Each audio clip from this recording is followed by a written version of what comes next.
Hello, I'm Sri from CBTU. Welcome to the Ethical Hacker training course based on Certified Ethical Hacker CEH certification program by EC Council. Our course is divided into 20 modules covering all the categorized topics. CEH course covers 270 plus technologies and 2000 plus tools in all. This is module 1, Introduction to Hacking. This section covers who is hacker, what is hacking, ethical hacking, terminology, methodology, etc. Introduction to hacking. Our journey begins by knowing about the world of hackers and hacking. Our focus in this course is towards gaining skills for ethical hacking to protect information technology or digital technology world from hackers. Topics covered in this module are what is hacking, who is hacker, hacking terminology, major security breaches or hacks, type of attacks, hacker classes, type, hacking methodology, that is reconnaissance, scanning, gaining access, maintaining access, and clearing tracks. Hacker or a cracker is someone who seeks to breach defenses and exploit weakness in the target with his equipped skills. Hacking is breaking into target and gaining unauthorized access and compromise the target for own benefit. Hackers may be motivated by money earning, gaining profit, show protest, gather info, taking challenge, sabotage, recreation, fun, or any other.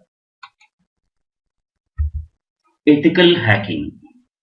Ethical hacker does the same thing as that of a hacker, ethically, legally, to evaluate target weakness and defend it from the malicious hackers. Ethical hacker is a hacker inside an organization possessing all the skills to protect it. He is watchful on the intruder, stealth activities, protect from reconnaissance, scanning, secure perimeter, network, WAN, LAN data, use anti-malware softwares and update signatures regularly, educate users on information security and incident reporting, secure all passwords, observe intruder attempts, trojans, backdoors, virus presence, and remediate them instantly. He is aware of latest technologies, threats, and protection methods. And a ethical hacker must be expert on Linux and Windows platform, networking, and hardware software. And one thing to note is he must get into an agreement before any assignment to protect himself from legal actions during penetration testing conduct phase. Hacking terminology. Let us understand some of the mostly used terms in the hacking world. Target. Target of evaluation. This is mostly used term in the hacking world. It can be an object, system, network, application, or software on which a hacker conducts attack. Security. The protection methodology of uninterrupted functioning infrastructure delivering service. Hacker breaches this security and interrupts the functioning. Security triad. Confidentiality, integrity, and availability form the security triad. Balance of these three is important for the expected security. Attack. It's a violation of security and taking control of system, network, and conducting malicious activities. Threat. Threat is a possible danger that may breach security of target and cause possible harm. Example, one of the many doors in a house is not locked. It's a threat that someone may enter through the door and steal. Bug or flaw in a software is a threat to security which a hacker can exploit and break in. Unlock a door is a bug. Vulnerability. Weakness, bug, or a flaw which allows a hacker to exploit and compromise the system application to his objectives. Objective may be damage, loss of data, or any. Vulnerability is also known as attack surface. Exploit. It's a piece of code written taking advantage of vulnerability to compromise the target. Hacker uses exploits on vulnerabilities, breaches security to gain access on the target to fulfill his malicious objectives. Here you see US tops in the list, and 50% of the security breaches happened in 5 countries. Latest one being WannaCry ransomware. This attack affected half a million systems in 150 plus countries. Types of attacks on a target are classified and by nature: active attack, passive attack. Active attack modifies the resources during the attack. In a network, DOS attack, spoofing, man in the middle, or poisoning, ping flood, ping of death, smurf attack, etc. On a host, buffer overflow, heap overflow, stack overflow, format string attack, etc. Passive attack. They do not modify the resources but copy, capture information. Example: port scan, idle scan, etc. And by perimeter, it's an inside attack, outside attack. Inside attack is initiated inside the security perimeter, possibly by an authorized user. Outside attack. It is unauthorized or illegitimate user mostly. On system target. Operating system attacks. Example: OS vulnerabilities, misconfiguration attacks, application level attacks, shrink wrap code attacks. This is just of exploiting holes in the unpatched or poorly configured software. Type or class of hackers. We know that a hacker is someone who seeks to breach defenses and exploit weakness in the target with his equipped skills. White hat or ethical hacker. He legally evaluates the target weakness and defends them from the malicious hackers. He breaks security for non-malicious reasons, either to test the security system, perform penetration tests, or vulnerability assessments for a client. They do not cause harm, but protect and reinforce the targets. Black hat hacker. He is malicious and unethical. He violates security, has an intent to break the law, disrupt the systems or business, generate illegal financial return, mainly motivated by money earning, gaining profit, etc. Grey hat hacker. He is non-malicious but still unethical. The grey hat hacker lies between the black hat and white hat hacker. A grey hat hacker may hack a target and inform the owner that their system has a security defect and seek some fee to announce it to them and offer to correct them as well. If their efforts are not recognized or paid for, then they may publish the facts to the world. Grey hat hackers may not necessarily be hacking for their personal gain, but unauthorized access to a system is illegal and unethical. Scripted. He is a newbie, unskilled hacker but curious to apply his newly acquired skills, who hacks into the system by using available tools. They are beginners, immature, and may or may not understand the impact of their actions, and they might cause uncontrolled damage. Blue hat hacker. They are also called as bug testers. They do the bug testing of a system application prior to its launch, looking for the exploits so that they can be closed. Hacktivist or hacktivism. A hacktivist is a hacker who utilizes the technology to publicize social, ideological, religious, or political message. Hacktivism is a cyberterrorism that involves website defacement, DOS attacks, etc. They publicize the information which should not be made public. Hacking for a cause, spreading communication, highlighting their cause. This is still not legal, irrespective of their intent, as it involves unauthorized access, non-permitted communication. Hacking methodology. There's no unique step-by-step process, but usually follow some standard steps. We're going to cover this topic in detail in the coming session. Thanks for watching. Hello, I'm Sri from CBTU. Welcome to the Ethical Hacker training course based on CH certification program by EC Council. Module 1, Introduction to Hacking, section Ethical Hacker. Ethical Hacker, White Hat Hacker. We are going to cover who is hacker, what is hacking, hacker classes, types, ethical hacking, certified ethical hacker. Hacker or a cracker is someone who seeks to breach defenses and exploit weaknesses in the target with his equipped hacking skills. Hacking is breaking into the target and gaining unauthorized access and compromise the target for own benefit. Hackers may be motivated by money earning, gaining profit, show protest, gather info, take a challenge, sabotage, recreation, for or any other motive. Type of hackers.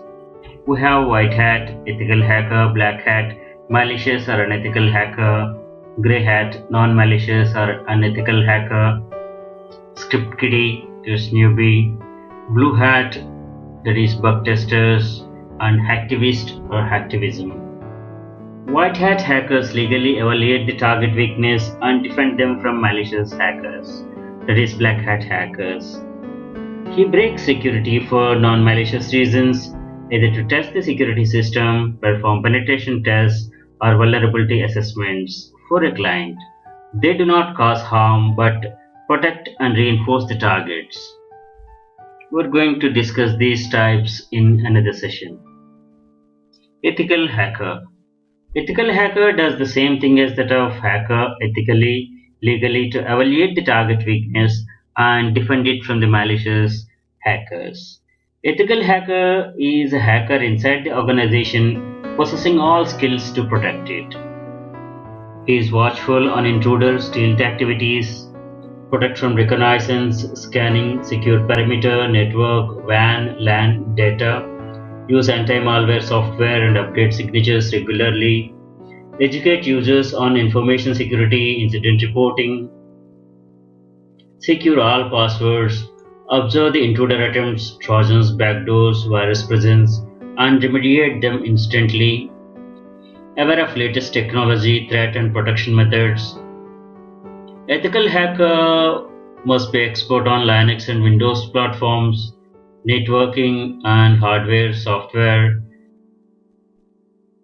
He must get into an agreement before any assignment to protect himself from legal actions during penetration test conduct phase.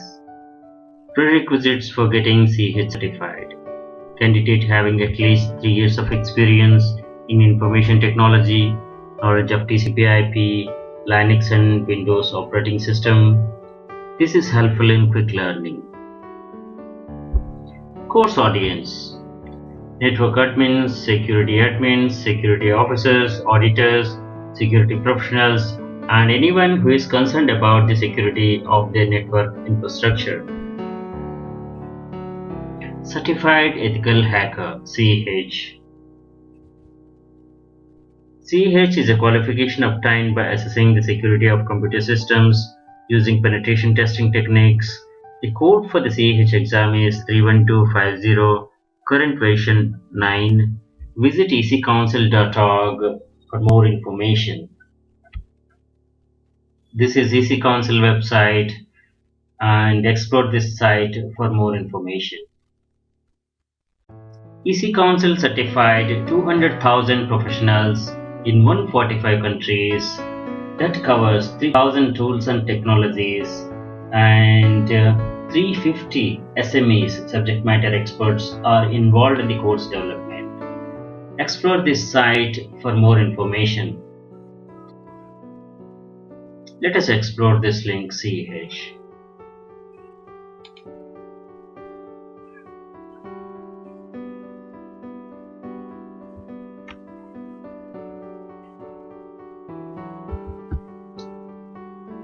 thanks for watching.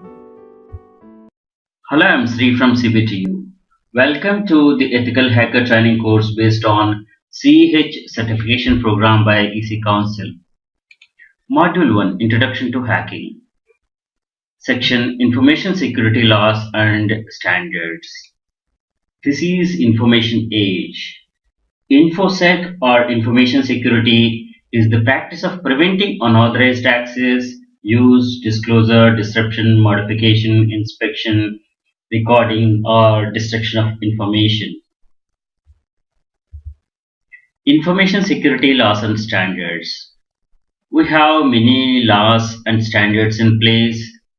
There are PCI DSS, that is Payment Card Industry Data Security Standard, ISO IEC 27001 2013, HIPAA Act 1996, SOX 2002, DMCA 1998, FISMA 2002. Various cyber laws are formulated in different countries. IT Act 2000 is applicable in India.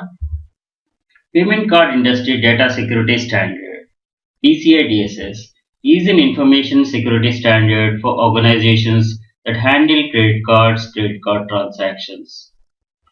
PCI standard is mandated by all the credit cards and administered by the Payment Card Industry Security Standards Council. The standard was created to increase the controls around the cardholder data to reduce the credit card fraud. Validation of compliance is performed annually either by an external quality assessor or by a firm, internal specific assessor that creates a report on compliance for organizations handling large volume of transactions, or by self-assessment questionnaire (SAQ) for the companies handling smaller volumes. PCI Data Security Standard specifies 12 requirements for compliance organized into 6 groups called control objectives. This is PCI Security Standards Council website. You can go through it for more information.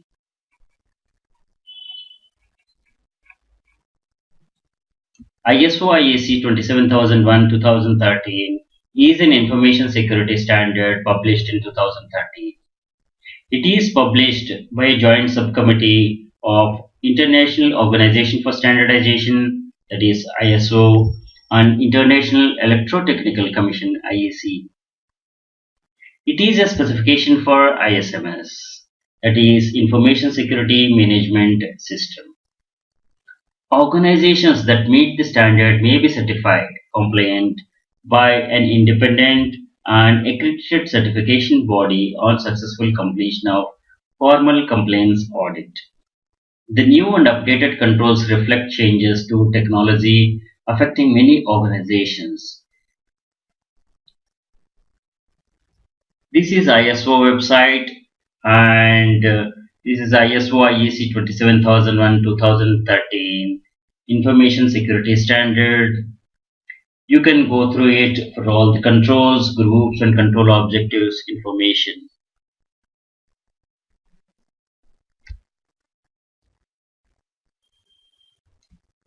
HIPAA Act. The Health Insurance Portability and Accountability Act was enacted by the United States Congress in 1996. It has been known as Kennedy-Kassebaum Act or Kassebaum-Kennedy Act, after two of its leading sponsors. HIPAA Act consists of 5 titles. HIPAA Act protects health insurance coverage for the workers and their families when they change or lose their jobs. It sets the national standards for the transactions, health insurance plans, and it sets guidelines for the pre-tax medical spending accounts, group health plans, and life insurance policies. Sarbanes-Oxley Act 2002. More commonly called as Sarbanes-Oxley, Sarbox, or simply SOX. It is also known as Public Company Accounting Reform and Investor Protection Act, Corporate and Auditing Accountability, Responsibility and Transparency Act. This company is a United States federal law that set new or expanded requirements for all the US public company boards, management, and public accounting firms. There are also a number of provisions for the privately held companies, for example, willful destruction of evidence to impede the federal investigation. The bill contains 11 sections, was enacted as a reaction to the number of major corporate and accounting scandals, including Enron and WorldCom. Digital Millennium Copyright Act (DMCA) is a United States copyright law that implements two 1996 treaties of WIP, that is World Intellectual Property Organization. It became law in 1998. It criminalizes production and dissemination of technology, devices, or services intended to circumvent measures commonly known as digital rights management or DRM that control access to copyrighted works. It also criminalizes the act of circumventing an access control, whether or not there is actual infringement of copyright itself.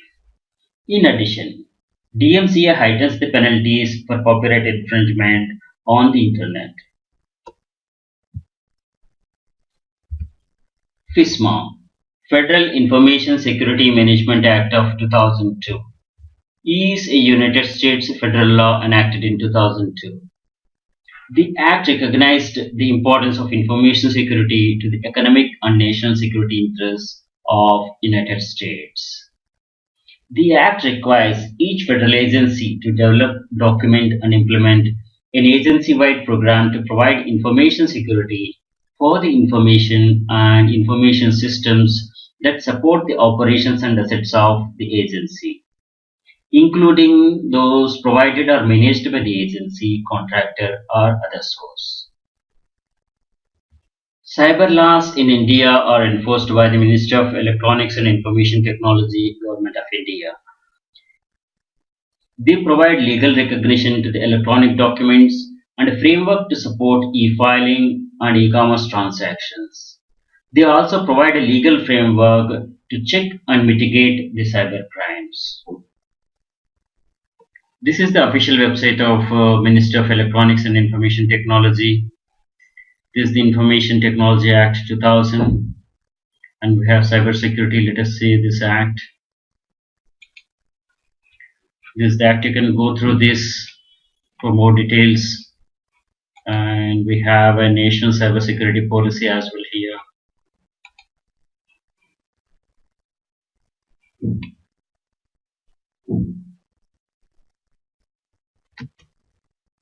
Cyber laws worldwide. A cybersecurity regulation comprises directives that safeguard information technology and computer systems, with the purpose of forcing companies and organizations to protect their systems and information from cyber attacks. US federal law and worldwide IT-age countries made strict laws to control the fraud.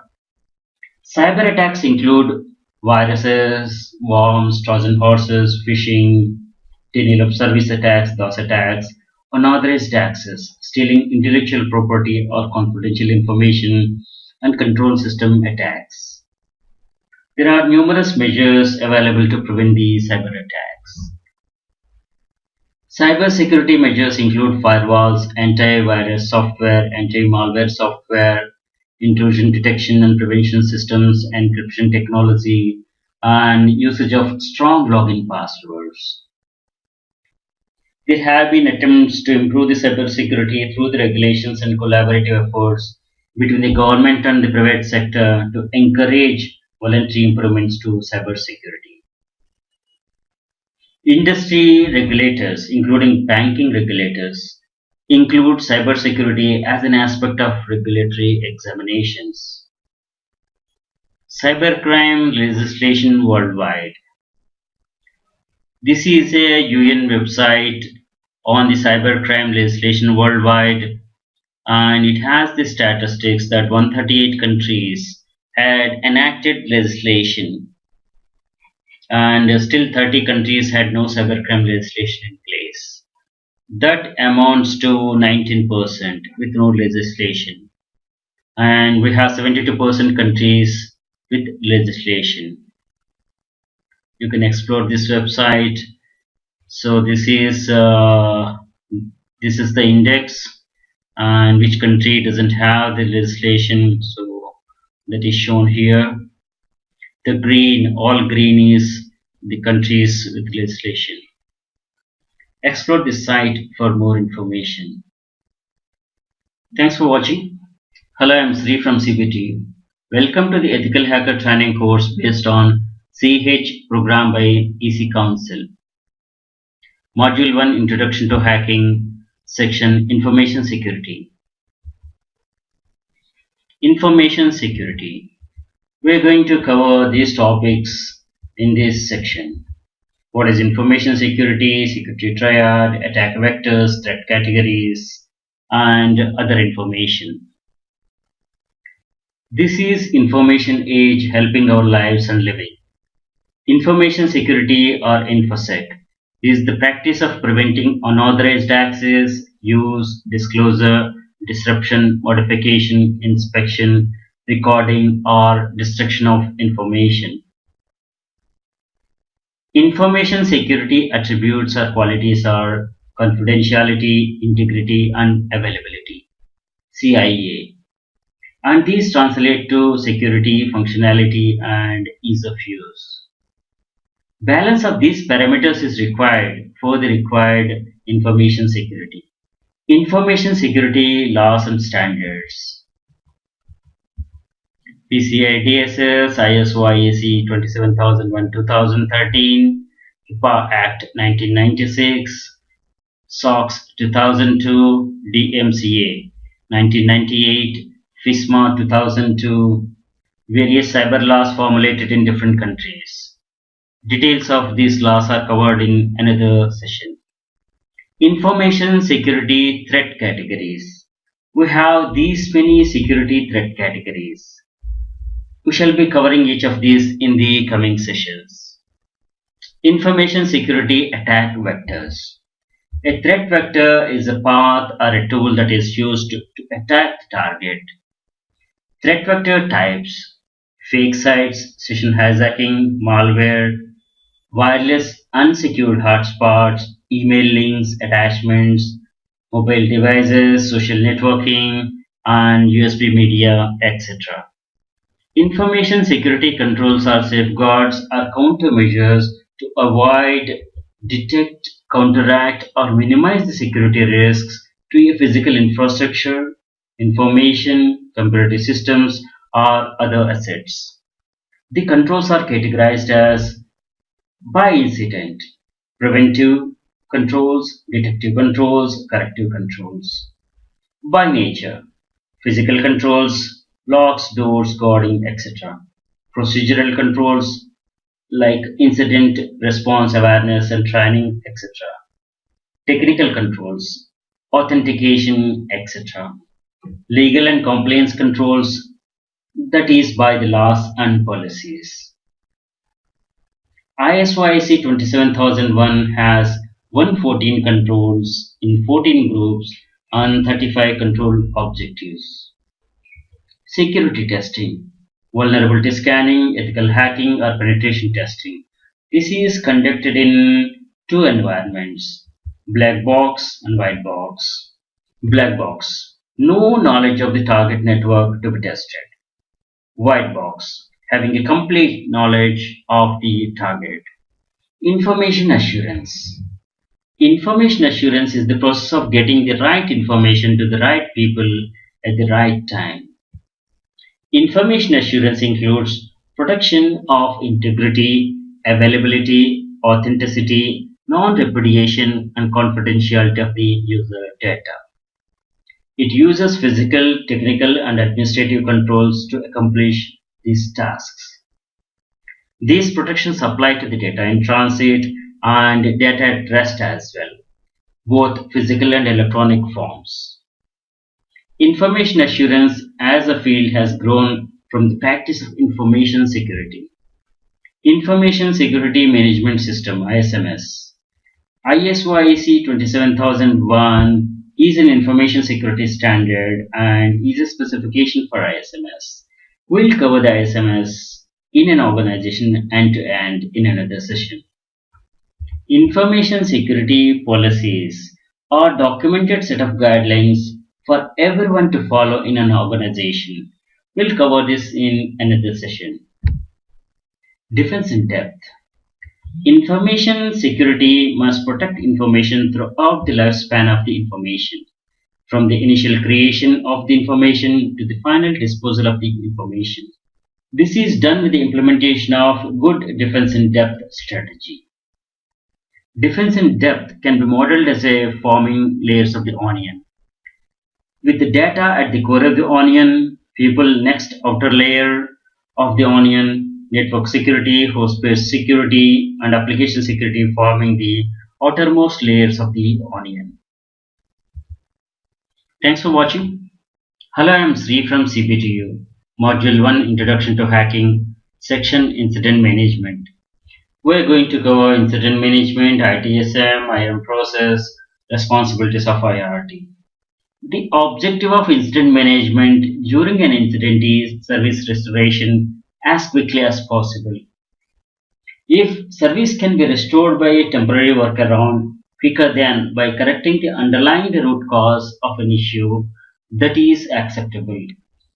After service restoration, correction of underlying root cause is done by the problem management team by the process called root cause analysis. An incident is an event that could lead to the loss of or disruption to an organization's operations, services, or functions.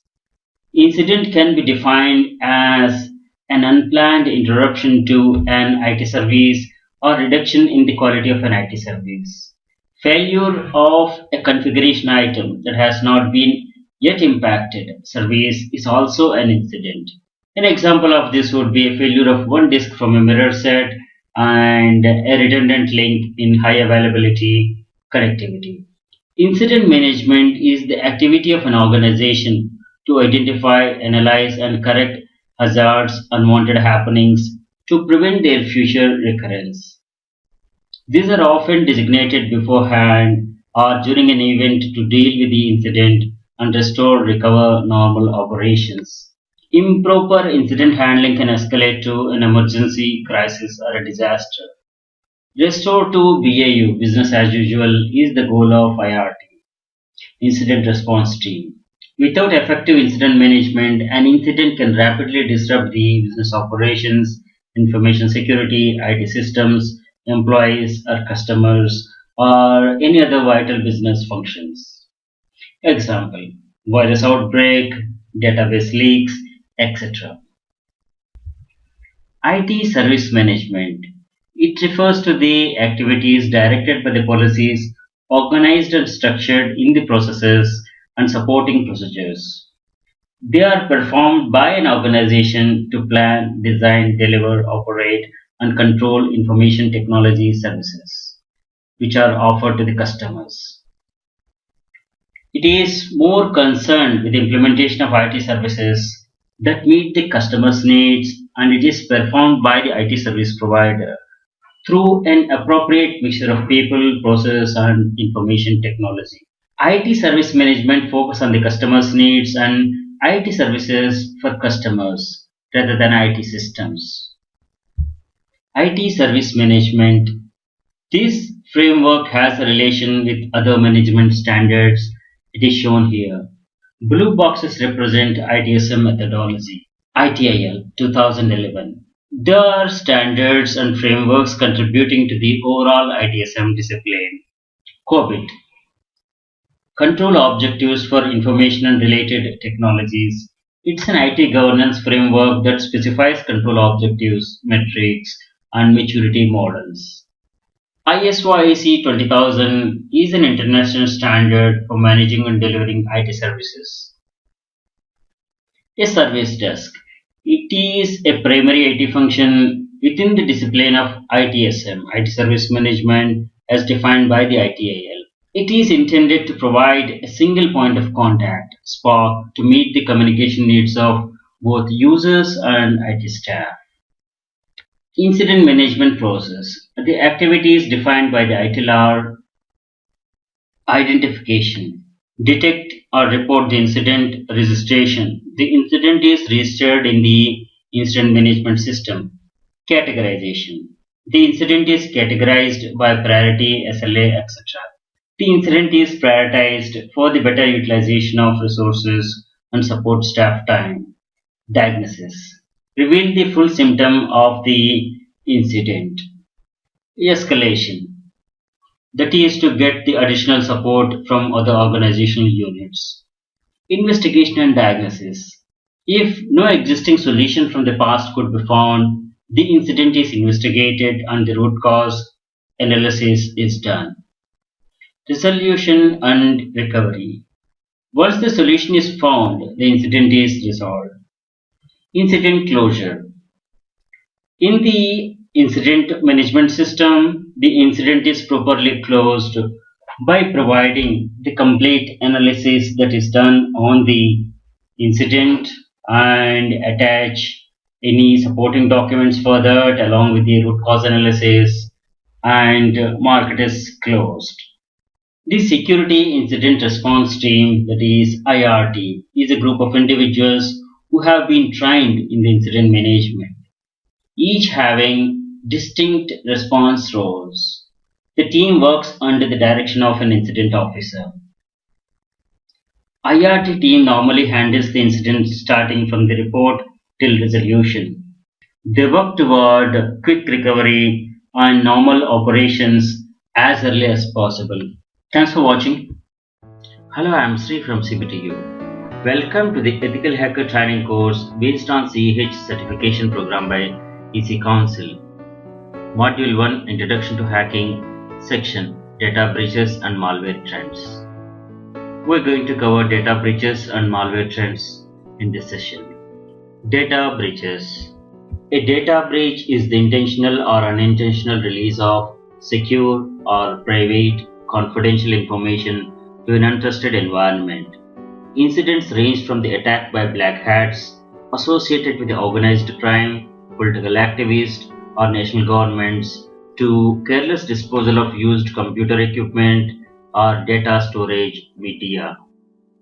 A data breach is a security incident in which a sensitive, protected, or confidential data is copied, transmitted, viewed, stolen, or used by an individual unauthorized to do so.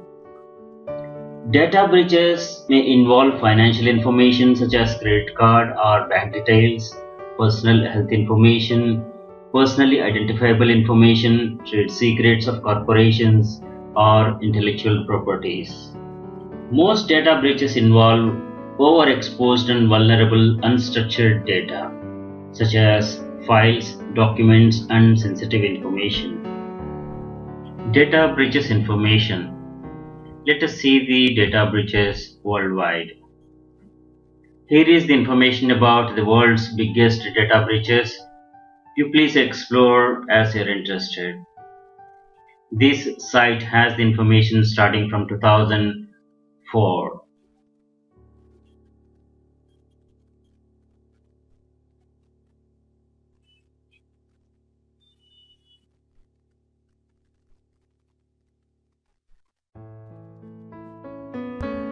Let us see some data breach statistics. Here we see the data breach statistics. Data records lost or stolen since 2013 is counted here. So you see the statistics here based on every day, hour, minute, and even second.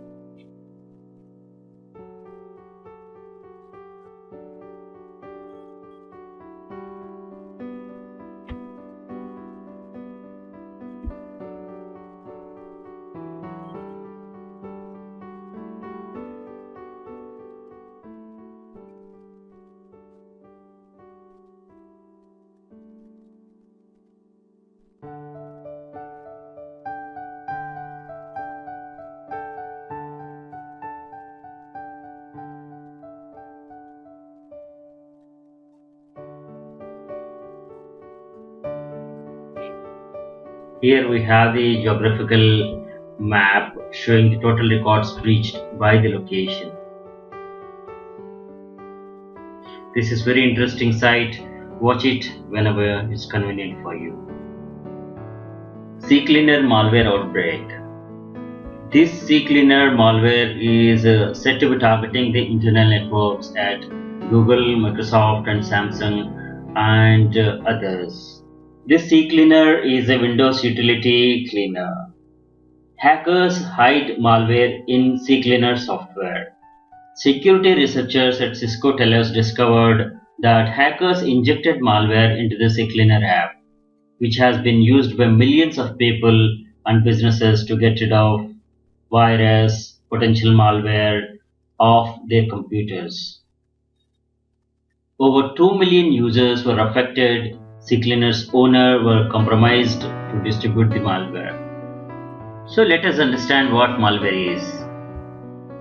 Malware is a software which is specifically designed to disrupt, damage, or gain unauthorized access to a computer system, which includes computer viruses, worms, Trojan horses, spyware, etc. Let us see the malware trends around the world. Here is the malware trends information from Datasecurity blog. You please explore this site whenever it's convenient. Thanks for watching. Hello, I'm Sri from CPTU. Welcome to the Ethical Hacker training course based on the CEH certification program by EC Council. Module 1, Introduction to Hacking, Section, Threat Modeling. Threat Modeling. This is a process by which potential threats can be identified, enumerated, and prioritized, all from the hypothetical attacker's point of view.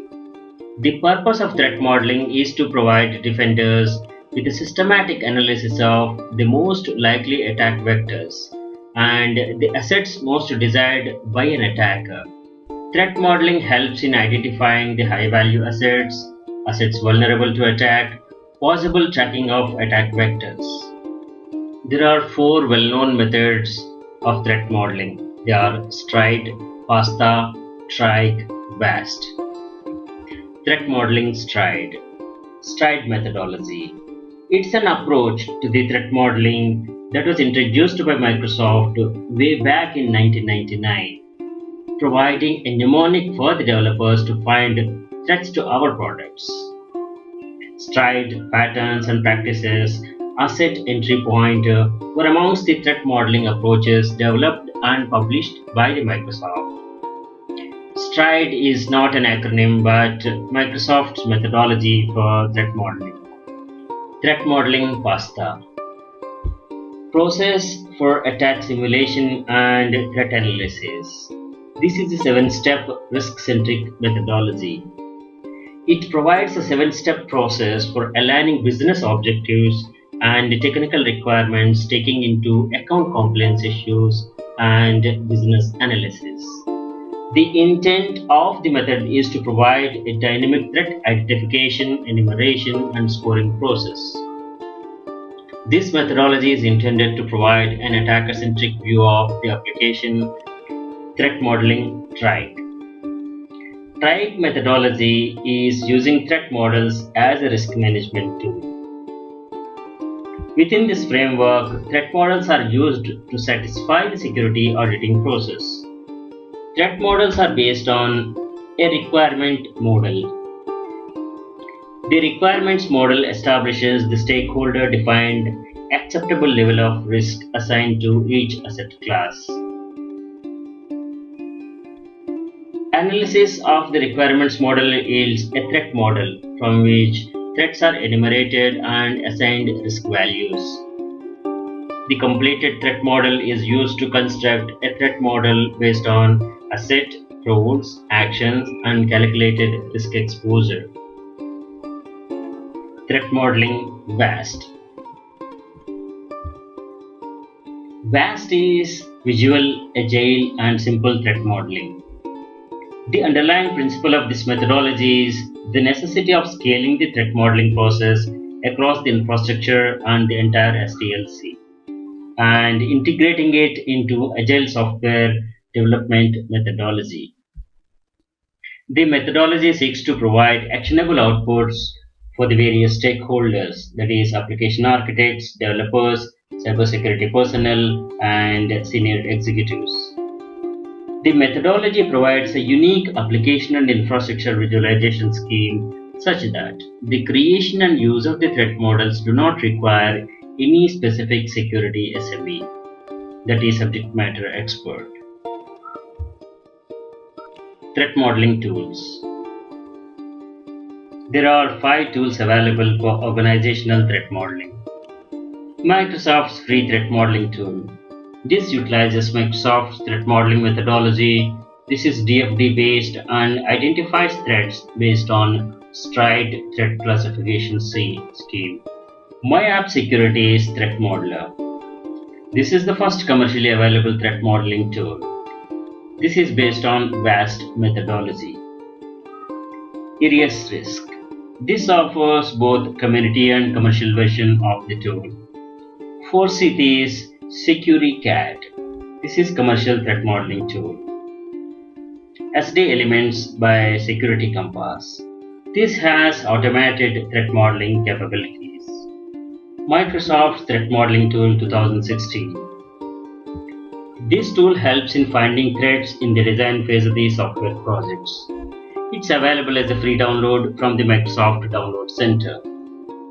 This release simplifies working with the threats and provides a new editor for defining your own threats. This tool has several improvements such as new threat grid, template editor, and migrating existing DFDs, data flow diagrams. Here is the link for the Microsoft Threat Modeling tool. So these are the details and system requirements, and you have the instructions here for installing. Explore this. MyAppSecurity's Threat Modeler. This is the first commercially available tool, and this utilizes VAST methodology and is PFD based and identifies threats based on customizable comprehensive threat library. Here is the website for Threat Modeler. You may explore this site for more information. Irius Risk. This offers both community and commercial version of the tool. This is the website for the Irius Risk threat modeling tool. You please explore this site for more information. You have a community edition that is free to download and do the testing.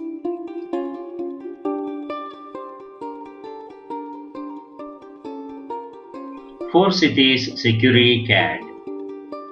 This offers commercial threat modeling tool. This is 4Cities website. You can download community version of SecuriCAD, cyber threat modeling and risk management tool, and you can explore this site for more information.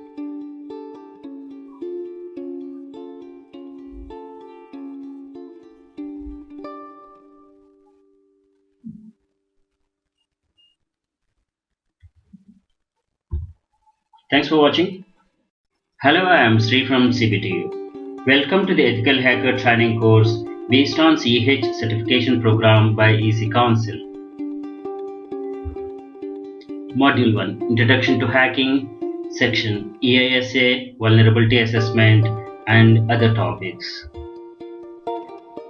We are going to cover Enterprise Information Security Architecture, that is EISA, Network Security Zoning, that is DMZ, Physical Security Controls, Information Warfare, Vulnerability Assessment, and VA Reset Sites.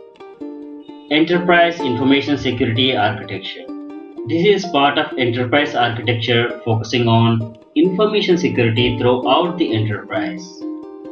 EISA is the practice of applying a comprehensive and rigorous method for describing current and future structure and behavior for organizational security process, information security systems, personnel and organizational subunits so that they can align with the organization's core goals and strategic direction. This is often strictly associated with information security technology. It relates to the security practice of business optimization in that it addresses the business security architecture, performance management, and security process architecture as well. Network Security Zoning, DMZ, that is Demilitarized Zone. This demarcates logically within a networking environment. Zones define the network boundaries and their associated perimeter defense requirements. This is a WAN router, this is intranet, LAN, and this is DMZ. Information warfare. This is what we see that is happening between the big giants corporations. This involves the use and management of information and communication technology in pursuit of a competitive advantage over an opponent. Information may involve collection of tactical information, false assurances, spreading of propaganda, or disinformation to demoralize and manipulate the enemy and the public. This in summary is the bad propaganda and the denial of the right information and low quality information. Physical security controls. These describe the security measures that are designed to deny the unauthorized access to the facilities, equipment, and resources. This is to protect personnel and property from damage or harm, such as espionage, theft, or terrorist attacks.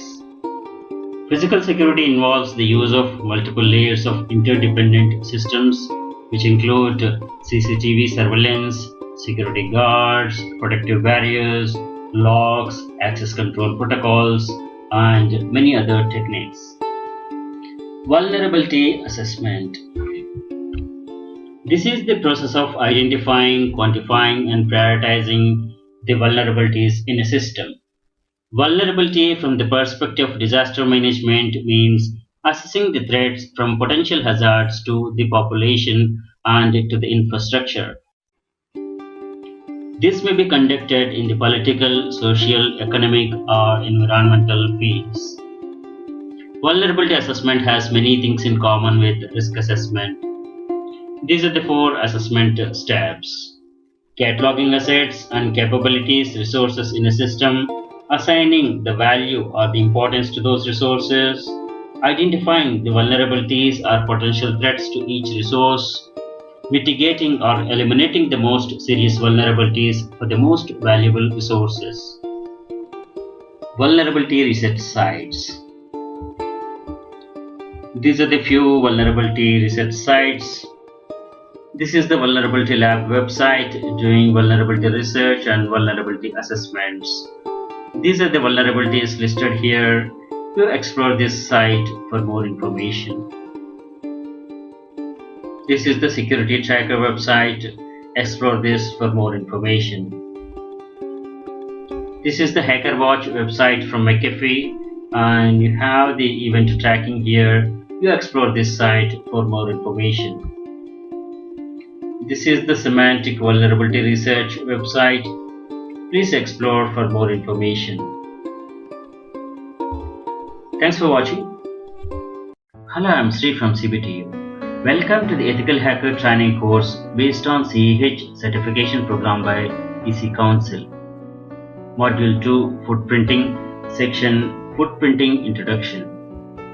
In this section we are going to cover hacking methodology, what is footprinting, why footprinting, what info is gathered, tools and processes, and countermeasures as well. Hacking methodology. Footprinting or reconnaissance is used in pre-attack phase to collect information, that is preparation for the attack or hacking phase. What is footprinting? Footprinting is also known as reconnaissance, is the technique used for gathering information about the target. It can be computer system, software, application, or anything.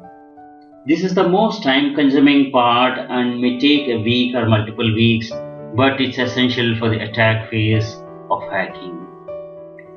To get this information, a hacker might use various tools and techniques. This information is very useful to the hacker who is trying to crack the whole system of the target. Here is the caution. All over the world, cyber laws enforce strict punishments for violation of ethics, gaining unauthorized access to any computer system, network, and related illegal activities. Why footprinting? This is the task performed in the pre-attack phase before the actual attack to gain information about the target system. This information can be used to carry out further attacks on the system.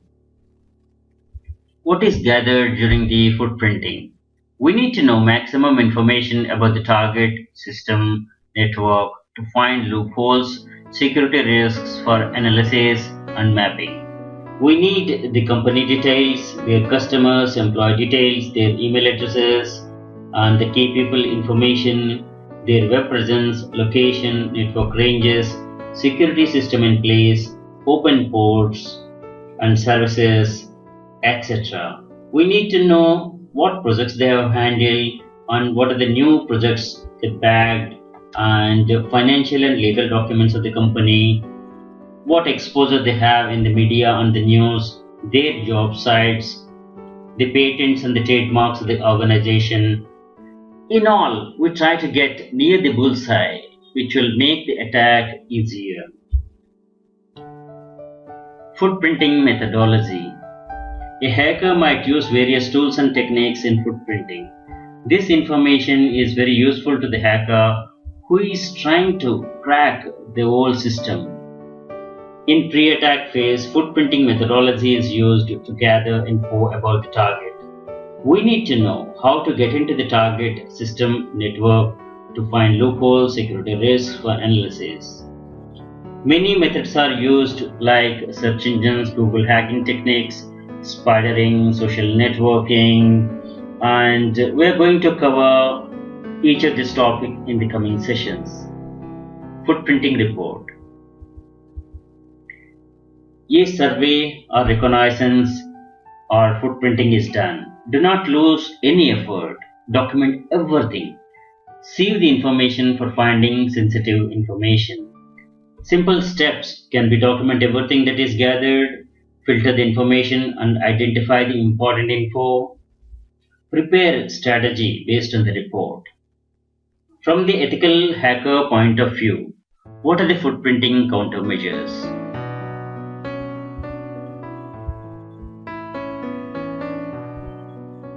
Security harden the network devices like routers, firewalls and switches, and also servers and hosts, etc. Use gem servers, proxies with strong access control lists to access the internal systems. Implement strong access control system. Watch and respond to the alerts by IPS, IDS, and all the network monitoring applications. Disable directory listing of websites. Perform footprinting proactively and fix any sensitive findings. Use private domain registration to hide corporate contact information. These are the few countermeasures that are mentioned here, and protecting the network and the resources from the hackers is a continuous effort, and be watchful on the intruder or steal attempts. Thanks for watching. Hello, I'm Sri from CBTU. Welcome to the Ethical Hacker Training course based on CH certification program by EC Council. Module 2, Footprinting. Section, Footprinting through search engines. Search engine. It's a software system that is designed to search the information on the World Wide Web. The search results are generally presented, and they will be a mix of web pages, images, videos and other types of files. If you want to know the nearest stadium, best food joint, or how to bath your baby, or entertainment avenues, or in fact anything, where do you go? Of course, it is through your favorite search engine. A lot and almost everything can be found here with the right querying. Search engines such as Google, Yahoo, Bing, they are used to gather the information about the target system or enterprise. It depends on how well one knows how to use the search engines to collect information. If used properly, an attacker can gather lots of information about a company, its employees, exposed sensitive information, its capable and its policies, etc. Search engine, and in fact Google has become the common household term for anything and everything. Just by simple search itself, we can get what we want intelligently. We normally Google for information on general topics, entertainment, maps, Google search, etc. Footprinting through the search engines can gather a lot of information like exploring companies' public and intranet websites, blogs and forums, financial reports, finding the hosting, web server and operating system details, collect location and contact information, key people search, social networking sites, gather information from financial services, footprinting through job sites, monitoring target using the alerts. Competitive intelligence. Search to include on target, key intelligence info gathering, company, its key people, financials, projects, customers, competitors, network protection technology that is being used, monitoring website traffic, tracking online reputation, etc. Google hacking is also called as Google darking. This is a computer hacking technique that uses Google search and other Google applications to find security holes in the configuration software code that a website or an application use. Google hacking is done by using advanced queries, and the search results include hidden confidential information that is not meant for public viewing, which is generally not found through the simple Googling. Google indexes web pages like any search engine, index images, videos, postings, and all types of files such as PDF, PPT, DOC, etc. Google hacking locate specific strings of the text within the search results. Some of the more popular examples are finding the versions of vulnerable web applications. We are going to cover Google hacking in another session. Thanks for watching. Hello, I am Sri from CBTU. Welcome to the Ethical Hacker training course based on CEH certification program by EC Council. Module 2 Footprinting Reconnaissance Section Google Hacking Darking. Google hacking is also named as Google darking. This is a computer hacking technique that uses Google search and other Google applications to find security holes in the configuration and the software code that a website or an application use. Google hacking is done by using advanced queries, and the search results include hidden, confidential, and the information not meant for public viewing. This is generally not found through the simple Googling. Google indexes web pages like any search engine, index images, videos, discussion group postings, and all sorts of file types such as PDF, PPT, and so on. Google hacking locate specific strings of the text within the search results. Tremendous amount of information can be searched and uncovered in the Google hacking. Finding resources using Google Advanced Search Operators expose hidden information through the Google hacking database. Let us know about the Google darking history. In 2002, Johnny Long began to collect interesting Google search queries that uncovered vulnerable systems, sensitive information, which he labeled them as Google Darks. Google Hacking Database. This is an authoritative source for querying the Google search engine. After Johnny Long, GHDB is now maintained by Offensive Security. In GHDB, you will find the queries for files containing usernames, vulnerable servers, containing passwords, etc. Let us explore Google Hacking Database at Exploit Database. This database is ultimate archive of exploits, shellcode, and security papers. You see here 38,000 exploits are archived under this. Google Hacking Database. They are categorized and the database is searchable. Let us explore GHDB. This is ExploitDB's database, which maintains Google Hacking Database. You explore this site for more information. Let us watch Google Hacking Database. This is Google Hacking Database. One can search the database and the database is categorized. like foothold sensitive directories, vulnerable files, vulnerable servers, etc.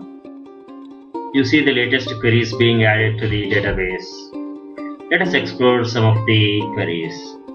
Let us click on the files containing passwords. You see this files containing passwords category under the GHTB, and you have these many queries here. You can explore them. Let us take the first one. Let us search by the first query. We have these many files which gives the passwords. We can explore this. Let us try sensitive directories under hacking database. Let us try in URL pictures in title index of. This generates these many results. Let us check the first result. Here you see the directory listing is done and all the folders are visible. Let us try another one with the query site onedrive.live.com with keyword shared by. So these are the results. Let us check this. So these are the files under this directory visible. So in all, we have seen that this hacking database is all powerful, which can explore the hidden information, and it identifies advisories and server vulnerabilities, error messages that contain hacking info, expose sensitive directories, password files, pages containing logon portals, sensitive directories, vulnerable files, and vulnerable servers. Google Hacking Database contains thousands of Google Docs. You can explore some of these Google Docs. Further, you can try these as well. Thanks for watching. Hello, I'm Sri from CBT. Welcome to the Ethical Hacker Training course based on CH certification program by EC Council. Module 2 Footprinting, Section Web Crawler Spider. A web crawler is also called as a spider, ant, or automatic indexer, also web scutter. This is an internet bot that browses the World Wide Web for the purpose of web indexing. Web crawlers copy all the pages they visit for later processing by search engine, which indexes the download pages so that the user can search more efficiently. Web crawlers copies mirrors a website for offline viewing, and they are preserved as snapshots. Further, crawling or spidering is the process of surfing the internet to get the required information about the target. The sites surfed can include the target's website, blogs, social networks.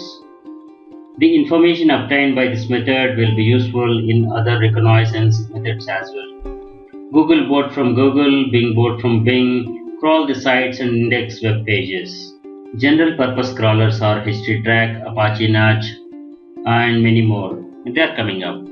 Web crawling policy should not annoy the target, following specific behavior policies like selection policy, which states which pages to download, revisit policy, which checks for the changes to the pages, politeness policy. This is to avoid overloading the websites as crawlers consume resources on the remote server, overloading and impacting the performance of the website.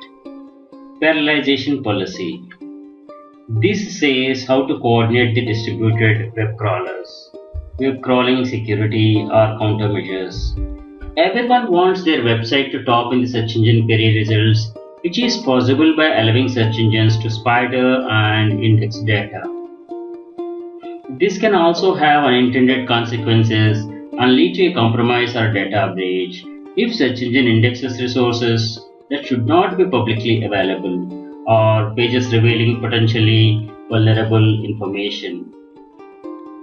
Crawlers visit the sites without approval and download the content, and by default everything can be accessed and downloaded. Apart from standard web application security recommendations, web admins can reduce their exposure to specific hacking by permitting search engines to index the public parts of their websites with robots.txt. Pages to be excluded from crawling must be added to the robot.txt, the pages such as login pages, etc. Web crawlers identify themselves to a web server when crawling. Web servers log crawlers' visits. Admin must use the tools to identify, track, and verify the web crawlers. Spam bots and other malicious web crawlers, they don't put the identifying information in the user agent field. They may mask their identity as a browser or other well-known crawler. Crawlers may be accidentally trapped in a crawler's trap, or they may be overloading the web server with the requests. Web admin need to stop such malicious crawlers. Identification is also useful for admins in identifying genuine crawlers versus malicious ones. Deep web crawling. Google's sitemaps protocol and ModWI are intended to allow the discovery of these deep web resources, that is, dynamic pages. Googlebot web crawling is done on all the text contained inside the hypertext content, tags, and href links. General purpose crawlers. Googlebot from Google. This is a search bot software used by the Google, which collects documents from the web to build searchable index for the Google search engine. BingBot is a robot deployed by Microsoft in 2010 for the Bing search engine, replacing MSN Bot. WebCrawler is a meta search engine that blends the top search results from Google Search, Yahoo, and other search engines. WebFountain is an internet analytical engine implemented by the IBM for the study of unstructured data on the World Wide Web. World Wide Web Worm, WWW. This is inactive as of now. This was a crawler used to build a simple index of document titles and URLs. Yahoo Slurp. This was the Yahoo search crawler until Yahoo joined with Microsoft to use BingBot instead. Other popular ones are FastCrawler, Polybot, RBSC, SwiftBot, etc. Open source crawlers. We have Apache Nudge, Scrappy, HistoryTrack, PHP Crawler, and many others. Let us explore some of them in the coming session. Apache Nudge is highly extensible and scalable web crawler. It's based on Apache Hadoop and can be used with Apache Salt and Elasticsearch. It's written in Java. It is robust and scalable. It can run on a cluster as well. Nudge originated with Dow Cutting and Mike Caprella. Dow Cutting is the creator of both Lucene and Hadoop. Let us explore Nudge.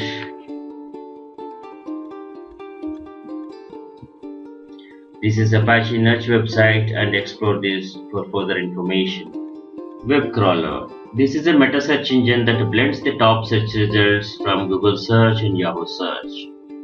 This is from Infospace and this is started in 1994 and was created by Brian Pinkerton at University of Washington. PHP crawler.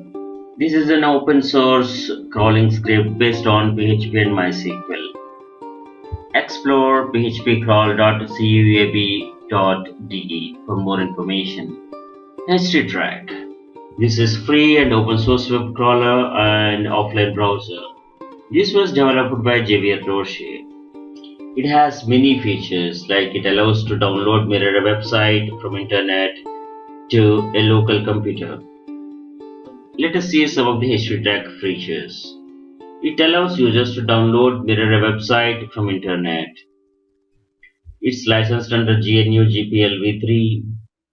It arranges the downloaded site by the original site's relative link structure. Update an existing mirror site and resume interrupted downloads. It's configurable by options and by filters. That's like include and exclude. There is a basic command line version to use scripts and run cron jobs. Two GUI versions are available: WinHTTrack, which is for Windows, and WebHTTrack for the Linux, Unix, BSD releases. It can follow the simple links generated with JavaScript and inside applets and Flash.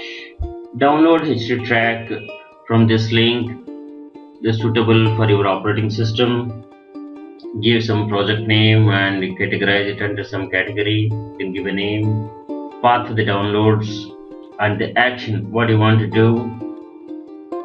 So download the website, and you have many other options, and adding an URL with a username and password, and any better options you want to set, you can set, and click next. You have these many options. You can download a website, or you can get separated files, and you can choose whatever you like, and clicking on add URL. If any site requires a username and password authentication, then you provide these details and it can download that site. Click finish, and it starts scrolling, and then you can browse a mirrored site after it has downloaded the site. Scrappy.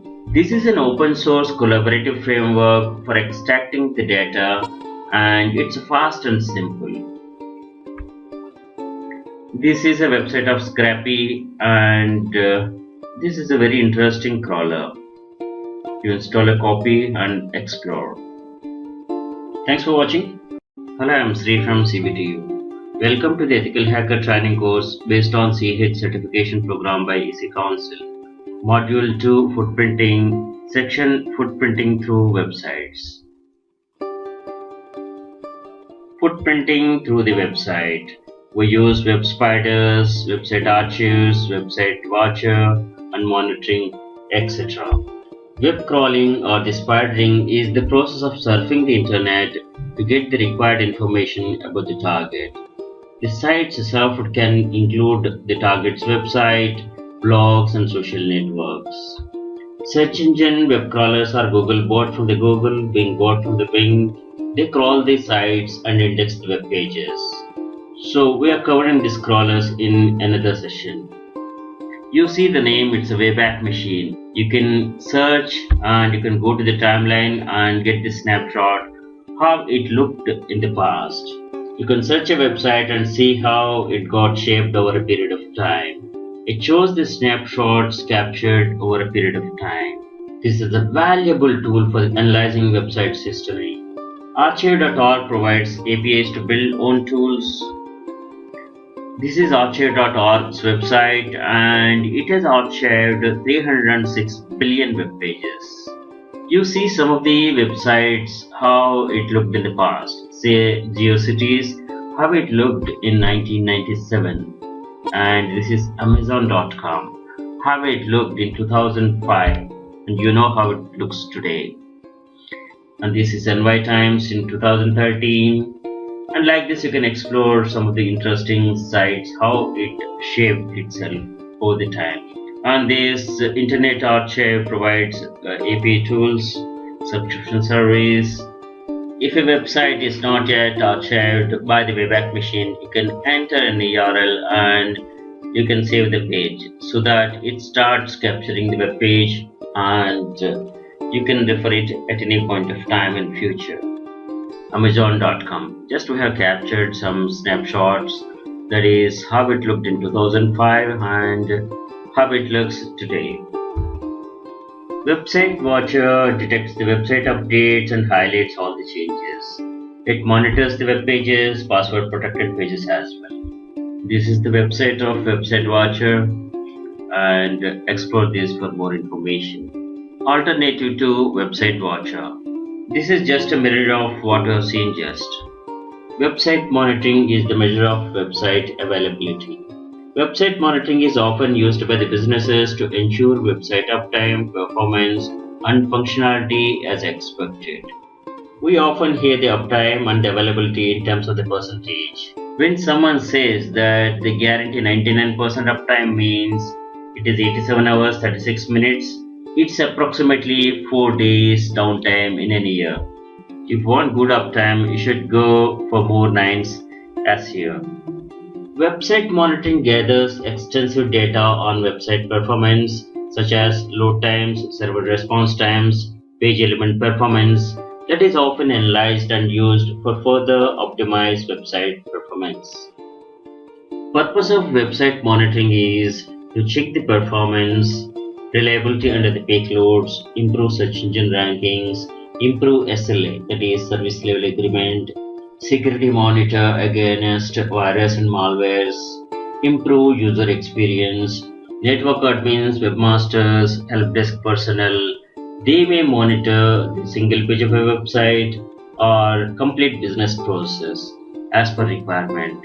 There are two types of website monitoring. That is synthetic monitoring, which is active monitoring. Passive monitoring is real-time monitoring. Notification of alerts is sent by email or instant messaging, cell phones, SMS, etc. Let us know about some of the website monitoring tools. Pingdom, this is by SolarWinds. This is Pingdom website. Pingdom is a great application for website performance and availability monitoring. You explore this free trial. Next great tool is Site 24/7. This is Site 24/7 website. There's a free trial that one can sign up and test it. You explore the features, and they have got different packages here.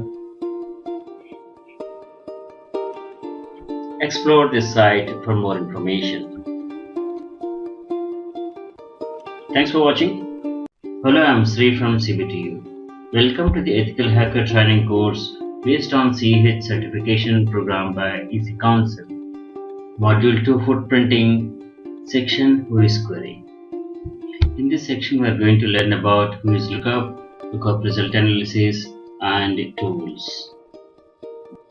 Who is research helps in getting information about the target website, the registrant, administrator's email address, contact details, creation and expiry date, name servers, etc. Who is queries based on domain name server, IP address, etc.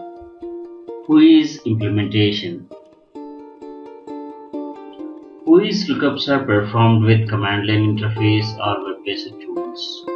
Who is services are communicated using TCP and servers listen to the request on the port number 43. Clients are simple applications that establish a communication channel to the server, transmit a text record with the name of the resource to be queried, and await the response in the form of sequence of text records found in the database. The WHOIS protocol is documented in RFC 3912. WHOIS database consists of set of text records for each resource like registrants, admin contacts, creation and expiry dates.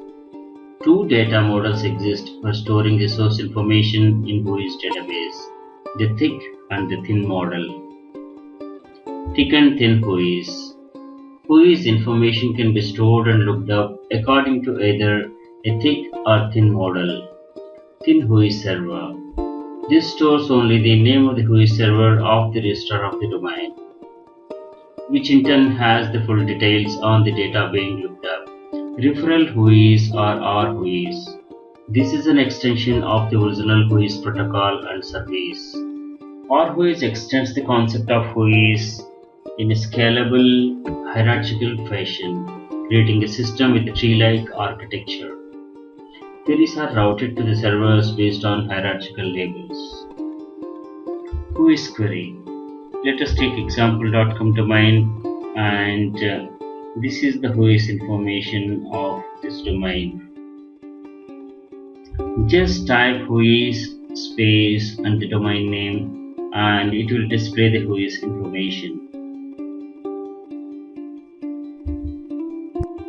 Here are some WHOIS query links. WHOIS at ip-address.com. This is the WHOIS information of an IP address that is recently queried at whois.ip-address.com. This is the website of ip-address.com, and the IP we have chosen is from the recent queries that are made here.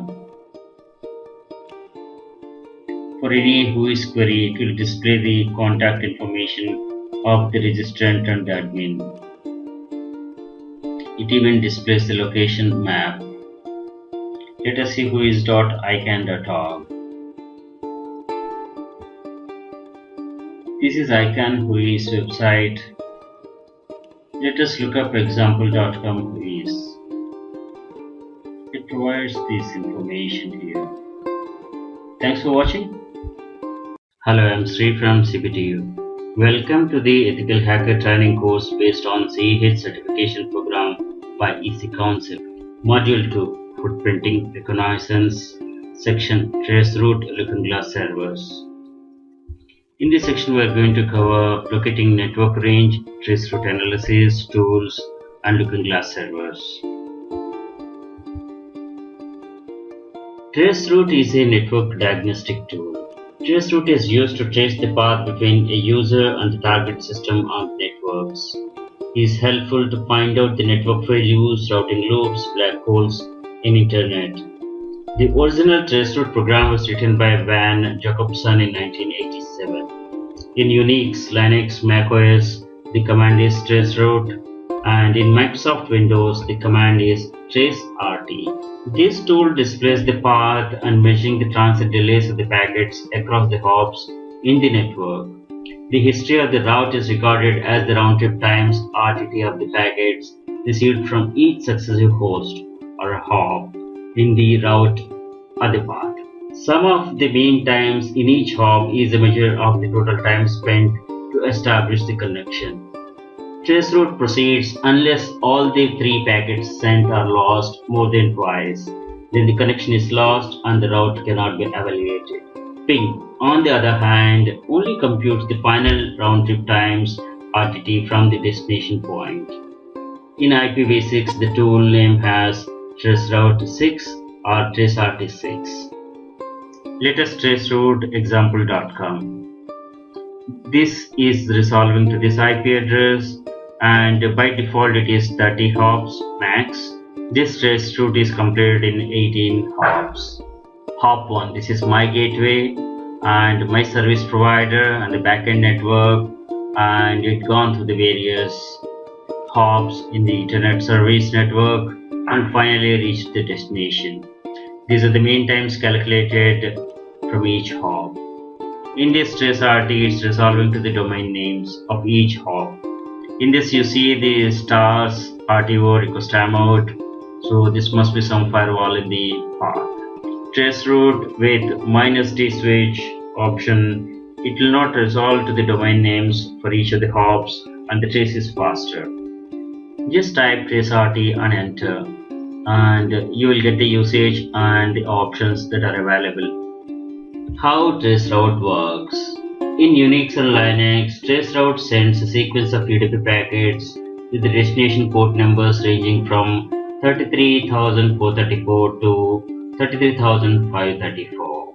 In Windows, traceRT sends ICMP echo request instead of UDP packets.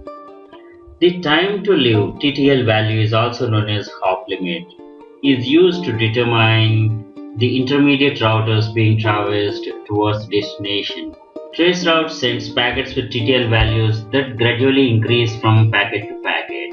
Starting from the TTL value of 1, traceroute sends packets with TTL values that gradually increase from packet to packet.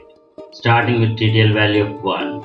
Routers decrement TTL values of the packets by 1 and discard the packets whose TTL value has reached 0, returning the ICMP time exceeded error message.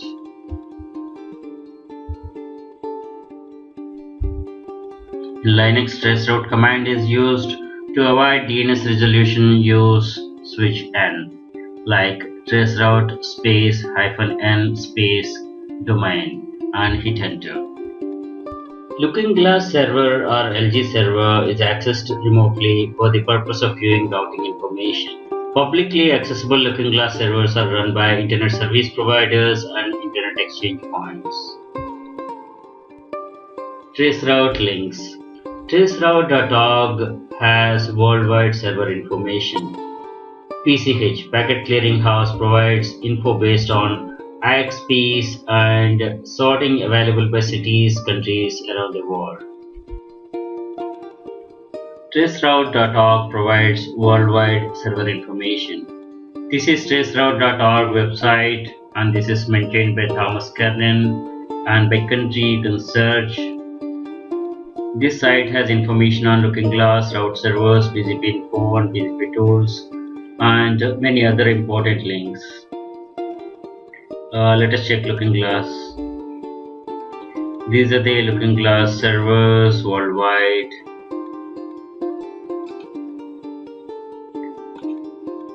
These are the route servers worldwide.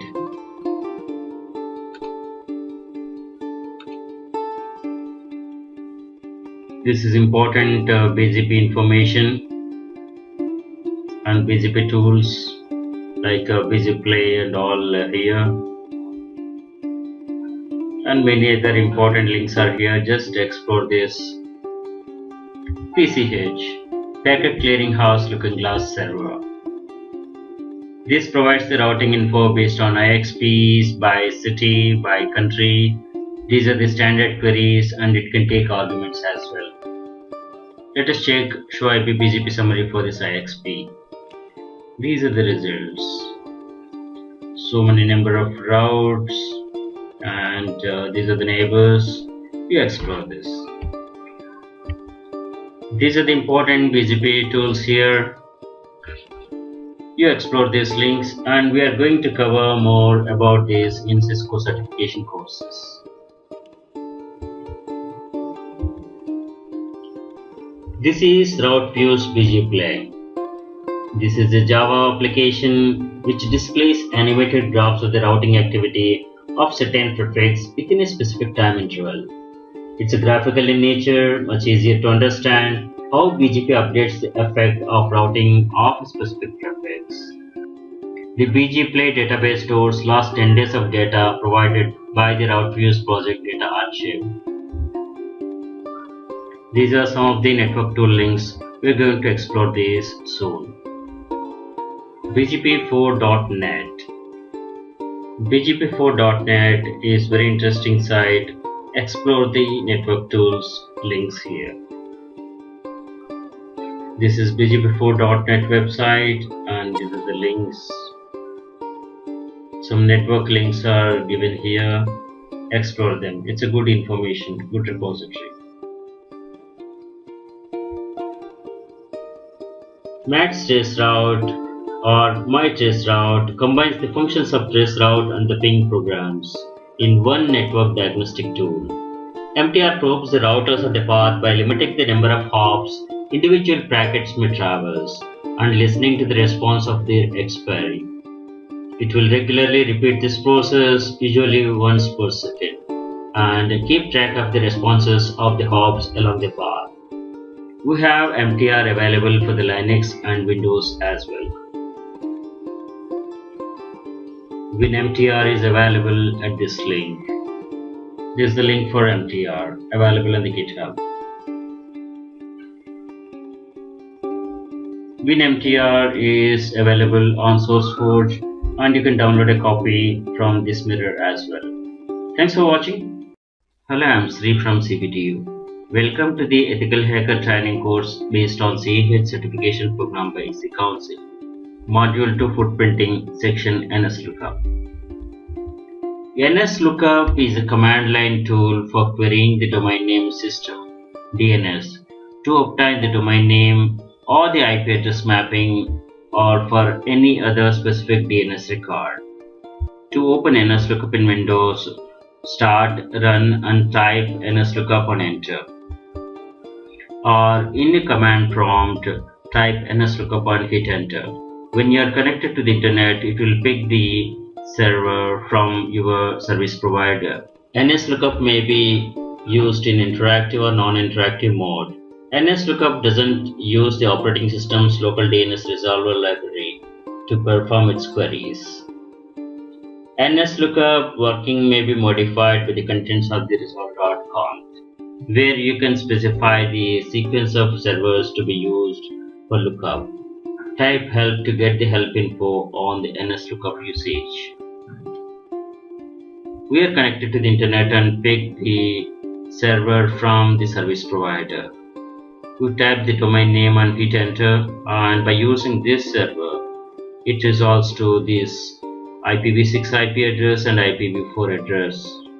We can get the mail exchange records by typing set q equals to mx or type equals to mx. Give these results. You can query for name server by typing set q equals to ns and type the domain, hit enter, and it will return the name server details. NS lookup is a flexible tool and powerful tool.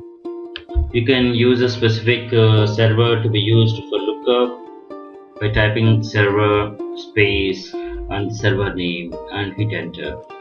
And you can query by typing set q equals to mx or ns or all. Also type equals to x, and x can be any of these types. Thanks for watching. Hello, I am Sri from CBTU. Welcome to the Ethical Hacker Training course based on CAH certification program by EC Council. Section Simple Network Management Protocol (SNMP). SNMP is a protocol for collecting, organizing and modifying information about managed devices. Managed devices, nodes are routers, switches, servers, workstations, printers, etc. SNMP is widely used in network management for network monitoring. An agent software inside a managed device translates alerts events as SNMP traps and send them to NMS, Network Monitoring Station or Network Management Station. SNMP exposes management data in the form of variables on the managed systems, organized in a Management Information System base (MIB), which describes system status and configuration. These variables can be remotely queried and managed by SNMP managing applications. SNMP is defined by IETF Internet Engineering Task Force. It consists of a set of standards for network management, including an application layer protocol, a database schema, and set of data objects, that is MIB. SNMP operates in the application layer, that is layer 7 of the OSI model. The SNMP agent receives request on UDP port 161. The manager sends request from any available source port to port 161 in the agent. The agent response will be sent back to the source port on the manager. The manager receives notifications, that is traps or inform requests, on port 162. The agent generates notifications from any available port. When used with TLS or DTLS, that is Transport Layer Security and Datagram Transport Layer Security, requests are received on port 10,161 and traps are sent to port 10,162. In SNMP communication, one or more administrative computers are called managers. They monitor and manage a group of hosts or devices. Each managed system node has an agent which reports information via SNMP to the manager. SNMP managed network consists of three components: managed device, agent, and network management station (NMS). A managed device is a network node that implements SNMP interface that allows unidirectional, that is read-only, or bidirectional, read and write, access to node-specific information. Managed device exchange node-specific information with the NMS. The managed device can be any type of device, including routers, servers, switches, IP telephones, hosts, printers, etc. An agent is a software on managed devices which report information via SNMP to the manager. A network management station (NMS) monitor and control the managed devices. Management Information Base (MIB) is a database of objects that can be managed on a device like router, switch, firewall, etc. The managed objects or variables can be set or read to provide information on the network devices and interfaces. MIB describes the structure of the management data of a device system containing object identifiers, OID, and metadata. Each OID identifies a variable that can be read or set via SNMP. SNMP agents expose management data on the managed systems as variables. We have 7 PDU types, that is protocol data units, in SNMP version 3, which is in use as of now. We have 3 SNMP versions, and the latest one being SNMP version 3. SNMP version 3 security mechanisms such as USM or TSM prevent successful attacks. SNMP version 2C is incompatible with SNMP version 1. The strategies for interoperability are proxy agents, such as SNMP version 2 agent, which can act as a proxy agent on behalf of SNMP version 1 managed devices. And another one is NMS, Network Management Systems, which can understand both versions. In SNMP version 3, security is the main focus. This defines a security version of SNMP which facilitates remote configuration of the SNMP entities. The security aspect is addressed by offering both strong authentication and data encryption for privacy. SNMP provides important security features of CIA triad, that is confidentiality, integrity, and availability. SNMP auto discovery discovers new devices in the network automatically. SNMP version 1 and version 2C present security risk as SNMP read communities are broadcast in clear text. SNMP v3 mitigates this risk somehow, and anyway care should be taken when using automatic discovery feature. This is sample MIB OID, how it looks like. SNMP check is an open source tool which automates the process of gathering information of any devices with SNMP protocol support. It can be used for penetration testing or system monitoring. This is SNMP check website. It supports these enumerations, and you can download a copy here. And Metasploit module is also available, and by default it comes with Kali Linux. And this is how a report sample looks like. You explore this. SNMP check is installed on Kali Linux by default.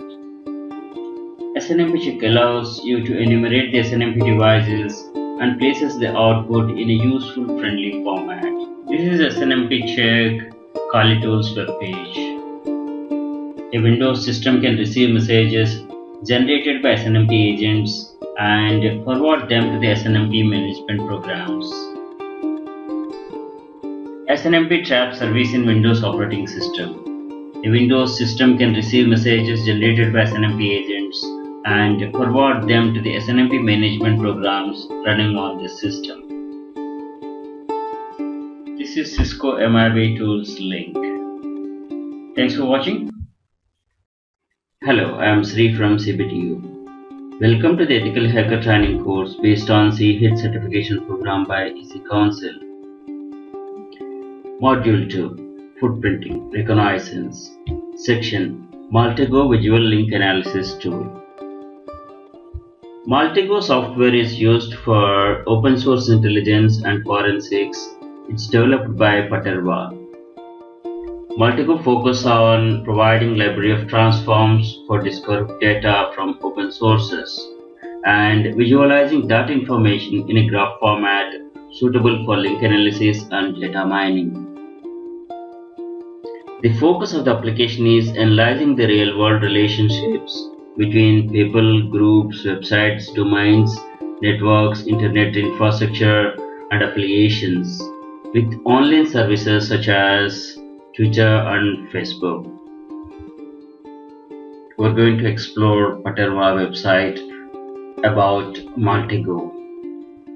Once again, Maltego comes with open source intelligence OSINT plugins called Transforms. The tool offers real-time data mining and information gathering and representation in graphic patterns. Maltego can be used for the information gathering phase of footprinting. Maltego will save you time and will allow you to work smartly. Maltego tool does footprinting internet infrastructure as well as gathering information about the people, organization, analyzing the relations based on the information available on the internet. Maltego can be used to determine the relationships between the following entities: people, names, email addresses, alias, groups of people, social networks, network of networks, companies, affiliations, websites, document and files, internet infrastructure such as domains, DNS names, IP addresses. Connections between these pieces of information are found using OSINT techniques by querying sources such as DNS records, whois records, search engines, social networks, online APIs, and metadata, etc. Maltego provides results in wide range of graphical layouts that allow for clustering of information, which makes relationships instant and accurate. This makes it possible to see hidden connections as well. There are 4 types of Maltego clients available: Excel, Classic, CE, and Casefile. The difference between these versions are the number of entities that can be written from a single transform and the maximum number of entities that can be on a single graph. Casefile is used by analysts using offline data who do not need access to standard transforms within Maltego. These are the Maltego client versions and their features under each version. Maltego CE is Community Edition. This is available for free for everyone after quick registration. It offers the same functionality as the Maltego Classic with few limitations. Maltego CE is used by security professionals worldwide and it ships with Kali Linux out of the box. Maltego CE features: it has the ability to perform link analysis on up to 10,000 entities in a single graph. The capability to return up to 12 entities per transform that is run. It includes the collection nodes which automatically group entities together with common features and find the key relationships you are looking for. It includes the ability to share the graphs in real time with multiple analysts in a single session. Graph export options include GraphML entity lists. Graph import options include tabular formats, CSV and Excel formats, also copy-paste as well. Maltego Community Edition is part of Kali Tools. Under the Information category, OSINT Analysis, click on Maltego CE to open Maltego Community Edition. Create your account and configure Maltego client. Please note once again that Maltego CE is for non-commercial use only. Install Maltego. If you do not want to use the Kali Linux Kali tools, you can install it. Installation of Maltego CE is easy and quick. It uses Java, runs on Windows, Mac and Linux. Minimum hardware specifications are 2 GB RAM, multi-core processor, 4 GB of disk space, internet access, and these ports to be opened. This is Maltego website.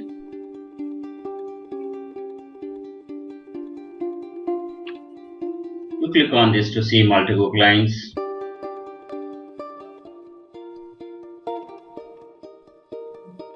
These are the different versions. These are the features of each version.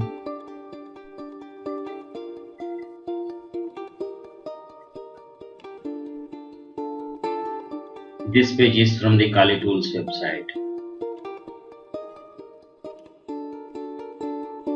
Thanks for watching.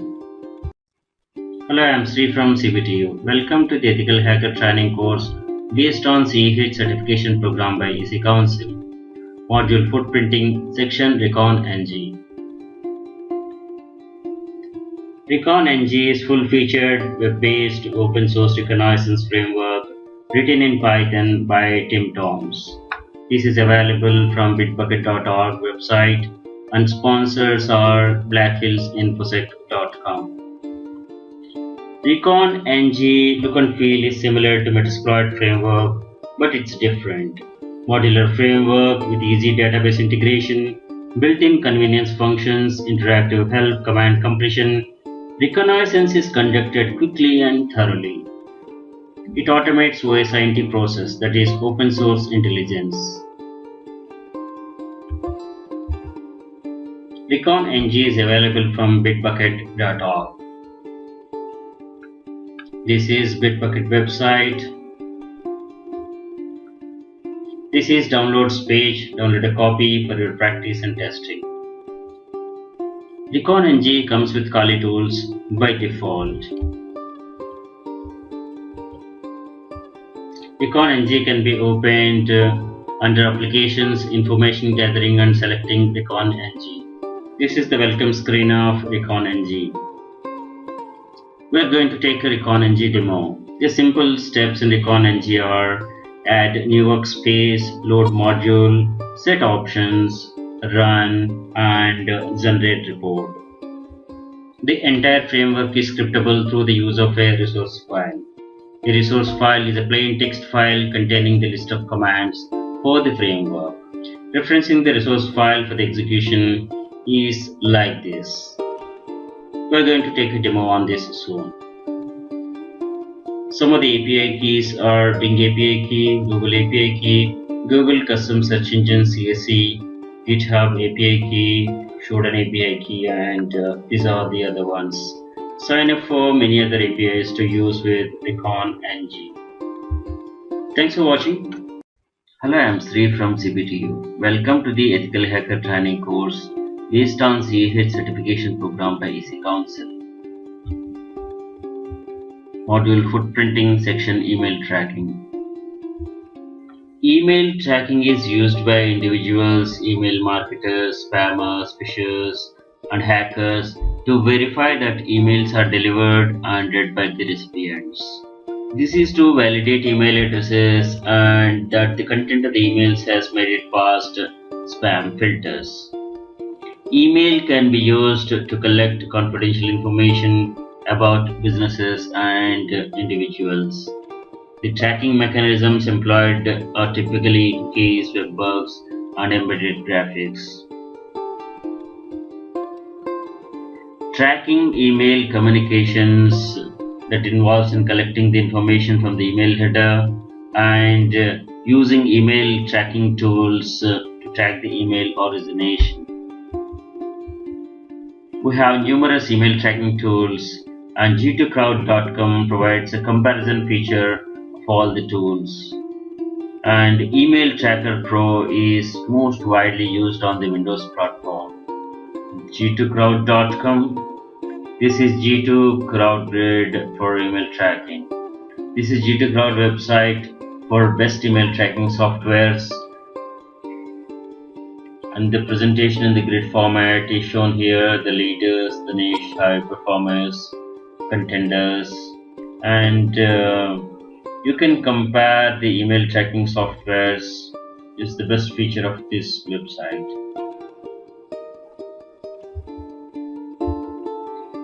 Email Tracker Pro is most widely used on the Windows platform for email tracking purpose.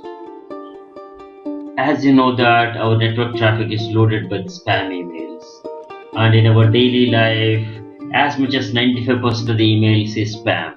Now the email providers like Gmail, they have the best spam filters and they filter out the emails, that is spam emails, from the genuine emails, and they will present it to you. Spam is annoying and can be dangerous as well. It may contain virus and fake links. They play tricks to gain sensitive information from you. Email Tracker Pro traces the origin of the email by using email header and stops spamming with spam filter. The features is it can trace the email, it can report the abuse, it has a built-in spam filter, and the best part is it is integrated with email clients such as Outlook. One thing is that Email Tracker Pro may give false alarms with genuine emails and that need to be tweaked. Graphical representation of geolocation of the sender is displayed. This is the best part of it. The free trial is available. Download a free trial and start experimenting. And Email Tracker Pro is available for personal use and business use as well. And there are standard edition and advanced editions in each category.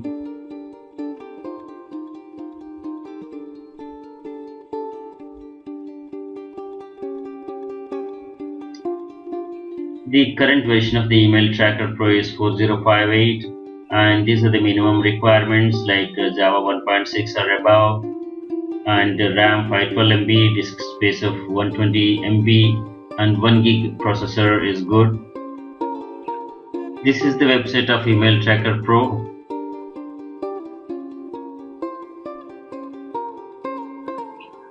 This is how graphically by geo it's represented. You can trace an email using email header.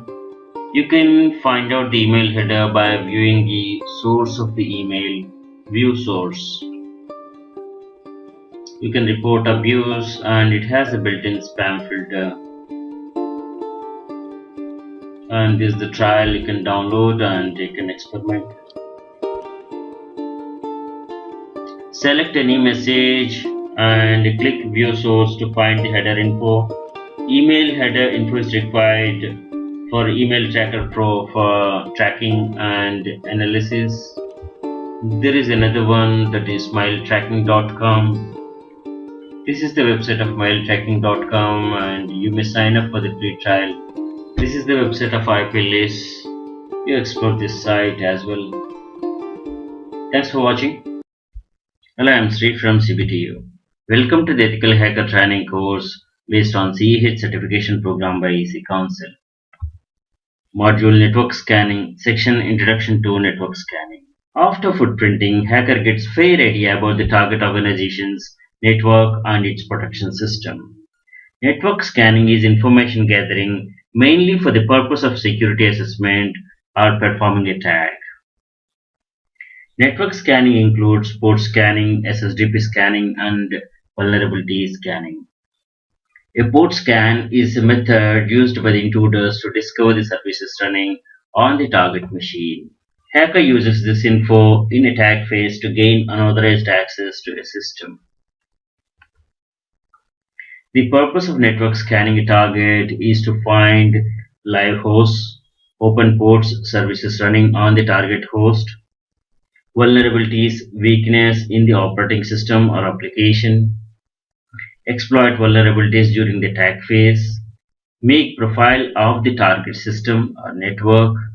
Profile includes IP address range, servers, DNS, network infra, operating system, and services running there. Enumeration phase, collecting routing info, network access, SNMP data, perimeter protection methods, and host protection methods, etc. SSDP is Simple Service Discovery Protocol, a network protocol based on IB suite for advertisement and discovery of network services and presence information. It accomplishes this without the assistance of DHCP, DNS, or without static configuration of a network host. SSDP is the basis of discovery protocol of Universal Plug and Play, that is UPnP, and is intended for use in residential or small office environments. It is a text-based protocol based on HTTP/U. It uses UDP as the underlying transport protocol. Services are announced by the hosting system with a multicast addressing on UDP port number 1900. In IPv4, multicast address is 239.255.255.250, and SSTP or IPv6 uses the address FF0X::C for all scope ranges indicated by the X. In 2014, it was discovered that SSDP was being used in DDoS attacks, known as SSDP reflection attack with amplification. DDoS is distributed denial of service. Many devices have a vulnerability in the UPnP software that allows an attacker to get replies from port number 1900 to a destination address of their choice. With a botnet of thousands of devices, the attacker can generate sufficient packet rate, occupy bandwidth to saturate links, causing the denial of service. That is DOS attack. These are some of the popular network scanning tools. We have many multi-purpose tools which does scanning, monitoring, analysis, and remediation for vulnerabilities as well. These are the open source network monitoring tools: Nagios, Cacti, Isinga, Shinken, Jabix, OpenNMS, etc. These are commercial network monitoring tools: Splunk, SolarWinds, Capsa, OpenVAS, etc. Most of these have free editions which can be tried, and they will have some limitations. Full version can be tried as offered by the respective organization. Thanks for watching. Hello, I'm Sri from CBTU. Welcome to the Ethical Hacker Training course based on CEH certification program by EC Council. Module Network Scanning, Section Port Scanner. A port scanner is an application designed to probe a server or a host for open ports. This is often used by the administrators to verify the security policies of their networks, and by the attackers to identify network services running on a host to exploit vulnerabilities. A port scan is a process that sends a client request to a range of server port addresses on a host with the goal of finding an open port or active port. Port sweep is to scan multiple hosts for a specific listening port. The latter is typically used to search for a specific service. For example, SQL-based worm may port sweep looking for the host listening on TCP port 1433. A port is an endpoint of communication in an operating system. A port number is a 16-bit unsigned integer, thus ranging from 0 to 65535. Specific port numbers are often used to identify specific services. There are 1024 well-known port numbers reserved by convention to identify specific service types on a host. Well-known port numbers are FTP 21, SMTP port number 25, like this. HTTP, all well known, that's a World Wide Web Service, and secure HTTP is 443, like this. In TCP/IP, network services are referred using two components: a host address and a port number. Example 192.168.1.1. This is host :22. This is port, SSH port, that is. The results of a scan on a port is usually generalized into one of the three categories: open or accepted. The host sent a reply indicating that a service is listening on the port. Closed or denied or not listening. The host sent a reply indicating that connections will be denied to this port. Filtered, dropped, or blocked. There was no reply from the host. Open ports present two vulnerabilities: security and stability concerns associated with the program responsible for delivering the service, that's open ports, and with the operating system that is running on the host, open or closed ports. Filtered ports do not tend to present vulnerabilities. These are the port scanning types: TCP scanning, SYN scanning, UDP, ACK, window scanning, and FIN scanning. We have other scan types as well. TCP scan completes the TCP three-way handshake, and the port scanner closes the connection. These services can log the sender IP address, and IDS IPS can raise an alarm. Nmap calls this mode Connect Scan, named after the Unix Connect system call. SYN scanning is another form of TCP scanning, also known as half-open scanning. The port scanner generates a SYN packet. If the target port is open, it will respond with a SYN-ACK packet. The scanner host responds with RST packet, that is reset, closing the connection before the handshake is completed. If the port is closed but unfiltered, the target will instantly respond with RST packet. UDP is connectionless protocol, so there is no equivalent to TCP SYN packet. If a UDP packet is sent to a port that is not open, the system will respond with an ICMP port unreachable message. Most UDP port scanners use this scanning method and use the absence of response to infer that a port is open. However, if the port is blocked by a firewall, this method will falsely report that a port is open. If the port unreachable message is blocked, all ports will appear open. This method is also affected by ICMP rate limiting. Sending a DNS query to port 53 will result in a response if DNS server is present. ASIC scanning doesn't exactly determine whether the port is open or closed, but whether the port is filtered or unfiltered. This is especially good when attempting to probe for the existence of a firewall and its rule sets. Window scanning is rarely used and is untrustworthy in determining whether a port is opened or closed. It generates the same packet as ASIC scan but checks whether the window field of the packet has been modified. Firewalls generally block SYN packets. FIN packets can bypass the firewalls without modification. Closed ports reply to a FIN packet with the appropriate RST packet, that is the reset packet, whereas open ports ignore the packet on hand. This is a typical TCP behavior and is in some ways a loophole. We have many scan types. These are the other scan types that exist, and Nmap supports most of these. Xmas sends packets with FIN, urgent, and push flags turned on like a Christmas tree. Null sends a packet with no TCP flags set. Protocol scan. This is done to determine what IP protocols like TCP, UDP, etc. are enabled on the target. Proxy scan. This is done to know the proxy's IP address. Idle scan. This is a scanning without revealing one's identity. Cat scan.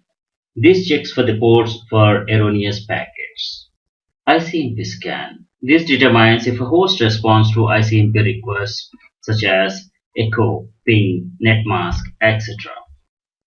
Many internet service providers restrict the customer's ability to perform port scans to destinations outside of their home networks. This is usually covered in the terms of service or acceptable use policy, to which a customer must agree. Some ISPs implement packet filters or transparent proxies that prevent outgoing service requests to certain ports.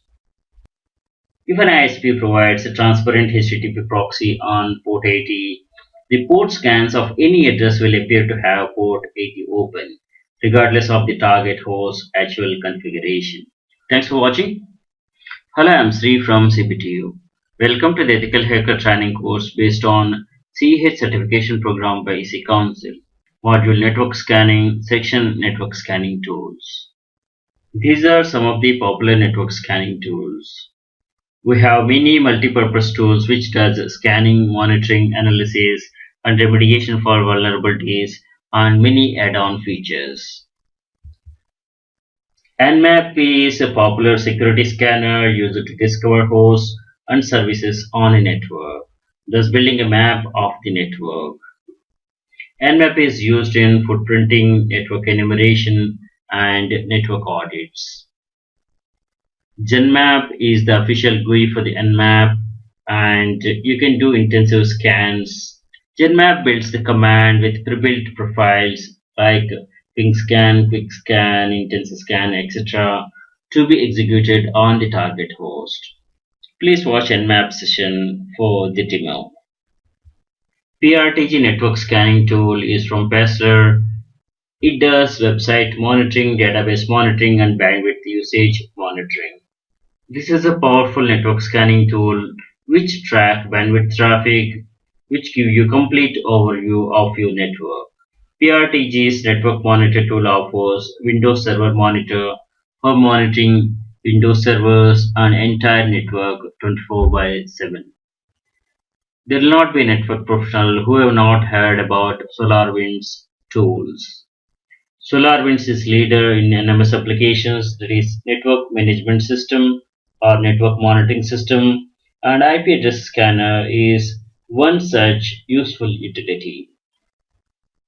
Soft Perfect Network Scanner is a fast scanner with an extensive range of options and advanced features for system admins.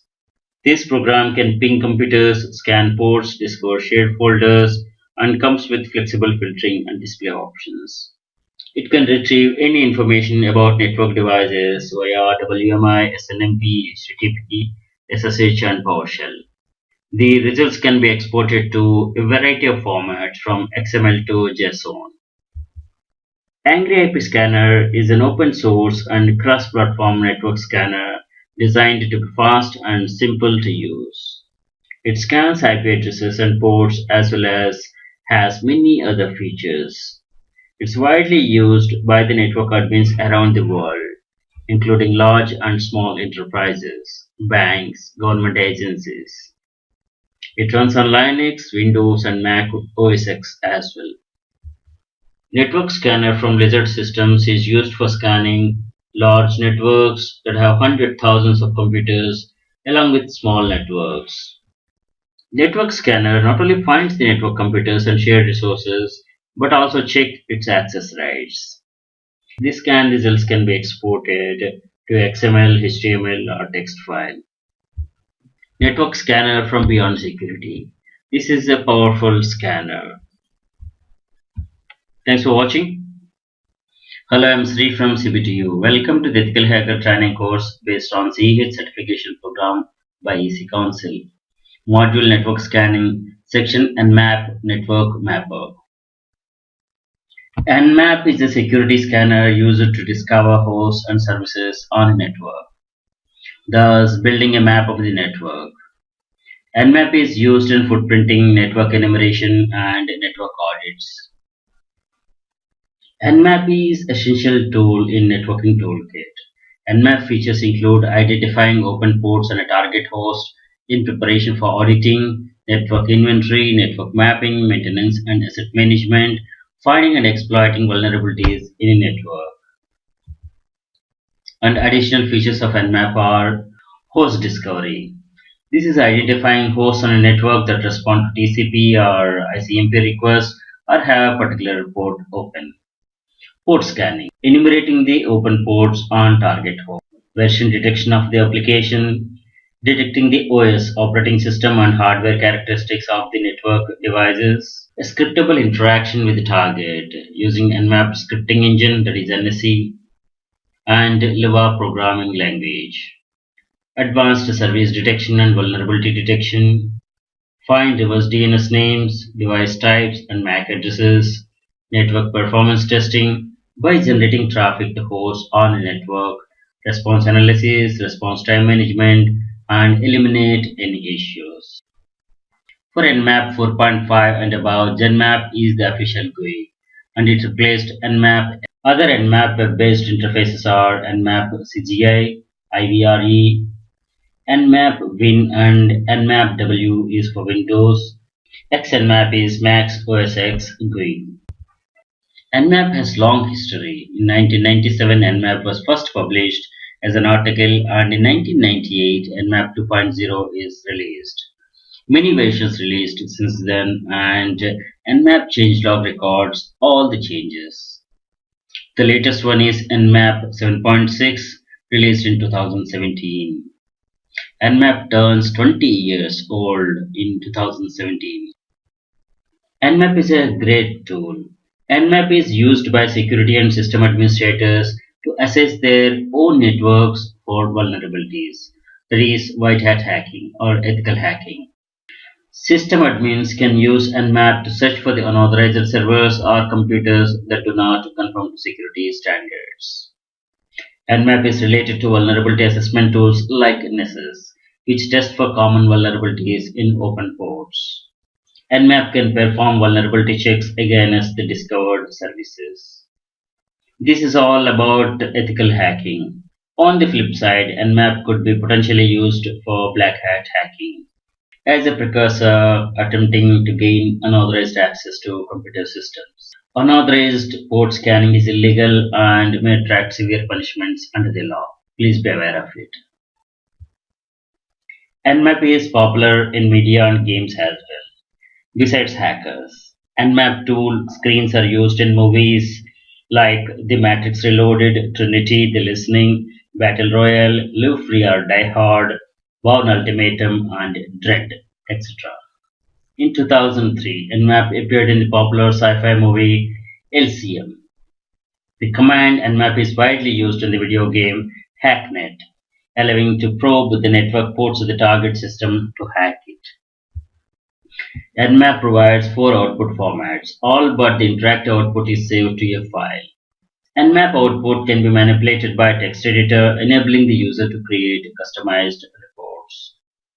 Interactive output. This is presented and updated in real time when a user runs Nmap from the command line.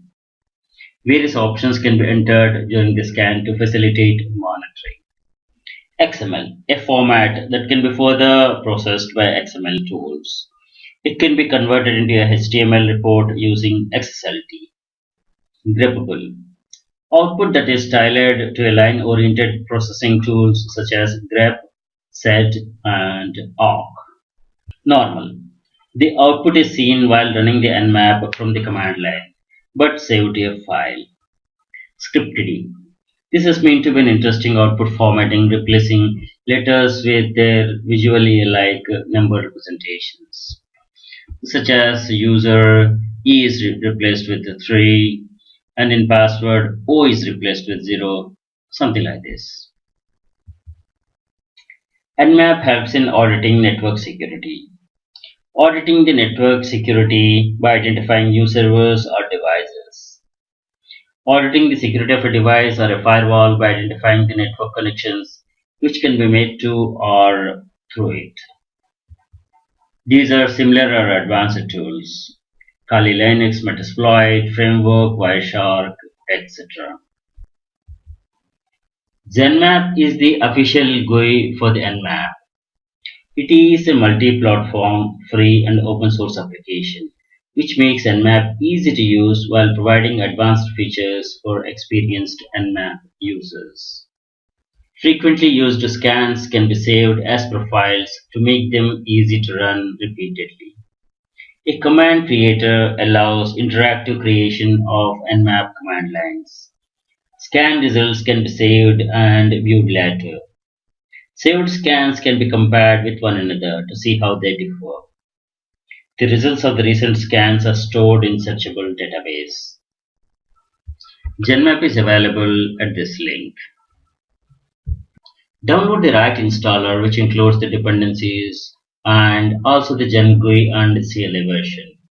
Nmap is supported on Windows 7 and newer versions.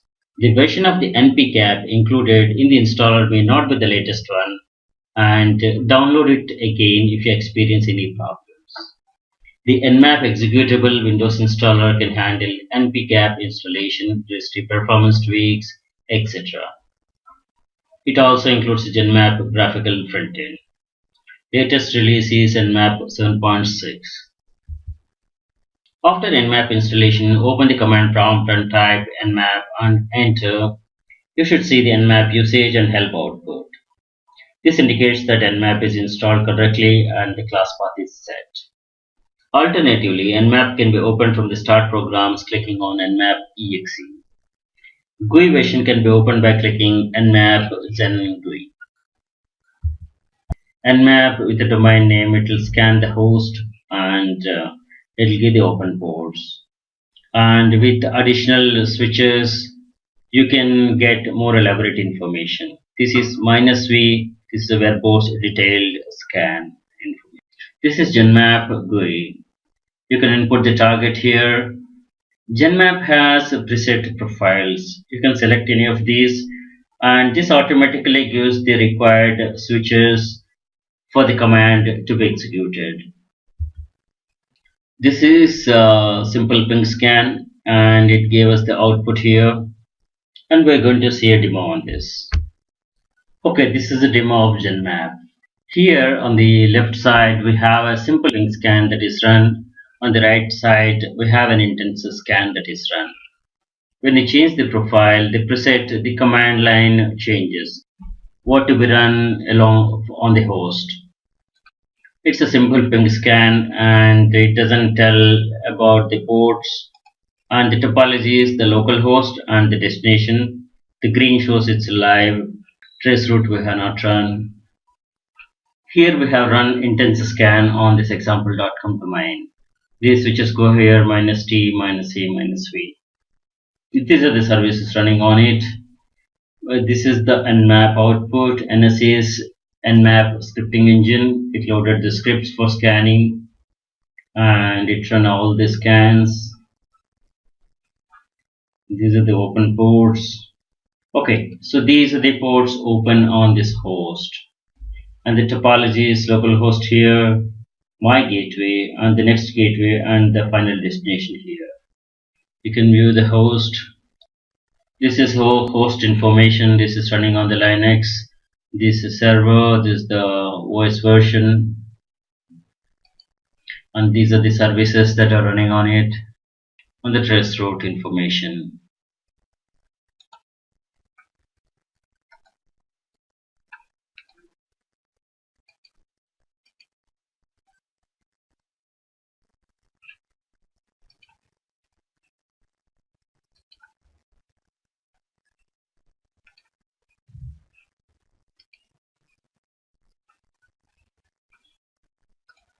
These are the two scans we have done, and we have not saved yet. You can save them to a directory. This is the Nmap scan report. You can view this Nmap scan reports with any text editor.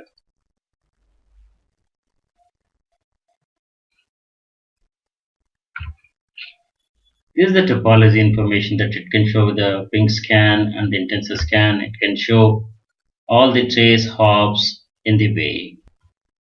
Thanks for watching. Hello, I am Sri from CBTU. Welcome to the Ethical Hacker Training course based on CH certification program by EC Council.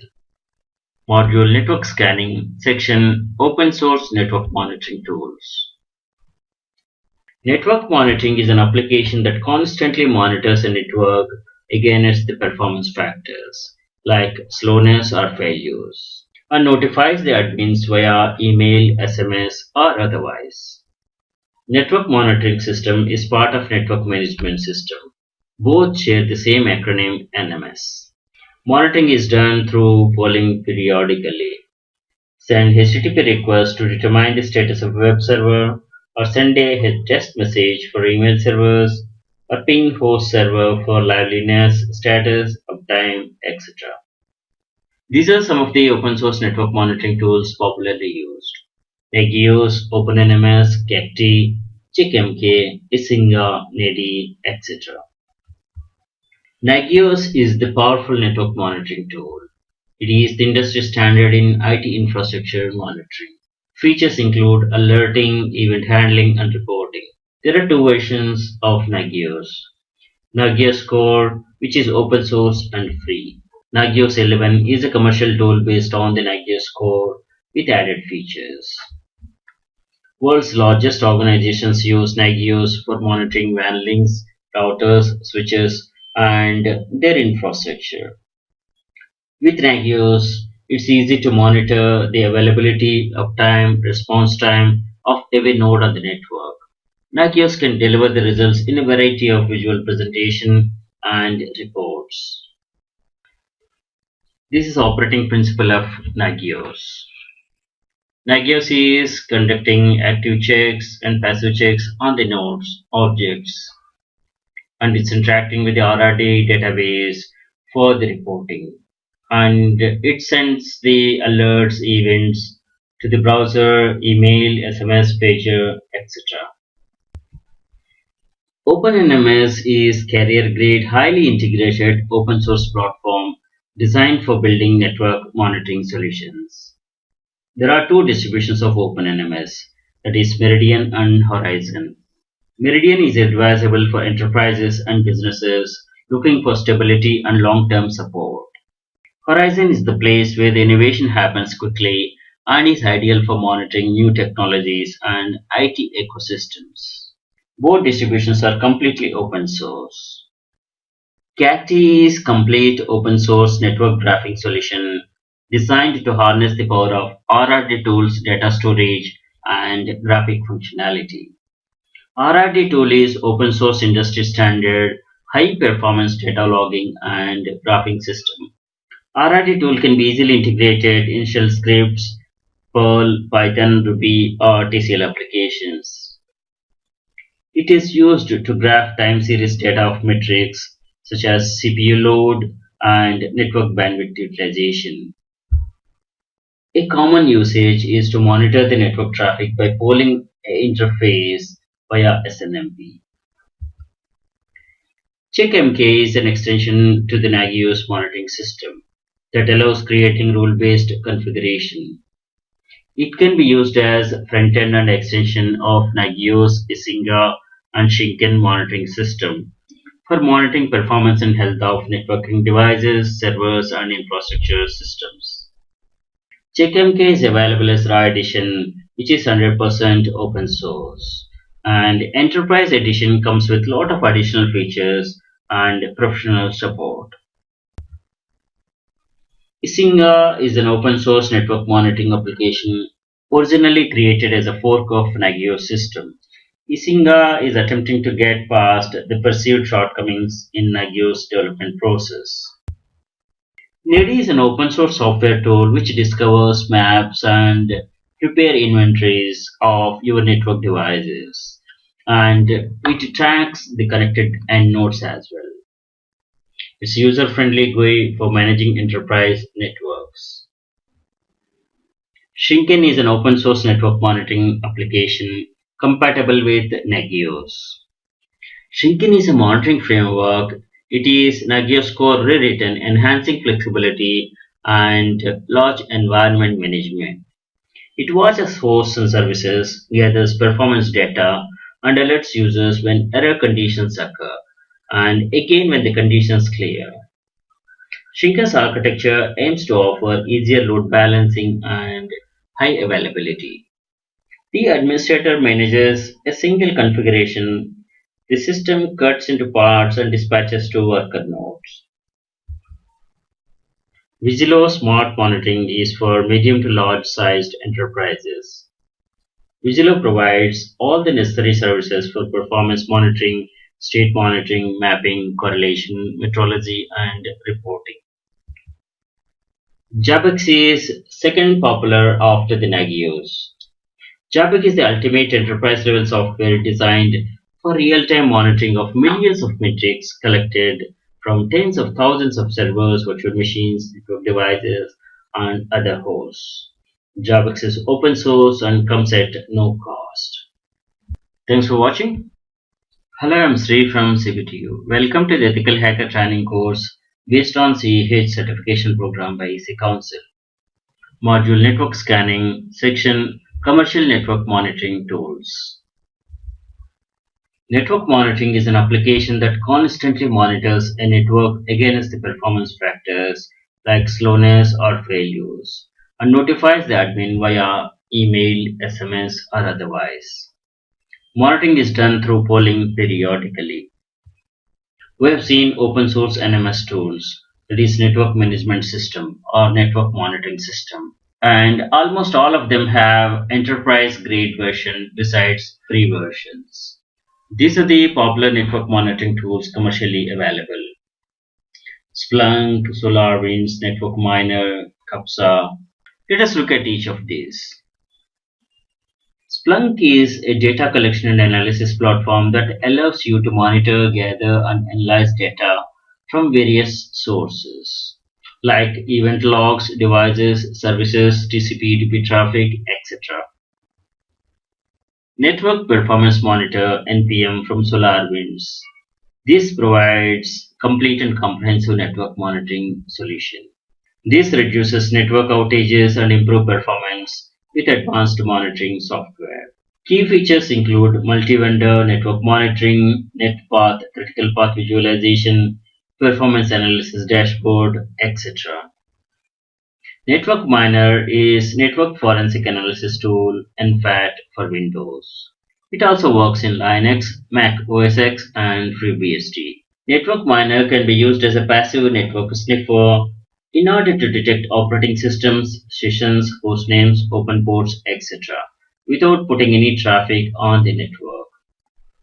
Network Miner can also parse PCAP files for offline analysis. CAPSA from Colasoft. This is network analyzer and monitors network traffic. CAPSA is a portable network performance analysis and diagnostic tool. It's a powerful and comprehensive packet capture and analysis solution with easy-to-use interface. CAPSA aids in keeping you assessed of threats that may cause significant business outage. OpenVAS is an open source tool for delivering comprehensive vulnerability scanning and solution management. With this utility, you'll be able to test even internet-connected servers and firewalls. The OpenVAS framework is part of Greenbone Network's commercial vulnerability management solution, from which developments are contributed to the open source community since 2009. Aperta monitors performance for SaaS apps, cloud apps, remote locations, and everything in between. Unigma Unified Cloud Management, performance monitoring, automation, and cost analytics for public clouds. Features include get instant alerts without installing agents, policy-driven, out-of-the-box monitoring rules, reporting, automate routine tasks, event-driven smart tasks. Dynatrace is powerful full-stack automated performance management tool. Core Impact is the most comprehensive solution for assessing and testing security vulnerabilities throughout your organization. Core Impact is the only solution that empowers you to replicate attacks that pivot across systems, devices, and applications, revealing how chains of exploitable vulnerabilities vision critical systems and data. Core Impact gives you visibility into the effectiveness of your endpoint defenses and reveals where your most pressing risks exist across your network. This enables you to evaluate your organization's ability to detect, prevent, and respond to real-world multi-staged threats. Genos Core is a powerful open-source IT monitoring platform that monitors applications, servers, storage, networking, and virtualization to provide availability and performance statistics. NetBeast provides network engineers with real-time and historical performance data to solve the most complex issues on the wide and Wi-Fi networks. KeyChest of Enigma Bridge is a certificate expiry monitoring service. It uses internet databases and checks configuration of your servers. KeyChest dashboard gives you all the information you need for operational teams as well as performance charts, that is KPIs, key performance indicators. The Dude Network Monitor is a new application by MikroTik. The Dude is a network monitoring solution that monitors devices and alerts you when there is a problem.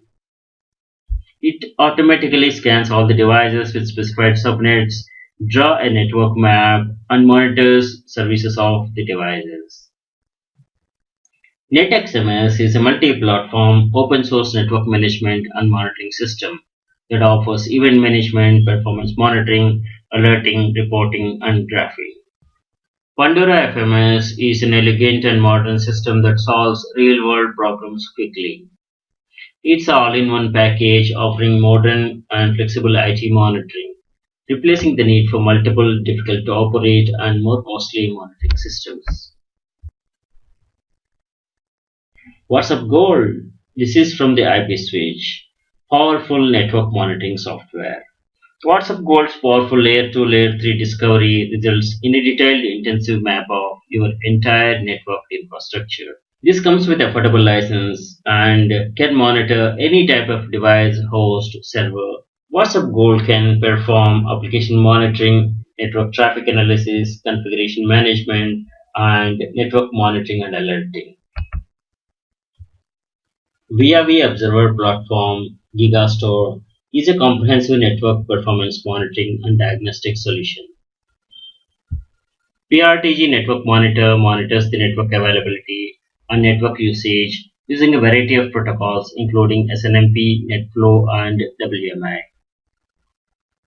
Microsoft Network Monitor is a deprecated packet analyzer and has been replaced by Microsoft Message Analyzer.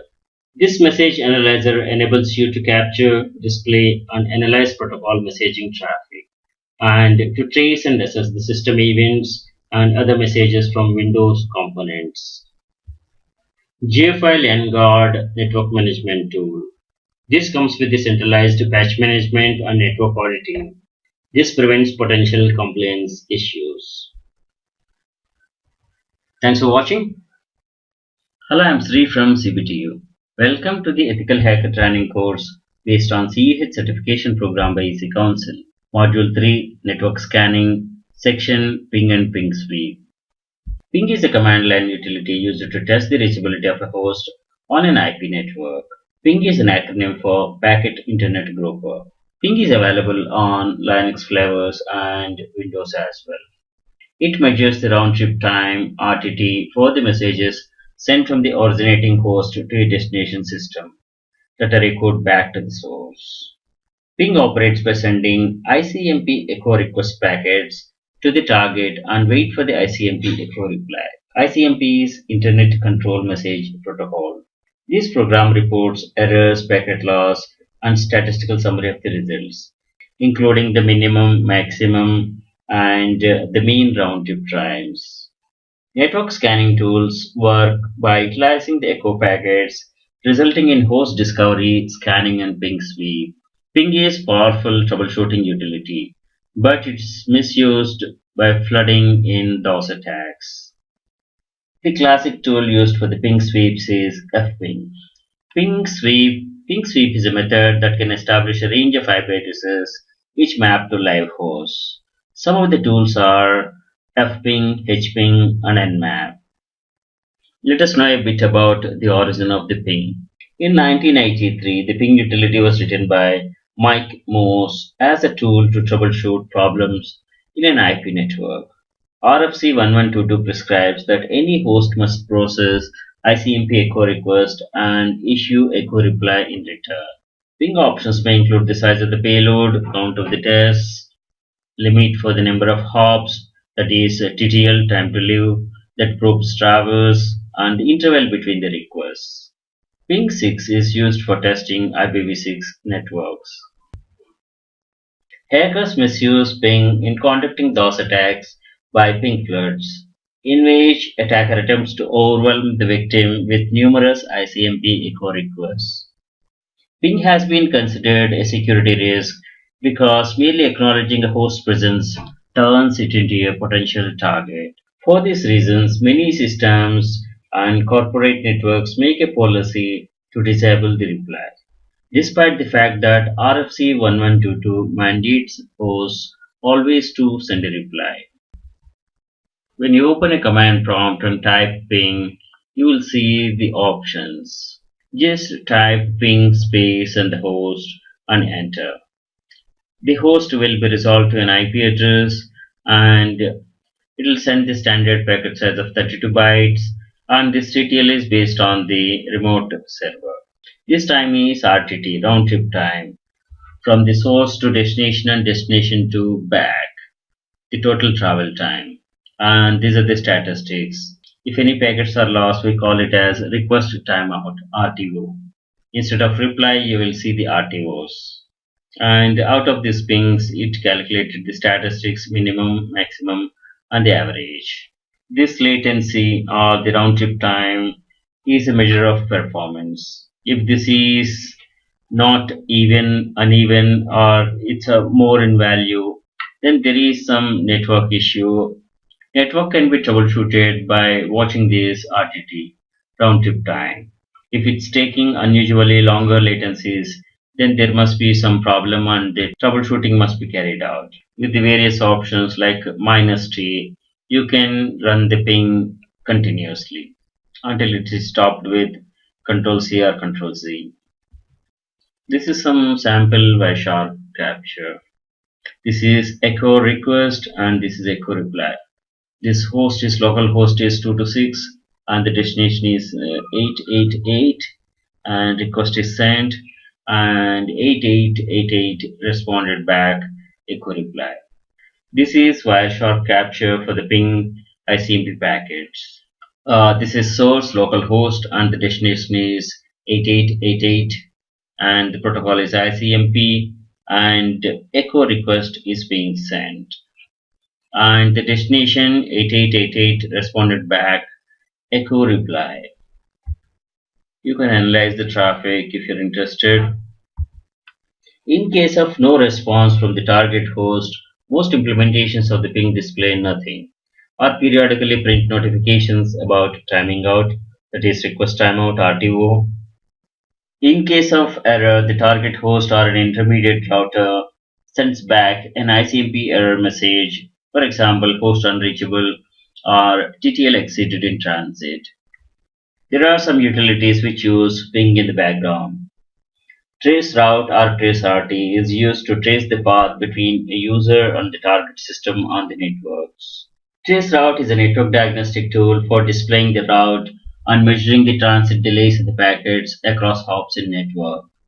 A comparison to the ping being ping only computes the final round trip times from the destination point. In Unix, Linux, Apple macOS, the command is traceroute. In Microsoft Windows, the command is traceRT. TraceRT sends ICMP echo requests instead of UDP packets. This is a TraceRT example in Windows platform. Traceroute on Linux. Firewalls may permit ICMP packets but not permit packets of other protocols. Traceroute is also used by penetration testers to gather information about the network infrastructure and IP ranges around a given host. Thanks for watching.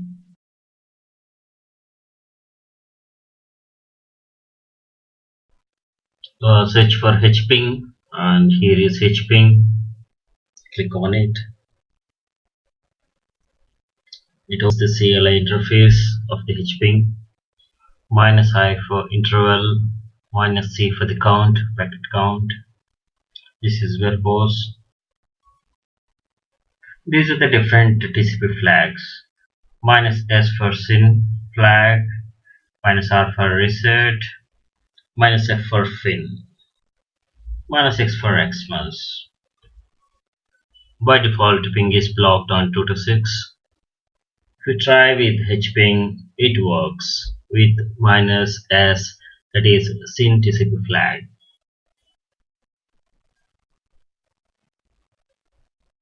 So web server is running on port 8000 and if you continuously send these packets, it will flood the server with SYN packets. Let's try with fin. We won't get any response. Even for the reset also won't get any response. We can capture the packets in the Wireshark and we can see the two-way communication. Where we are running this hping is the IP address is 230.192.168.0.230. This is Wireshark capture. 192.168.0.230 is Kali Linux machine from where we are running hping to the server on 226. Server is running on port 8000 and SYN packet is sent from 230 and 226 responded back with ACK, but 230 immediately reset that connection to avoid TCP three-way handshake. These are the other elements. If you're interested, you can have a look at it. We filtered the communication between 226 and 230. 230 is source, and this is 230 sent packet, and 226 responded with acknowledgement. 230 sent it said packet to avoid TCP three-way handshake, and here we sent from 230 to 226 fin packets, and we didn't get any ACK. And these are the reset packets which were sent from 230 to 226. These are the various attacks that can be done on a target host.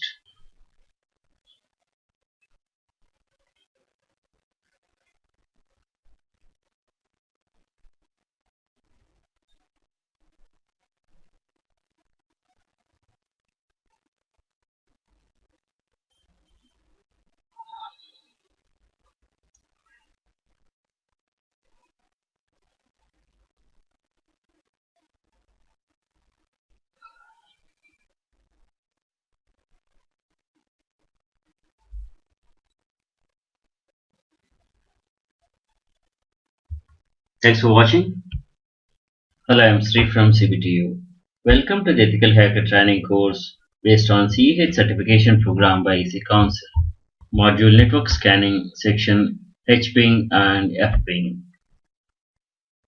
HPing is a free packet generator and analyzer for the TCP/IP protocol. It's distributed by Salvatore Sanfilippo. It's also known as anti-res. It is one of the de facto tools for security auditing and testing of firewalls and networks. It was used to exploit idle scanning technique and now implemented in the Nmap security scanner. HPing is scriptable using the TCL language, and it implements an engine for human readable description of TCP/IP packets. HPing is useful for both system administrators and hackers. HPing features being it's a CLI interface, that is command line utility. It can send custom TCP/IP packets and display target replies like ping2 with the ICMP replies. It can handle fragmentation and almost arbitrary packet size and content. It supports TCP, UDP, ICMP, and raw IP protocols. It has a traceroute mode, the ability to send files between covered channel, and many other features. HPing works on Windows and all Linux flavors. It's released under GPL version 2. HPing is no longer actively developed. However, from time to time, changes are submitted by the users and they are integrated into the main source tree. The development headquarters being HPing GitHub repository, and it comes with Kali Linux, Kali tools as well.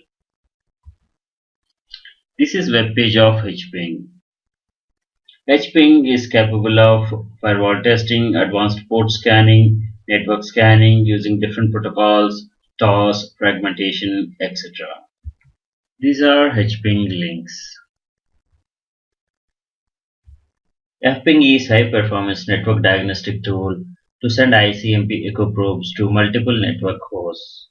FPing is a ping-like program to check if a host is alive. In FPing, we can specify any number of hosts on the command line or specify a file containing the list of hosts to ping. The history of FPing being in 1992, Roland Schemers published first version. 2002 till 2011, there was no official FPing releases. In 2017, FPing 4 is released. These are some of the FPing links. This is GitHub repository. This is maintained by David. This is FPing web page. This is FPing Git repository. FPing is a tool that can be used for conducting ping sweeps. FPing takes a list of IP addresses and sends ping packets to them. Unlike normal ping, FPing sends one packet to one IP address and then proceeds immediately to the next IP address in round robin fashion. Thanks for watching. Hello, I'm Sri from CBTU. Welcome to the Ethical Hacker Training course based on CEH certification program by EC Council. Module Network Scanning, Section Proxy Server. Proxy server is a server that acts as an intermediary for the request from clients seeking resources from other servers. Proxy works as middleman between your PC and the internet. When using proxy, your actual IP address will be hidden and you will use proxy's IP address instead. A client connects to the proxy server, requests a web page or others, and the proxy server contacts the destination server and responds back to the client. Web proxies facilitate access to the content on the World Wide Web, providing anonymity and may be used to bypass the IP address blocking. Many proxies mask your IP address and they don't encrypt your traffic, which means that a malicious user can still intercept it. Type of proxy servers: gateway or tunneling proxy, open proxy, and reverse proxy.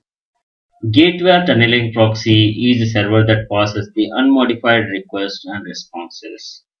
Open proxy or forward proxy. This is an internet-facing proxy used to retrieve a wide range of resources. There are many open proxies on the internet.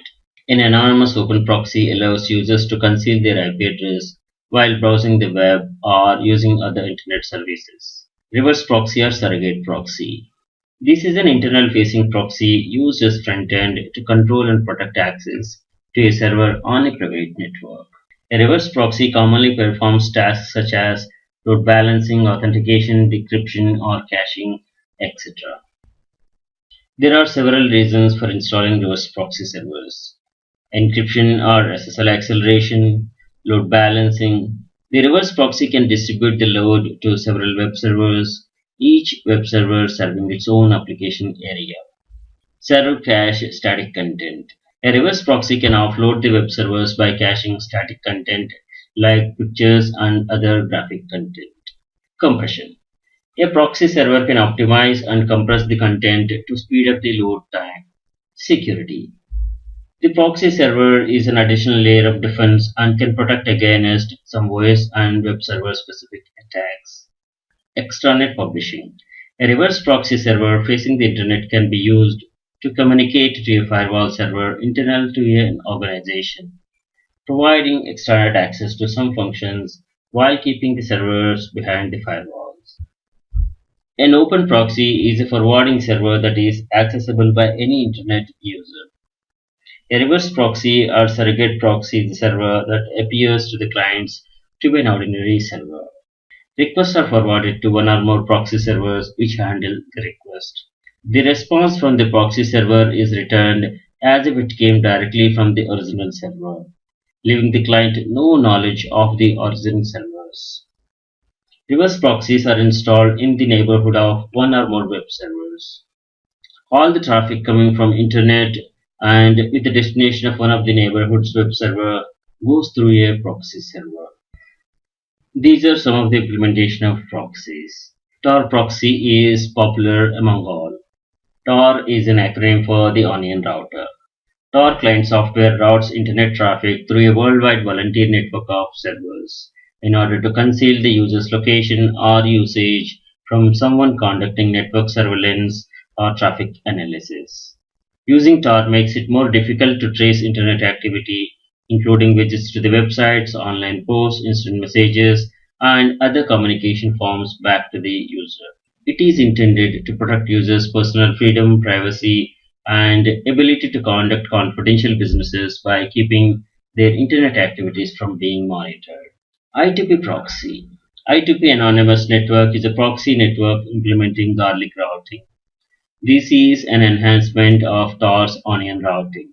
I2P is fully distributed and works by encrypting all communication in various layers and relaying them through a network of routers run by the volunteers in various locations. By keeping the source of the information hidden, I2P offers censorship resistance. The goals of the I2P are to protect users' personal freedom, privacy, and ability to conduct confidential business. Web proxy forwards HTTP requests SOX proxy forwards arbitrary data after connection fails. It is similar to HTTP Connect in web proxies. Transparent proxy is also known as intercepting proxy, inline proxy, or forced proxy. Transparent proxy intercepts normal communication at the network layer without requiring any special client configuration. A transparent proxy is normally located between the client and the internet, with the proxy performing some of the functions of a gateway. CGA proxy. A CGA proxy accepts target URLs using web form in the user's browser window, processes the request, and returns the results to the user's browser. Suffix proxy. A suffix proxy allows a user to access the web content by appending the name of the proxy server to the URL of the requested content, like example.com.suffixproxy.com. DNS proxy takes DNS queries and forwards them to the Internet Domain Name Server. It may also cache DNS records. SMTP proxies are specialized mail transfer agents, MTAs, that, similar to the other type of proxy servers, pass the SMTP sessions through the other MTAs without using the store and forward approach of a typical MTA. These are the popular proxy tools: Hidester, kproxy, ultrasurf, megaproxy, tor, and we are going to discuss these in part 2. And more proxies are here like genproxy, privoxy, nginx, tinyproxy, etc. Proxy chains is having a chain of servers to connect to the remote host for high level of anonymity. A chain can contain proxy servers of different types: SOX version 4, version 5, HTTPS, etc. If you use a HTTP proxy, it must be the last one in the chain. Disadvantage being, if one proxy is down, then the entire chain will be down, and the time lag to the destination will increase by the sum of all the lags through the proxies. If a chain contains no proxies, the connection will be made directly. Logging and eavesdropping. Proxies can be installed in order to eavesdrop upon the data flow between client machines and the web. All the content sent or accessed, including passwords, cookies, can be captured and analyzed by the proxy operator. Passwords to online services such as webmail, banking should always be exchanged over a secure connection, that is, using SSL. These are some of the proxy tools for mobile. ProxyDroid or Bot is a free proxy app that empowers other apps to use the internet securely. Orbot is Tor for Android. Orfox is a Tor browser for Android. Orfox is built from the same source code as the Tor browser. Charles Proxy, and others. Thanks for watching. Hello, I'm Sri from CBT. Welcome to the Ethical Hacker Training course based on CEH certification program by EC Council. Module Network Scanning, section Proxy Server. In this session, we are going to have a look at all the proxy servers. Proxy server is a server that acts as an intermediary for the request from clients seeking resources from other hosts or servers. Proxy tools.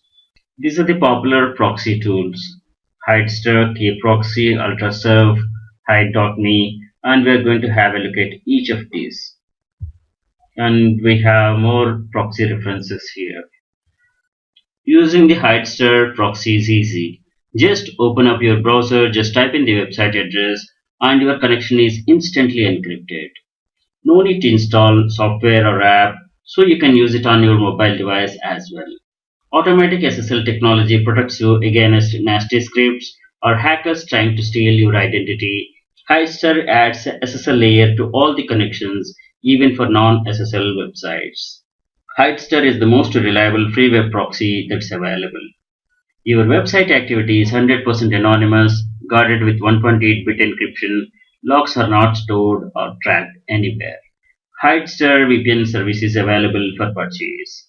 This is for faster speed, more security, privacy, and it's available even for free trial. Hide.me. This is a free web proxy to easily access all the blocked sites and surf the web anonymously. This is trusted by more than 5 million users worldwide. VPN is available to encrypt all internet connection and available to try. Free web proxy from proxy site. Browse any website through proxy site web proxy safely and anonymously. Proxy site will connect to the website and pass it back to you, no matter if the destination website is secure, that is SSL, or not. What you do on the internet is nobody's business but yours. Another popular proxy is kproxy. Over 1.5 million people use kproxy monthly for protecting their privacy and identity online. The features are bypass any filter, bypass online blocks to access any web content, avoid hackers, enjoy complete security even on public Wi-Fi connections with kproxy, prevent hackers from stealing your personal passwords, bank account, credit card details, and other sensitive info. Surf privately. Hide your IP address, your location, and personal information online. Protect your data from snooping by your internet service provider even. Kproxy extension is available for Chrome and Firefox. SSL encrypted free web proxy from VPN Book to surf the web anonymously and securely. This comes with 256-bit SSL encrypted traffic to bypass the government censorship. Hide your IP address, protect from network spies, web browser-based proxy, no additional software is needed, multiple proxy server locations to choose from. The Whoya.net web proxy is a quick and free way to change your IP address, unblock sites, and gain anonymity on the web. Anonymous surfing with megaproxy web SSL VPN is easy. Just enter the address of the website you would like to visit and surf. Anonymous. This service allows you to surf the web without revealing any personal information. It is fast, it is easy, and free. Free web proxy from Tooler. This free web proxy enables you to access any website anonymously and unblock popular sites. Get total privacy and protection with HMA VPN service. Browse anonymously and hide your identity online. Your IP address is hidden so you can browse without being tracked. Enjoy security online, even on public Wi-Fi connections and unsecured network connections. Free proxy from handcrafted software. This runs on Microsoft Windows platform and is free. And is not available under GNU GPL. Another popular proxy is Squid. Squid is caching and forwarding HTTP web proxy. It speeds up web server by caching repeated requests, caching web, DNS, and other lookups. Squid was originally designed to run as a daemon on Unix-like systems. This is available on Windows with Cygwin environment. Squid is free software released under GNU GPL. Wingate is advanced HTTP proxy, SOC server, and multi-protocol proxy server, email server, and Internet gateway system for Windows. The latest version is 9.1 and free for 10 users. I2P proxy, the Invisible Internet Project. This allows applications to send messages to each other anonymously and securely. Users include anonymous web surfing, chatting, blogging, and file transfers. The software that implements this layer is called I2P router, and computer running I2P is called I2P node. The software is free and open source and is published under multiple licenses. This is backed by the garlic routing and garlic encryption using overlay network and darknet. Proxy switcher, this is add-on for the browser. Proxy Workbench is a proxy server. It displays the data in real time. Tails is a live operating system that you can start on almost any computer from a USB stick or a DVD. Tails sends its traffic through Tor. It aims at preserving your privacy and anonymity. Use the internet anonymously and circumvent censorship. An anonymizer or anonymous proxy is a tool that attempts to make activity on the internet untraceable. It's a proxy server that acts as an intermediary and privacy shield between a client computer and the rest of the internet. CyberGhost VPN is all-in-one online privacy app. Enjoy online browsing without fear of hackers, mass surveillance, or online behavior tracking. Your original IP address will be replaced with one of the CyberGhost network, making it impossible for third parties to track you online. No more censored or geo-restricted content. Access restricted websites. Secure online transactions. Nobody will be able to pry into your personal conversations, browsing history, or online transactions, even on public Wi-Fi's. Online activity will be encrypted with 256-bit encryption. Gzapper is a powerful software utility to block Google cookies, clean Google cookies, and help you stay anonymous while searching online. These are some proxy tools for mobile: Proxy Droid, Orbot, Tor for Android, or Fox, Tor browser for Android, Charles Proxy, and others. Thanks for watching. Hello, I'm Sri from CBTU. Welcome to the Ethical Hacker Training course based on CH certification program by EC Council. Module Network Scanning, Section Tor Project and Tor Proxy. We are going to learn about what is Tor, Tor Project, Tor Browser, Tor Proxy, Tor for Android. Tor is an acronym for the Onion Router. Tor is a system intended to enable online anonymity. Tor client software routes internet traffic through worldwide volunteer network of servers in order to conceal users' location or usage from someone conducting network surveillance or traffic analysis. Using Tor makes it more difficult to trace internet activity, including visits to the websites, online projects, instant messages, and other communication forms back to the user. It is intended to protect users' personal freedom, privacy, and ability to conduct confidential business by keeping their internet activities from being monitored. Onion routing refers to the layered nature of encryption service. The original data is encrypted and re-encrypted multiple times, then sent through successive Tor relays, each one of which decrypts a layer of encryption before passing the data on to the next relay and ultimately the destination. This reduces the possibility of the original data being unscrambled or understood in transit. Tor client is free software and there are no additional charges to use their network. The Tor browser, previously known as TBB, Tor Browser Bundle. This is the flagship product of the Tor project. It consists of a modified Mozilla Firefox ESR web browser, the Tor button, Tor launcher, no script, and HTTPS everywhere, Firefox extensions, and the Tor proxy. Users can run the Tor browser from removable media also. It can operate under Microsoft Windows, macOS, or on all Linux flavors. The Tor browser actually starts Tor background processes and routes the traffic through the Tor network.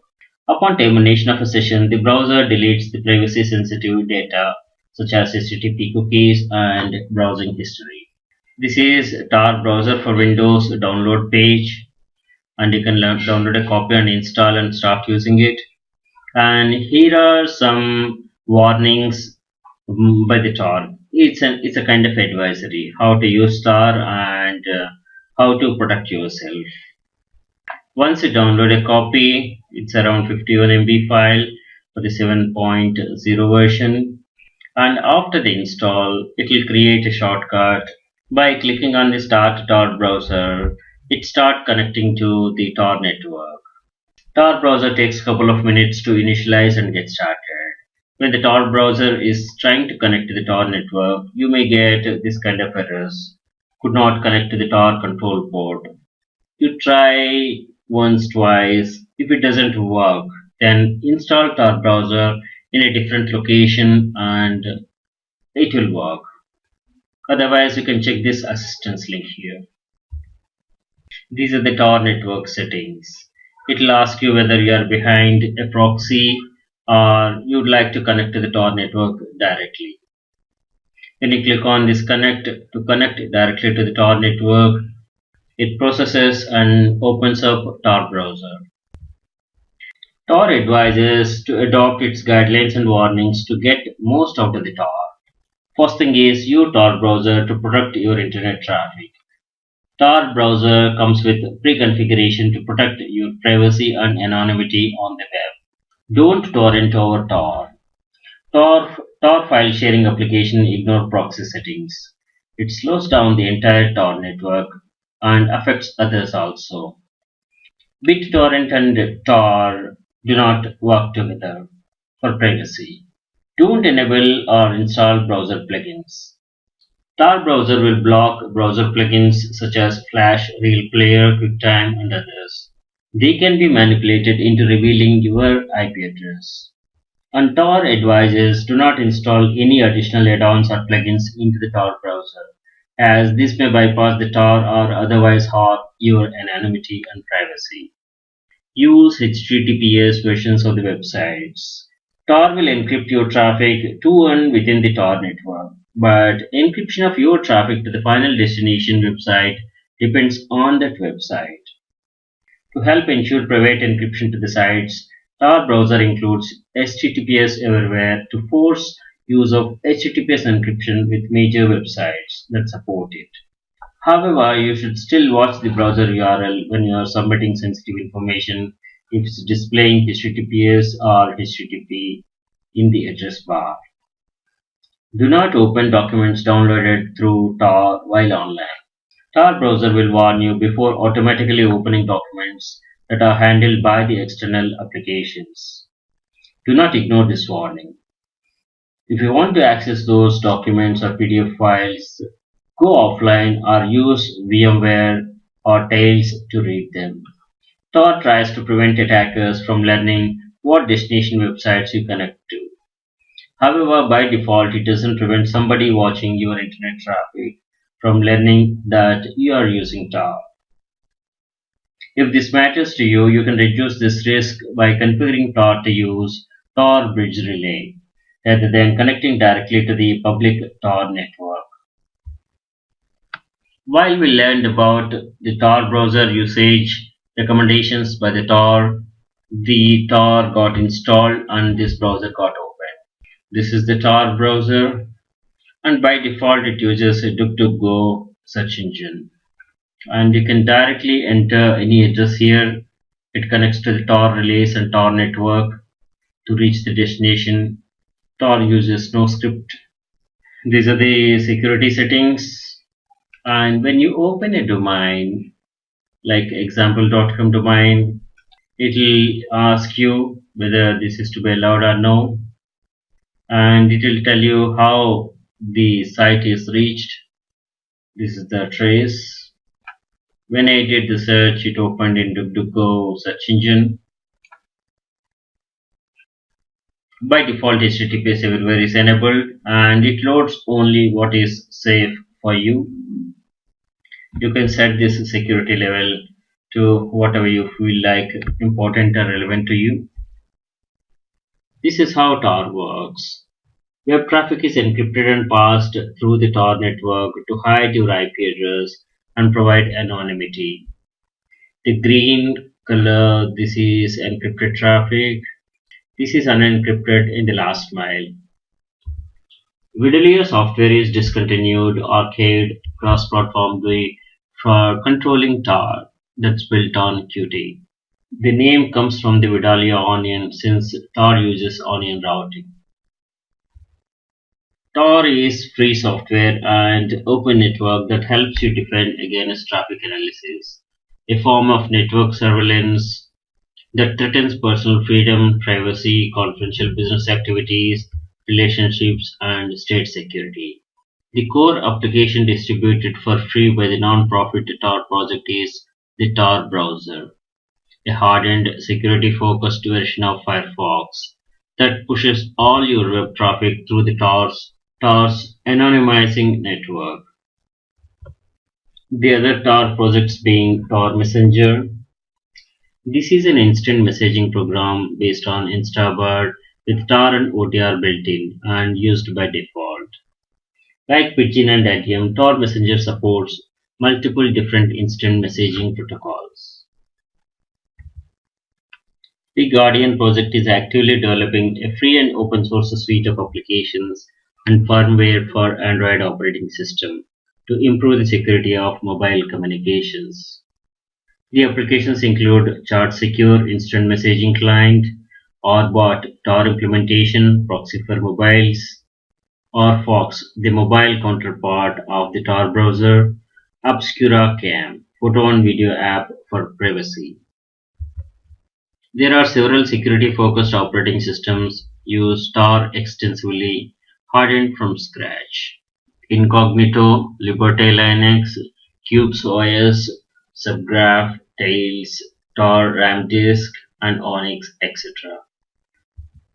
The popular Tor projects are Tor Browser, Tails, Atlas, Stem, Orbot, ARM, Pluggable Transports, and Uni, and many others. Tails is a live operating system that you can start on almost any computer from USB stick or DVD. Tails is built upon Debian and is free software. Tails sends its traffic through Tor. It aims at preserving your privacy and anonymity. It uses the state-of-the-art cryptographic tools to encrypt your files, emails, and instant messaging. Tor aims to provide protection for ordinary people who want to follow the law. Maybe criminals could in theory use Tor, but they have other options. And it seems unlikely that taking away Tor from the world will stop them from doing their bad things. At the same time, Tor and other privacy measures can fight identity theft, physical crimes, cyber crimes, etc. Tor will not erase tracks, but tracing back to the user is reduced or rare. Tor is widely used by law enforcement agencies, illegal activities, that is to gain access to the censored information, organized political activities, criminal enterprises and hacktivism groups, help people from cyber spying and annoying advertisers. Thanks for watching. Hello, I'm Sri from CBTU. Welcome to the Ethical Hacker Training course based on CEH certification program by EC Council. Module Network Enumeration, Section Introduction. Information gathering and network service enumeration is important part of pre-attack phase. Network service enumeration is collecting usernames and info on groups, shares, and services of networked computers. Network enumeration should not be confused with network mapping, which only retrieves the information about the servers, connected network, and the operating system that runs on them. Network enumeration is the discovery of host devices on a network. Network enumeration uses discovery protocols such as ICMP and SNMP to gather information. It may also scan various ports on remote hosts and looking for well-known services in an attempt to further identify the function of a remote host. The next stage of enumeration is to fingerprint the operating system of the remote host. There are many tools available, and use your favorite tools to explore the target. Tools like Nmap, Multigo, Hping, Firewalk help in achieving required tasks. Network enumeration techniques are used for determining the network range, identifying the active machines, users, finding open ports, services, operating system fingerprinting, threat assessment, and mapping the network resources. As we have seen, network enumeration includes scanning ports, identifying the function of a remote host, fingerprinting the OS of the remote host, and scanning the network for vulnerabilities. A hacker uses this info to exploit the network vulnerabilities to gain entry into the network for various malicious activities. Ethical hacker uses this information to enhance security and strengthen their network. Port scanner is a scanning or probing a server or a host for open ports. This is often used by the administrators to verify the security policies of their networks, and by the attackers to identify the network services running on a host and exploit the vulnerabilities. Service scan identifies the services running on a list of open ports. Service scanners work by sending some probe data to the port and monitoring the response. Nmap service scan captures the information from unidentified ports. Almost all network vulnerability scanners have a built-in service scan. The results of the service scan are used to determine which test to run against each port. Generally, the standard services and ports to enumerate are TCP/53. This is DNS zone transfer. TCP/137 is NetBIOS name service and DNS. UDP/161 is Simple Network Management Protocol (SNMP). TCP/UDP/389 is LDAP, that is Lightweight Directory Access Protocol. TCP/25 SMTP, Simple Mail Transfer Protocol. These are some popular scanning and enumeration tools, and watch the tools session for more details. Google hacking is also called as Google docking. It's a hacking technique that uses Google search and other Google applications to find security holes in the configuration and software code that websites, apps use. Google hacking is done by using advanced queries, and the search results include hidden, confidential, and information not meant for public viewing, which is generally not found through the simple Googling. Google indexes web pages like any search engine, index images, videos, discussion group postings, and all sorts of file types such as PDF, PPT, and so on. Google hacking locate specific strings of text within the search results.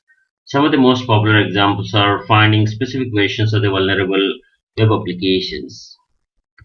Another great utility is search engine scraping. This is harvesting URLs, description, or other information from search engines like Google, Bing, or Yahoo. Google do not allow automated access to their service. Google is using a range of defensive methods that makes scraping their results a challenging task. Thanks for watching. Hello, I'm Sri from CBTU. Welcome to the Ethical Hacker Training course based on CEH certification program by EC Council. Module Network Enumeration, Section Enumeration Tools. Network enumeration is collecting usernames in phone groups, shares, services of networked computers and systems. In summary, network enumeration is discovering host devices on a network.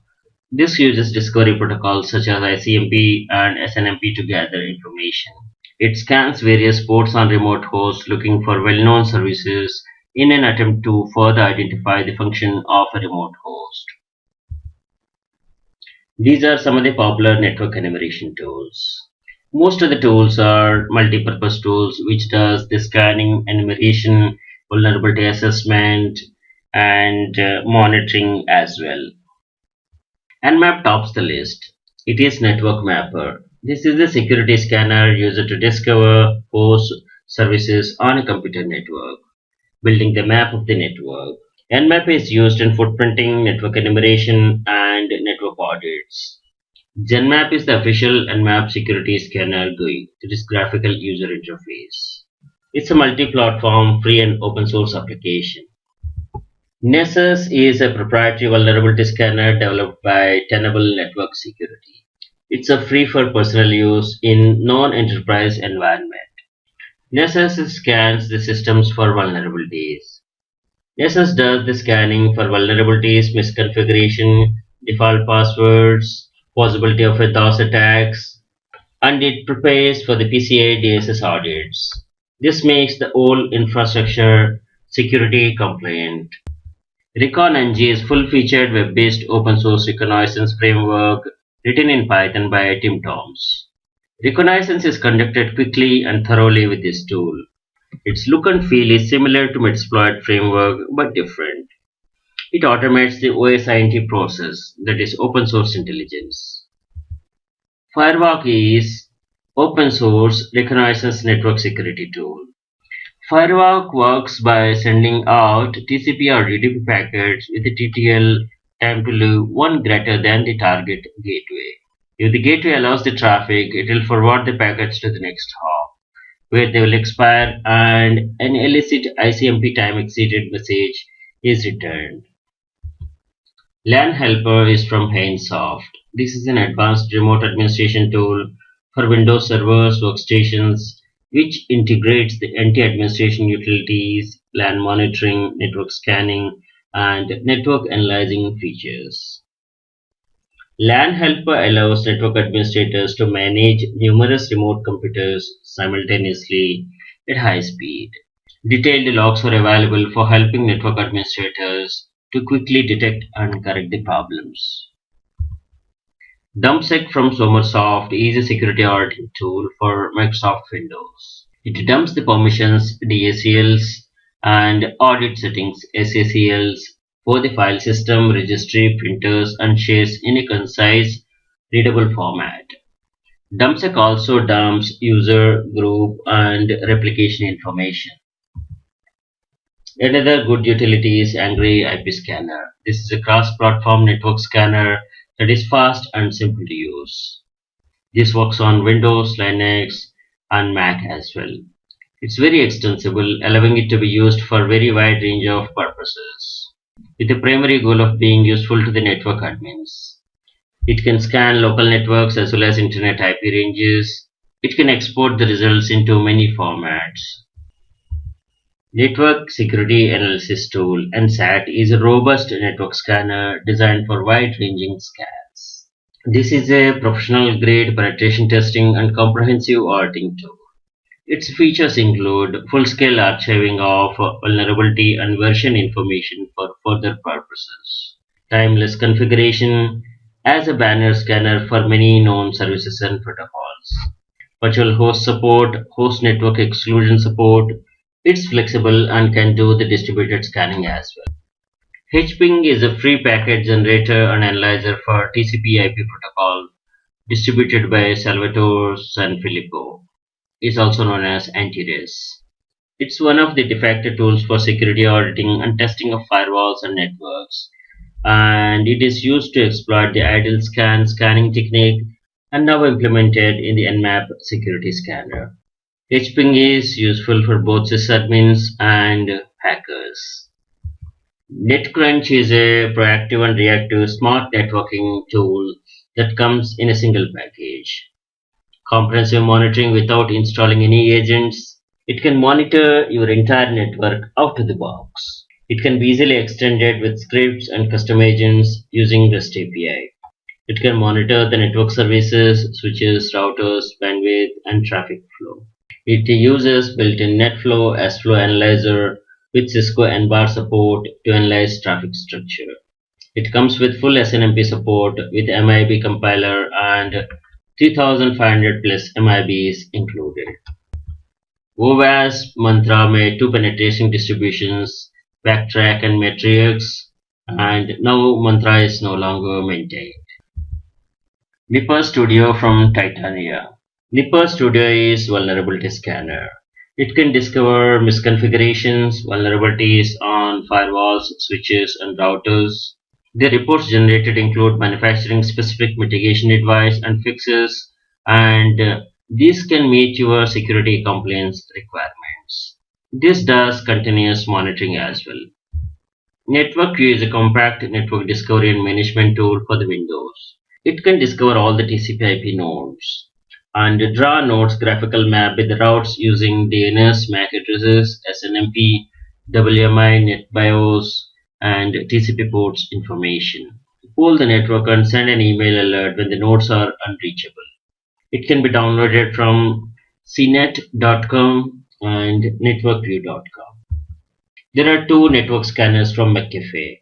Scanline is a command line port scanner for all Windows platforms. It can perform traditional ICMP pinging, optional additional ICMP timestamp scanning. It can show host response times and number of hops, do TCP scanning, simple UDP scanning, banner grabbing, and hostname resolving. Scanning is performed in a fast, highly parallel fashion without resorting to using multiple threads. It can handle huge numbers and ranges of IP addresses without a problem. Super Scan from McAfee. This is also TCP port scanner, pinger, and resolver. Unicorn is an asynchronous TCP and UDP port scanner. It is intended to provide researcher a superior interface. Some of its features include asynchronous stateless TCP scanning, asynchronous TCP banner grabbing, active passive remote OS application and component identification, This is available to download from sourceforge.net. PIG, an acronym for Packet Intruder Generator. This is a Linux packet crafting tool. You can use PIG to test your IDS and IPS. PIG features include it brings a bunch of well-known attack signatures ready to be used, and you can expand this collection with more specific things according to your requirements. It is possible to create IPv4 signatures with a transport layer based on TCP, UDP, ARP, and ICMP. DNSNM is Perl script that enumerates DNS information. Its features are it can get the hostname address, A record, name servers, MX records, CNAMEs, etc. It can perform XFR queries on name servers, that is DNS zone transfers. DNS zone transfer is to replicate the DNS databases across a set of DNS servers. Use Google scraping to get more info, find out IP address ranges and perform WHOIS. DNSNM is a versatile tool. This comes by default with Kali Linux and is available from GitHub as well. SNMP Check is an open source tool distributed under GPL license and based on Athena 2K script by Jay Shah. Its goal is to automate the process of gathering information of any devices with SNMP protocol, Windows, Unix-like, network appliances, printers, etc. Like SNMP Walk, SNMP Checks allows you to enumerate the SNMP devices and places the output in a very human-readable format. This could be useful for penetration testing and system monitoring as well. Maltego is an open source tool used for information gathering and forensics. It has the ability to aggregate information from both internal and external sources to provide a clear threat picture. Maltego automates to quickly gather information on our target, such as gathering email addresses, servers, performing WHOIS lookups, and so on. Maltego is developed by Paterwa, and this is also available by default in Kali Linux. Search engine scraping is also a great utility for information gathering. This is harvesting URLs, description, or other information from search engines such as Google, Bing, or Yahoo. Google do not allow automated access to their service. Google is using a range of defensive methods that makes scraping their results a challenging task. Thanks for watching. Hello, I'm Sri from CBTU. Welcome to the Ethical Hacker Training course based on CEH certification program by EC Council. Module Network Enumeration, Section Scanning and Enumeration Countermeasures. This is a brief introduction about the countermeasures. With the technology and the tools available, one cannot prevent scanning and enumeration, but countermeasures can be taken to avoid getting exposed. We are going to cover some of the precautions to keep a check on scanning and probing. Please watch tools session to pick your favorite tool to run tests against your network and know your security posture. All the security devices like firewalls, IDS, IPS and UTMs have built-in signature detection for pings, scans, DOS, DDoS, TCP flag attacks and many other kinds of attacks. And additionally, specialized tools can also be used. Most of the incidents happen where the infrastructure is available and non-awareness of its utility, which could result in potential self-made damages. Security countermeasures can never be a definite approach, but some of the approaches will help in minimizing the risk. Some of the measures are perimeter security hardening, employee education, firewall hardening, IDS, IPS, and many others. We are going to cover this soon. This is the first approach one must take. Harden the network perimeter with strong policy implementations. Conduct host port vulnerability scanning and pen testing to know the security posture of a network. Document the findings and plan to apply the remediation plan. Set up monitoring and alert system on all unusual activity. First thing of all is blocking the port scans. If a port is open, firewall or a host will respond. Everyone is responsible to protect an empire, and awareness helps preventing major incidents happening. document security policies, and make a mandatory education training program on do's and don'ts to all employees. Firewall hardening plays an important role as first-line barrier defending any network. Update latest firmware patches, log monitor all traffic, inbound and outbound, and analyze for patterns of unusual activity. Have IDS and IPS system in place to enhance identifying threats, monitoring, alerting, and acting. IDS is intrusion detection system, IPS is intrusion prevention system, and apply filters and configurations. Filter inbound and outbound ICMP messages to prevent hacker from knowing the live systems and help mapping network. By filtering ICMP echo will prevent UDP port scanning also, as ICMP echo is response to UDP scanning. Apply configuration to counter port scans, IP address spoofing, DOS, DDoS attacks, TCP SYN attacks, and many other attacks.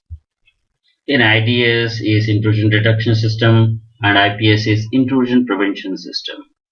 In IDS or IPS is a device or an application that monitors a network or systems for malicious activity or policy violations.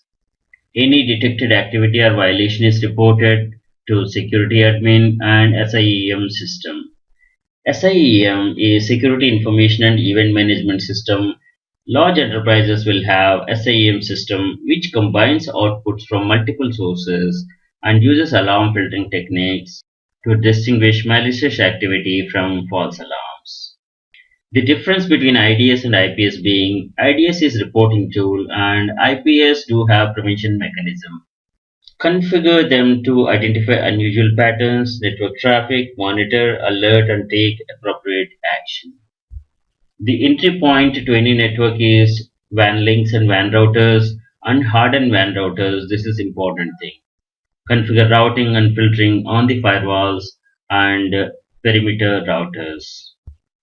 Secure all servers against attacks at server level and app level. Secure FTP servers with malformed port and passive commands. Proxy servers is a way to hide actual destination and protect from direct attacks.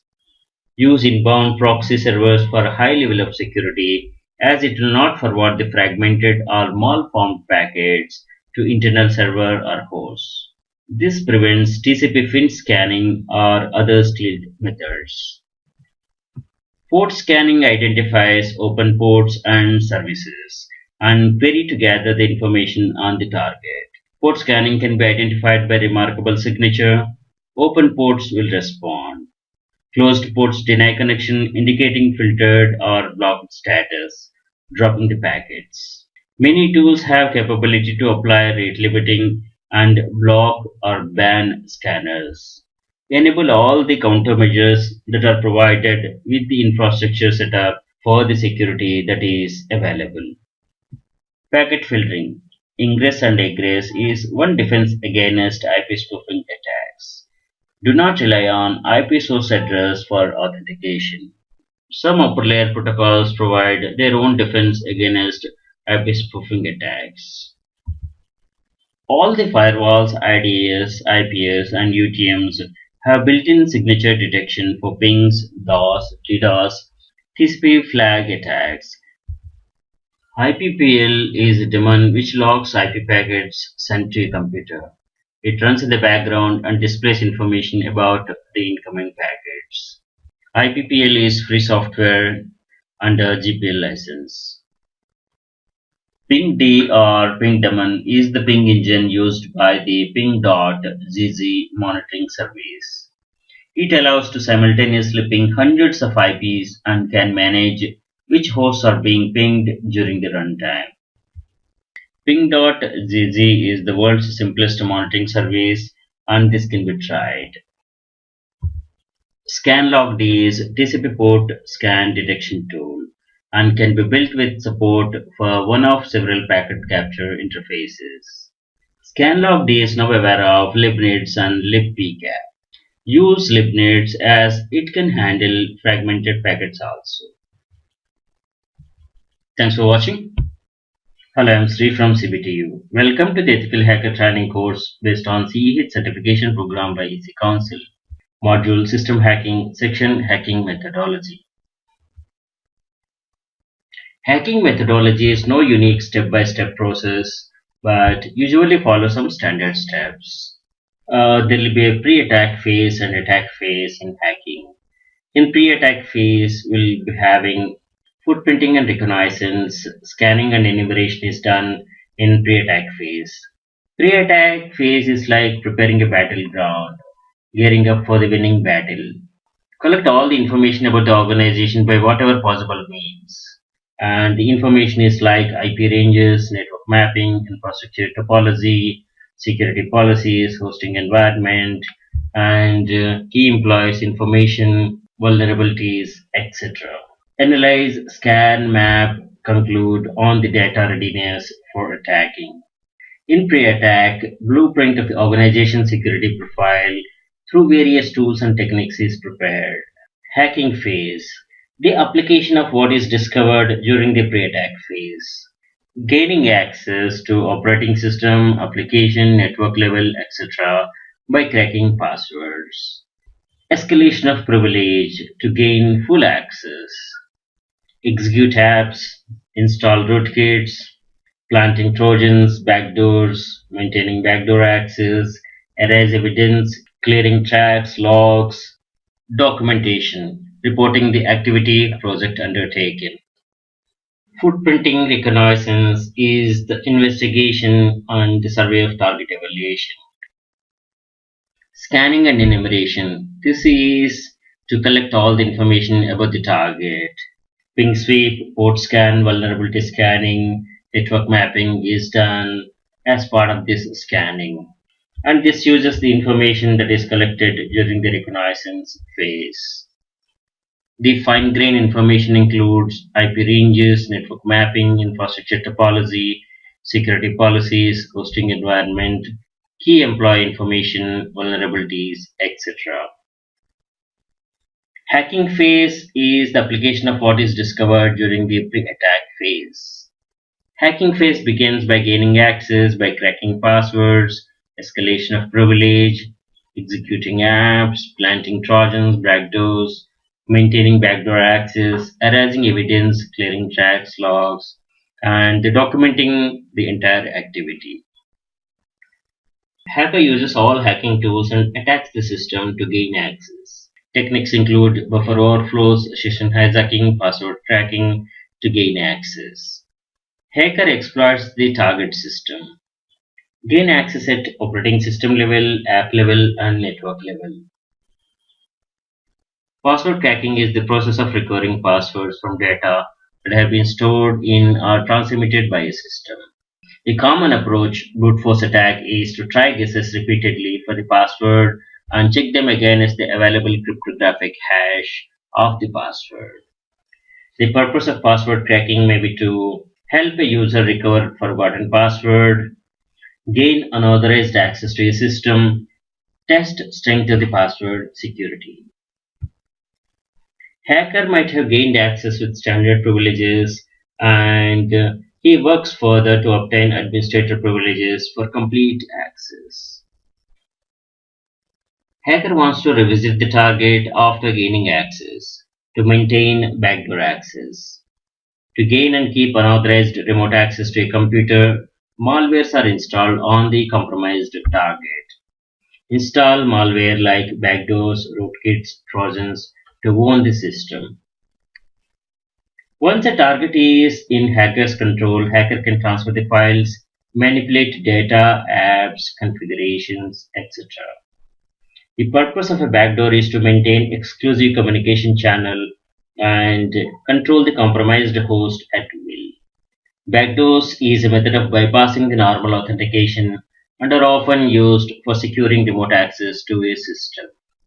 A backdoor may take the form of a hidden part of a program one uses, or it can be a separate program as well. The purpose of a backdoor is to maintain exclusive communication channel and control compromised host at will. Backdoors are designed to support file transfer, file execution, logging of the keystrokes, and control of connections. BackOffice 2000 was designed as a backdoor. The server runs on Windows, and there are clients for Windows, Linux, and other operating systems. A rootkit is a malicious software designed to enable unauthorized access to a system, masking its identity and existence. It can hide its files, its process, its registry entries, and its port in multiple DLLs. Hacker Defender HXDEF is an open source rootkit for Windows. Hacking is unauthorized access, and attacker erases all evidences, clears logs, hides malicious files to get his attack unnoticed. By clearing tracks, intelligently stay undetected, remove evidences, logs, visible changes to escape unhurt and avoid legal action. Thanks for watching. Hello, I'm Sri from CBTU. Welcome to the Ethical Hacker Training course based on CEH certification program by EC Council. Module System Hacking, Section Password Cracking. Password cracking is the process of recovering passwords from data that have been stored in or transmitted by a system. A common approach brute force attack is to try guesses repeatedly for the password and check them against an available cryptographic hash of the password. The purpose of password cracking may be to help a user to recover a forgotten password, gain unauthorized access to a system, test the strength of the password security. Password cracking methodology includes brute force attack, try guessing passwords, social engineering, and any such methods to steal, break, or crack. The different types of password attacks are non-electronic attacks, active online attacks, passive online attacks, offline attacks. Active online attack includes password guessing, default passwords, dictionary, brute force attack, and rule-based attack. Online attacks includes installing trojans, spyware, keylogger, hash injection, etc. Passive online attacks include wire sniffing, man-in-the-middle, and replay attacks. Offline attacks include rainbow attacks. Tools to create rainbow tables are artisan and minartisan.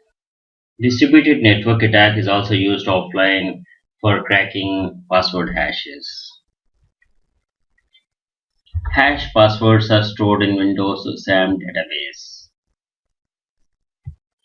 LM-hash is a compromised password hashing function that was the primary hash that Microsoft LAN Manager and Microsoft Windows versions prior to the Windows NT used to store user passwords. LM-hash is also known as LANman hash or LAN Manager hash. Support for legacy LAN Manager protocol continued in later versions of the Windows for backward compatibility. As of Windows Vista and in later versions, the protocol is disabled by default, but continues to be used by some non-Microsoft SMB implementations. LAN Manager authentication uses a particularly weak method of hashing a user's password known as LM-hash algorithm. LAN Manager was a network operating system (NOS) available from multiple vendors. Anti-LAN Manager is a suite of Microsoft security protocols that provides authentication, integrity, and confidentiality to the users. NTLM is the successor to the authentication protocol in Microsoft LAN Manager, LANman. The NTLM protocol suite is implemented in a security support provider, which combines the LAN Manager authentication protocols, NTLM version 1, 2, and NTLM 2 session protocols in a single package. NTLM passwords are weak as they can be brute forced very easily with modern hardware. NTLM is a challenge response authentication protocol, that is CHAP, which uses 3 messages to authenticate a client in connection-oriented environment, and a 4th additional message if integrity is desired. SAM database or Security Account Manager database is a file in Windows XP, Vista, Windows 7, and in later versions that stores users' passwords. It can be used to authenticate local and remote users. SAM uses cryptographic measures to prevent unauthenticated users accessing the system.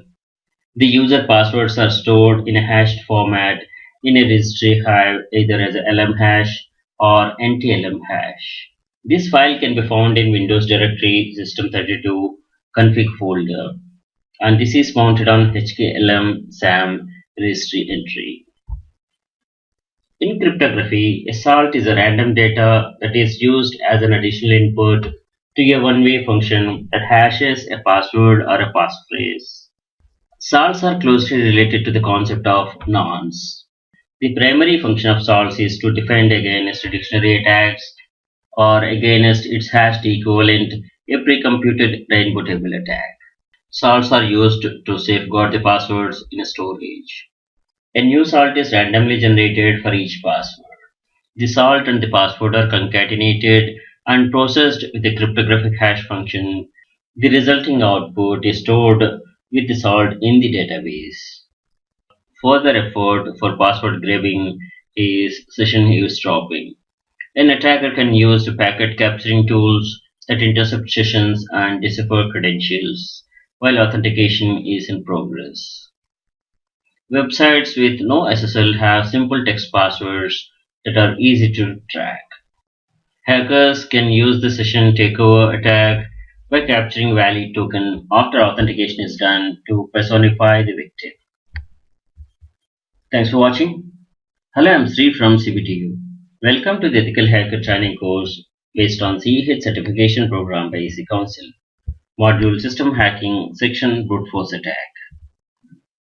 Brute force attack is a cryptanalytic attack trying many passwords or passphrases to guess the right one. The attacker checks all possible passwords and passphrases until the correct one is found. Attacker resorts to brute force when it is not possible to take the advantage of other weaknesses in an encryption system that would have made the task easier. The softwares that perform the brute force attack are AirCrack-NG, Crack, Hashcat, LoftCrack, RainbowCrack, Cannondevil, Dave Grohl, John the Ripper, Wifihacking, etc. Attack preference when to use the brute force attack. This goes in the hierarchy. Password guessing that comes first. For short and weak passwords, it works. Next is dictionary attack for the longer and complex passwords. The last resort is brute force attack. This is for the longer passwords, complex passphrases, keys, which have more possible values, making them exponentially more difficult to crack than shorter ones. Brute force attacks work by calculating every possible combination that could make up a password and testing it to see if it works. As the password's length increases, the amount of time to find the correct password increases exponentially. AES permits the use of 256-bit keys. Breaking a symmetric 256-bit key by brute force requires 2 to the power of 128 times more computational power than a 128-bit key. In theory, it requires about 3 multiplied by 10 to the power of 51 years to crack a 256-bit key space. Ethical hackers need to apply the countermeasures to reduce the brute force attacks. Brute force attacks can be made less effective by complicating the data to be encoded, making it more difficult for an attacker to recognize when the code has been cracked, or by making the attacker to do more work to test each guess. Brute force attacks are an application of brute force search, the general problem-solving technique of enumerating all candidates and checking each one. Brute force search is also known as exhaustive search. In case of an offline attack where the attacker has access to the encrypted material, he can try the combinations at his leisure without the risk of discovery or interference.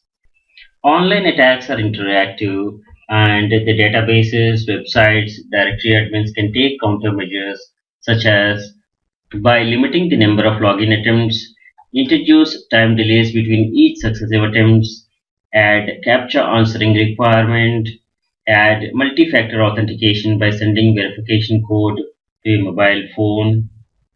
Lock out accounts after specified unsuccessful logon attempts. Prevent a particular IP from trying more than a predetermined number of password attempts against any account on that site. One has to be vigilant and take all the countermeasures possible to safeguard the digital assets.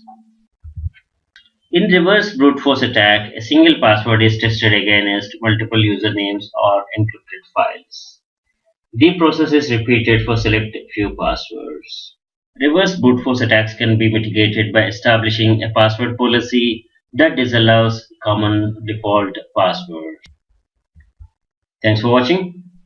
Hello, I'm Sri from CBTU. Welcome to the Ethical Hacker Training course based on CEH certification program by EC Council. Module System Hacking, Section OPH Crack, Windows Password Cracker. OPH Crack is a free open source Windows password cracker under GPL license.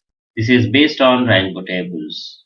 It is very efficient implementation of Rainbow tables. It runs on Windows, Linux, Unix, and Mac OS X. Live CD is available to simplify the cracking. Features include it cracks LM and anti-LM hashes. Free tables are available for Windows XP, Windows Vista, and Windows 7. Brute force module for simple passwords. Audit mode and CSV export. Real-time graphs to analyze the passwords. Dumps and loads hashes from encrypted SAM database recovered from a Windows partition.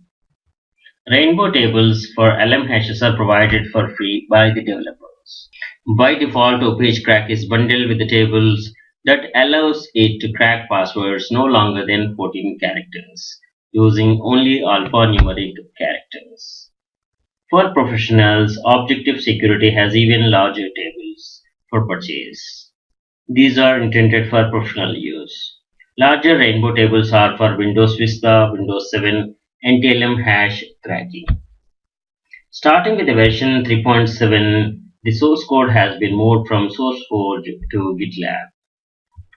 This is the web page of OPH Crack. This is the download page, and you can download a suitable copy of OPH Crack.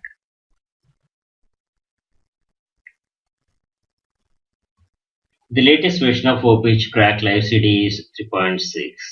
There are three versions available. OPH Crack XP Live CD.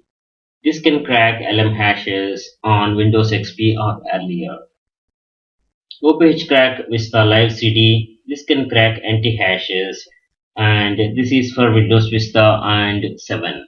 OPH Crack is also available as Live CD. OPH Crack Live CD distributions automate the retrieval, decryption, and cracking of passwords from Windows system. The Live CD distributions of OPH Crack are built with Slita's GNU Linux. In the OPH Crack folder, you click on OPH Crack and it opens OPH Crack GUI. You can load the hashes, tables, and click on Crack to crack the hashes. OPH support a single hash or pwdump, session file, encrypted SAM database, local SAM with SAM dump. OPH comes with free XP rainbow tables, and professional rainbow tables are available for purchase. This can be used to crack Windows Vista and 7 passwords. Thanks for watching. Hello, I'm Sri from CBTU. Welcome to the Ethical Hacker Training course based on CEH certification program by EC Council. Module System Hacking, Section Custom World List Generator Demo, CEWL Demo. Custom World List Generator is a Ruby app which spiders a given URL to a specified depth and returns a list of words which then can be used for password crackers such as John the Ripper. CEWL has an associated command line app, FAB, Files Already Bagged, which uses the same metadata extraction techniques to create other creator lists from already downloaded. We have CEWL CLI options, command line interface.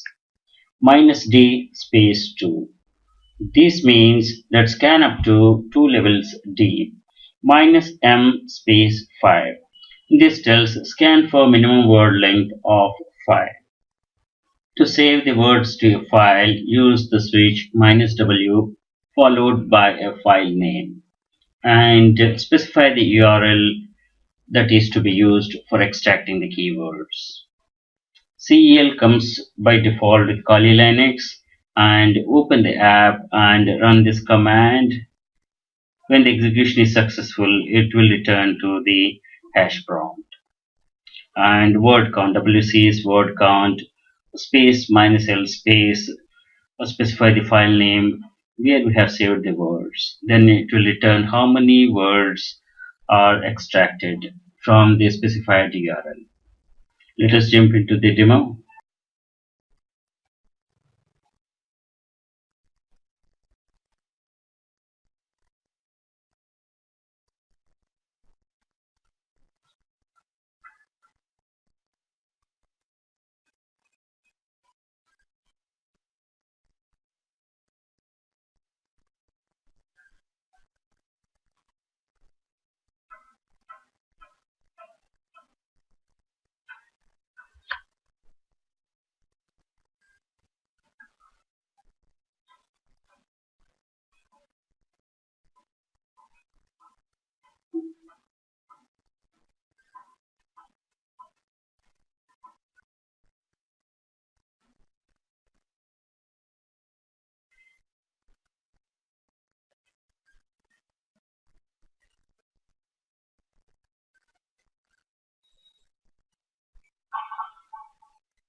And these are the some of the links for the CEWL. Author for this application is Robin Wood, and it's released under the license Creative Commons Attribution Share Alike 2.0. And the source is available at this disneyninja.org at this URL. And this is Kali repo. This is the web page of CEWL. Thanks for watching. Hello, I'm Sri from CBTU. Welcome to the Ethical Hacker Training course based on CEH certification program by EC Council. Module System Hacking section Crunch Word List Generator demo. Crunch word list is used for password cracking. Crunch is a word list generator where you can specify a standard character set. Pattern supports numbers, symbols, upper and lower case characters as well. Crunch can generate word list with all possible permutations and combinations. Crunch latest version is 3.6, released under GPL v2 license. Crunch features include breakup output by number of lines or file size, resume support, status report when generating multiple files, new "-l" option for literal support, new "-d" option to limit duplicate characters, Unicode support, and it's available from SourceForge and comes by default in Kali Linux. With the crunch, we can generate word list from set of given characters, specify minimum and maximum length of the words, and send the output to a file to be used for password cracking. Let us dive into crunch demo.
This is the web page of Crunch in Kali Tools.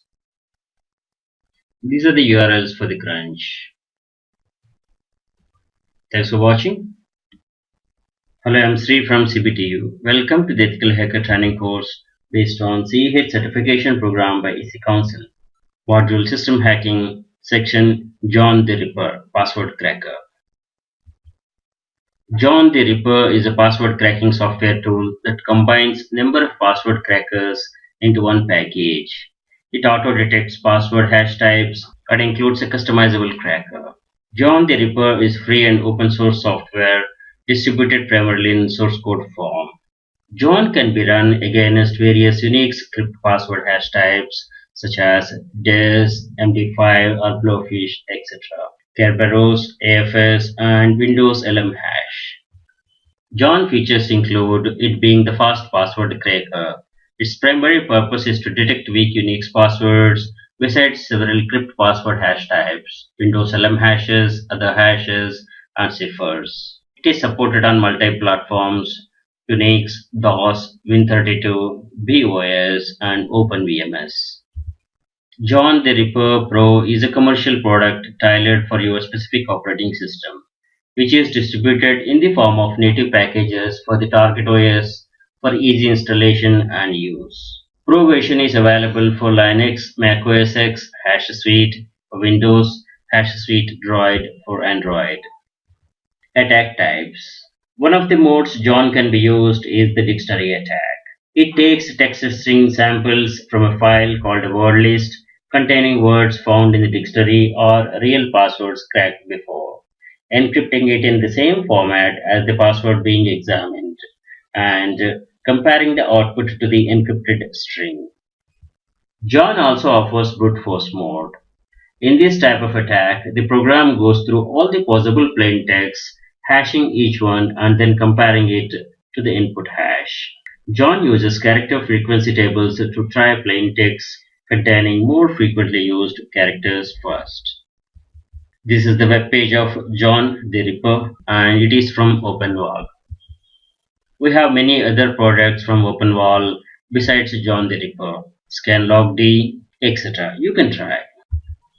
These are some screenshots. Let us dive into the demo.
Thanks for watching.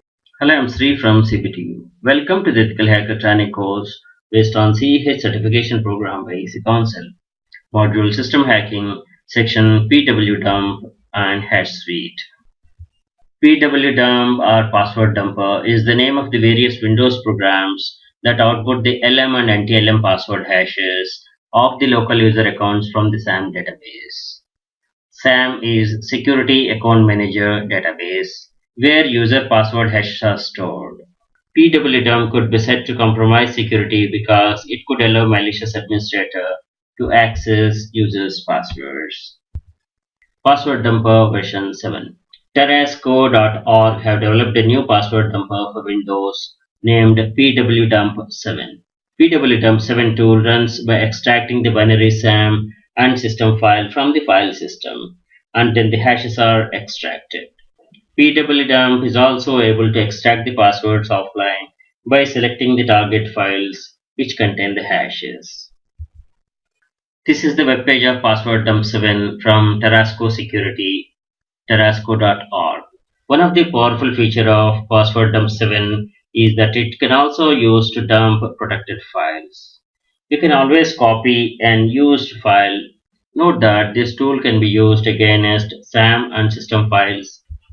You can download a copy of Password Dump 7 from OpenWall website, and you can execute Password Dump by clicking on the executable. Password Dump 7 works with its own file system driver, that is from arcadedetector.com technology. So users with administrative privileges are able to dump directly from disk both system and SAM registry hives. Once dumped, syskey will be retrieved from the system hive and then used to decrypt both landman and NTLM hashes and dump them in the password dump-like format. This is the web page of HashSuite from OpenWall. HashSuite is a Windows program to test the security of password hashes. HashSuite features include its being fast, simple, smart, powerful, and scalable. Scalable works fast even with huge number of hashes. Just download a copy, and this is the interface of HashSuite.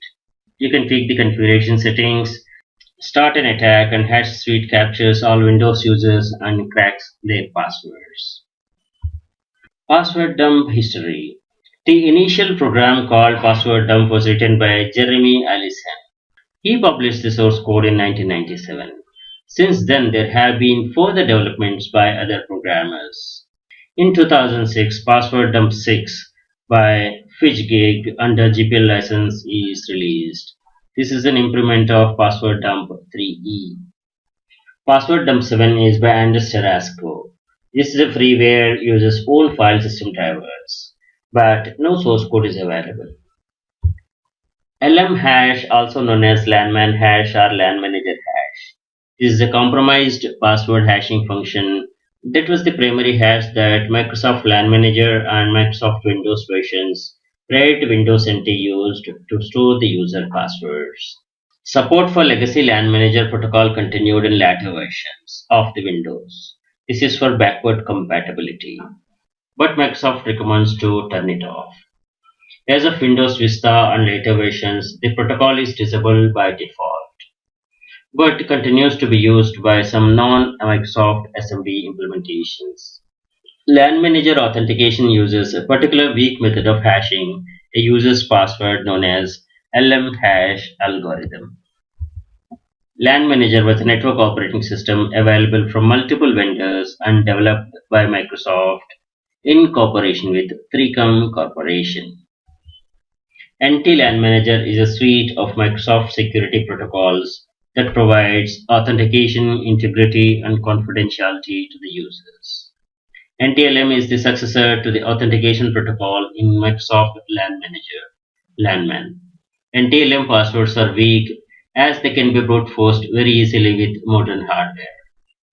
NTLM is a challenge response authentication protocol, that is CHAO, which uses 3 messages to authenticate a client in connection-oriented environment, and a 4th additional message if integrity is desired. SAM is Security Account Manager, and it's a database file in Windows XP, Vista, and Windows 7 that stores users' passwords. It can be used to authenticate local and remote users. SAM uses cryptographic measures to prevent unauthenticated users accessing the system. The user's passwords are stored in hashed format in registry hive either as LM hash or as anti-LM hash. This file can be found in system root system32 config folder, and this is mounted on HKLM SAM registry entry. In an attempt to improve the security of SAM database against offline software cracking, Microsoft introduced the syskey function. When syskey is enabled, the on-disk copy of SAM file is partially encrypted, so that the password hash values of all local accounts stored in the SAM are encrypted with a key, which is usually referred to as the syskey. It can be enabled by running the syskey program. Hashing function is one way. This provides some measure of security for the storage of passwords. In case of online attacks, it's not possible to simply copy a SAM file to another location. The SAM file cannot be moved or copied while Windows is running, since the Windows kernel obtains and keeps an exclusive file system lock on SAM file and will not release that lock until the operating system has shut down. However, the in-memory copy of the contents of the SAM can be dumped using various techniques, including password dump, taking the password hashes available for offline brute force attack. LM hash is a compromised protocol and has been replaced by anti-LM hash. Most versions of the Windows can be configured to disable the creation and storage of valid LM hashes when the user changes their password. Windows Vista and later versions of the Windows disable LM hash by default. This is the webpage of Quark's password dump by Sebastian K. A Quark's PW dump is a new open source tool to dump various types of Windows credentials. It dumps various types of Windows credentials without injecting in any process. This is the webpage of offline anti-password and registry editor by Peter Nodal-Hagen. This supports from Windows NT to 8.1, 32 and 64-bit, and it's a freeware. This is an utility to reset the password of any user that has a valid local account on your NT system by modifying the password hash in the registry's SAM file. This is a great tool to reset forgotten Windows admin password. Password dump 6 is by Fizzgig. This is a modified version of password dump 3e. This program is able to extract NTLM and LANMAN hashes from a Windows target. It's also capable of displaying password histories if they are available. This is a screenshot of password dump 6. We are going to see demos of password dump in relation to other password cracking tools in the coming session. Thanks for watching. Hello, I'm Sri from CBT. Welcome to the Ethical Hacker Training course based on CEH certification program by EC Council. Module System Hacking, section HashCat, Advanced Password Recovery Tool. HashCat is the self-proclaimed world's fastest password recovery tool.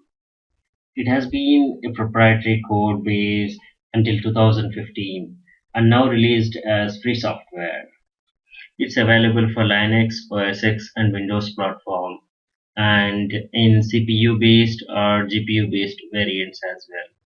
It supports a wide range of hashing algorithms, including Microsoft LM hashes, MD4, MD5, SHA family, Unix script formats, MySQL, Syscopix, etc. This is the website of HashCat. HashCat is available by default in Kali Linux also. HashCat features include world's first and only in-kernel rule engine and support for multi-platform like CPU, GPU, DSP, etc. Everything that comes with OpenCL runtime. Multi-hash cracking simultaneously, supports multi-device types, supports distributed cracking networks, supports interactive pass and resume, and also supports sessions and restore. It supports reading passwords from file and stdin, that is standard input. Supports hex salt and hex character set. It supports automatic performance tuning and automatic key space ordering Markov chains. And it has built-in benchmarking system, integrated thermal watchdog, and 200 plus hash types implemented with optimum performance. Let us dive into the demo.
These are some of the Hashcat supported algorithms like MD45, half MD5, SHA-1, SHA-224, SHA-256, SHA-384, SHA-512, and the latest from SHA family, that is SHA-3, KEKAK, and many more algorithms are supported.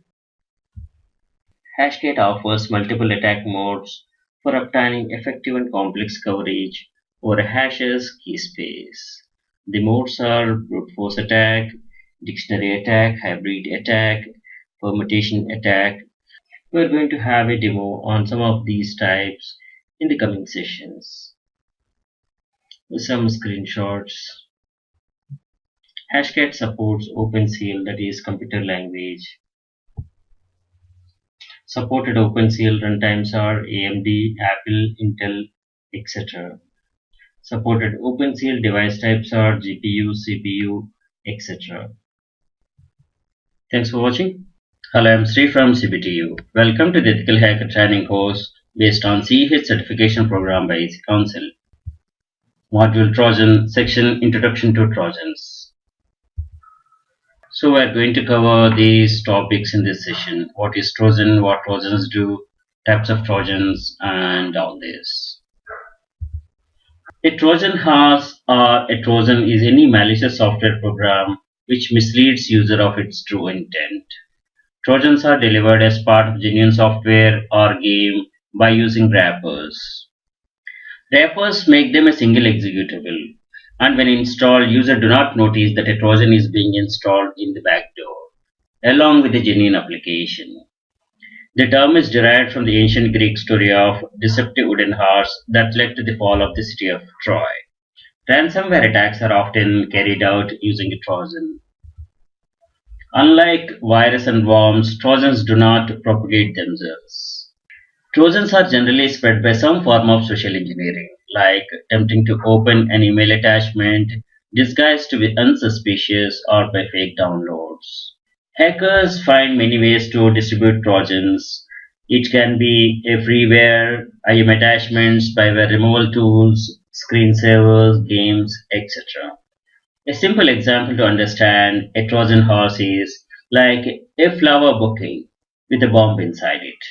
This is a genuine software and this is a Trojan. Both are binded together in a single package. Genuine software installs at the front end and the Trojan installs at the back end, unnoticed by the user. The Trojan story quickly once again. When the defeat is inevitable after many attempts, Greeks played a trick to defeat Troy people. They built a large wooden horse with soldiers inside and left it at the borders of the Troy with a message of accepting defeat. The people of Troy were happy and pulled the wooden horse into the city despite Queen warning them of a foul game. During the night, soldiers who were hiding inside the horse came out, opened the city's gates to let the Greek army to enter and capture Troy. As an ethical hacker, it's always challenging to scan and identify the Trojans. Trojans are used for various purposes as hacker wishes, like creating and maintaining backdoors. Trojans install backdoors to maintain access to the compromised system and install other malware. Spyware. Trojans act like spyware, watch victims' activity, and grab sensitive personal information back to their master. Use your system as a zombie. Hacker uses victim's system to carry out further attacks. Trojans cover their tracks to avoid catching them. Some governments use softwares, govware, or typically a Trojan, that is to intercept communication from target computer in the national interest. Trojans can be created and used to perform different attacks. Here are some of the most common types of Trojans. RATs, remote access Trojans. These are used to gain remote access to a system. Data sending Trojans. These scan the system and find the data and deliver it to the hacker. Destructive Trojans. They are used to delete corrupt files on the system. Denial of service Trojans. They are used to launch a denial of service attack, a distributed denial of service, DOS or DDoS attack on the target. Proxy Trojans. They are used to tunnel the traffic or launch hacking attacks via other systems. FTP Trojans. They are used to create an FTP server in order to copy files onto the system. Security Software Disabler Trojans. These are used to stop anti-malware, antivirus softwares on the compromised system. As we know that a Trojan is any malicious software program which misleads user of its true intent. It gets installed along with the genuine software at the backend. Hackers access Trojan system and conduct many types of attacks. Hacker installs a Trojan program which allows him to access the system from outside remote location. Commands are sent by the master and are executed on the victim's system. Overt channel is the legitimate one to send communication and data. Overt is open and legal applications like a calculator, paint, etc. Covert channel is illegitimate channel violating security policy and stealing data. Trojans exploit overt channel to create covert channel. Covert is secret or hidden like Trojan, keylogger, etc. Trojans do not propagate themselves and they must be installed remotely or mimic the user to install them. Trojans can get into a system by any of these means. Hackers play intelligently and try all the means to get unnoticed. However, when a system is infected with a Trojan, unexpected changes, unusual activity, performance degrading may happen. Some other indications as Trojan is doing backdoor activity can be loss of some files, changed passwords, browser opens new sites automatically, customization may be altered, wallpaper, background settings, screensaver settings may be changed. These are all to facilitate the hacker to fulfill his objectives. Wrappers attach a Trojan with a genuine exe and make them a single executable. When the genuine software is installed, users do not notice that a Trojan is also being installed in the backend, along with the genuine application in the front end. Hackers generally choose games, popular apps to spread Trojans. Trojans are created using construction kit. The kit contains various components to facilitate the creation, distribution, and maintenance of Trojan programs. They have built-in mechanisms of hiding, persistent backdoor access, clearing tracks, detection avoidance, and removal by anti-malware security softwares. These are the general ports used by the Trojans. These are popular Trojans and these are the ports. Netstat is a simple CLI utility which displays active TCP connections, ports on which the computer is listening, Ethernet statistics, IP routing table, IPv4 and IPv6 statistics. Without any parameters, Netstat displays active TCP connections. With parameters and switches, we can explore more detailed information. Notable Trojans are classified like private and governmental. Examples include Da Vinci, Magic Lantern, Barrier Pride, etc. Governmental Trojans are implemented in the nation's interest. Publicly available Trojans are Beast, Sub7, Dark Comet, Mini and Mega Panger, etc. Trojans detected by the security researchers are Flashbake, Zero Access, Tiny Banker, Shedden, etc. Let us know about the tiny difference between virus, worm and Trojan. Virus is a malicious software which can replicate itself with human intervention. Worm. It's like a virus which replicates and spreads itself without any intervention. Trojan horse is a malicious program that appears harmless. Trojans do not propagate themselves like virus and worm. Thanks for watching. Hello, I'm Sri from CBTU. Welcome to the Ethical Hacker Training course based on CEH certification program by EC Council. Module Trojans.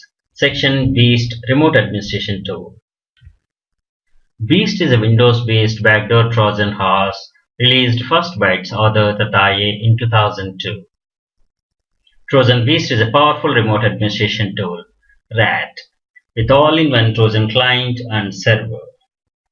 Some of the base features are: it's capable of infecting Windows versions from 95 to 10. It uses the typical client-server model where the client would be under the operation by the attacker and the server is what would infect the victim. Beast can create a reverse connection to its victims to give the attacker complete control over the infected computer. The virus would use the code injection method to inject itself into other applications. This is a Beast Trojan software. We'll be building a server and it will be binded with a genuine application. The binded application will be sent to the victim, trick him to install it. The genuine application installs at the front end while the Beast Trojan gets installed at the back end.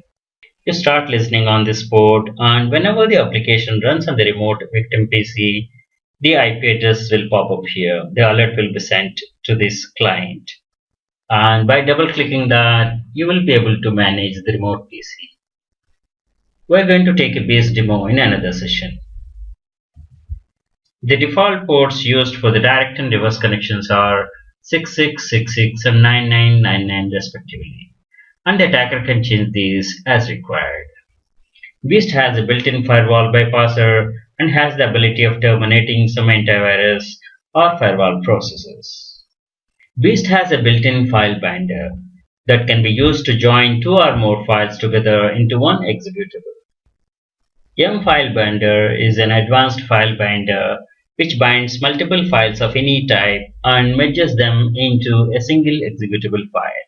It has the options to set the execution mode for each file, which would run in the background and which would run in the foreground. Predefined set of icon package is included to set your desired icon. This is a genuine software, this is a Trojan horse. Both are packaged and delivered as a single package. Thanks for watching.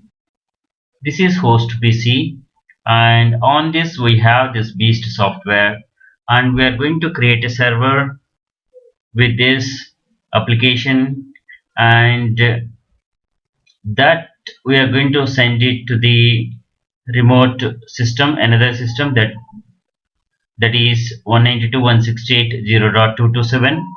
The 227 we got a remote desktop connection to that. We are going to create a Beast server and we are going to copy to the remote PC. Hacker finds many ways to spread the Trojan that is created to the remote PCs and by social engineering. social networking, and so many ways. Okay, let us click on this. This is Beast application. Let us build a server. It's going to listen on this port, and we can inject Internet Explorer, Notepad, whatever. You can customize this. And notifications. Let us click on Get IP. This is this host PC IP address and connection timeout and startup. You can see the options. You can leave them to the default. The other options you have, you can leave them default or tweak as you like. And we can give a icon for this. Let us give this PC icon and save server. This server is saved here. You can save these settings if you want to create again. Close that.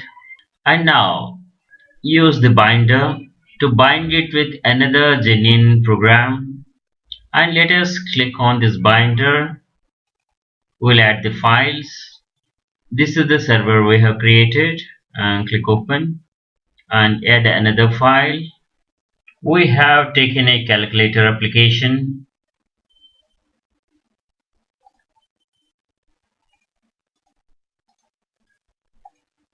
Okay, this is the second file. Let us add this file. Okay, we'll bind these two files together and give a name calculator new. Save. So it is saved here. And we'll choose an icon. I can extract the icon from here. We got the icon. Done. We are done. Let us copy the server what we created onto the remote PC. This is the shared folder on the remote PC. Yeah, got it. Okay. Now, this is the base server. You click on start listening. And whenever this application on the remote PC is executed, then you will see the remote PC IP address here, as we have set the notification to be sent to this PC. And you can select all these options. You can remotely manage the 227 that remote PC. And okay, this is all about the beast. Hello, I'm Sri from CBTU. Welcome to the Ethical Hacker Training course based on CEH certification program by EC Council. Module Trojans, Section Process Explorer. Process Explorer is a freeware task manager and system monitor for Microsoft Windows created by Internal Software, which has been acquired by the Microsoft. It provides the functionality of Windows Task Manager along with a rich set of features for collecting information about the processes running on the user's system. It can be used as the first step in debugging software or system problems. This is the Process Explorer. It shows you the information about which handles and DLL processes have opened or loaded. It's useful for tracking down DLL version problems or handle leaks, and provide an insight into the way Windows and applications work. This is integrated with the virus total scanning. You can submit the unknown executables to the virus total for scanning and analysis. Process Explorer is available for download from this link, and based on 32-bit or 62-bit you can download whatever that is suitable, and the current version is 16.21, and this can be downloaded or run live from the ASUS internals. It runs on client Windows Vista and higher versions and server Windows Server 2008 and above. You click on the executable and it starts installing. The Process Explorer display consists of two sub-windows, the top and the bottom. The top window always shows the list of currently active processes, including the name of their own accounts, whereas the information displayed in the bottom window depends on the mode the process explorer is in. In the lower pane, you can select either DLLs or the handles. If it is in the handle mode, you will see the handles that the process selected in the top window has opened. You will see the DLLs and the memory mapped files that process has loaded. Process Explorer also has a powerful search capability that will quickly show you which processes have particular handles opened or DLLs loaded. The unique capabilities of the Process Explorer make it useful for tracking down DLL version problems or handle leaks, and provide an insight into the way the Windows and applications work.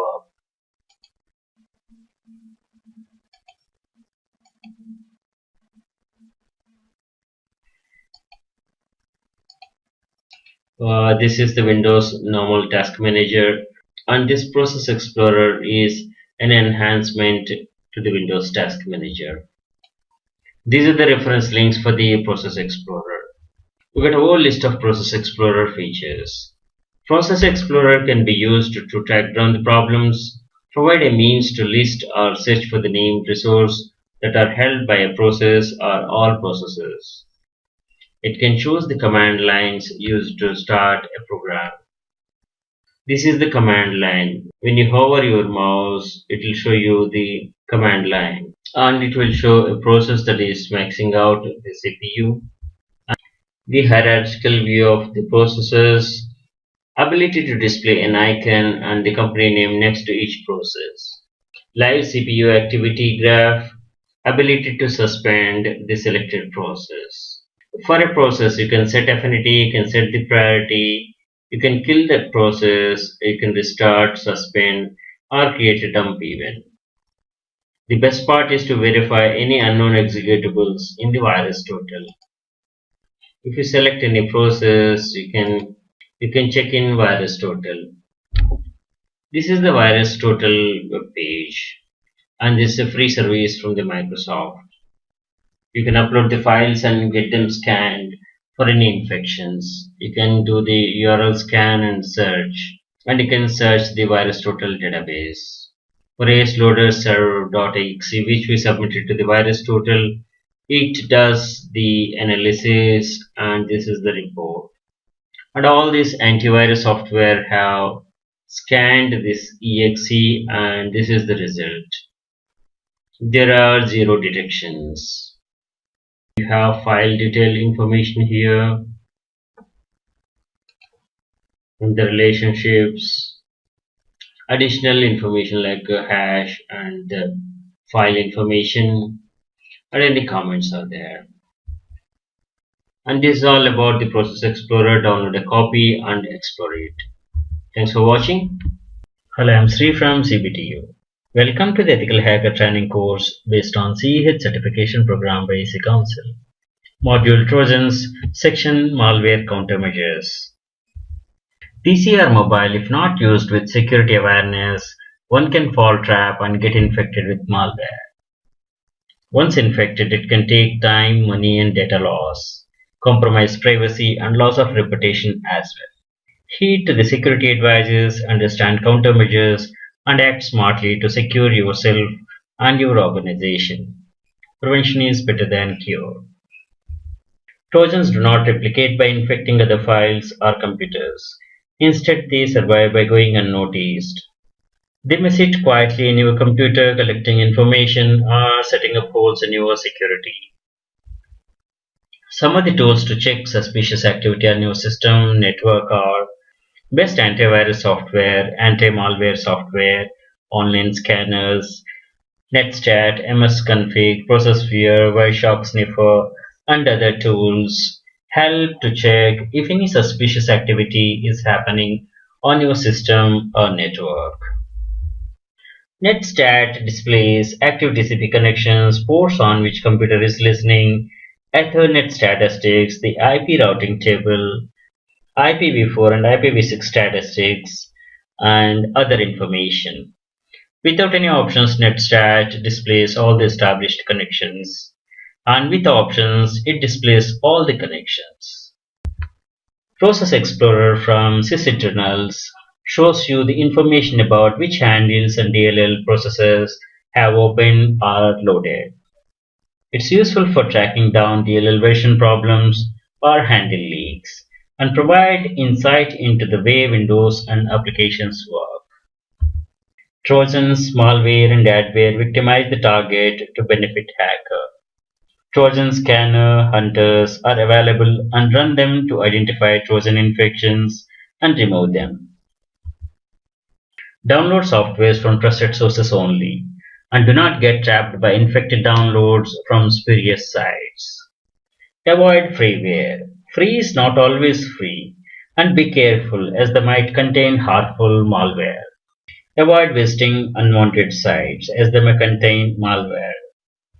Accept apps, softwares always from trusted sources only. Awareness can save one from great dangers. VirusTotal is a free service that analyzes suspicious files, URLs, and facilitates the quick detection of virus, worms, trojans, and all kinds of malware. VirusTotal is created by Spanish security company Hispasec Sistemas in 2004, and it was acquired by Google in 2012. Freeware, malware, fake, tweaked softwares, downloads, email attachments, instant messaging apps, NetBIOS file sharing, untrusted sites, games, apps, etc. We have already discussed some of the defense mechanism points. Let us recap all. Have anti-malware softwares. Install firewall as a first layer of defense. Configure firewall properly. Use UTMs, Unified Threat Management softwares, to build strong defense against attacks. Internet service providers' security measures are also important. They must filter malicious traffic to the possible extent to protect your security. You ask for the security measures to provide protection from threats, intruders, etc.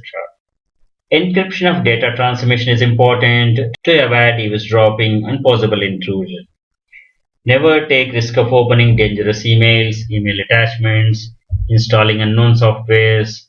Be careful of .exe, .com, .bat, .vba, .vbs, .scr files, and don't allow ActiveX controls. Have a strong backup architecture setup to secure against data loss. Please note that the backup must be saved onto a remote location. Go for Linux-based workstation servers which are more secure and protect your data. Build secure workstations and servers. Use live CD to boot from read-only media. Having taken all the countermeasures, a hardware Trojan can bug you. A hardware Trojan is insertion of malicious program into hardware chip with a payload to bypass or disable the security fence of a system, leak financial info, or to spy on you. Hardware Trojan from network gear like NIC, keyboard, mouse, etc. purchased from a non-reputable source can cause disaster to your security by leaking passwords and allow unauthorized entry. Once again to recap, install antivirus software that can detect and eliminate known viruses, block malicious websites, apps that attempt to install malware. Users must update their software regularly to patch security vulnerabilities. Do not open flagged sites that have been reported as malware to Google. Next challenge is social engineering practices. Malware can get in through the social engineering practices, and be careful on that.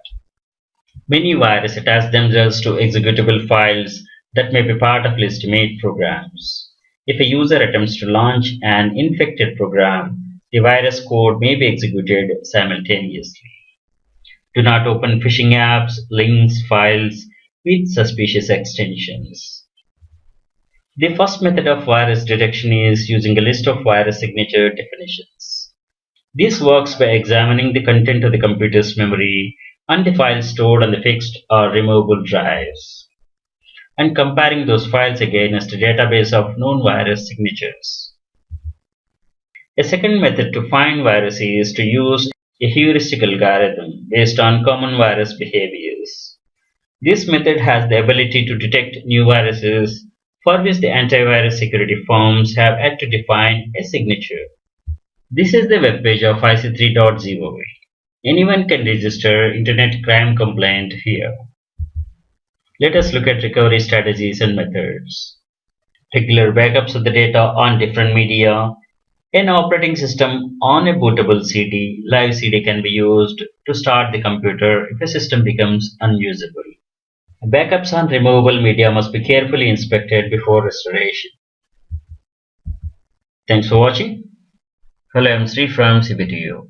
Welcome to the Ethical Hacker Training course based on CEH certification program by EC Council. Module Malware, Virus and Worms. Section Introduction to Virus.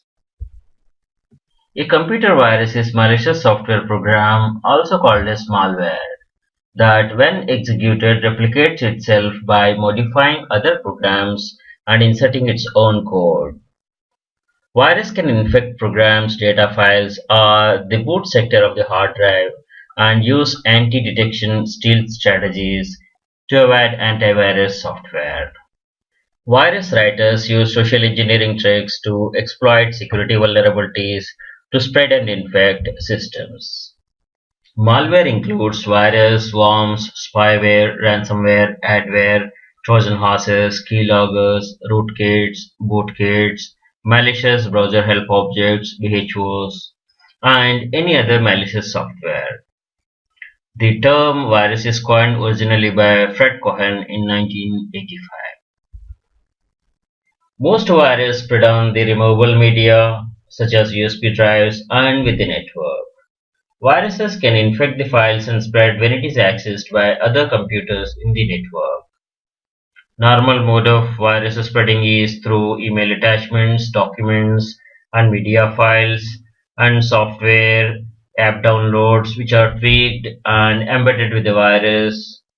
Macroviruses are written in the scripting language for the Microsoft Word and Excel and spread throughout Microsoft Office by infecting documents and spreadsheets.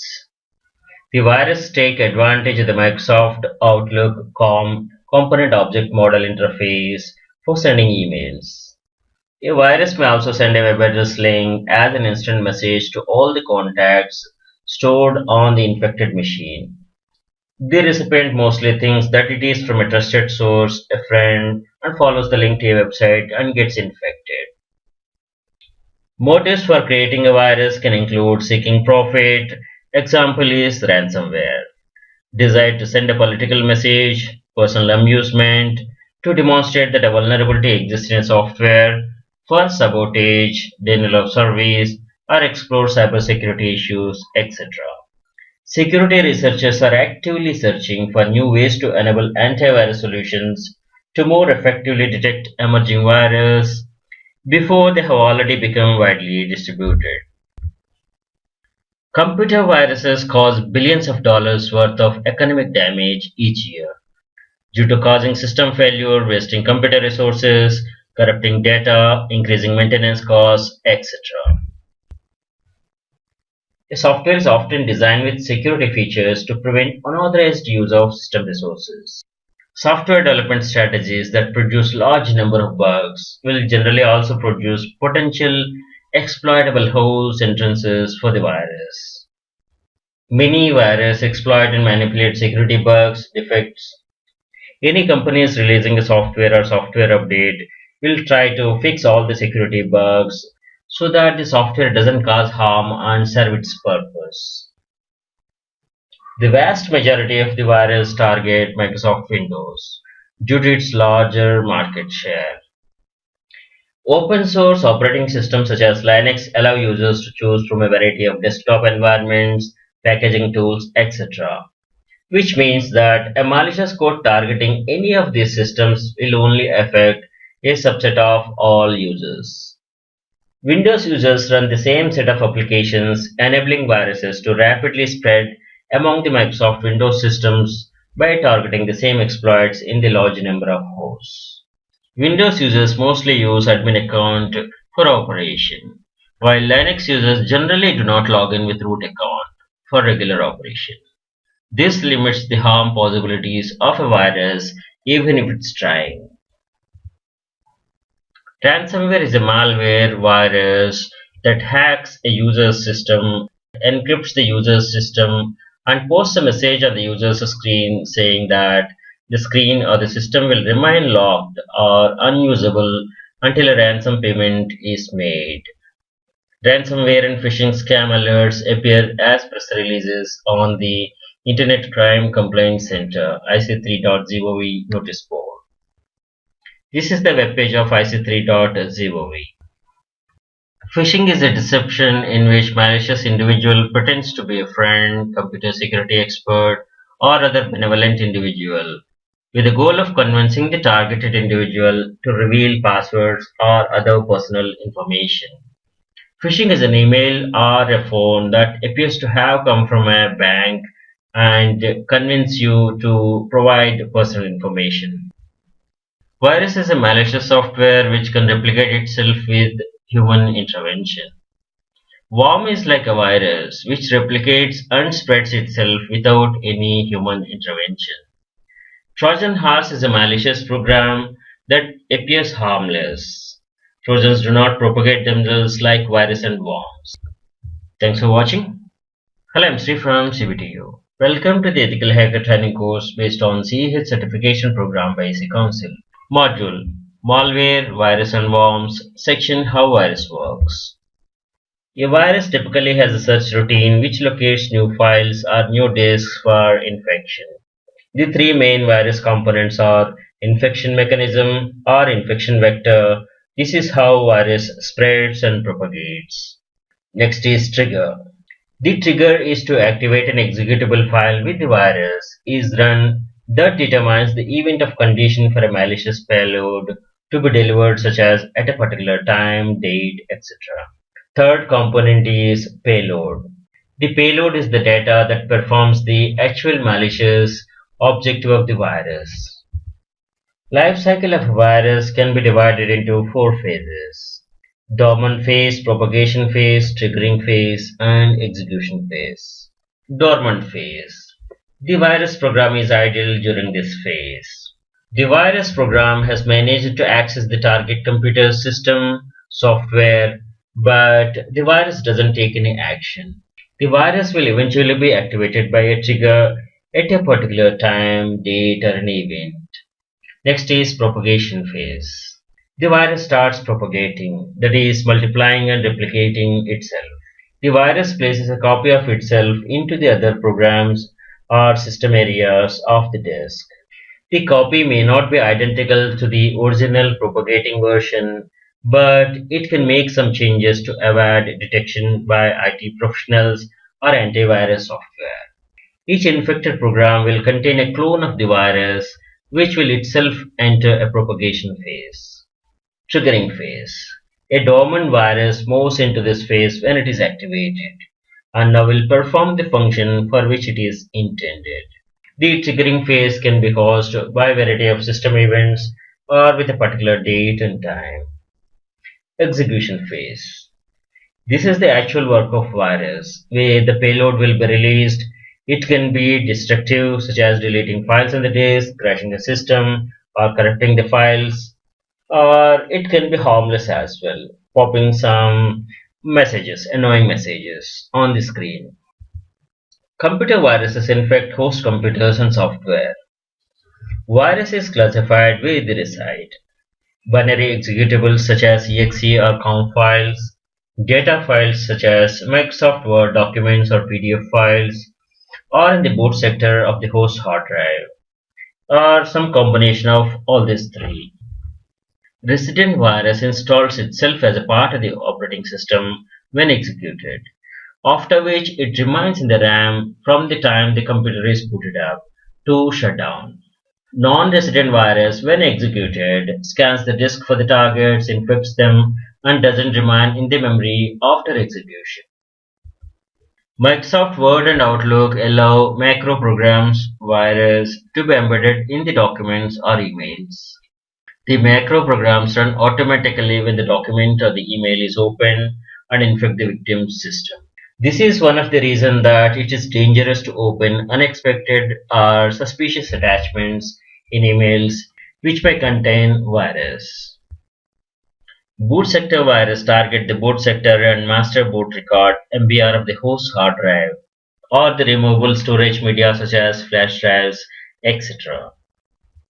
Email virus uses the email system to spread virus-infected files. Email virus harvests email addresses from the address book and send copies of the virus to all email IDs as attachments. Thanks for watching. Hello, I'm Sri from CBTU.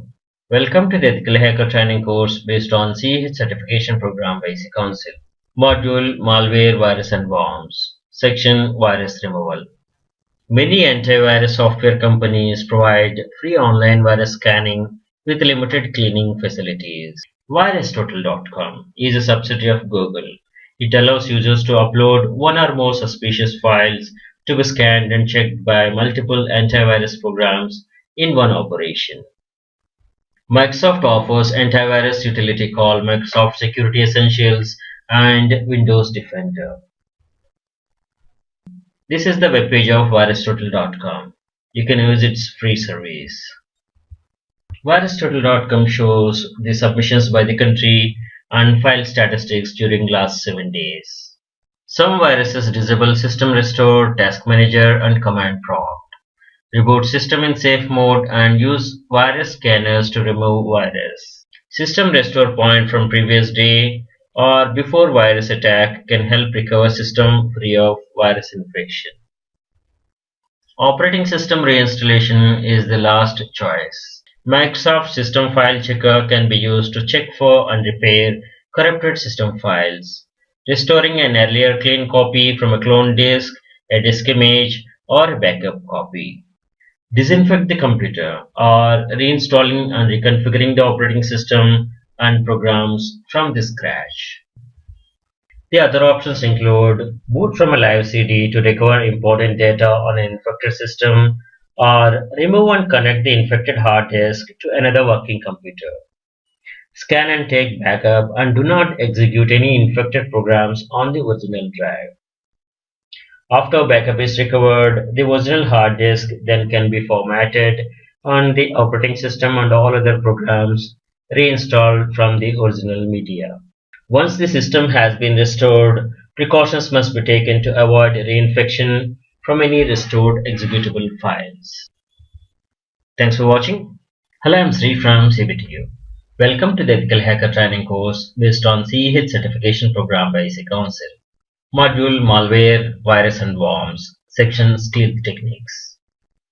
Viruses use different kinds of deception to avoid detection by users and antivirus. Some viruses can infect files without increasing their sizes or damaging the files. Some viruses try to avoid detection by killing the tasks associated with the antivirus before it can detect them. Antivirus software employ various techniques to counter these stealth mechanisms.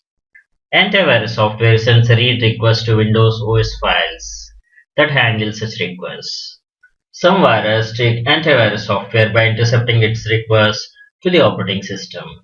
A virus can hide by intercepting the request to read the infected file, handling the request itself, and returning an uninfected version of the file to the antivirus software. The interception can occur by code injection of the actual operating system files that would handle the read request. Thus, an antivirus software attempting to detect the virus will either be not given permission to read the infected file or read request will be served with an infected version of the same file. Most modern antivirus software programs try to find virus patterns inside ordinary programs by scanning them for the virus signatures. Virus signature is a sequence of bytes that an antivirus program looks for because it's known to be part of a virus. Different antivirus programs will employ different search methods in identifying virus. If a virus scanner finds such a pattern in a file, it notifies the user that the file is infected. The user can take action to delete or clean or heal the infected file.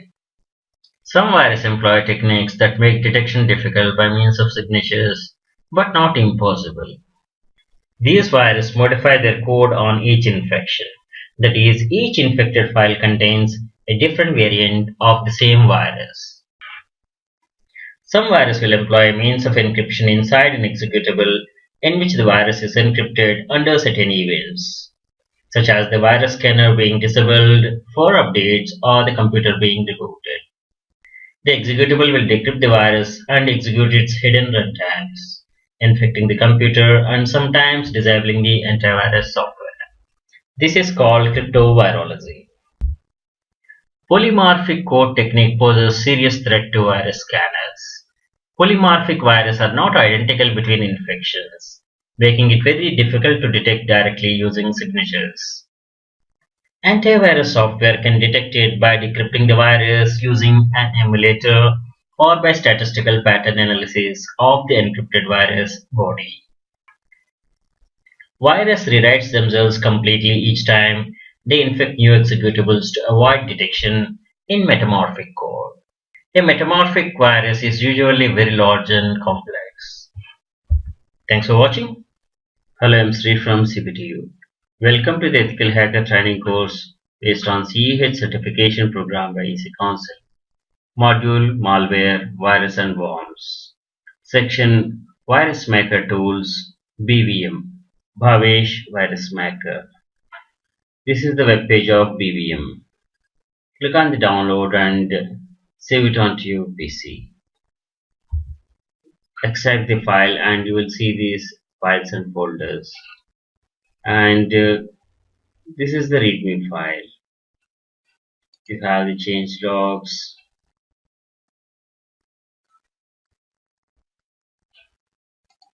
the features, virus maker, batch to exe converter, shell codes, web shells, and all these features are part of this BVM. And as cautioned, you disable the antivirus to work with this BVM. The requirements are disable the antivirus and .NET Framework 4.5. It's a simple and great tool and we'll take a demo on that. There are some FAQs and these may answer some of your questions. This is BVM executable and let us click on this.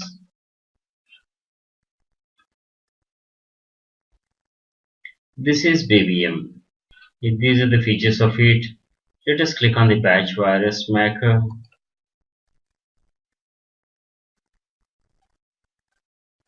The first line of code is echo off, then you have these options. If you click on any, it will generate the dynamic script for you.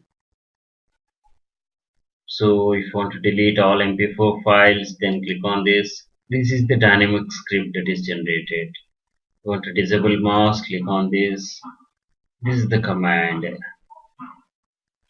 This is the reset command to be used for that purpose. And if you say kill antivirus, then click on this. These are all the lines it generated.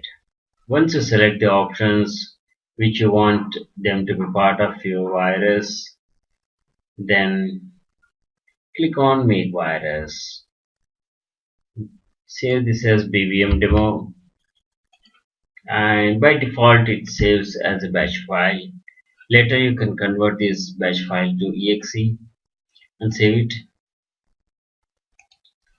See, this is the batch we created, and if you open in Notepad Plus, you can see the lines of commands that are added to this file,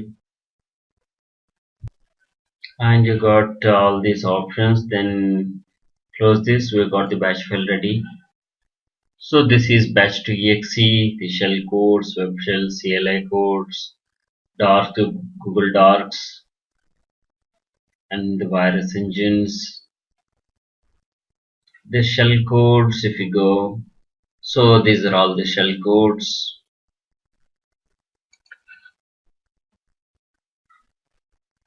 And these are the web shells.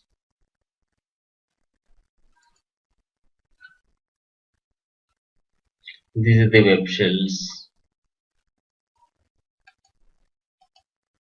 These are the CLI codes.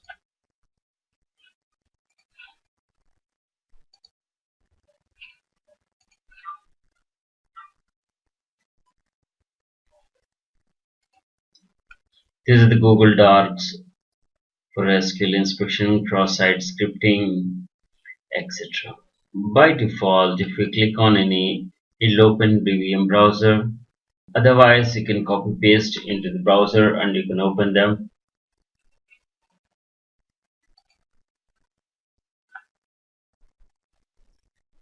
And you got the virus engines. This is payload screen gen. You can try these softwares.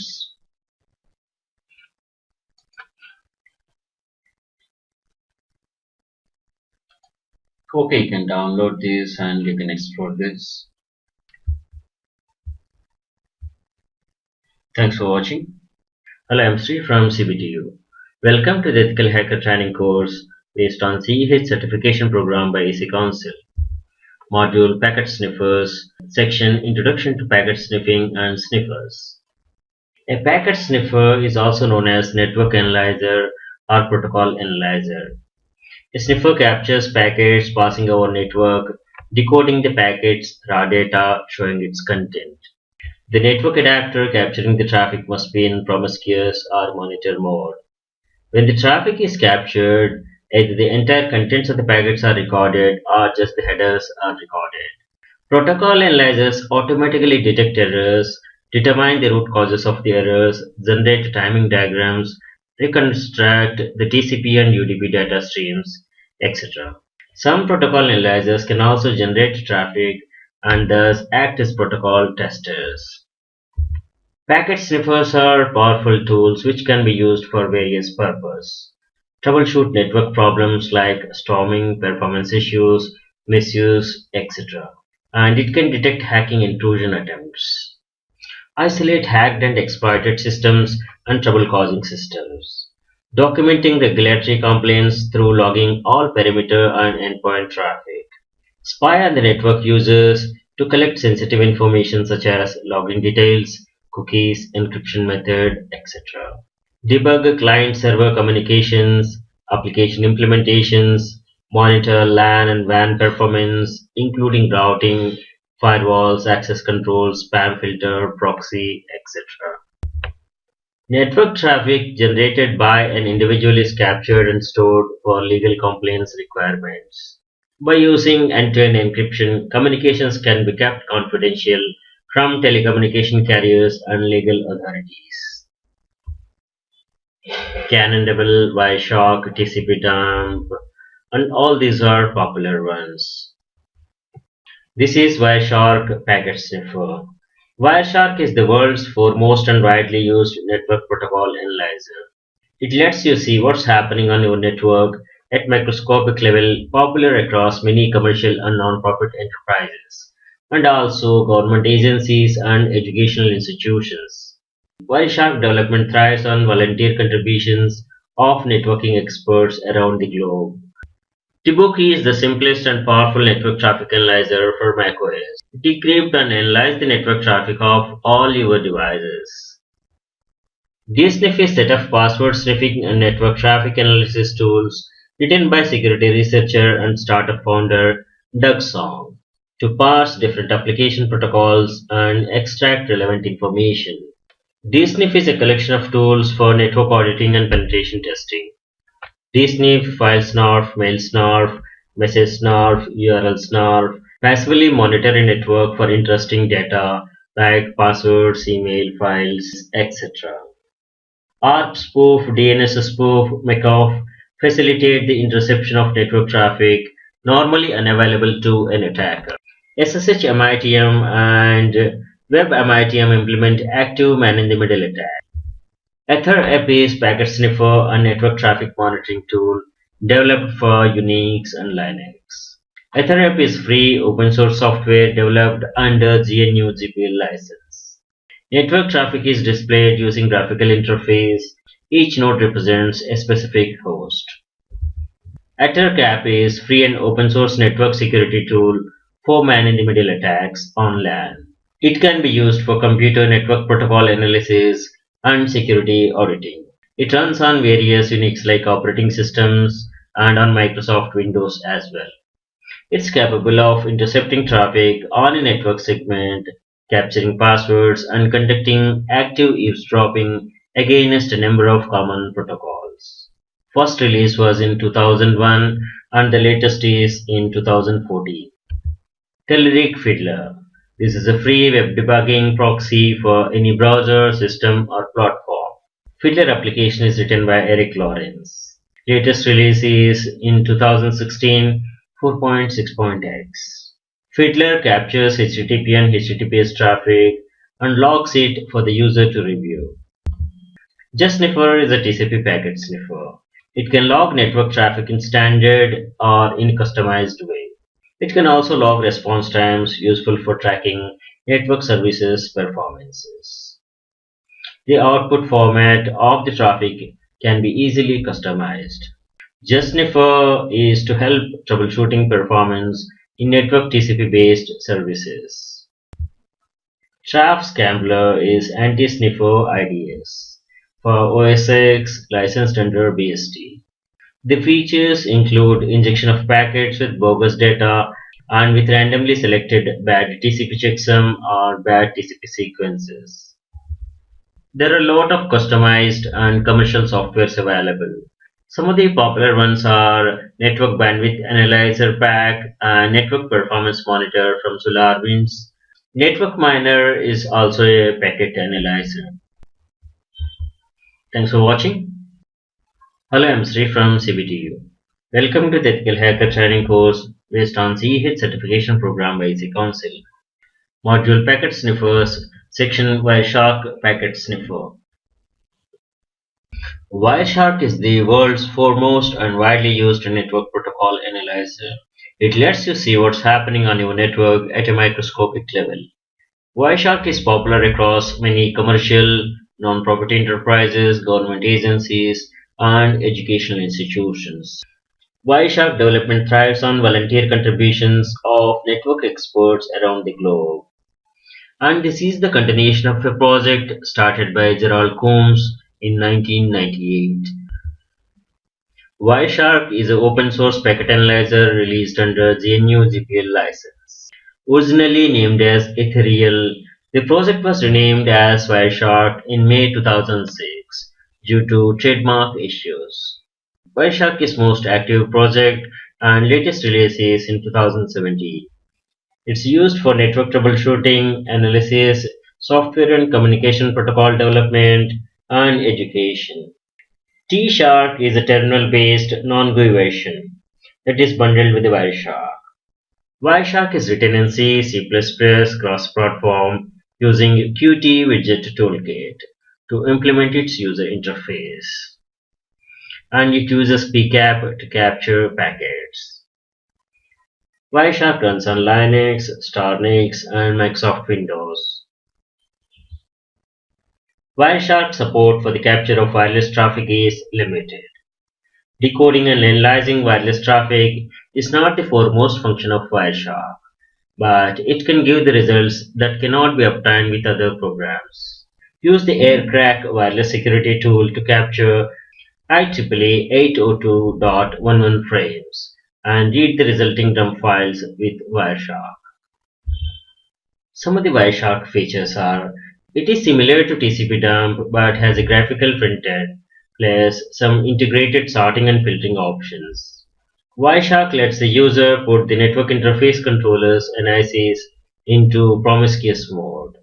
This helps in seeing all the traffic visible on that interface, including the unicast traffic not sent to that NIC's MAC address.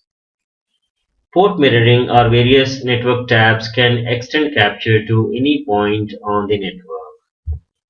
And additional features include: it understands encapsulation of different network protocols.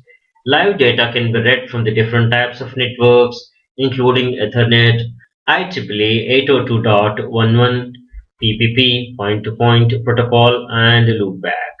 Data can be read from a file of pre-captured packets. VoIP calls in the captured traffic can be detected. Various settings, timers, and filters can be set. It can read captures from other network analyzers such as TCP dump, Microsoft Network Monitor, etc. Wireshark uses colors to help the user identify the types of traffic at a glance. By default, four colors are used: green for TCP traffic, dark blue is DNS traffic, light blue is UDP traffic, and black identifies TCP packets with problem. For example, they could have been delivered out of order. Users can change, customize existing rules of coloring packets, and add new rules or remove rules. Wireshark can also be used to capture packets from most network simulation tools such as NS, OpNet Modeler, GNS3, and NetSim. Thanks for watching. Hello, I'm Sri from CBTU. Welcome to the Ethical Hacker Training course based on CEH certification program by EC Council. Module Packet Sniffers, Section Wireshark Packet Sniffer Demo. Wireshark is world's foremost and widely used network protocol analyzer. It lets you see what's happening on your network at a microscopic level. Wireshark is popular across many commercial, non-profit enterprises, government agencies, and educational institutions. Wireshark development thrives on volunteer contributions of network experts around the globe. This is the web page of Wireshark, and download a suitable version file. Stable version is 2.4.3. This is the latest release, and I want to download the 64-bit Windows installer. When I click on it, the pop-up comes. This is 55 MB file, and I will save it to the desktop. This is installable. When I double click on this, you will get a USE pop-up, that is user account control permissions, to install this software. And click yes, then the setup will run. Click next, accept license agreement, and then on the next page, choose the components what you want to install. You have Wireshark Network Protocol Analyzer, T-Shark, that is text-based protocol analyzer, Wireshark 1, this is classic user interface, plugins and extensions are available, tools, this is additional command line based tools, and offline copy of user guide. You select all the options that is advised and click next. You can leave these additional tasks as defaults and click next, and it will ask you the path where to install. Choose the install location and click next. It will ask you whether to install WinPCAP. WinPCAP is required to capture live network data. WinPCAP is already installed on this PC, that's the reason this is not highlighted. WinPCAP is the Windows version of Live PCAP library. It includes a driver to support capturing packets. Wireshark uses this library to capture. The next one it's going to ask is whether to install USB PCAP. USB PCAP is open source USB sniffer for Windows. Check this one to install this. Click on install. It will extract the set of files and then start installing it. And the installation is complete. Then click next. We are ready to go. Click finish to run Wireshark.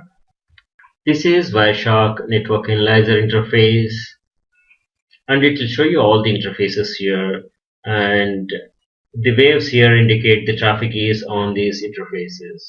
When you click on capture options, interface options are displayed. Under this promiscuous mode, it can capture all the traffic that's on the wire, even if it's not meant for this particular NIC. This is capture interfaces information. It is showing all the interfaces. On this wireless connection, this is available on this IP address. This is a Wi-Fi connection and this is the address. The traffic flow is here. By default, monitor mode is not selected. By default, promiscuous mode is enabled on all the interfaces. Click start. We have not selected the monitor mode. That's the reason no packets are captured. Nothing is shown here. Go back to the capture interfaces option and select this monitor mode and then click start. And it starts monitoring. We have run a test ping to 8888 and the data is captured here. This PC is 228 and this is source, destination is 8888, protocol is ICMP, length, and this is the request. Second packet is response from 8888, which is source, and the destination is 228. ICMP protocol, and this is ICMP reply. So request, reply, request, reply. You can further explore all the options and you can study the packets. Additional Wireshark features include it understands encapsulation of different networking protocols, it can parse and display the fields, live data can be read from different types of networks including Ethernet, 802.11, PPP and loopback, etc. Data can be read from a file of pre-captured packets. Voice over IP calls in the captured traffic can also be detected. Various settings, timers and filters can be set. Thanks for watching. Hello, I'm Sri from CBTU. Welcome to the Ethical Hacker Training course based on CEH certification program by EC Council. Module Packet Sniffers, section Countermeasures on Sniffing. A packet sniffer is also known as network analyzer or protocol analyzer, and these are used for intercepting and logging traffic. A sniffer captures packets passing over a network, decodes the packet's raw data showing its content. When traffic is captured, either the entire contents of the packets are recorded or just the headers are recorded. Protocol analyzers automatically detect errors, determine root causes of errors, generate timing diagrams, reconstruct TCP and UDP data streams, etc. Some protocol analyzers can also generate traffic and thus act as protocol testers. Countermeasures to help prevent sniffing include use strong physical security and proper segmentation of the network. This is the first step in preventing traffic from being collected locally. Encrypt communication fully, including authentication credentials. This prevents sniffer packets from being usable to an attacker. SSL and IPsec, Internet Protocol Security, are examples of encryption solutions.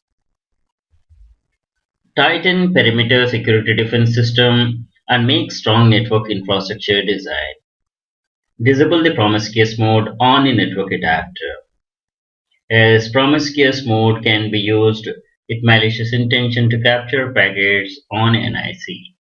In a promiscuous mode, a NIC can capture all the packets it can see apart from that is being sent to its own address. Use anti-sniffing tools which can check various processes running on a host, network, mode of NIC, etc. Packet sniffers are powerful tools which can be used for various purposes that includes detection of hacking intrusion attempts. Monitor LAN and WAN performance including routing, firewalls, access controls, spam filter, proxy, etc. These are popular packet sniffers. Cannondable, Wireshark, TCP-Dump, Kismet, Explico, and all these. This is the creator name, latest release, user interface, software license, and the operating system it supports.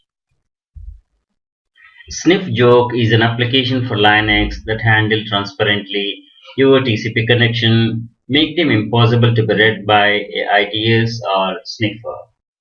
Tools included in the SniffJoke package are SniffJoke, that is transparent TCP connection scrambler, SniffJoke CTL.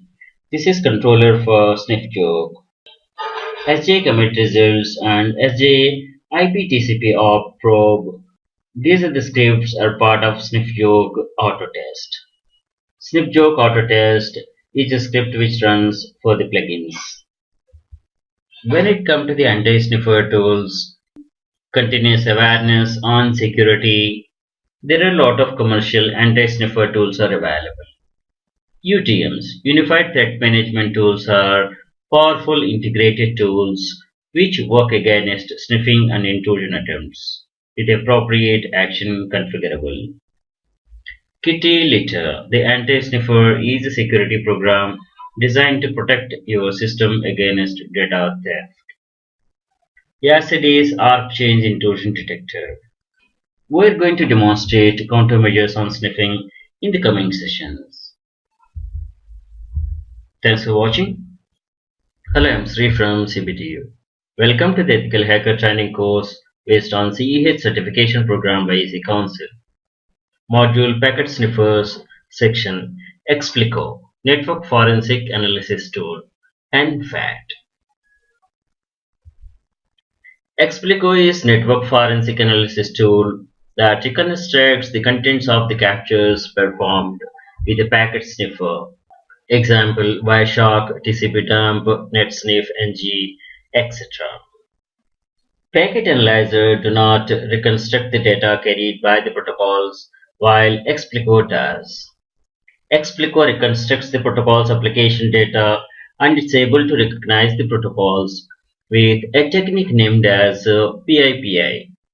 Explico is free and open source software under GNU GPL version 2. Explico is written in C, PHP, Python, and the latest stable release is 1.2.0 in Feb 2017. Some of the Explico features are: it can extract and reconstruct all the web pages and contents like images, files, cookies, etc. from raw data of HTTP protocol. It can reconstruct the emails exchanged from raw data of SMTP, POP, and IMAP protocols. It identifies and reconstructs VoIP, MSN, IRC, and FTP data as well. It's installed by default in major distributions of digital forensics and penetration testing like Kali Linux, Deft, and Security Onion, etc. This is the web page of Explico, open source network forensic analysis tool. In fact, it supports these protocols: HTTP, IPv6, DNS, IRC, etc. This is the download page of Explico. If your Linux version doesn't have, you can download a copy and test it. We will take a demo. Click on Create an Account. It will send an email to complete the registration. Go to your email inbox and click on it. Then it will confirm that the registration is completed. And the feature is gap analysis. You can create cases and cases are displayed here. Let us click on gap analysis. Gap analysis is from Explico. This is the external link that is open. This analyzes TCP and UDP streams, perform deep packet inspection, and support filtering capability as well. Gap analysis is an open source web visual tool for information security specialists, system administrators, and everyone who needs to analyze large amounts of captured network traffic.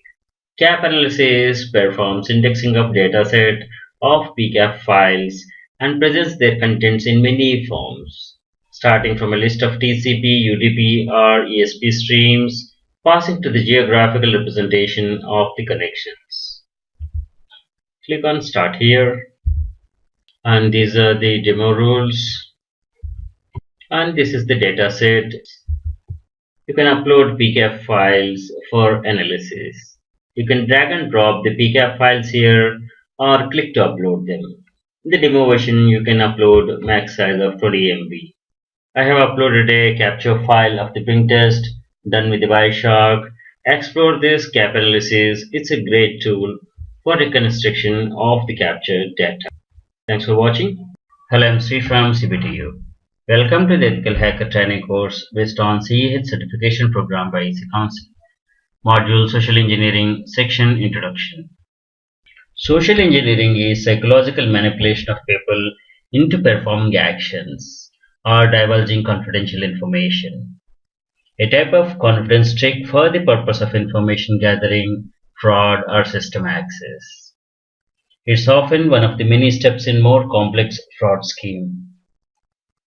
Various social engineering techniques employed are pretexting, diversion theft, phishing, wishing or phone phishing, spear phishing, water holing, baiting, quid pro quo, tailgating, shoulder surfing, eavesdropping, reverse social engineering, etc. We're going to cover these in another session.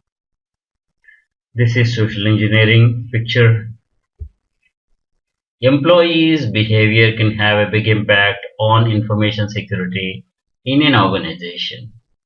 Employees may not fully embrace organization security culture and effort, and even with the best organization effort, some employees' ignorance invites troubles to the organization.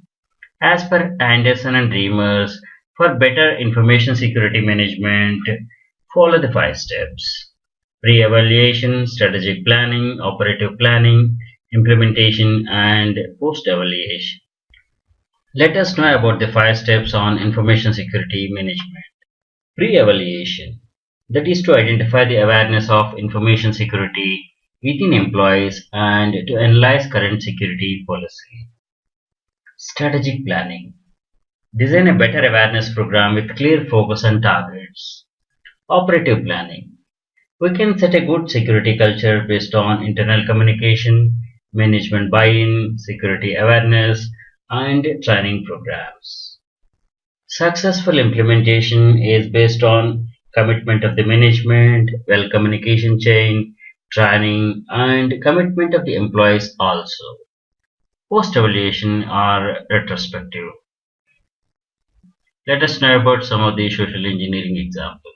Most common type of social engineering happens over the phone. Some unauthorized person calling and seeking sensitive information. Technicians and staff.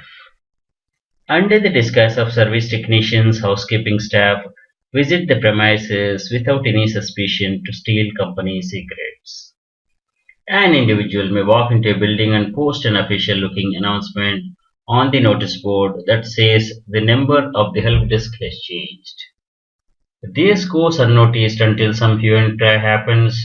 By the time, irrecoverable damage might have happened. How it may go.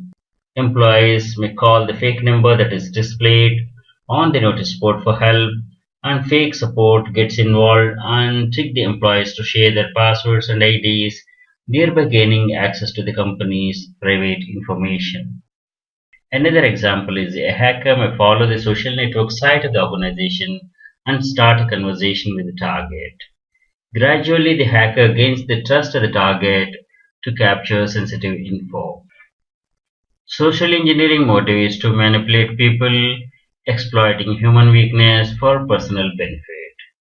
Other motives may include phishing credit card account numbers and their passwords, cracking private emails and chat histories to extort money, cracking websites of organizations and destroying their reputation, generate a virus hoaxes, convincing users to run a malicious code within the web browser via cross-site scripting attack to allow access to their web content.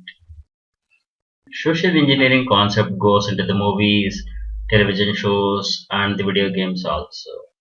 These are the popular movies: Live Free or Die Hard, Identity Thief, Hackers, etc. that has this concept. Beware of the loss on social engineering.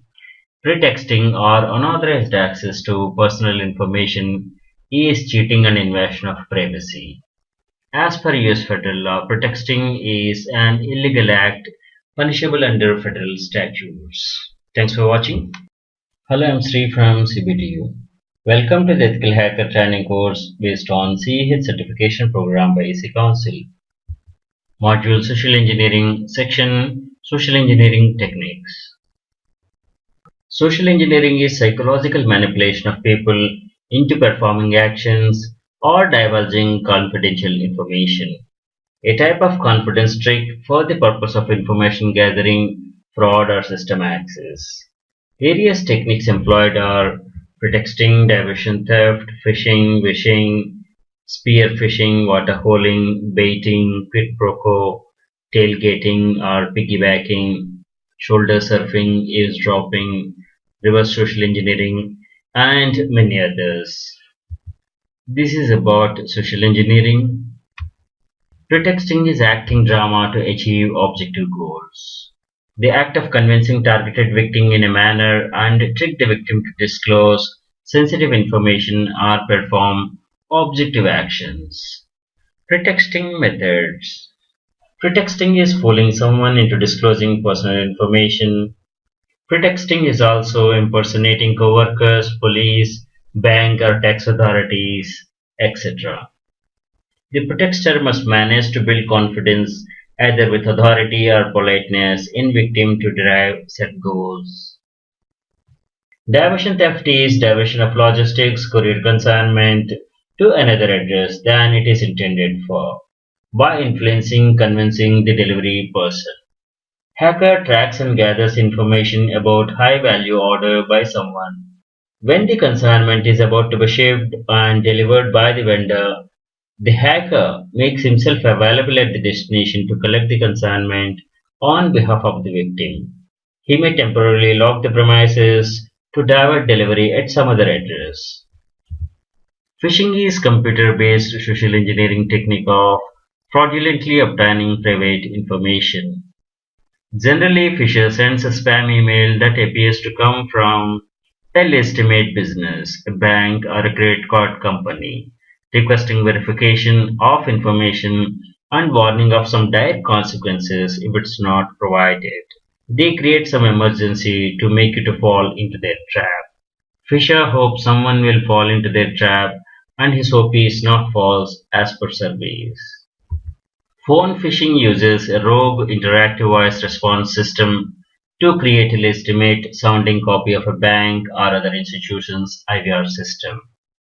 The victim is prompted, typically via phishing email, to call into the bank via a toll-free number provided in order to verify the information.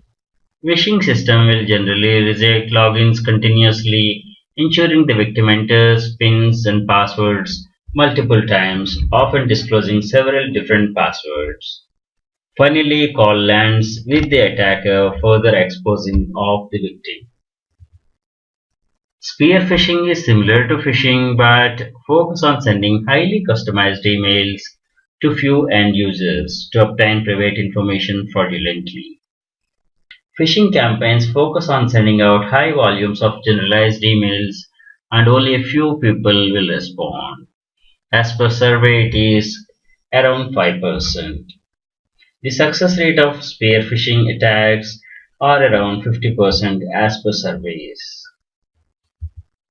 Waterholing attack is a targeted social engineering strategy that capitalizes on the trust users have in the websites they regularly visit. The victim generally avoid clicking a link in a phishing email, but the same person wouldn't hesitate to follow a link on a website he or she often visits. So this way the attacker prepares a trap for the victim at a favored watering hole to gain access to the victim's system and his connected network. Baiting can also be called as physical Trojan horse that uses physical media like flash drives, CDs, DVDs with malware loaded. Attacker drops the infected media in the victim's premises, washrooms, elevators, conference rooms, parking lots, etc. The media usually will have a curiosity generating labels and waits for the victims to pick them. Curious people pick the media thinking that someone lost it and they found it. They rush to plug into their system to know what is inside. That's it, the media infects them and any attached networks also. Hackers may give enticing labels on the media, such as employee salaries, confidential or secret deal, etc. So the biting is a Trojan horse waiting to be exploded to victimize the target. Quid pro quo. This is something for something, a favor for a favor, or exchange of goods. An attacker uses cold calling technique, calls random numbers at a target company or residences claiming to be calling back from XYZ technical support. Someone somewhere in need of such service will respond immediately to get his problem solved and serviced. The attacker main motive is not to help, but they will help solve the problem and in the process have the user type the commands that give attacker access or launch malware. All the organizations worry about tailgating and piggybacking. Organizations allow only authorized persons with valid access badge to their restricted areas. An attacker seeking entry to a restricted area secured by access control simply walks in behind a person who has a legitimate access. Following a common courtesy, the legitimate person will usually hold the door open for the attacker, and sometimes attacker themselves may ask the employee to hold it open for them. The legitimate person is an employee of that organization, gone through the training, security policies, awareness programs, but he fails to ask for the identification for any of these silly reasons. And he may accept an assertion that attacker might have forgotten or lost the appropriate identity badge. Hacker possesses genuine tech support and divert request calls to him to answer resolve issues, thereby capturing sensitive information. Thanks for watching. Hello, I'm Sri from CBTU. Welcome to the Ethical Hacker Training course based on CH certification program by EC Council. Module Social Engineering, Section Countermeasures. These are some of the standard countermeasures to be employed by organizations to reduce their security risks. Standard framework, including security policies, scrutinizing and categorizing information, employee training, mock drills, inoculation and immunization, waste management, and retrospective. Standard framework is establishing frameworks of trust on an employee personnel level. That is to specify and train personnel when, where, why, and how sensitive information should be handled. Establish security protocols, policies, and procedures for handling sensitive information. Scrutinizing information is identifying which information is sensitive and which is not, and evaluating its exposure to social engineering and possible breakdowns in security systems. Training employees is important, and most factors are about non-disclosure of organization-sensitive information, security policies, stop tailgating, clean desk policy, secure organization digital assets, awareness on social engineering techniques, etc. Conduct mock drills to know the readiness of the employees against social engineering threats. Perform unnoticed periodic tests and security audit of the security framework. Frequent mock drills are proactive steps required as employees tend to forget, ignore security policies, and may cause irrecoverable damage to the organization. Inoculation is generating awareness and preventing employees to fall into the traps of social engineering and other fraudulent tricks. Constant education, training, and mock drills to be conducted to resist and abort any such malicious attempts. Inoculation effort is hardening employee security posture to protect organization from outside. Most ignored and most important.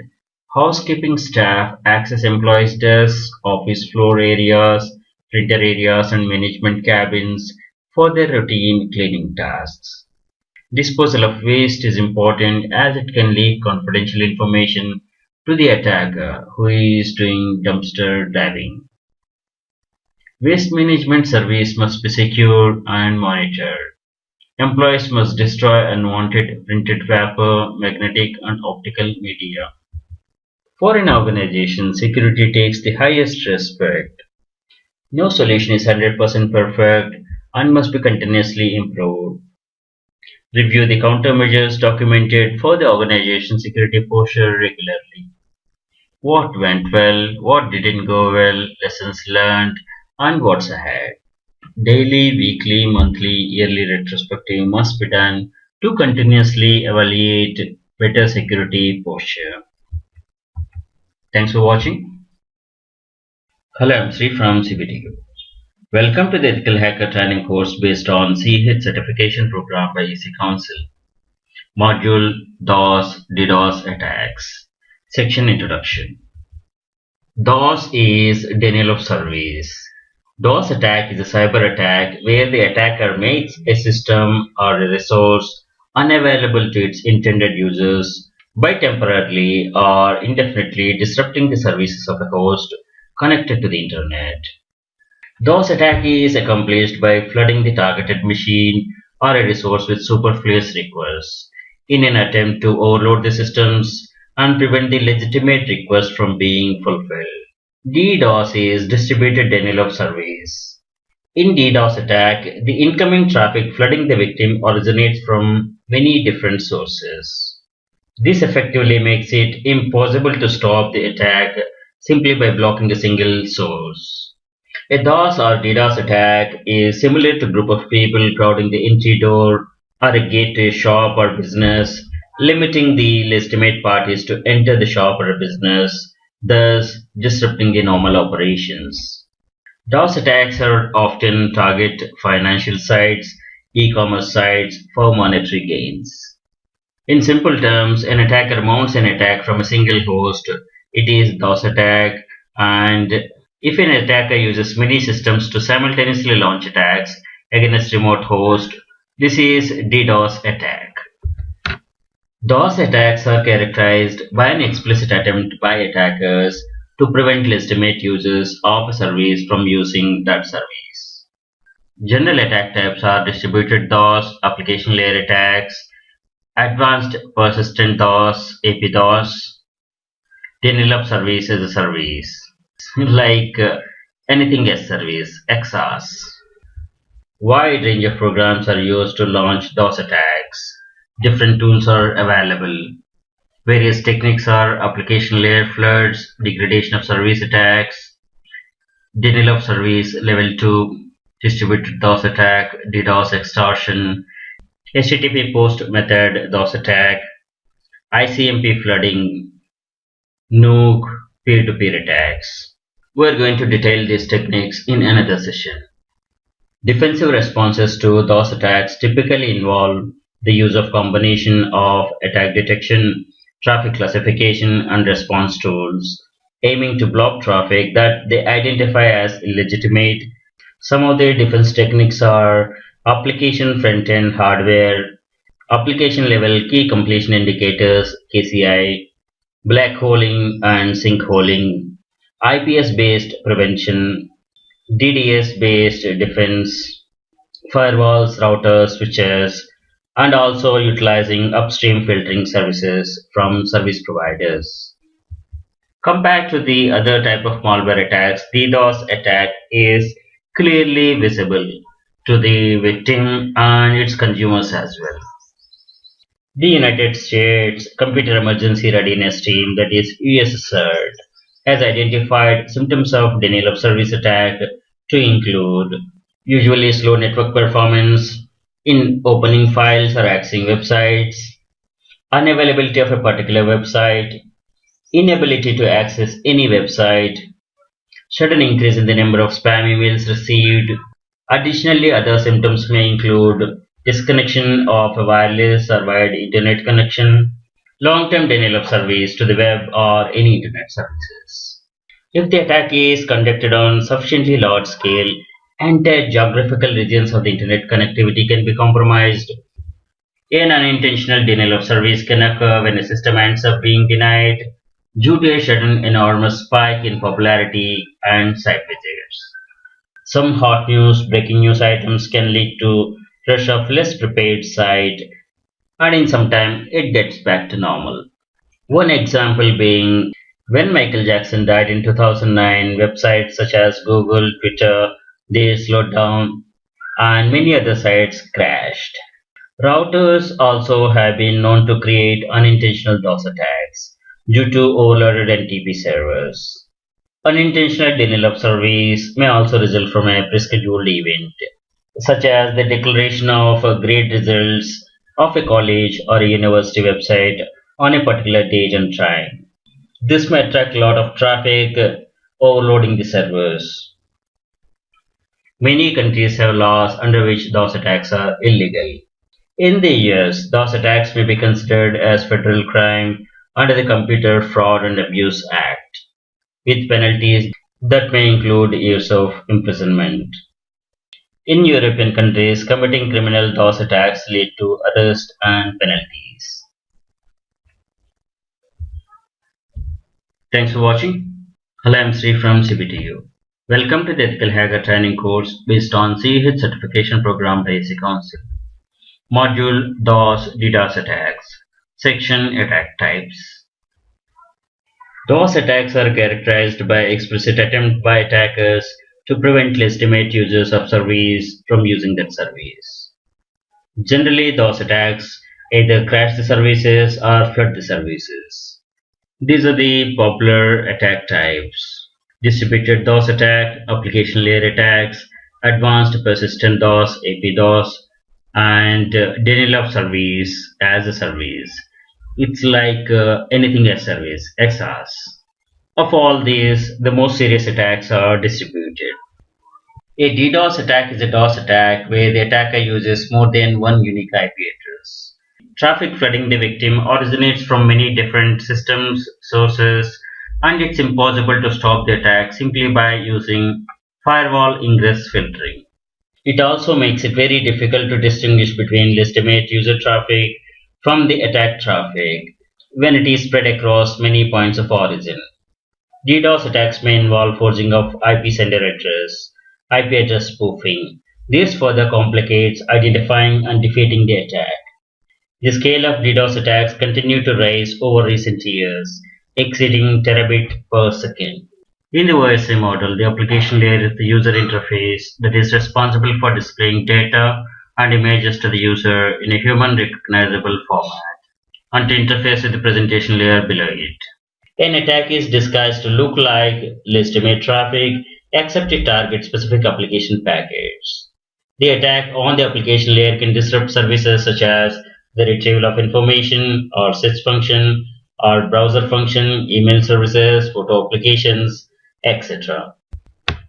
Layer 7 DDoS attack is a form of DDoS attack where the attackers target the application layer of the OSI model. The attack disables specific function or features of a website. The application layer attacks is often used against financial institutions to distract IT and security personnel from security breaches. Advanced Persistent DOS (AP-DOS) attack is an advanced persistent threat (APT) attack. This is done by the skilled and resourced hackers. Service providers need specialized monitoring and incident response services and the defense capabilities for this AP-DOS attack mitigation. This type of attack involves layer 2 network layer DDoS attacks through layer 7 application layer HTTP floods, followed by SQL injection and cross-site scripting attacks. So now we are getting anything as service, like this denial of service as a service. DOSHAS is coming up. This is offered with genuine intention to provide stress testing services to perform unauthorized denial of service attacks. Denial of services are usually powered by a botnet to produce the traffic. Thanks for watching. Hello, I'm Sri from CBTU. Welcome to the Ethical Hacker Training course based on CH certification program by AC Council. Module DOS attacks. Section Attack Techniques. Wide range of attack tools, programs, attack techniques are used to launch DOS attacks. These are some of the techniques: application layer floods, degradation of service attacks, DDoS attack, extortion, ICMP flooding. Let us know about each of these. Attacker compromise the system and use them to launch attacks, issue commands to the zombie agents to facilitate the DOS attack. UK's GCHQ has tools built for the DDoS named Predator's Face and Rolling Thunder. Application layer floods.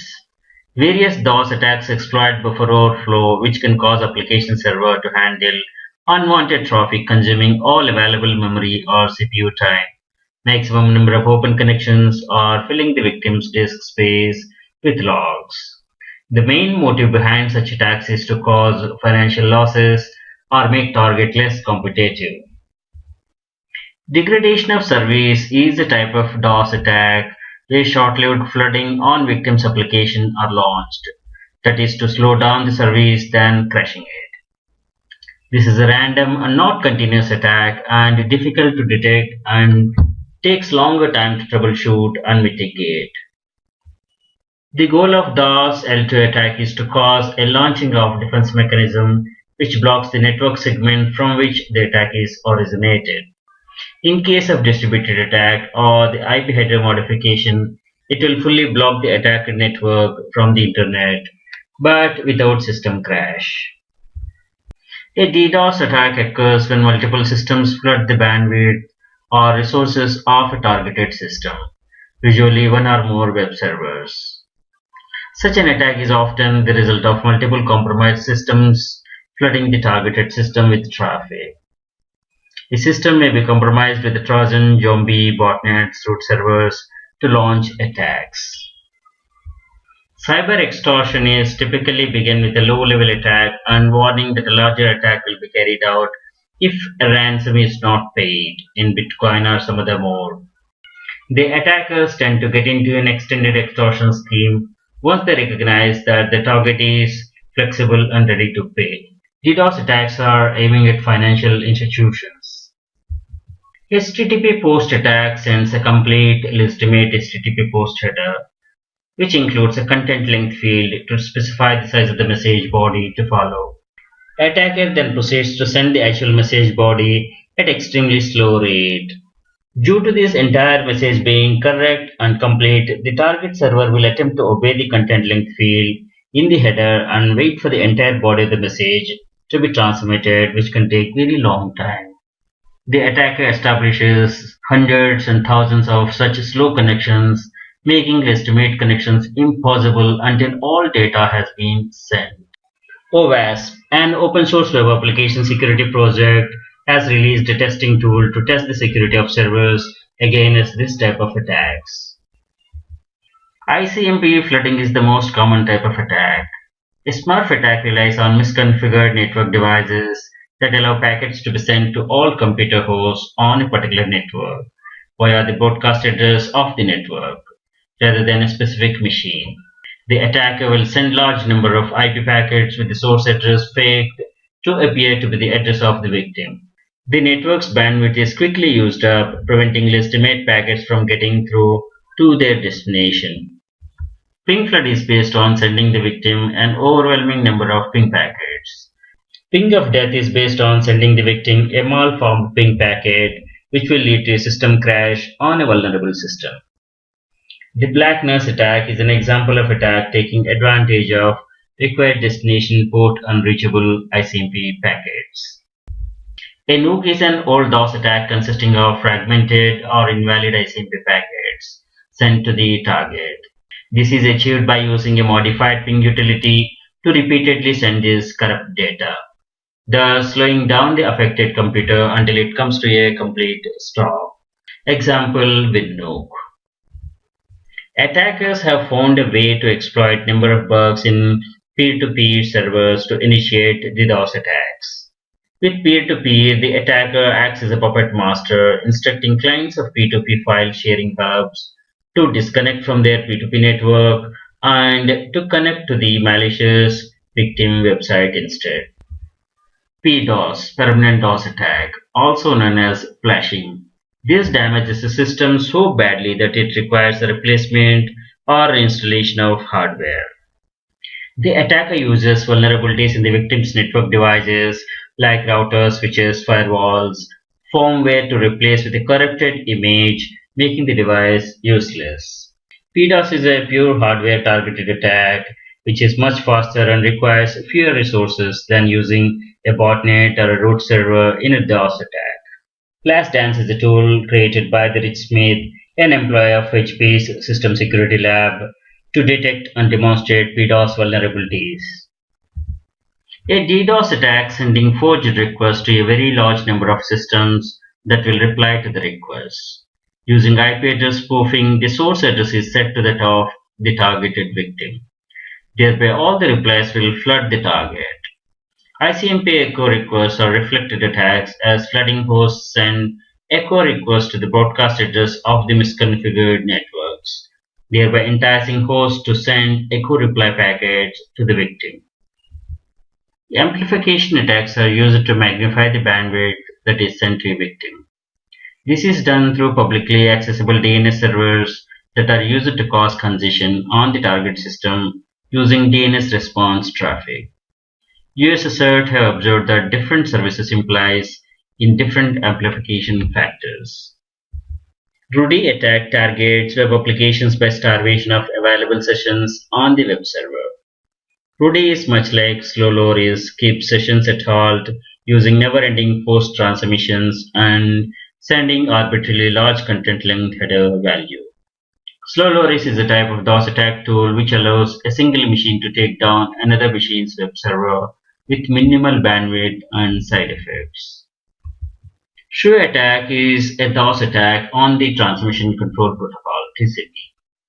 It uses short, synchronized bursts of traffic to disrupt TCP connections on the same link by exploiting a weakness in TCP's retransmission timeout mechanism. A slow read attack sends legitimate application layer requests but reads responses very slowly, thus trying to exhaust the server's connection pool. It is achieved by advertising a very small number for the TCP receive window size and at the same time emptying client's TCP receive buffer slowly, which causes a very slow data flow rate. Low bandwidth DDoS attack is a form of DOS attack that uses less traffic and increases their effectiveness by aiming at a weak point in the victim's system design. The example, the attacker sends a traffic consisting of complicated requests to the system. This is more difficult to identify and it has the ability to hurt systems which are protected by flow control mechanisms. TCP SYN flooding is the most known type of attack. When a host sends flood of TCP SYN packets, it is called SYN flooding. Each packet causes the server to start a half-open connection by sending back a TCP SYN ACK packet and waiting for the packet in response from the sender address. Sender will never respond and half-open connections saturate the number of available connections the server can make. By this, the legitimate requests are not responded until the attack ends. A teardrop attack involves sending mangled IP fragments with overlapping oversized payloads to the target machine. This can crash various operating systems because of a bug in their TCP fragmentation reassembly code. Server vulnerable to teardrop attacks is unable to reassemble the fragmented packets, resulting in DOS attack condition. Voice over IP has made abusive origination of large numbers of telephone voice calls, which are inexpensive and readily automated, while permitting call origins to be misrepresented through the caller ID spoofing. Telephony DOS attack has appeared as part of various fraudulent schemes, like jamming victims' lines, caller ID spoofing, ransom calls, threatening calls, SMS flooding attacks, black fax or fax loop transmissions. Thanks for watching. Hello, I am Sri from CBTU. Welcome to the Ethical Hacker Training course based on CH certification program by EC Council, module Session Hijacking, section Introduction. Session hijacking or cookie hijacking is the exploitation of a valid session key to gain unauthorized access to information or services in a system. It is used to refer to the theft of a cookie used to authenticate a user to the remote server. Cookies used to maintain session for many websites, and they can be easily stolen by an attacker using an intermediary computer or with an access to the saved cookies on the victim's system. A cookie or HTTP cookie is a token or a short packet of data passed between communicating programs. The contents are intercepted when the recipient passes the cookie data back to the sender. The cookie is often used like a ticket to identify a particular event or transaction. Example, a cloakroom, you deposit items and take a token. Token is required to take your items back at a later time. If anyone steals your token, They can claim your items by tendering the token. Cookie is a small piece of data sent from a website and stored on the user's computer by the user's browser while user is browsing. Cookies are used for session management, personalization, and tracking. An attacker is in between the victim and server. This is man-in-the-middle attack, MITM attack. Attacker sits in between, uses sniffer to watch the conversation to capture session cookie. There are several tools for making MITM attack. Attacker uses the tools after gaining access to LAN, as these tools are efficient in LAN environments because they implement extra functionalities like ARP spoofing capabilities that permit the interception of communication between the hosts easily. The man in the browser attack is the same approach as the man in the middle attack, but in this case, a Trojan horse is used to intercept and manipulate the conversations between the browser and its security mechanisms. Sniffing or modifying transactions in the browser is done, still displaying back the user's intended transaction after capturing financial or sensitive info. Attack methods are browser help objects, BHO, extensions, API hooking, and JavaScript. Session token is compromised in different ways. Predictable session token, session sniffing, man in the middle attack, man in the browser attack, and client-side attacks. Session hijacking methods. We have 4 methods to conduct a session hijack. Session fixation. This attack is to attempt to exploit the vulnerability of a system that allows one person to fixate another person's session identifier. Most session fixation attacks are web-based and most rely on session identifiers being session-side jacking. The attacker uses packet sniffer to read the network traffic between two parties to steal the session cookie. Many websites use SSL encryption for login pages to prevent attackers from seeing the password, but they do not use encryption for the rest of the site once authenticated. This allows attacker to intercept all the data that is submitted to the server or web pages viewed by the client. Since this data includes a session cookie, it allows him to impersonate the victim even if the password itself is not compromised. Unsecured Wi-Fi hotspots are particularly vulnerable to this attack. In cross-site scripting, that is XSS, the attacker tricks the user to run some software code that is treated as trustworthy as it appears to belong to the server. This allows the attacker to obtain a copy of the cookie and perform other operations. Malware are unwanted programs. They use browser hijacking to steal browser's cookie files and then perform actions like installing apps. This is without user's knowledge. An attacker with physical access can simply attempt to steal the session key by obtaining the file or memory contents of the appropriate part of the user's computer or server. These are some of the popular session hijacking tools. We're going to cover these tools in the coming sessions. Thanks for watching. Hello, I'm Sri from CBTU. Welcome to the Ethical Hacker Training course based on CEH certification program by EC Council. Module Session Hijacking, Section Cookies.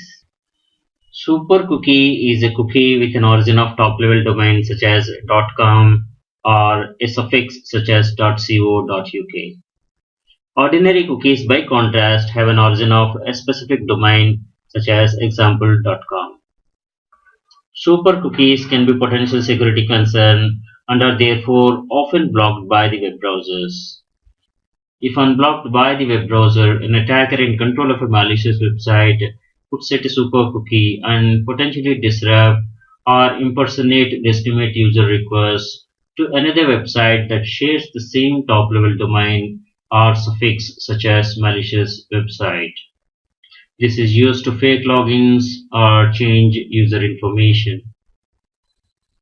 A HTTP cookie, magic cookie, or just a cookie is a token or a short packet of data passed between communicating programs. The contents are interpreted when the recipient passes the cookie data back to the sender. The cookie is often used like a ticket to identify a particular event or a transaction. Example, in a clock room, you deposit items and take a token. Token is required to take your items back at a later time. If anyone else steals your token, they can claim your items by tendering that token. Cookie is a small piece of data sent from a website and stored on the user's computer by the user's browser while user is browsing. So here is an example of viewing cookies in browser. This is Firefox browser. On the right top corner you have menu. Click on it and select options and select privacy and security. In history you click on these cookies. These are the cookies stored on this PC and you select any site. This is the cookie information stored by this website. It's up to you how you want to manage the cookies. If you want to store the cookies, cookies are useful in many ways. Like you don't need to key in your login password every time you want to check your email. But you have to be careful about session hijacking and see that these sites are secure to visit. This is Internet Explorer. Click on Tools, Internet Options, and Browser History. You click on Settings, View Files.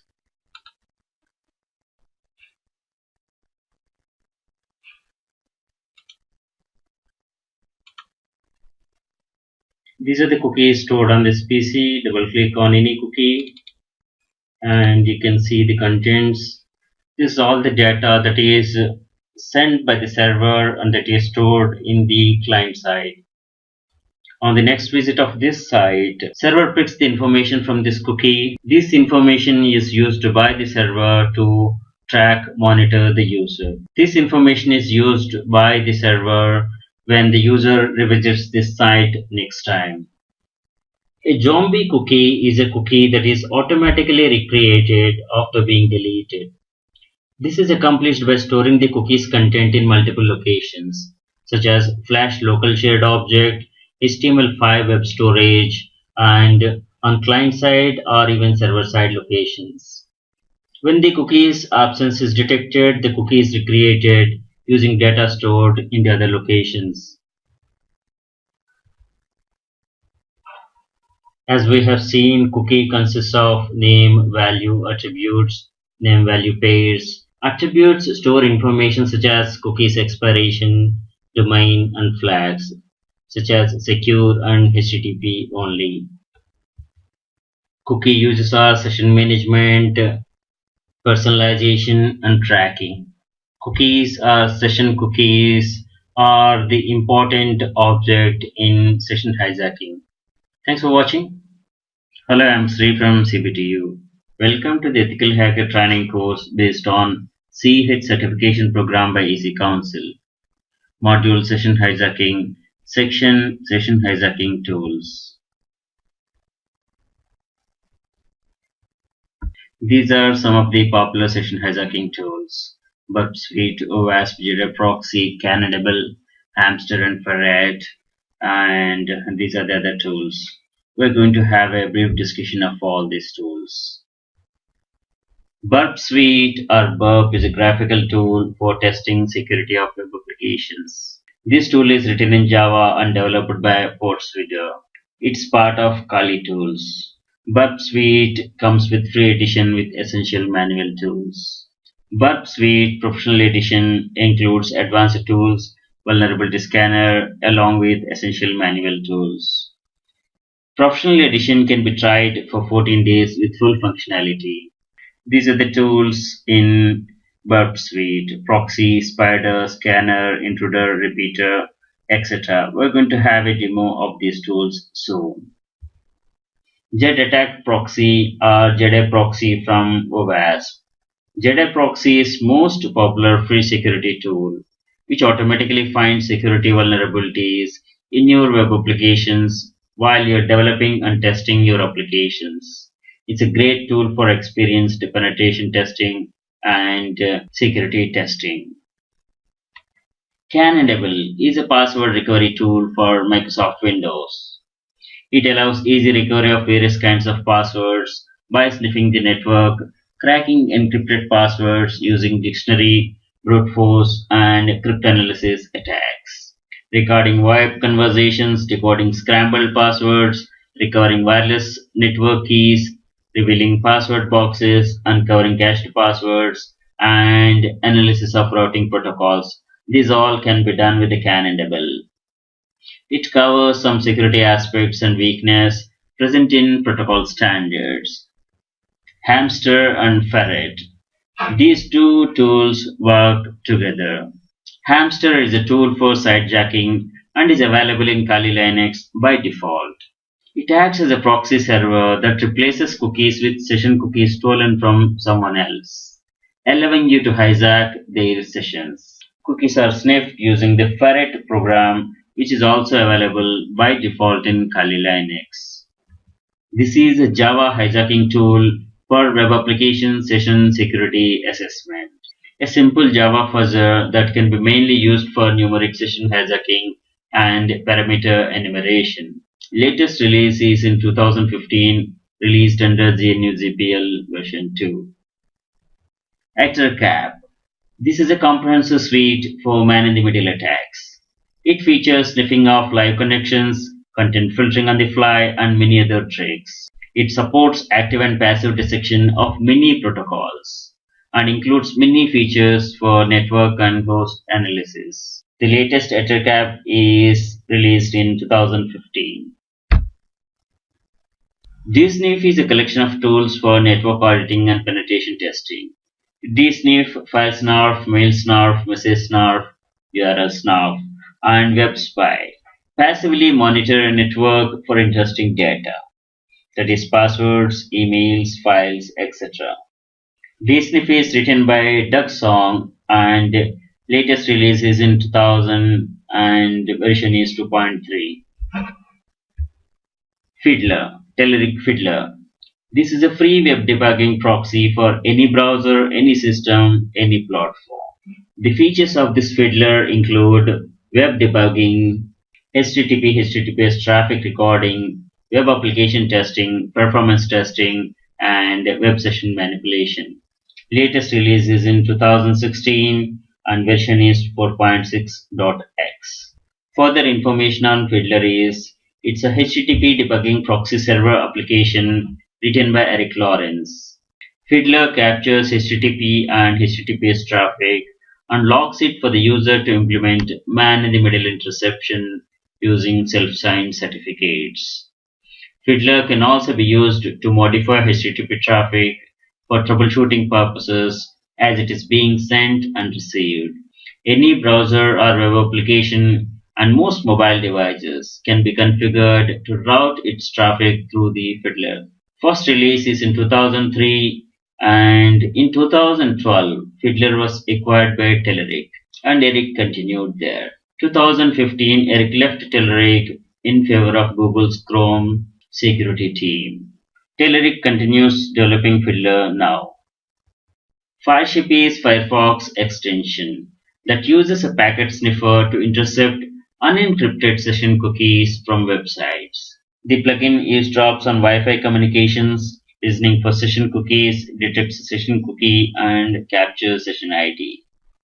The collected identities are displayed in a sidebar in Firefox, and by clicking on victim's name, the victim session is taken over by the attacker. Cookie Catcher is an open source application that exploits accesses vulnerabilities, that is cross-site scripting, within web applications to steal user session IDs, that is session hijacking. These are some of the Cookie Catcher features. Pre-built payloads to steal cookie data, just copy and paste payload into accesses vulnerability, send email notification when new cookies are stolen, and others. We're going to have a demo on this soon. Tamper IE. This is from Baden. Tamper IE is lightweight web penetration testing. This is a simple Internet Explorer browser help object, WHO. which allows lightweight tampering of HTTP requests from IE5 and above. Perjack is from Packetstorm. This is a TCP session hijacking tool written in Perl. It does a man-in-the-middle attack, displays all active sessions and takes over the selected TCP session. Surfjack. This is the oldest tool and not actively maintained, but it's a useful tool. It's able to hijack a cookie for various sites, some of which make use of HTTPS, and allows the tester to log in as a victim. Juggernaut is from Security. This is a network sniffer used for session hijacking. It runs on Linux versions only. Beyond Security offers network testing tools and vulnerability scanner. Charles Web Debugging Proxy is a cross-platform HTTP debugging proxy server application. Charles is an HTTP proxy, HTTP monitor, and reverse proxy. This is Web Debugging Proxy written in Java. Latest release is 4.2, released in 2017. Features include network message analysis, XML, JSON, SOAP interpretation, SSL debugging, bandwidth throttling, flash development aids, etc. Some other tools. Droid is an Android tool for web session hijacking, sidejacking, that captures session ID by listening to the wireless conversations. This API key was made available on Google Play, but it has been taken down by the Google.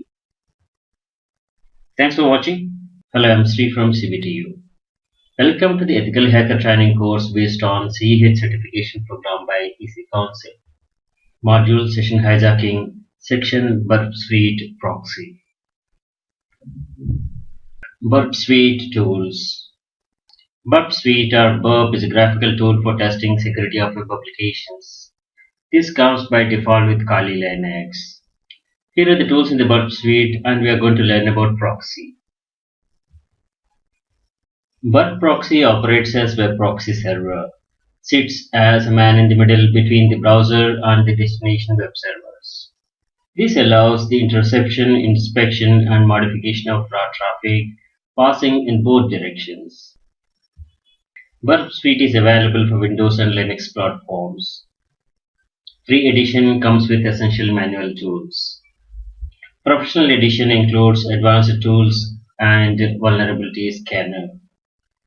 You can request for a professional edition for 14 days trial and test its features. Browser proxy configuration.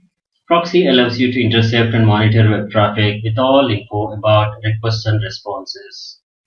Configure Firefox or any other browser to send traffic through the proxy.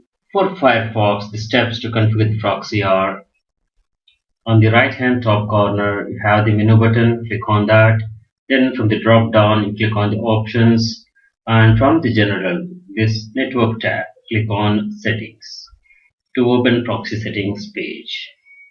By default, no proxy is selected, and when you want to configure the proxy, select manual proxy and then enter 127.0.0.1. This is localhost, and Burp Suite works on 8080 port. And you make this exemption, no proxy for localhost. You check this to use this proxy for SSL, FTP, and SOX protocols. Select proxy and the options tab. Default proxy listener is added for incoming HTTP traffic. You can send a redirection also if you want to send the traffic to another proxy or another gateway. And you can import export CS certificate or regenerate CS certificate. We can leave the other defaults or we can tweak. With the running checked here, we are ready to start capturing traffic with the Burp Suite proxy. You can click on it to toggle intercept on or off to read the live traffic. By opening some pages, we can check the request responses here. By default, target is selected and click on proxy. When you select the proxy intercept tab, by default intercept is on. You can click on it to toggle intercept on off. And you can see the raw data, hacks, and other header information. When the intercept is on, you can forward the request to the destination. HTTP history tab will show you all the traffic that passes through the web proxy. Data sorting can be done ascending or descending. Mini web server is running on port 8000 on 226 IP. We already configured the proxy for the Firefox browser. In the general, go to the last scroll down, click on this settings under the network proxy. By default, it was no proxy, and we have selected manual proxy and click on OK. You can try for various options. This is the web server. This is caught in the web proxy.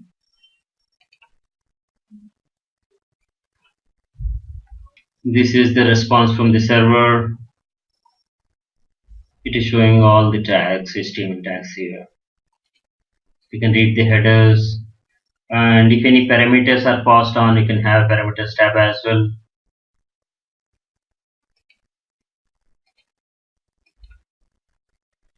And it can render the page as well as and display the page. You can configure the proxy listeners here.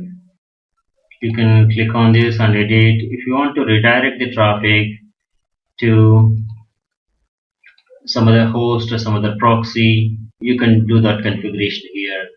You can force use of SSL for the traffic between web proxy and the other proxy. And certificate, we selected this, and the other options, they can be tested. Let's try to open example.com. This is a HTTP page. This doesn't have any issue. And if you open HTTP, the information will be displayed here.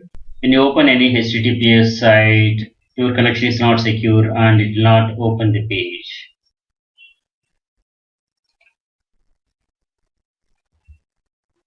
Hydra. Collect interested traffic with web proxy and launch brute force attack with Hydra. Hydra comes by default with the Kali Linux. When looking for a password, check for the login page in the HTTP history tab. A cookie is also submitted along with the login page. Hydra require word list for users and passwords to crack the passwords. Default password list can be used or customized word list can be generated. Thanks for watching. Hello, I'm Sri from CBTU. Welcome to the Ethical Hacker Training course based on CH certification program by Ethicalhacking. Module session hijacking, section Firesheep and HTTPS everywhere. Firesheep is Firefox extension that uses a packet sniffer to intercept unencrypted session cookies from websites. The plugin eavesdrops on the Wi-Fi communications, listening for the cookies. Detects a session cookie and captures session ID. The collected identities are displayed in a sidebar in Firefox, and by clicking on any victim's name, the victim session is taken over by the attacker. Firesheep is extension for Firefox, which is released in 2010 to demonstrate the security risk of session hijacking vulnerabilities to the users of the websites that only encrypt the login process and not the cookies created during the login process. It has been warned that the use of extension to capture login details without permission would violate wiretapping laws and computer security laws in some countries. Mozilla has stated that it didn't blacklist to disable the use of Firesheep as it may create more security vulnerabilities. We can disable blacklist and use the Firefox anyways. FaceSniff is an Android app to sniff and intercept web session profiles over the Wi-Fi that your mobile is connected to. It's possible to hijack sessions only when Wi-Fi is not using EAP, but it should work over any private networks like Open WEP, WPA-BSK, WPA2-BSK. It's like a Firesheep for the Android, maybe a bit easier to use, and it works on WPA2. HTTPS Everywhere is a free and open source browser extension for Google Chrome, Mozilla Firefox, Opera, Firefox for Android. HTTPS Everywhere features. It encrypts your communications with many major websites, making your browsing more secure. It protects communication by enabling HTTPS encryption automatically on the sites that are known to support it. Developed collaboratively by the Tor project and EFF, Electronic Frontier Foundation. It automatically makes websites use a more secure HTTPS connection instead of HTTP if they support it.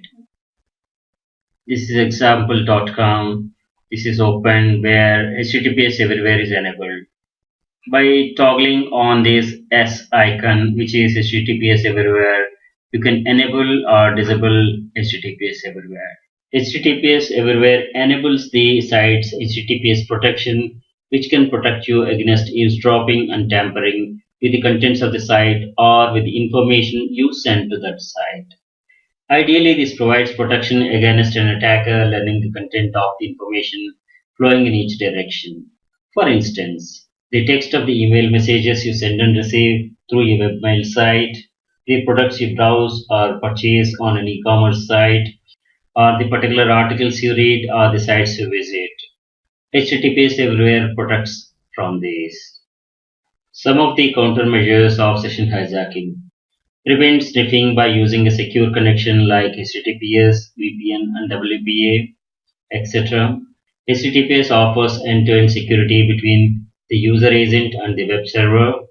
This works well with the websites that are offered uniformly over the HTTPS. However, many websites employ HTTPS only during the login process, then revert the user session to unsecured HTTP. Use Firefox extension HTTPS everywhere, which can help ensure uniform HTTPS access to certain sites. Whether or not the site offers uniformly over the HTTPS by default or employs HSTS. HSTS is HTTP Strict Transport Security. For VPN, end user may employ a corporate virtual private network or implement a personal VPN like OpenVPN to a home PC, acting as a VPN server to encrypt absolutely all the data during the transmission over the public Wi-Fi link. For enhancing the wireless network security, never use WEP password, which is not secure. WEP is wide equivalent privacy. Using Wi-Fi protected access encryption, WPA or WPA2 offers individual user isolation, preventing the attacker from using Firefox from decrypting the cookies sent over the network. Let's have another session on session hijacking countermeasures. Thanks for watching. Hello, I'm Sri from CBTU. Welcome to the Ethical Hacker training course based on CH certification program by EC Council. Module Session Hijacking, Section Session Hijacking Countermeasures. These are some of the methods to prevent session hijacking. Encryption of the data traffic passed between the parties by using SSL TLS, in particular the session key. Now, this is almost mandated by all the banks, e-commerce services, etc. See that HTTPS lock, padlock near the address bar when the site is loaded. Using a long random number or a string as the session key reduces the risk that an attacker could simply guess a valid session key through trial and error or brute force attacks, regenerating the session ID after successful login. This prevents session fixation because the attacker doesn't know the session ID of the user after logged in. Some services make secondary checks against the identity of the user. For instance, a web server could check with each request made that the IP address of the user matched the one last used during that session. This doesn't prevent attacks by somebody who shares the same IP address. However, some services will change the value of the cookie with each and every request. Users may also wish to log out of the websites whenever they have finished using them. However, this will not protect against the attacks such as Phishing. Use HTTPS everywhere browser extension to protect from Phishing-like attacks. Analyze captured network traffic for forensic analysis. This includes IP address of the server, DNS name of the server, X.509 certificate of the server. Some of the questions you can put up are: is the certificate self-signed? Is the certificate signed by a trusted CA? Has the certificate been revoked? Has the certificate has been changed recently? Do other clients elsewhere on the internet also get the same certificate, etc.? This information will help efficient forensic analysis. Man-in-the-middle attacks can be prevented by two means: authentication and tamper detection. Authentication provides some degree of certainty that a given message has come from a legitimate source. Tamper detection merely shows the evidence that message may have been altered. All cryptographic systems that are secure against MITM attacks provide some method of authentication for the messages. A public key infrastructure PKI such as TLS protect from the man-in-the-middle attacks. Tamper detection. Latency examination can potentially detect the attack in certain situations. Quantum cryptography provides tamper evidence for transactions through the no cloning theorem. Certificate pinning and DNSSEC. HTTPS public key pinning, also called as certificate pinning. This helps prevent a man-in-the-middle attack in which the certificate authority itself is compromised by having the server provide a list of pinned public key hashes during the first transaction. Subsequent transactions then require one or more of the keys in the list must be used by the server in order to authenticate a transaction. DNSSEC. This extends the DNS protocol to use the signatures to authenticate DNS records, domain name system, preventing simple man-in-the-middle attacks from directing a client to malicious IP address. For enhanced wireless network security, do not use WEP password, which is not secure. Using Wi-Fi protected access, WPA or WPA2 encryption offers user protection, preventing the attacker from using Firesheep from decrypting the cookies sent over the public network. We have many session hijacking tools. These are the popular tools. We're going to cover these tools in the coming sessions. Burp Suite, OWASP, ZA Proxy, Cannonable, Hamster and Ferret, JHijack, and the other ones. These tools may be used for testing web applications vulnerability to session hijacking and fixing any findings. Other session hijacking countermeasures are WebSense Content Gateway, WSNIF, OpenDM Web Gateway, and OpenDM UTM Content Control Software. And in fact, UTM market, Unified Threat Management market, is huge and demanding. And there are many UTM softwares available. Thanks for watching. Well, I am Sri from CBTU. Welcome to the Ethical Hacker Training course based on CH certification program by IC Council. Module Hacking Web Servers, Section Introduction. A web server is a computer system that processes requests via HTTP to distribute information on the World Wide Web. The primary function of a web server is to store, process, and deliver web pages to the clients. The communication between client and server takes place using protocols like HTTP. The pages delivered are HTML documents, which may include images, style sheets, scripts, in addition to text content and dynamic database content. This is a typical web server scenario where customers coming from internet go through the hardware, and this is operating system. Here it's Linux. The other layers that work on the operating system are web server like Apache and Nginx, scripting language Perl, PHP, Python, database like MySQL, MariaDB, web caching with Squid, and this is a typical scenario. In simple terms, user requests the data from web server and web server responds back to the user.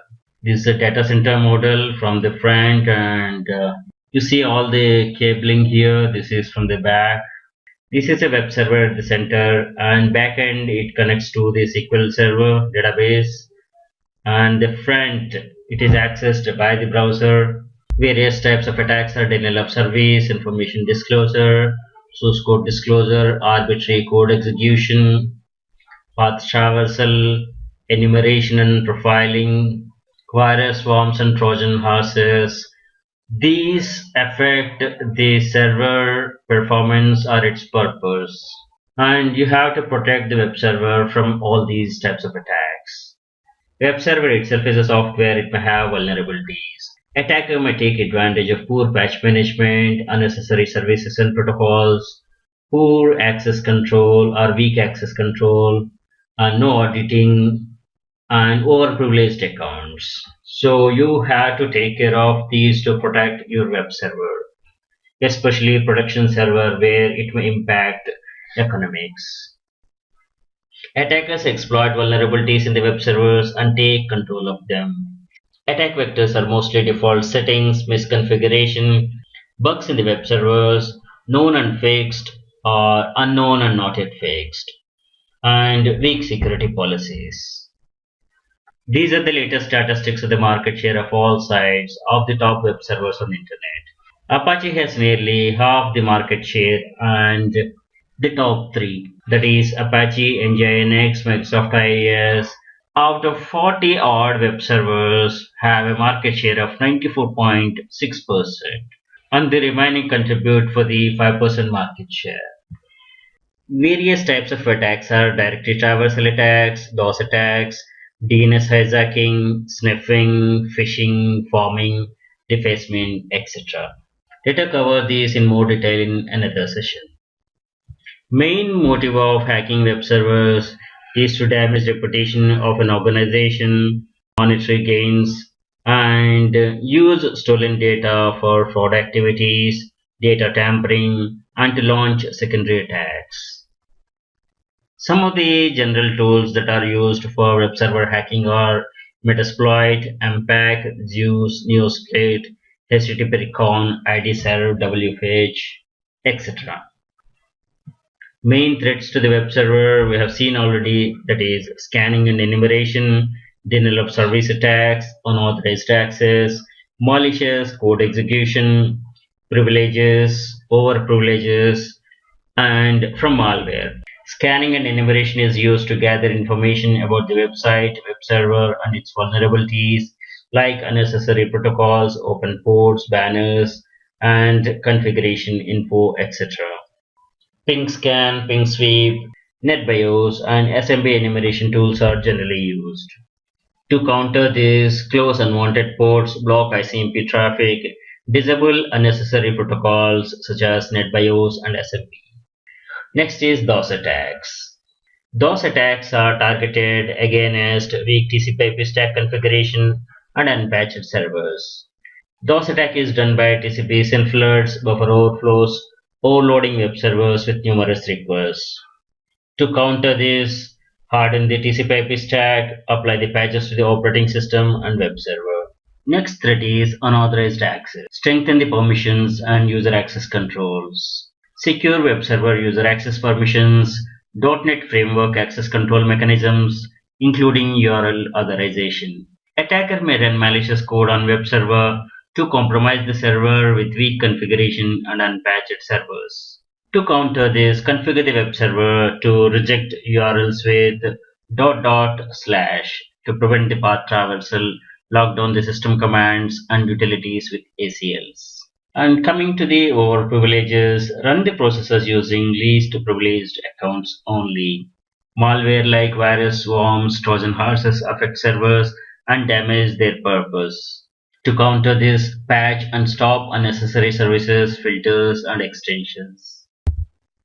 These are the countermeasures to secure web server: patch management, hardening operating system, hardening web server, and configuring firewalls, antivirus, anti-malware software, disable remote admin access, remove default accounts and unused accounts, default ports and settings must be secured.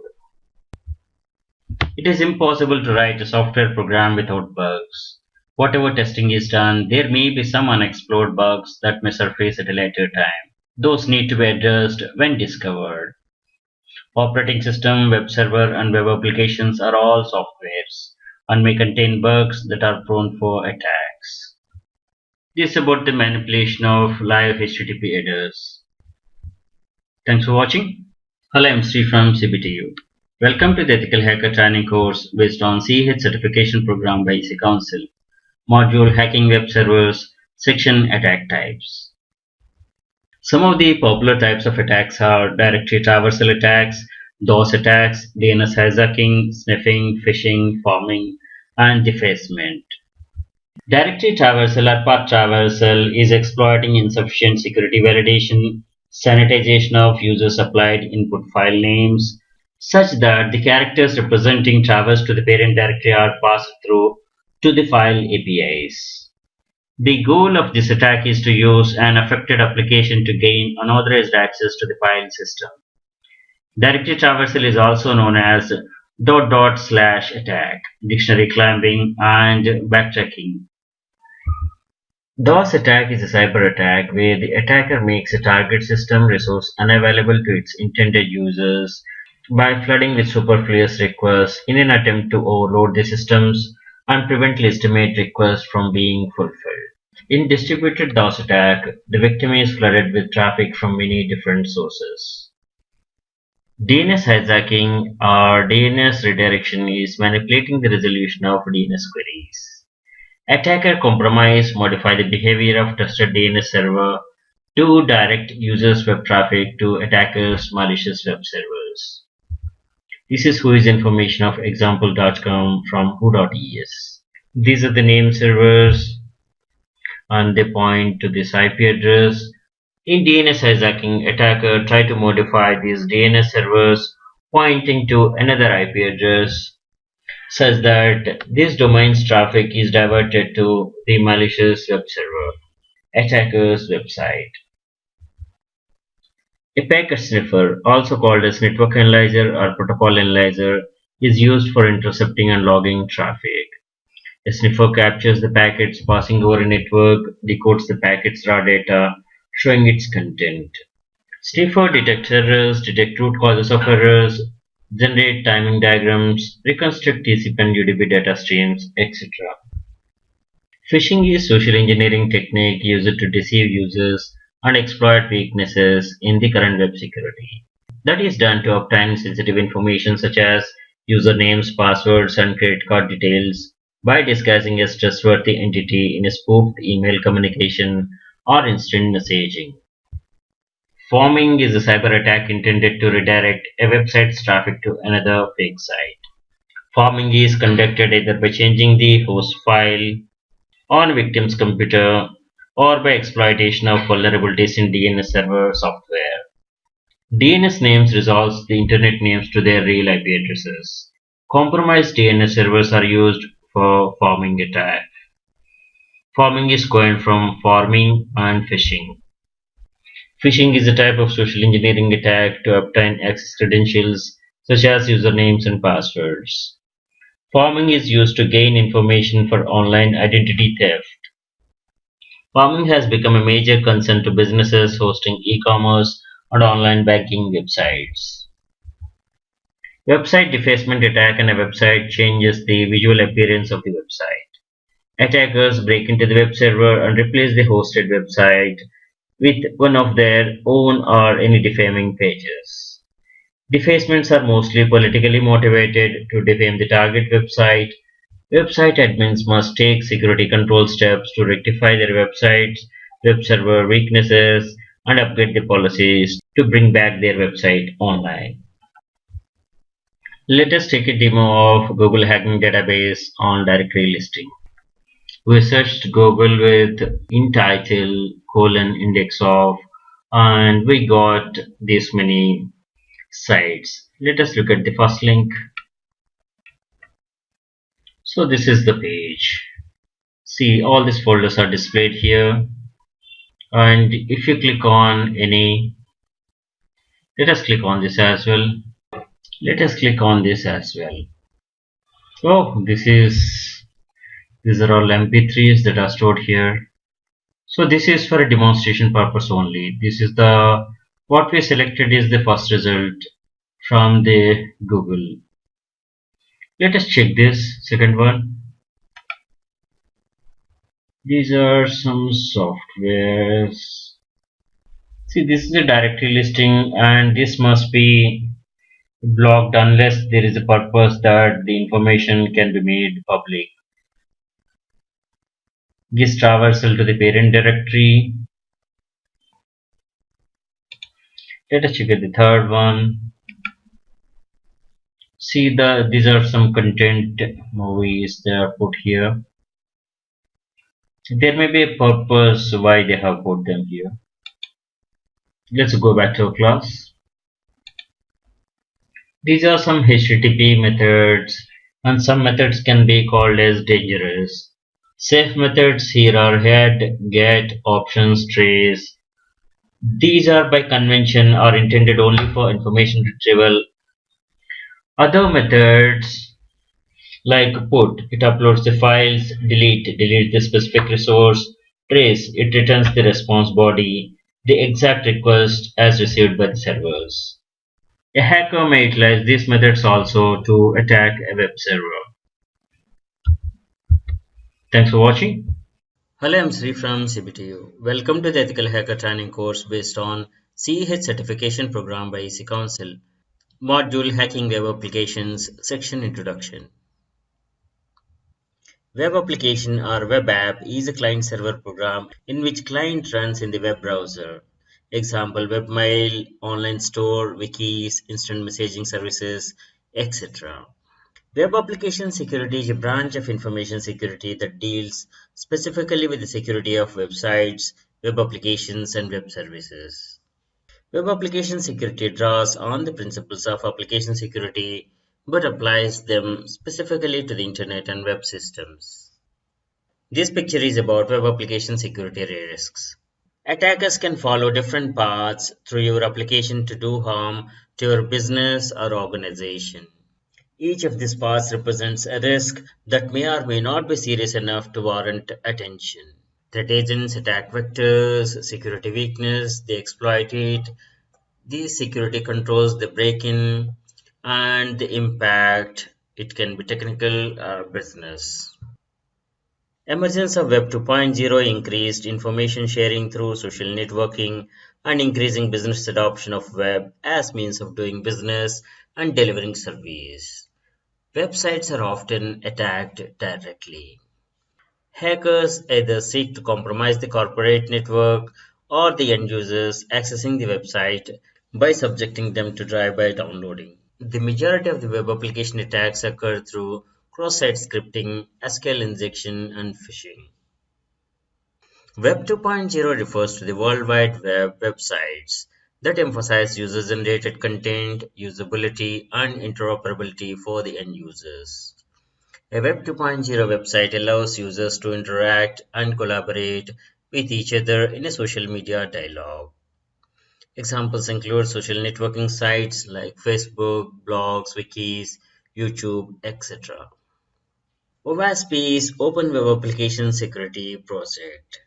OWASP is emerging as a standards body for the web application security. It published the OWASP Top 10 on the major threats against web applications.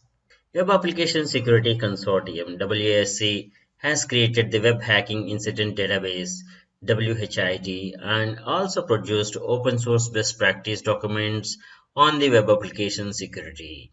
The WHID became the OWASP project in 2014.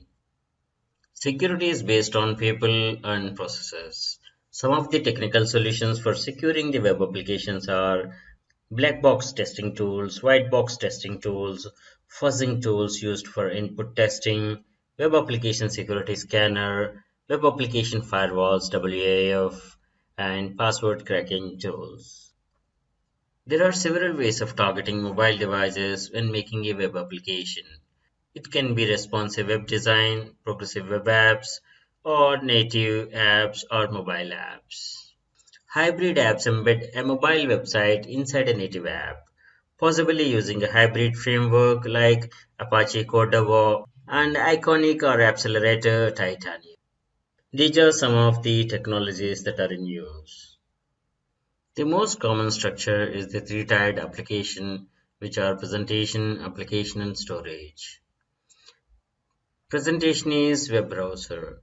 Application. an engine using dynamic web content technology such as ASP, JSP, PHP, etc. Database storage. The web browser sends requests to the middle tier, which services them by making queries and updates against the database. Security breaches on these kinds of applications are a major concern because it can involve both enterprise information and private customer data. The processes for authentication, authorization, asset handling, input and logging, and auditing must be included in the development process. Building security into the applications from the beginning can be more effective and less disruptive in the long run. Cloud computing model, web applications are software as a service or platform as a service provided for enterprises. Resiliency is well built in the cloud apps along with the security. We'll be covering cloud computing security in another session. Thanks for watching. Hello, I'm Sri from CPTU. Welcome to the Ethical Hacker training course based on CEH certification program by EC Council. Module Hacking Web Applications. Section OWASP. Open Web Application Security Project. OWASP is an online community that produces freely available articles, methodologies, documentation, tools, and technologies in the field of web application security. In the application security domain, OWASP is an unbiased source of information on best practices as well as active body advocating open standards. OWASP is worldwide not-for-profit charitable organization focused on improving the security of software. OWASP mission is to make software security visible so that individuals and organizations are able to make informed decisions. History of OWASP. In 2001, Mark Curphey started OWASP. In 2003 to 2011, Jeff Williams served as the volunteer chair of OWASP. 2015 onwards, Matt Kunda chaired the board. The OWASP Foundation, a non-profit, supports the OWASP infrastructure and projects. This is the web page of OWASP. OWASP features vendor-neutral community of best and like-minded professionals. Issues software tools and knowledge-based documentation on application security. Everyone is free to participate in OWASP. All materials are available under a free and open software license. Managed by a global group of volunteers with over 45,000 participants. The OWASP Top 10 is a powerful awareness document for web application security. It represents a broad consensus about most critical security risks to web applications. Adapting the OWASP Top 10 is perhaps the most effective first step towards changing the software development culture within your organization into one that produces secure code. OWASP is an open community dedicated to enabling organizations to develop, purchase, and maintain applications and APIs that can be trusted. This is OWASP Top 10 2017 document. It contains the 10 most critical web application security risks. So we're going to cover this in another session. OWASP sponsors include premier corporate members like Adobe, NetSparker, Qualys, and others. Corporate members like IPSwitch, Panasonic, Oracle, UPS, and others. Academic supporters like Leeds Beckett University, University of Central Florida, and others. This is comparison of issues and problems in 2017 versus 2013. So we're going to cover this in next session. Thanks for watching. Hello, I'm Sri from CBTU. Welcome to the Ethical Hacker training course based on CEH certification program by EC Council. Module Hacking Web Applications, Section OWASP Top 10 Project.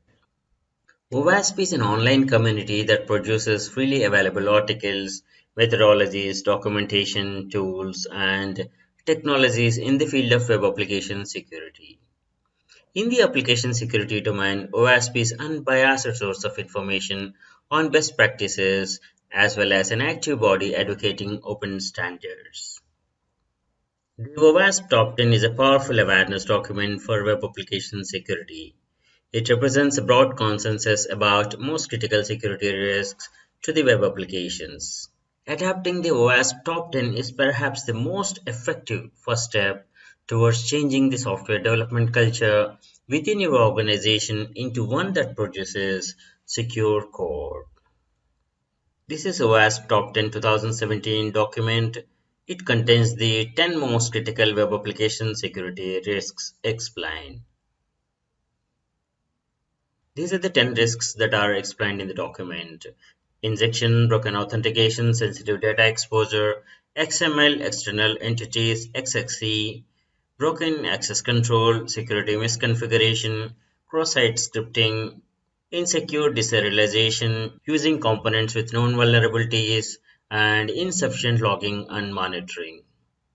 About this document and at OWASP you will find free and open application security tools and standards, complete books on application security testing, secure code development and secure code review, presentations and videos, cheat sheets on many common topics, standard security controls and libraries, local chapters worldwide, cutting-edge research, extensive cross-reference worldwide, and mailing list which you can subscribe and get the best out of OWASP. This is the website of OWASP.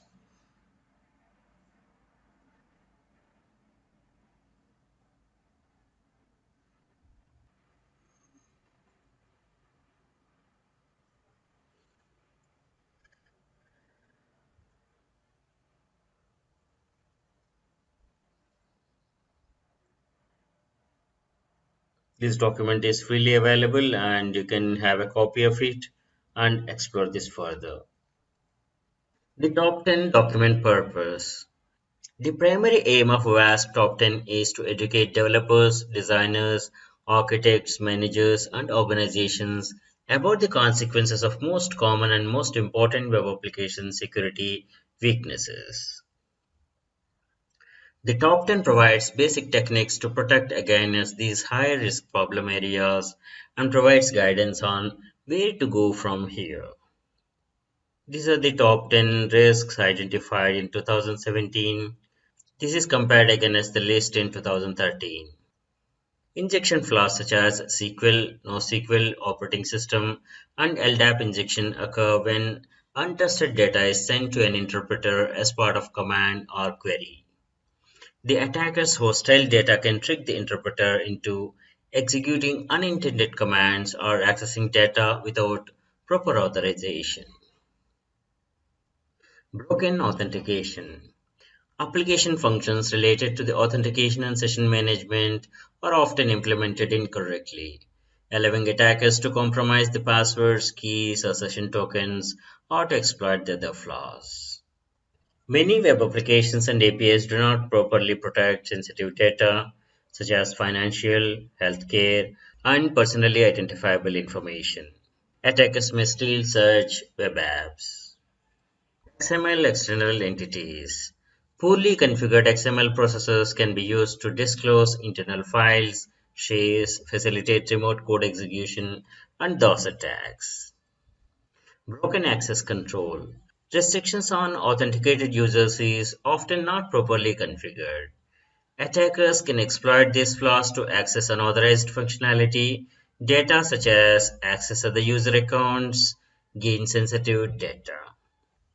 Security misconfiguration is the result of insecure default configurations, incomplete or ad hoc configurations, misconfigured HTTP headers, and verbose error messages containing sensitive information. Countermeasure being all operating systems, framework, libraries, and applications must be securely configured and be patched and updated periodically. Cross-site scripting flaws occur whenever an application includes untrusted data in a new web page without proper validation or escaping, or updates an existing web page with user-supplied data using a browser API that can create HTML or JavaScript.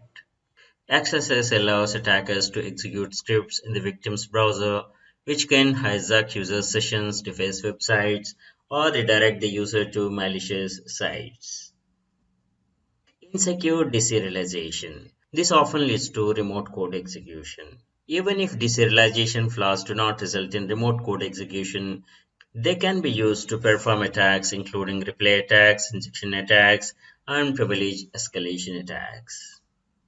Using components with known vulnerabilities. Components such as libraries, frameworks, and other software modules run with the same privileges as the application. If vulnerable component is exploited, such an attack can facilitate serious data loss or server takeover. Applications and APIs using components with known vulnerabilities may undermine application defenses and enable various attacks and impacts. Insufficient logging and monitoring. This, coupled with missing or ineffective integration with incident response, allows attackers to further attack systems, maintain persistence, pivot to more systems, and tamper, extract, destroy data. Most breach studies show that time to detect a breach is over 200 days, typically detected by external parties rather than internal processors or monitoring. Thanks for watching. Hello, I'm Sri from CBTU. Welcome to the Ethical Hacker Training course based on CEH certification program by C Council. Module Hacking Web Applications, Section Tools and Countermeasures. Developers need to embrace and practice a wide variety of secure coding techniques. All the tiers of a web application, the user interface, the business logic, the controller, and the database code and more, all need to be developed with security in mind. OWASP Top 10 Proactive Controls helps in this. The OWASP Top 10 Proactive Controls is a list of security techniques that should be included in every software development project. They are ordered by the order of importance, with control number 1 being the most important. This document was written by the developers for developers to assist those new to secure development.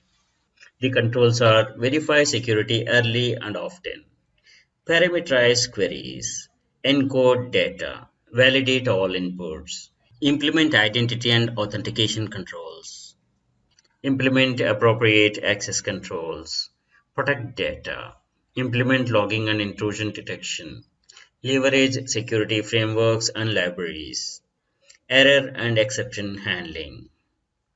These are the general guidelines. Above all, common sense is the most important proactive control. These are some of the open source tools: Grabber, Grindless Scan, Golismero, Nicto, Vega, and others. These are the commercial tools like AppScan, AppSpider, BubSuite, QualisGuard, Retina, Sentinel, WebRiver, and others. W3AF is Web Application Attack and Audit Framework. This is an open source web application security scanner. The project provides vulnerability scanner and exploitation tool for web applications. It provides information about security vulnerabilities for use in penetration testing engagements. The scanner offers a graphical user interface and command line interface. W3AF helps developers and penetration testers identify and exploit vulnerabilities in their web applications. This scanner is able to identify 200 plus vulnerabilities, including cross-site scripting, SQL injection, and OS commanding. The framework can be called as Metasploit for the web. Writing a web application is simplified by open source web application frameworks such as Django, Ruby on Rails, and Symfony, etc. These facilitate rapid application development. Hacking attempts and security-related problems can be caused by the errors in the program. Frameworks can help promoting the use of best practices to reduce such errors and secure applications. Secure web application development should be enhanced by applying security checkpoints and techniques at early stages of development, as well as throughout the software development lifecycle. Special emphasis should be applied to the coding phase of development.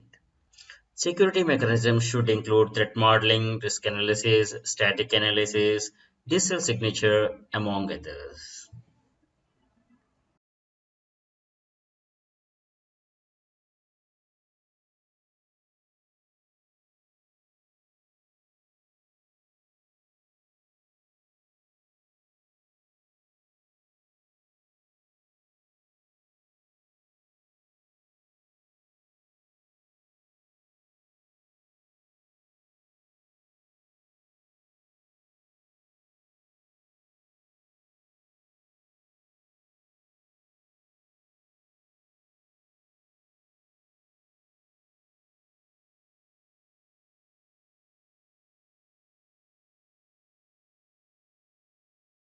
Thanks for watching.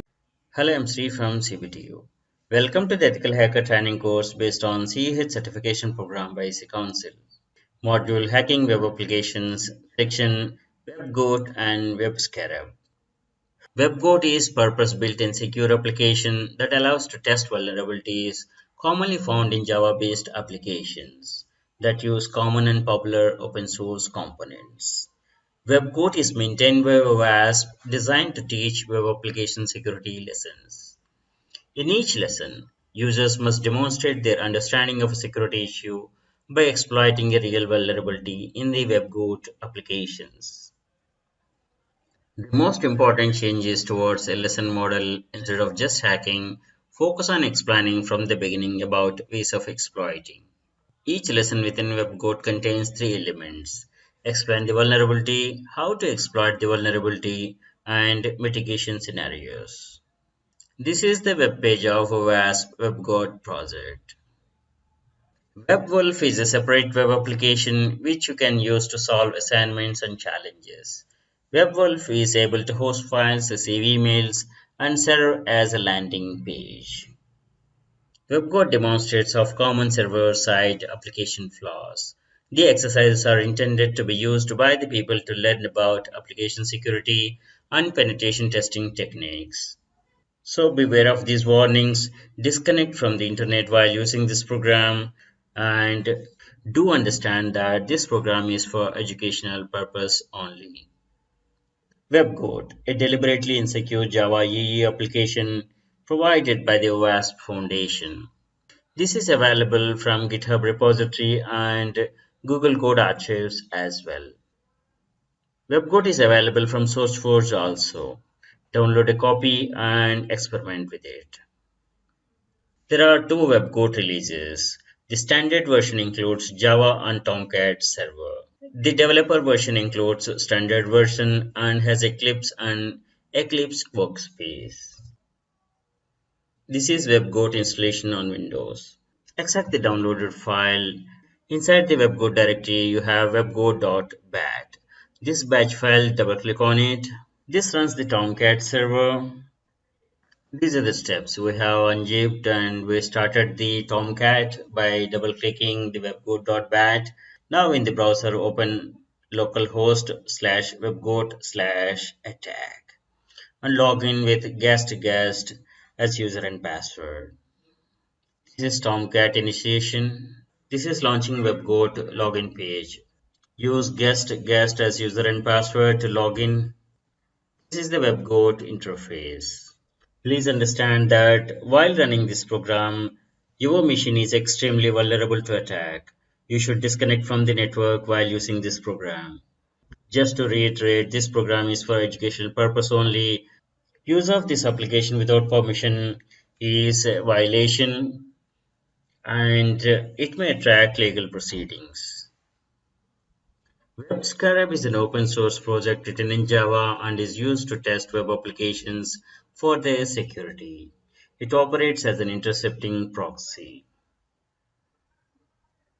Thanks for watching. Hello, I'm Sri from CBTU. Welcome to the Ethical Hacker Training course based on CEH certification program by IC Council. Module SQL Injection, Section SQL Injection Attacks. SQL injection or SQL injection is a code injection technique used to attack data-driven applications in which malicious SQL statements are inserted into an entry field for execution. It can be retrieving some tables or dumping the old database contents. Code injection is the exploitation of a computer bug that is caused by processing invalid data. Injection is used by an attacker to introduce code into the vulnerable computer program and change the course of its execution. The result of successful code injection can be disastrous. Code injection technique is popular in system hacking, cracking to gain information, privilege escalation, or unauthorized access to system. SQL injection is mostly known as an attack vector and can be used to attack any type of SQL database. SQL injection attacks allow attackers to spoof, identify, tamper with existing data, cause reputation issues such as voiding transactions, or changing balances, allow the complete disclosure of all data on the system, destroy the data, or make it otherwise unavailable, and become administrators of the database server. The four main classes of SQL injection are classic SQLi, blind inference SQLi, database management system specific SQLi, compound SQLi. Compound SQL injection is SQL injection plus insufficient authentication or DDoS attacks or DNS hijacking or cross-site scripting. Stormworm is also one representation of compounded SQL injection. Technical implementations of SQL injection are incorrectly filtered escape characters, incorrect type handling, blind SQL injection, conditional responses, and second order SQL injection. Other techniques being authorization bypass, that is bypass logon forms, using select command, that is to retrieve data from database, using insert command, that is add information to the database, using SQL Server stored procedures, use single quote in the input, etc. This form of SQL injection occurs when the user input is not filtered for escape characters and is then passed into an SQL statement. The result is potential manipulation of the statements performed on the database by the end user of the application. This line of code illustrates this vulnerability. Select star from users where name equals to username variable. This SQL code is designed to retrieve the records of the specific username from its table of users. However, if the username variable is crafted in a specific way by a malicious user, the SQL statement may do more than the code author intended. For example, setting the username variable as r1 equals to 1, or using the other lines like this. With this input, the SQL statements will be select star from users where name equals to space or 1 equals to 1. Evaluation of 1 equals to 1 is always true. This will retrieve all the records from the users table. Let us see another example. This query can drop the table users, that's deletion of table, and also retrieving all the data from the user info table. The SQL statement with this input will be select star from users where name equals to a semicolon, that is one statement, and drop table users, that is delete, and this is next statement. Select star from users info where t equals to t, which is always true. This will retrieve all the records from the table user info. PHP's MySQL query function do not allow this kind of inputs for security reasons. This prevents attackers from injecting entirely separate queries, but doesn't stop them from modifying queries. Incorrect type handling. This form of SQL injection occurs when a user's applied field is not strongly typed or not checked for type constraints. This could take place when a numeric field is to be used in SQL statement, but the programmer makes no checks to validate that the user's applied input is a numeric. For example, select star from user info where ID is ABC. From this statement, ID may be a numeric. However, if it is in fact a string, then the end user may manipulate the statement as they choose, thereby bypassing the need for escape characters. For example, setting the variable ABC to ABC equals to 1 drop table users. This SQL becomes select star from user info where ID is 1 drop table users. This will delete the table users from the database. This can have serious repercussions as it can drop the table users. Blind SQL injection or BSQL injection. This is used when a web application is vulnerable to a SQL injection, but the results of the injection are not visible to the attacker. Hacker test SQL injection vulnerability with inputs which would cause server to generate invalid SQL query.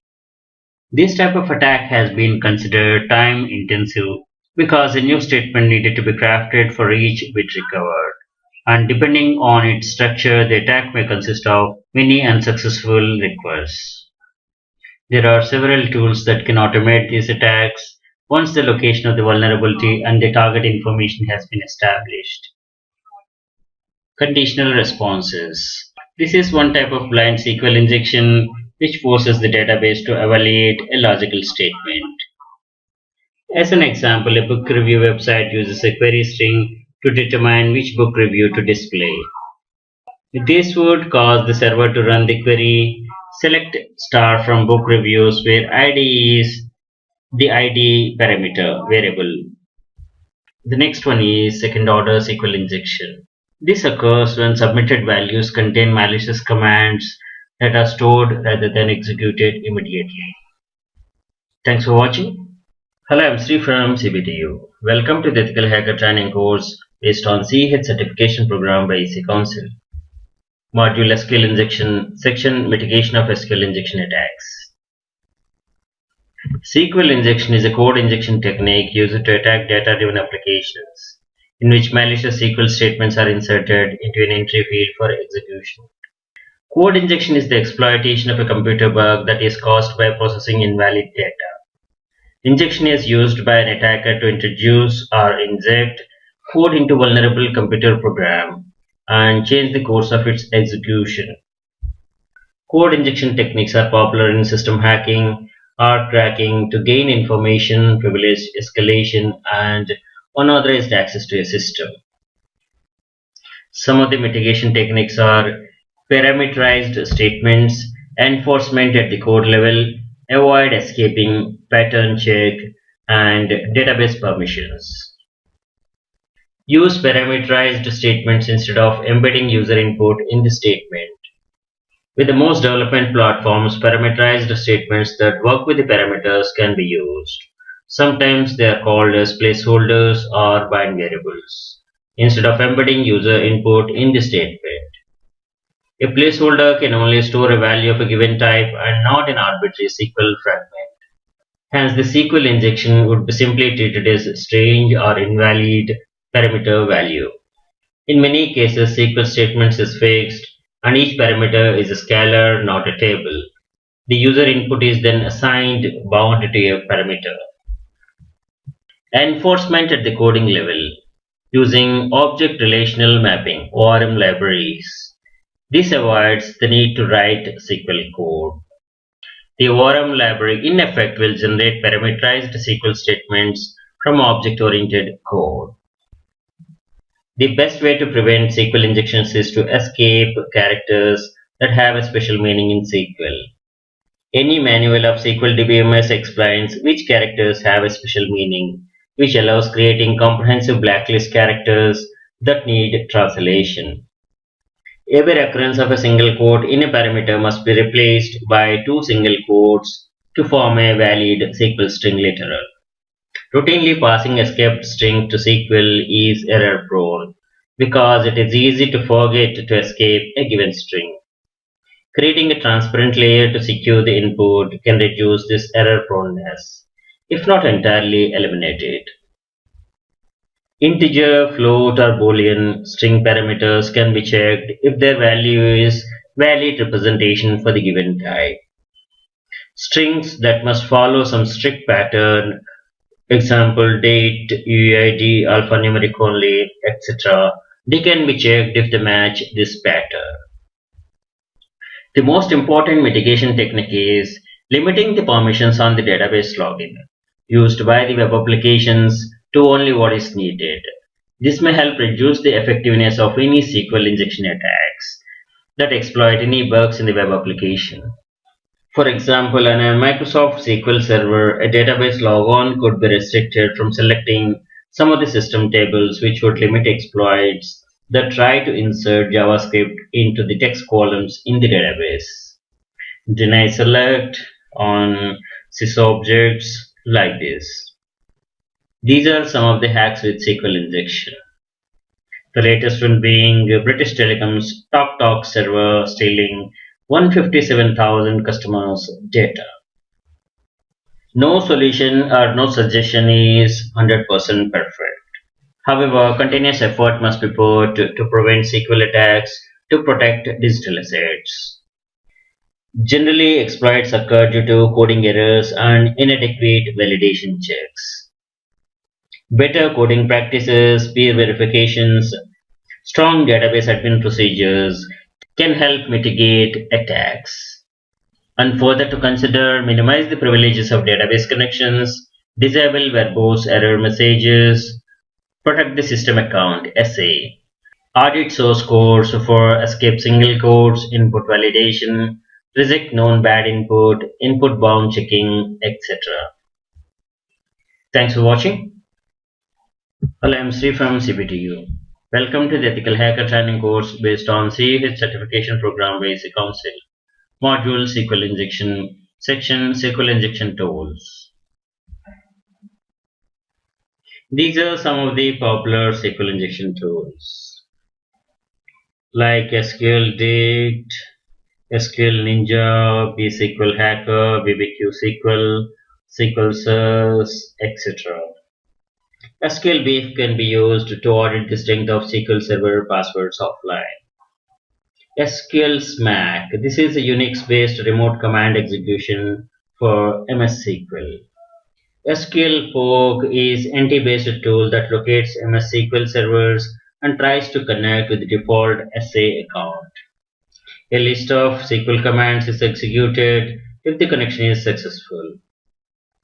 Let us know more about these tools. BBQ SQL is a blind SQL injection framework written in Python. It is useful when attacking tricky SQL injection vulnerabilities. BBQ SQL is semi-automatic tool allowing customization to trigger SQL injection findings. The tool is built to be database agnostic and is extremely versatile. BBQ SQL is extremely fast comparing to the other SQL injection tools. To get the best results, you must provide URL information, HTTP method, headers, cookies, encoding methods, redirect behavior, files, HTTP auth, proxies. Then you specify where the injection is going and what syntax we are injecting. BBQ SQL is SQL injection exploitation tool that comes with Kali tools by default. SQL Dict is a dictionary attack tool for SQL Server. This also comes by default with Kali tools. To use this, specify the target server IP address, target account name, and select the password list file to use for the dictionary attack. SQL exec executes commands on the compromised MS SQL servers by using XP command shell store procedure. It uses default SA and null password. Usage is SQL exec space target. Blind SQL Hacker is an automated SQL injection framework tool designed to exploit SQL injection vulnerabilities virtually in any database.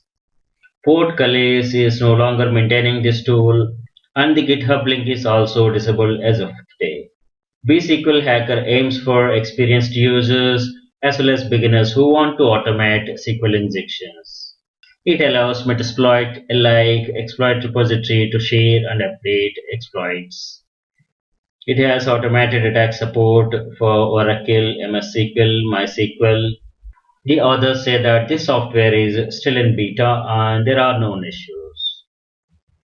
SQL Map is an open source penetration testing tool that automates the process of detecting and exploiting SQL injection flaws and taking over database servers. It comes with a powerful detection engine, many niche features for the ultimate penetration tester, and broad range of switches lasting from database fingerprinting or data fetching from the database to access the underlying file system, executing commands on the operating system via out-of-band connections. It has a full support for Boolean-based blind, time-based blind, error-based, union query-based, stacked queries, and out-of-band SQL injection techniques. SQL Ninja, a SQL Server injection and takeover tool. SQL Ninja is a tool targeted to exploit SQL injection vulnerabilities on a web application that uses Microsoft SQL servers as its backend. Its main goal is to provide remote access on the vulnerable DB server, even in a very hostile environment. It is being used by the penetration testers to help and automate the process of taking over a DB server when a SQL injection vulnerability has been discovered. Safe3SI is powerful and easy to use penetration testing tool that automates the process of detecting and exploiting SQL injection flaws and taking over database servers. It comes with artificial intelligence detection engine. It has a full support for blind error-based union query, force gas, SQL injection techniques. SQL-SUS is an open source MySQL injection and takeover tool written in Perl.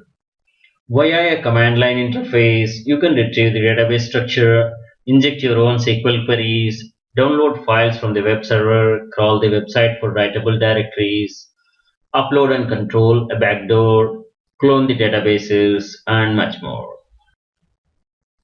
Mole is a CLI-based SQL injection exploitation tool. This application is able to exploit both union-based and blind boolean-based injections. SQL ping is another exploitation tool. Thanks for watching.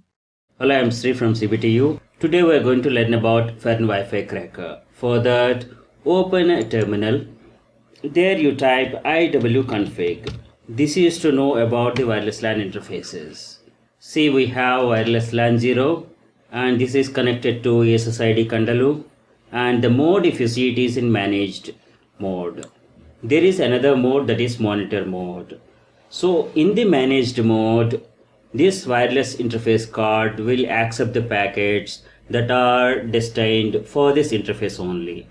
In the monitor mode, it can capture all the packets around, even if the packets are not targeted for this interface. The Fern Wi-Fi cracker turns this into monitor mode. That we're going to check. Okay, how to start Fern Wi-Fi cracker? There are two ways. One thing, you can start from here, from the terminal, Fern Wi-Fi cracker, enter. So this is the interface. Fern Professional, if you want advanced features, you can go for it. For now, we'll click on no. This is the interface. And there is another way to open the Fern Wi-Fi cracker. Let us close this. Go to applications, wireless attacks. Yes, yes please. What is that Fern Wi-Fi cracker? It is a tool used for cracking wireless passwords. Okay. So we have got many tools like AirCrackNG, Fern Wi-Fi cracker. So these are the other tools. AirCrackNG, Chirp, Cowpatty, Fern Wi-Fi cracker, Goatfisher. Why we are using this Fern? So these are different tools we have, and we will be giving a demo on each of these tools. Every tool has got its own features. Okay, let's have a demo on AirCrack also after this session. Okay, so for now we are going with the Fern Wi-Fi cracker. Just click on this. It's asking whether you want Fern Professional. You click no. For now we don't need that. Here, to begin with, you have to select the interface. So you see the interfaces we have. This is loopback 0, this is WLAN 0, that is wireless LAN adapter. So which we have already checked here at the back, iwconfig WLAN 0, this is what we have. And other physical interfaces, we don't have any wireless extensions, so no information about that. Okay, let us select WLAN 0. It takes a moment to convert this interface into monitor mode. Okay, so we got a message that monitor mode is enabled on the WLAN. When monitor mode is enabled, the interface name is changed to WLAN 0 mon. Okay, let us check that. So we'll go back to the terminal. Let us type iwconfig again. The earlier interface was WLAN 0 and the mode was managed. And now the interface name is changed to WLAN 0 mon and the mode is changed to monitor. Let us click on scan for access points is active, and it starts scanning. Let us click this button. If you have any WEP access points around, it will get highlighted here. So far none detected. Click on this. Here you have these many access points around. Let us select this queen. This is a test AP. Be careful when you are scanning the public access points unless you have a permission to do so. It's illegal. It's illegal to scan, hack the public access points. The handshake is done with this client. This client is connected to this access point, and the SSID is queen, BSSID is this, and it's in channel 3.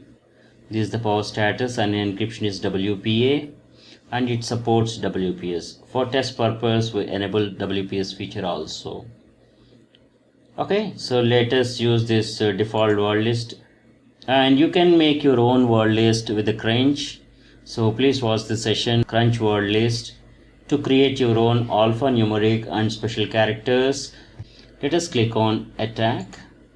It will send the deauthentication packets. It will dissociate this client, and this will start connecting it to that access point again. Yeah, we got it. Brute force is done. The password it captured is WPK is this one. The process is finished. So this is how we use the FARN Wi-Fi cracker to attack an access point. Okay, let us close this. And whatever the password that is hacked, it will store into the database. Let us click on this key database. So it has made the entry. What is the access point, MAC address, encryption, key, and channel. You can insert any new key if you like, or you can clean up the database with the delete option. Close. And you have some features default toolbox, and that is for the geolocatory tracker. So right now this is deprecated one, and the cookie hijacker. You can select the same interface, that is a mon, and you can start utilizing this feature. Here, if you're connected to an access point, you know the gateway or the router IP address, and you can start sniffing the packets. You can capture, hijack the cookies. Let us close this. This is another feature. You can explore this. And this is for MAC changing. And this is general font settings. This is all about FARN Wi-Fi cracker. Thanks for watching, and share you have any questions. No. Hello, I am Sri from CBTU. Welcome to the Ethical Hacker Training course based on CH certification program by EC Council. Module Mobile Hacking, Section Introduction. Mobile devices, smartphones are more than just phones now. They are personal business assistant with sensitive information stored on it. Smartphones are used for communication, chatting, messaging, planning and organizing users' work, use camera and store photos and videos, online shopping, banking, gaming, surfing, etc. For organizations, these technologies are a source of new risk. Smartphones collect and store sensitive information that need to be protected to protect the privacy of the user and the intellectual property of the company. The attacks exploit weakness and vulnerabilities in smartphones through SMS, MMS, Wi-Fi, Bluetooth, browsers, and operating system. Attacks are categorized based on communication, that is SMS, MMS, Wi-Fi, Bluetooth, GSM networks. SMS and MMS can be used to organize DDoS attacks. Malicious apps install softwares to send personal data to the app owner or to all the contacts in the address book. Attacks based on the communication networks like GSM. The attacker may try to break the encryption of the mobile network. Mobile phones using 3G or 4G have much stronger encryption than 2G GSM. Access point spoofing. An attacker can try to eavesdrop on Wi-Fi communications to derive sensitive information like username and password. Do not use WEP keys as it is weak. Use always WPA security protocol. WPA is based on TKIP, which uses pre-shared key. WPA2 is an improvement over WPA and safe enough to withstand brute force attacks. The attacker can intercept the data if the data transmitted is not encrypted. There are increasing attacks over the Bluetooth also. Kabir is a worm that spreads via Bluetooth connection. The worm searches for nearby phones with a Bluetooth in discoverable mode and sends itself to the target device. Attacks based on hardware vulnerabilities. Juice jacking is a physical or hardware vulnerability specific to mobile platforms.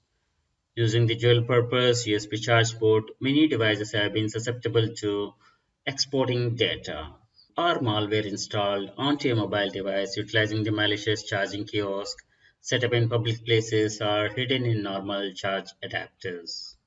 Jailbreaking is when mobile device users initiate the hack into the devices to unlock it and exploit weaknesses in the operating system and to customize by installing applications, change system settings that are not allowed on the device. This exposes the device to a variety of malicious attacks.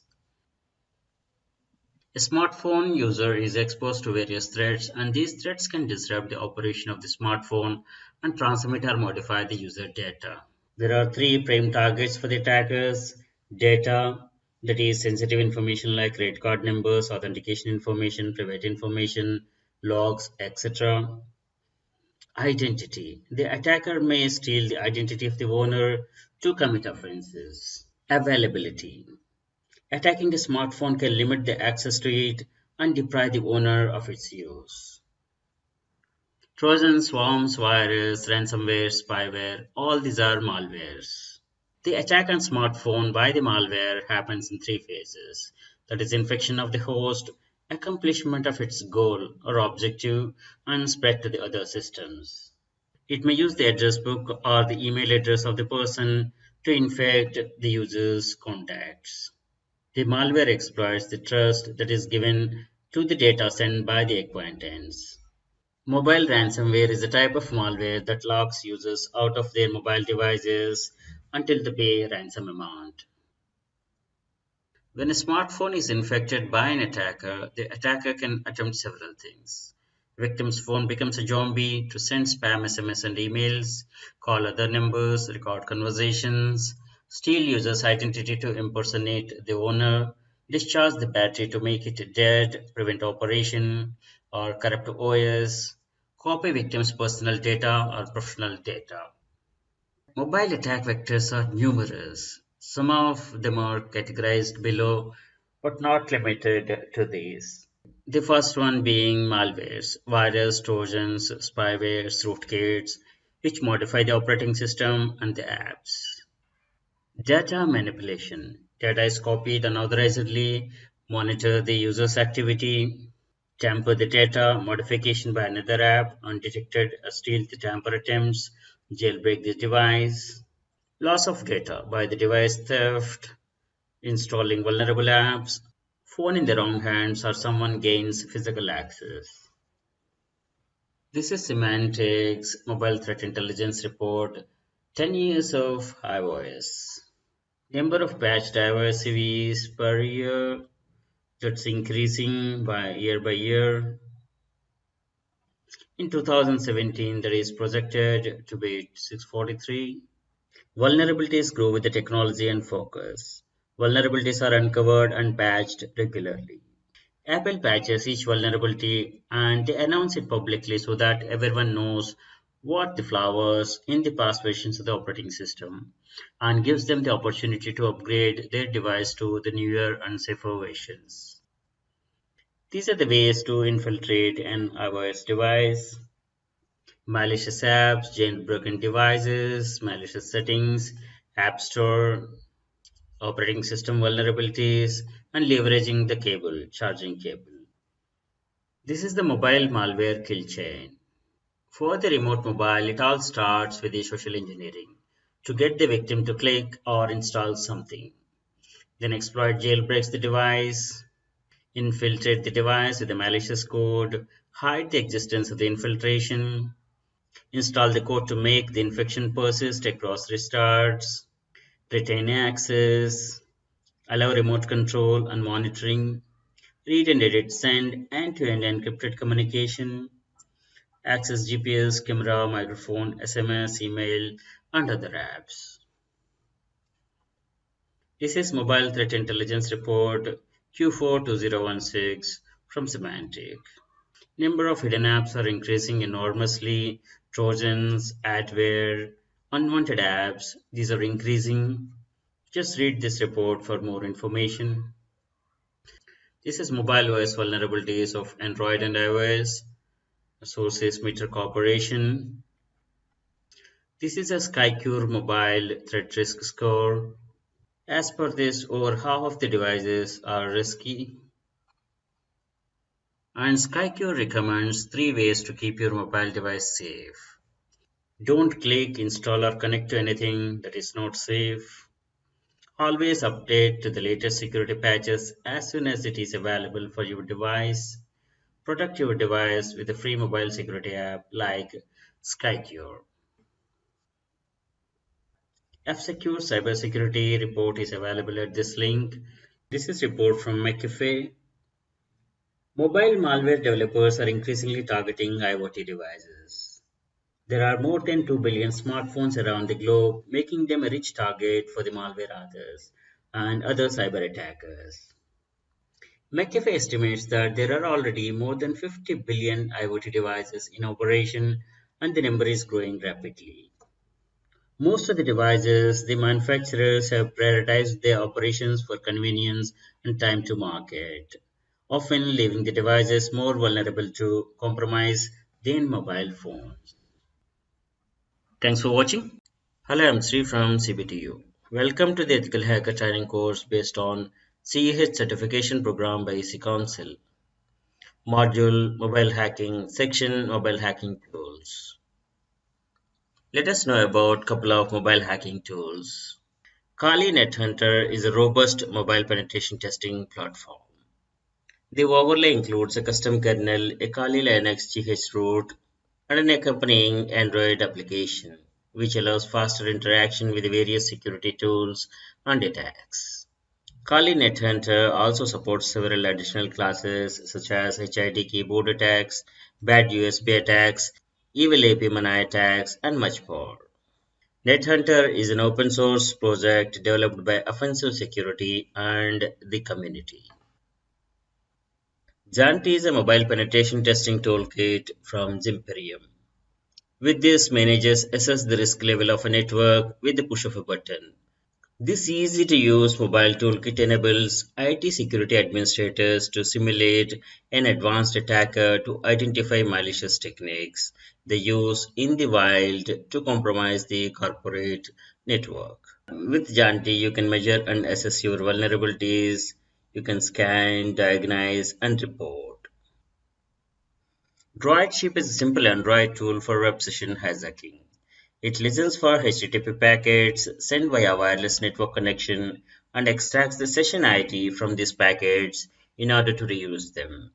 DroidShip can capture sessions using libcap library and supports open unencrypted networks, WEP encrypted networks, WPA and WPA2 encrypted networks with pre-shared key only.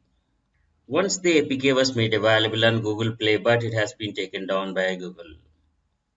DroidShip.de is somehow not functioning. FaceSniff is an Android app that allows you to sniff and intercept web session profiles over the Wi-Fi that your mobile is connected to. It's a kind of a file shift for Android. Metasploit is also a mobile Android hacking tool. Android and RAT remote access tool makes AndroRat. AndroRat is remote administration tool for Android.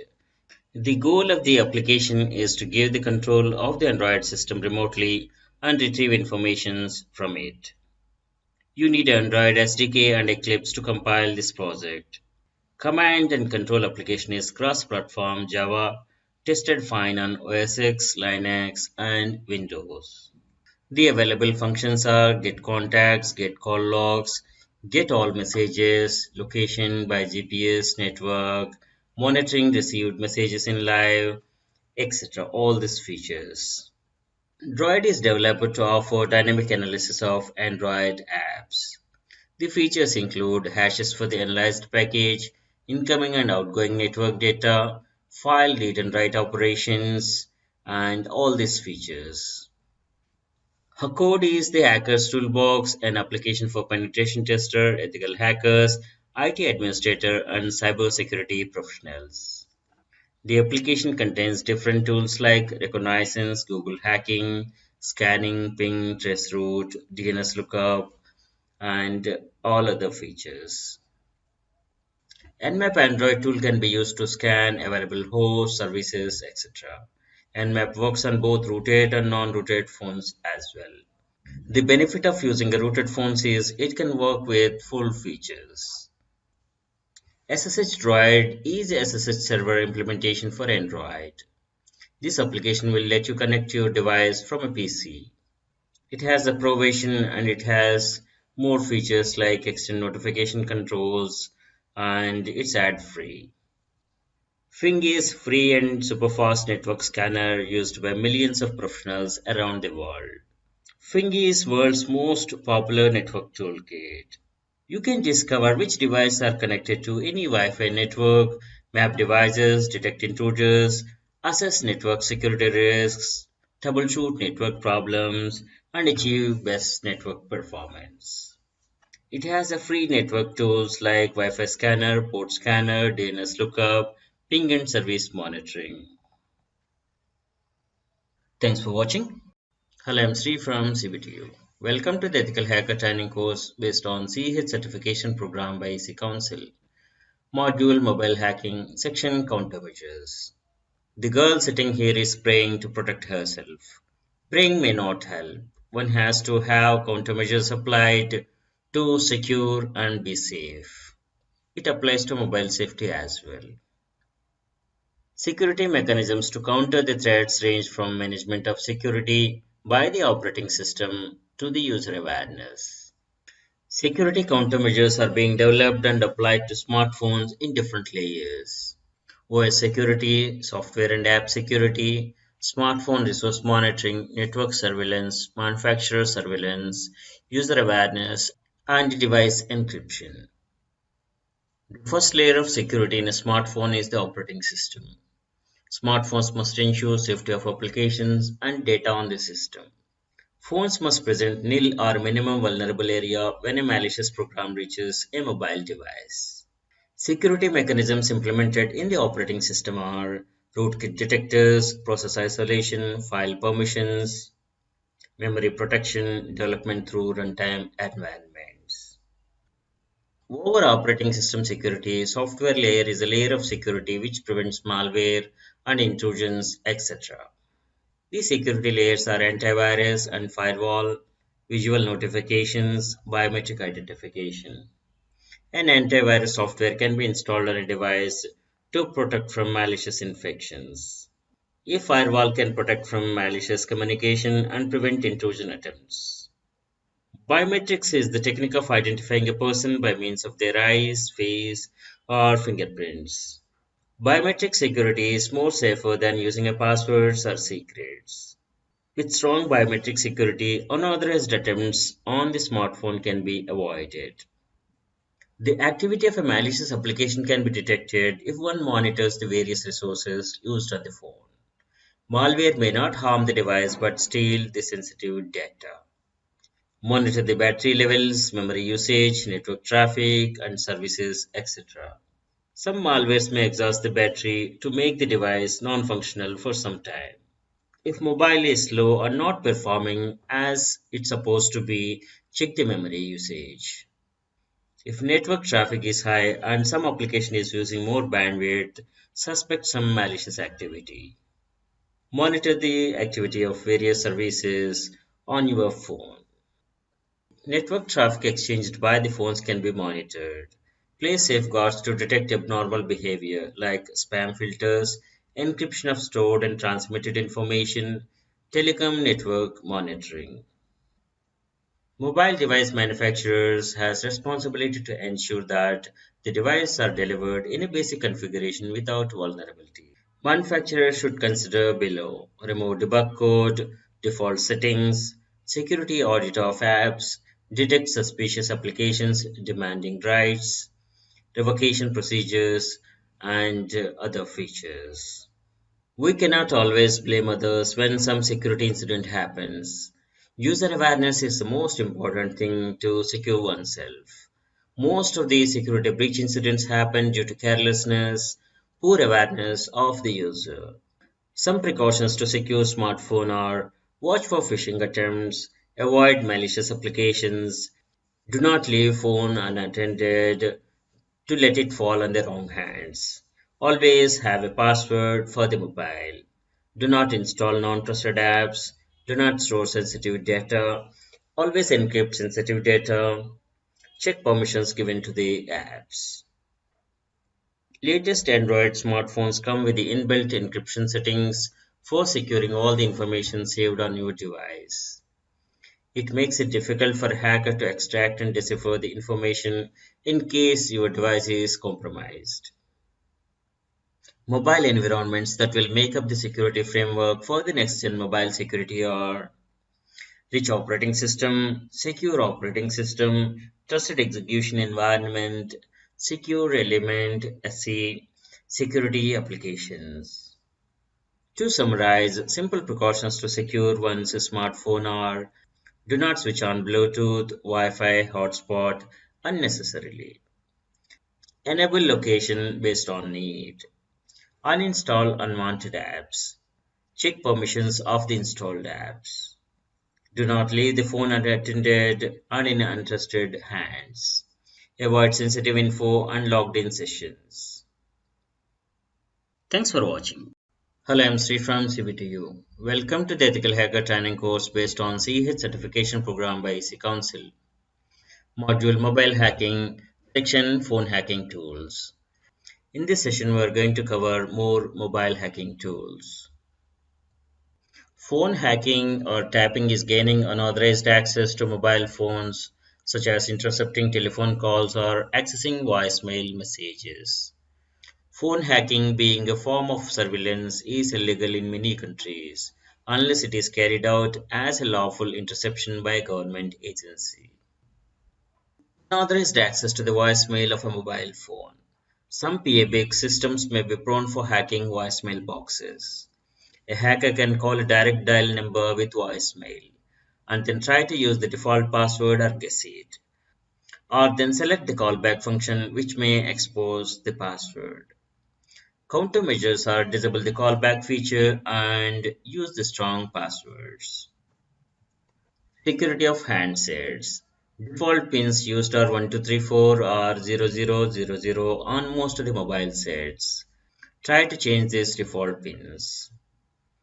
Mobile phone microphones can be activated remotely by security agencies or telcos without any need for physical access. Other techniques for mobile hacking include tricking a mobile phone user to download malware which monitors activity on the phone.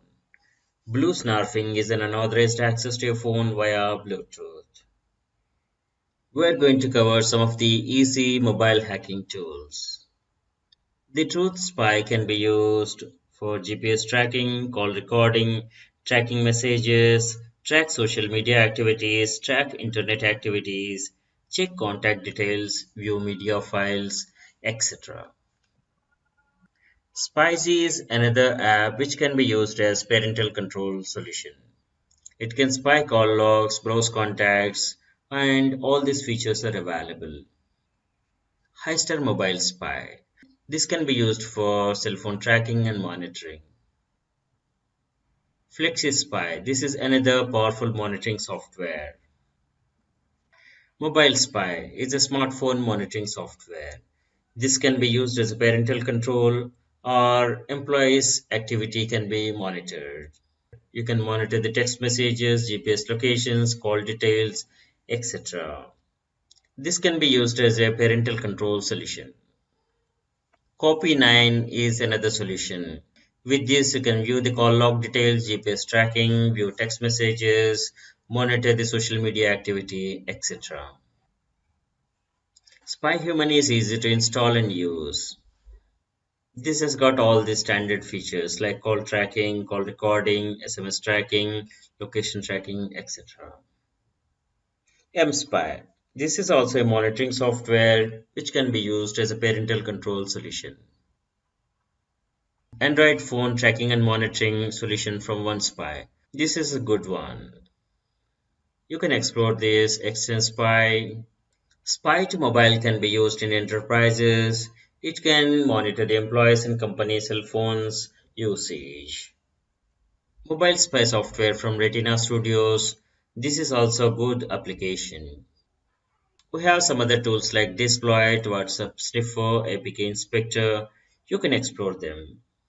From the end user perspective, simple precautions to secure one's mobile phone is do not switch on Bluetooth, Wi-Fi, hotspot unnecessarily. Enable location based on need only. Uninstall unwanted apps. Check permissions of the installed apps. Do not leave the phone unattended and to let it fall in untrusted hands. Avoid sensitive info and logged in sessions. Thanks for watching. Hello, I'm Sri from CBTU. Welcome to the Ethical Hacker Training course based on CEH certification program by EC Council.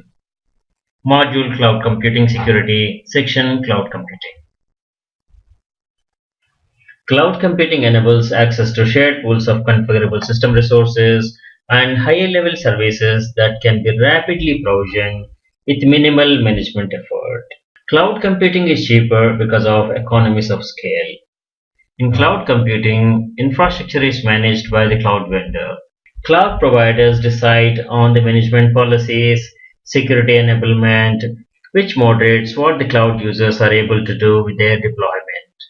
Cloud users' ability is limited to the control and management of their resources, applications, data, and services. Cloud computing is beneficial to many enterprises. It lowers costs and allows them to focus on their competency instead of IT infrastructure management. Major cloud technology companies like Google, AWS, Azure, and many others invest billions of dollars per year in the cloud research and development. Cloud computing and storage provides centralized data centers on massive scale, serving numerous customers. Cloud is shared pool of resources for compute, storage, and network. Due to massive scale of operations, cloud providers offer economical solutions compared to on-premises data centers. Cloud computing features include it is similar to utility service provider like electricity. Pay for what you use only. It enables organizations to focus on their core competency, avoid or minimize upfront IT infrastructure costs. Applications will be up and run faster with improved manageability and less maintenance. Rapidly adjust resources to meet fluctuating and unpredictable business demands. Pay-as-you-go model to control operating expenditures and capital expenditures, OPEX and CAPEX. Cloud computing shares characteristics with client-server model, which refers to any distributed application between service providers and service requesters, that is clients. Grid computing, this is a form of distributed and parallel computing. Fog computing, this is also a distributed computing paradigm that provides data, compute, storage, and application services closer to the client or near user edge devices. Mainframe computers. These are powerful computers used by large organizations for critical applications. It compares with others like utility computing, peer-to-peer, distributed architecture, green computing, and cloud sandbox. The main benefit of adopting cloud computing is improved agility for organizations as it increases users' flexibility with reprovisioning, adding or expanding technological infrastructure. as it offers flexibility and easy provisioning of the resources. The different types of cloud service models are infrastructure as service, platform as service, software as service. These models differ on the management of the various segments of the IT infrastructure enablement. On-premises data center, you manage everything from applications to networking. It's your own data center. You manage hardware, software, applications, runtime, and everything. You are expected to have your own qualified staff to manage on-premises data center. Infrastructure as service is hosting infrastructure.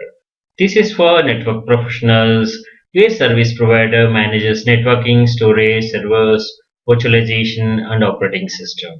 Where you manage middleware, runtime, data, and applications.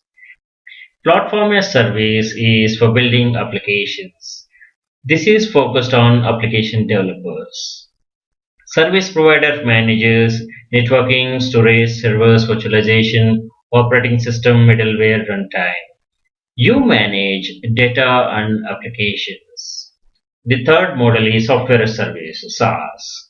In this, you consume the software where service provider manages everything, including the application. This is focusing on the end users. Examples of infrastructure as service are AWS, Rackspace, VMware, etc. Examples of platform as service are Microsoft Azure, AWS, Google App Engine, Salesforce, Cloud Foundry, ERP, NetSuite, and many others. The examples of software as service are Google Apps, Office 365, Facebook, Dropbox, PayPal, Zendesk, etc. Here is an analogy comparing the cloud service models, making a meal analogy. The first one is the own kitchen. You manage everything from materials till plates and serving. Renting infrastructure. This is infrastructure as service. This is offered by the rental companies or service providers. They provide materials, preparation, staff, oven, and utensils. You manage cooking, quality control, plates, and serving. And the next one is platform as service. This is offered by the caterers where they manage until cooking. You manage quality control and serving part. The last one is software as service. This is offered by the hotels where they manage everything including serving. Just you consume their service. These are the various cloud deployment models. Private, public, and private and public mixed is hybrid cloud, and there may be a community cloud as well. National Institute of Standards and Technology NIST defines 5 essential characteristics of cloud computing. On-demand, self-service, broad network access, resource pooling, rapid elasticity, and measured service. Cloud architecture involves in designing multiple cloud components to best address high-level concerns of commercialization, standardization, developing, operating, and maintaining cloud computing systems. Optimize systems, software, web, performance, security, risk, and these other topics are prime concerns of cloud architecture. Cloud computing poses privacy concerns because the service provider can access the data that is in the cloud at any time. Of course, they do not do that as they are bounded by the policies and regulations. Hackers may try to attack cloud infrastructure where thousands of companies' data is stored on large cloud servers. Public cloud computing service providers are maintaining strong management of security services. Data is getting generated every second and the data store is getting doubled every 2 years. Database includes photos, videos, streaming data, portal data, sensitive customer data, product and services data, design data, and from various sensors and sources. Cloud is acting as a scalable infrastructure to handle the massive growth of data handling requirements with more and more organizations leveraging cloud infrastructure. Cloud providers have business continuity and data recovery plans in place to ensure that service can be maintained in case of disaster or an emergency and any data loss will be recovered. They also provide log and auditor trails. Thanks for watching. Hello, I'm Sri from CBTU. Welcome to the Ethical Hacker Training course based on CA certification program by IC Council. Module Cloud Computing Security. Section Introduction.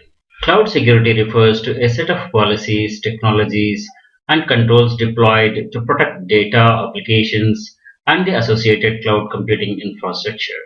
All the network security and information security policies apply to cloud as well. These are the different types of cloud service models. This is on-premises or internal data center, where the hardware, storage, servers, virtualization, data, applications, everything is managed by own staff.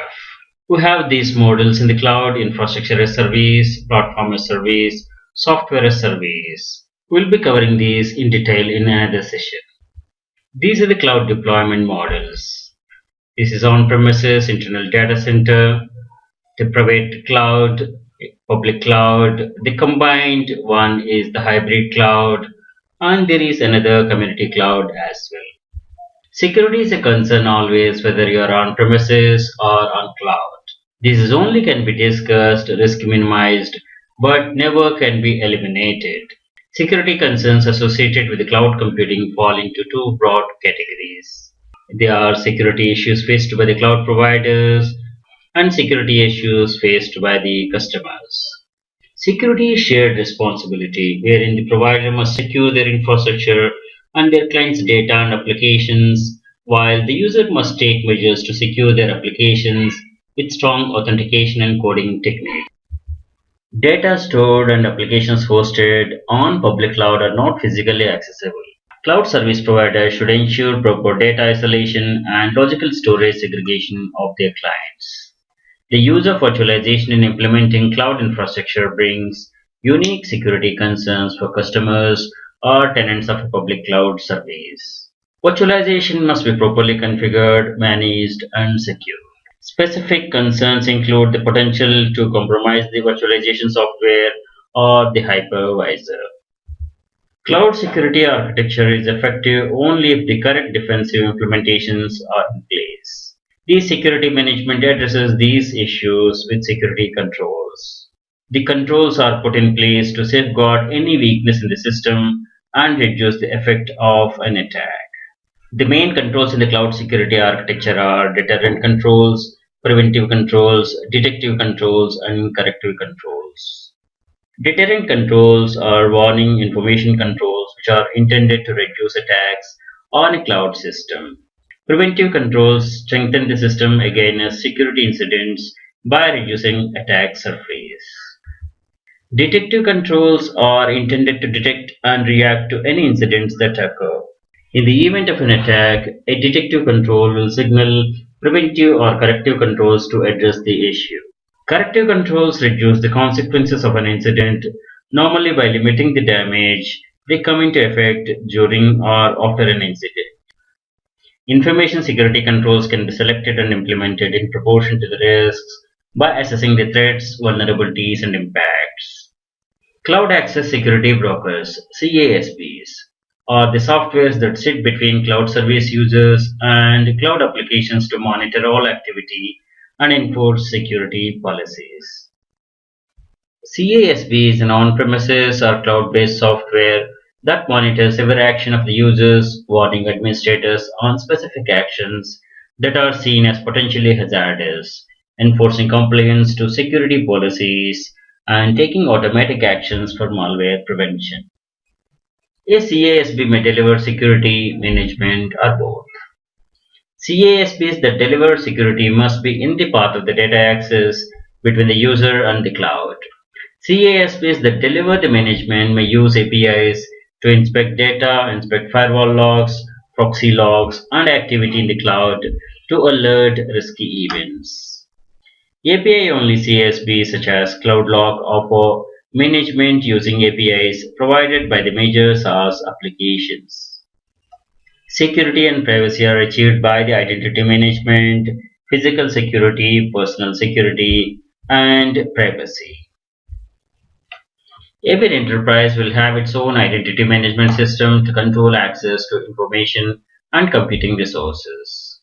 Cloud providers integrate the customer's identity management system into their own infrastructure using federation or single sign-on technology, or biometric-based identification system, or provide an identity management system of their own. Data security comprises these three parameters: data confidentiality, access controllability, that is, only authorized users can access the data.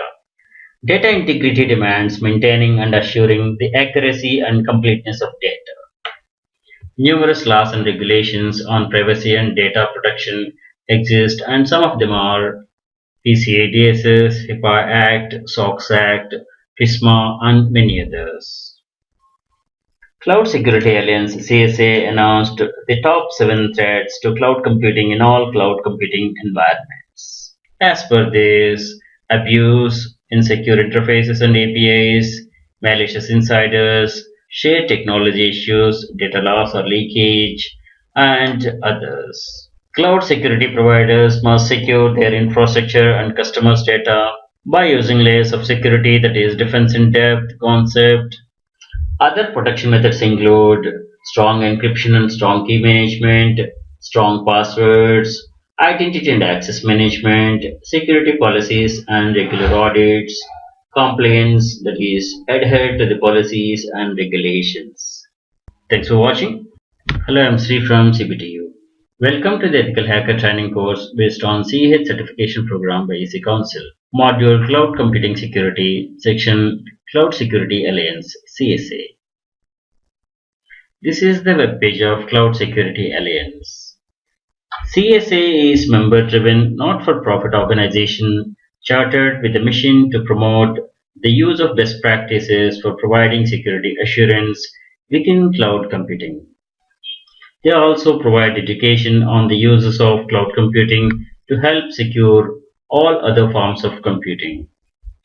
CSA was formed in 2008 as a coalition by individuals who saw the need to provide objective enterprise user guidance on adoption and use of cloud computing. Their initial product is security guidance for critical areas of focus in cloud computing. This was put together by dozens of volunteers. In 2009, the CSA is incorporated in Nevada as a corporation and achieved US federal non-profit status. It is registered as foreign non-profit corporation in Washington. CSA has over 80,000 individual members worldwide. CSA gained reputation in 2011 when American presidential administration selected CSA Summit as the venue for announcing federal government's cloud computing strategy. CSA works with minimal staff and it has over 400 active volunteers participating in the research at any time. This is at max salary survey. You know that top 7 out of 10 highest paying professions are of security, and CCSK tops the list. Cloud Security Alliance Certificate of Cloud Security Knowledge, CCSK. This is followed by the IAPP's CIPP, ISA's CASSP. The 10th one is PMI's PMP, that is Project Management Professional. CSA supports National Institute of Standards and Technology (NIST), European Commission, Singapore government, and various data protection authorities. The Cloud Security Alliance has a network of chapters worldwide which are separate legal entities from the CSA. They operate within the guidelines set down by the CSA. Individuals who are interested in cloud computing and have experience to assist in making it more secure receive a complimentary individual membership based on a minimum level of participation. Key areas of research include cloud standards, certification, education and training, guidance and tools, global reach, and driving innovation. CSA provides security guidance for critical areas of focus in cloud computing. This is foundational best practices for securing cloud computing. This helps organizations make risk management decisions regarding their cloud adoption strategies. Governance, risk and compliance, that is GRC stack, is a toolkit for stakeholders to assess clouds against industry established best practices, standards and critical compliance requirements. Cloud Controls Matrix, CCM. This is security controls framework for cloud provider and cloud customers. The other areas of research are Cloud Trust Protocol, Consensus Assessments, Initiative Research, and Software-Defined Perimeter. Cloud Security Alliance has 25 plus active working groups. Some of them are Cloud Audit, Cloud Cert, Cloud SID, Cloud Metrics, Cloud Data Governance, Mobile Working Group, Big Data Working Group, Trusted Cloud Initiative, Security as Service Working Group, Security Trust and Assurance Registry STAR. This is all about CSA. Visit their website for more information. Thanks for watching. Hello, I am Sri from CBTU. Welcome to the Ethical Hacker Training course based on CH certification program by EC Council. Module Cryptography and Section Introduction.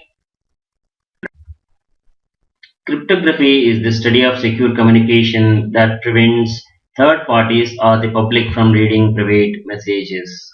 Crypto means hidden or secret. Graphy means study or writing. Cryptography means hidden writing. Cryptography is synonymous with encryption, the conversion of readable information to non-readable format.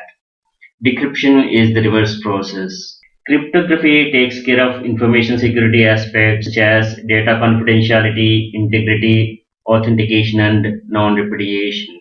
Applications include e-commerce, payment cards, digital currencies, passwords, digital rights management, and secure communications.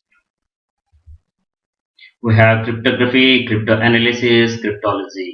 Cryptography is the technique of transforming and transmitting confidential data in an encoded way so that only authorized and intended users can obtain or work on it. Cryptanalysis is the process of breaking the work of cryptography. Cryptology is the study of both cryptography and cryptanalysis. In cryptography, a cipher or code is an algorithm for performing encryption or decryption. Modern encryption methods can be divided by two criteria, that is, by the type of key used and by the type of input data. We have a long history of encryption. Classical ciphers are written hard using simple substitutions of a letter code or a word. 20th century electromechanical machines were invented to do encryption and decryption using transposition, polyalphabetic substitution. Secret communications requirement is there since ages, and methods only vary as per the need of the times. Cipher by type of the key used. Symmetric and asymmetric. Symmetric key algorithms, that is private key cryptography, where the same key is used for encryption and decryption. Asymmetric key algorithms is public key cryptography, where two different keys are used. Ciphers by type of input data. Block ciphers, which encrypt block of data of fixed size. Stream ciphers, which encrypt continuous stream of data. Key size and vulnerability. The size of the key used to encrypt a message increases the complexity of cracking it. In symmetric key algorithms, the same key is used for encryption and decryption. Examples DES and AES. The sender and the receiver must have shared a key in advance, exchanged secretly. The sender uses this key for encryption and the receiver uses the same key for decryption. Most block cipher algorithms are based on this structure. Symmetric key ciphers are implemented as either block ciphers or stream ciphers. Symmetric key cryptography, where same key is used for encryption and decryption. Bob wants to send a message to Alice. Hello Alice. This is encrypted with a key, secret key, and this is encrypted text. If this message falls into the third parties, they cannot read this message. This is non-readable format. When Alice receives the message, he decrypts the message with the same shared secret what Bob used to encrypt it. Then he gets the message. Data encryption standard, that is DES, and advanced encryption standard, that is AES, are block cipher designs. Triple DES, which is more secure and now in use. Stream ciphers, in contrast to the block type, create an arbitrary long stream of key material, which is combined with the plain text bit by bit or character by character, somewhat like one-time pad. One-time pad is an encryption technique that cannot be cracked but is difficult to handle. In stream cipher, the output stream is created based on hidden internal state that changes as cipher operates. RC4A is widely used stream cipher. Block ciphers can also be used as stream cipher. Asymmetric key algorithm. In asymmetric key algorithms, two different keys are used for encryption and decryption. Example is RSA. There are two separate keys, a public key which is published and enables any sender to perform encryption, a private key which is kept secret by the receiver and can be used to perform decryption. Here Bob wants to send a message to Alice, hello Alice, and this is encrypted with Alice public key, and this is the encrypted message. When Alice receives this message, Alice uses his private key to decrypt the message. Here, these are the two different keys that are used, and he gets the message. Examples of asymmetric key systems are RSA, that is Reversed Shamir Edelman, ECC, Elliptic Curve Cryptography, Symmetric Systems, DES, and AES. Cryptographic hash functions are third type of cryptographic algorithms. They take a message of any length as input and output a short fixed length hash which can be used in a digital signature. MD5, a strengthened variant of MD4, is widely used for hashing. SHA, secure hash algorithm. This series is more secure than MD5. SHA-2 is an improvement over SHA-1. In 2012, NIST announced SHA-3 algorithm, that is KECAT. Cryptographic hash functions are used to verify authenticity of data retrieved from a source. Thanks for watching. Hello, I am Sri from CVTU. Welcome to the Ethical Hacker training course based on CEH certification program by EC Council, module Cryptography and section Cryptography Attacks. A cryptographic attack is a method for circumventing the security of a cryptographic system by finding a weakness in a code, cipher, cryptographic protocol, or key management scheme. This is also called as cryptanalysis. Here the sender encrypts the plain message and sends the cipher text over the public internet, and the receiver decrypts the cipher text and gets the message. This public exposure is where cryptographic attack occurs. Modern cryptography is based on mathematical theory and computer science practice. Cryptographic algorithms are designed around computational hardness assumptions, making such algorithms hard to break in practice by any adversary. Cryptanalysis is the study of methods for obtaining the meaning of encrypted information without access to the key, normally which is required to do so. That is, it's the study of how to attack encryption algorithms or their implementations. These are some of the cryptography attacks: KPA, CPA, and we are going to know about these. Chosen plain text attack, CPA. In this, attacker has access to plain text and public key. He wants to correlate and derive the private key, which assumes that the attacker can obtain the cipher text for arbitrary plain text. CPA is more powerful than KPA because attacker can obtain many pairs of plain text and cipher text instead of only one pair, and therefore has more data for cryptanalysis. KPA is known plain text attack. This is an attack model for cryptanalysis where the attacker has access to both plain text called a crypt and its encrypted version cipher text. These can be used to reveal secret keys information. Cipher text only attack (COA). In this model, attacker is assumed to have access only to a set of ciphertexts, while the attacker has no channel providing access to the plain text prior to the encryption. However, the attacker has some knowledge of the plain text and work with ciphertext only. Chosen Cipher Text Attack (CCA). In this model, the attacker can gather information by obtaining the decryptions of the chosen ciphertexts. From these pieces of information, the attacker can attempt to recover the hidden secret key used for decryption. MITM, Man in the Middle Attack. An attacker is in between the victim and the server. Attacker sits in between, uses a sniffer to watch the conversation to capture session cookie. There are several tools for making MITM attack. Attacker uses the tools after gaining access to LAN, as these tools are efficient in LAN environments because they implement extra functionalities like ARP spoof capabilities that permit the interception of communication between the hosts easily. Side channel attack is based on the information gained from the physical implementation of a crypto system rather than brute force or other weaknesses in the algorithms. For example, timing information, power consumption, electromagnetic leaks, or even sound can provide an extra source of information which can be exploited to break into the system. Some side channel attacks require technical knowledge of the internal operation of the system on which the cryptography is implemented. A brute force attack is a cryptanalytic attack, is an attempt to decrypt any encrypted data.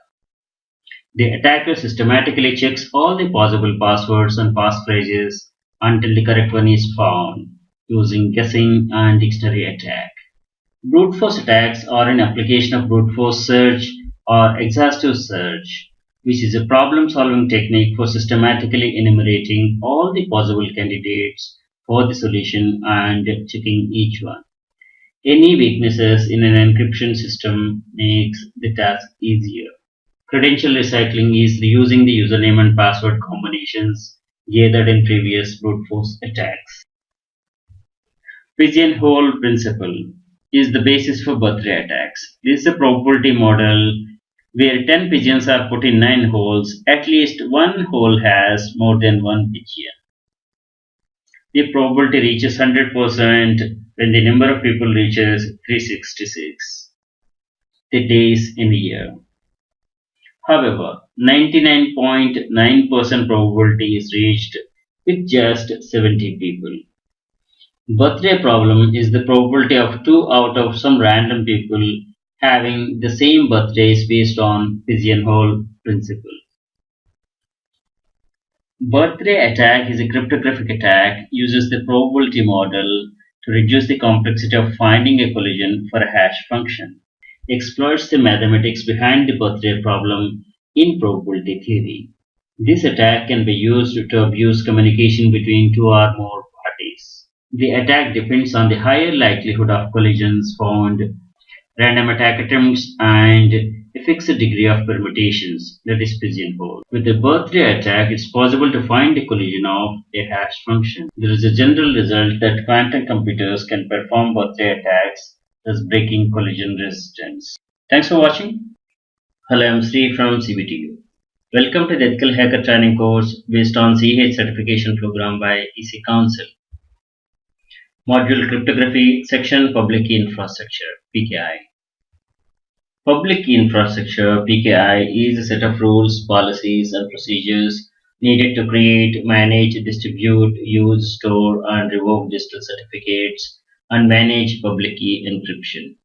The purpose of PKI is to facilitate the secure electronic transfer of information for a range of network activities such as e-commerce, internet banking, and confidential email, etc. Activities where validation is required by more than passwords.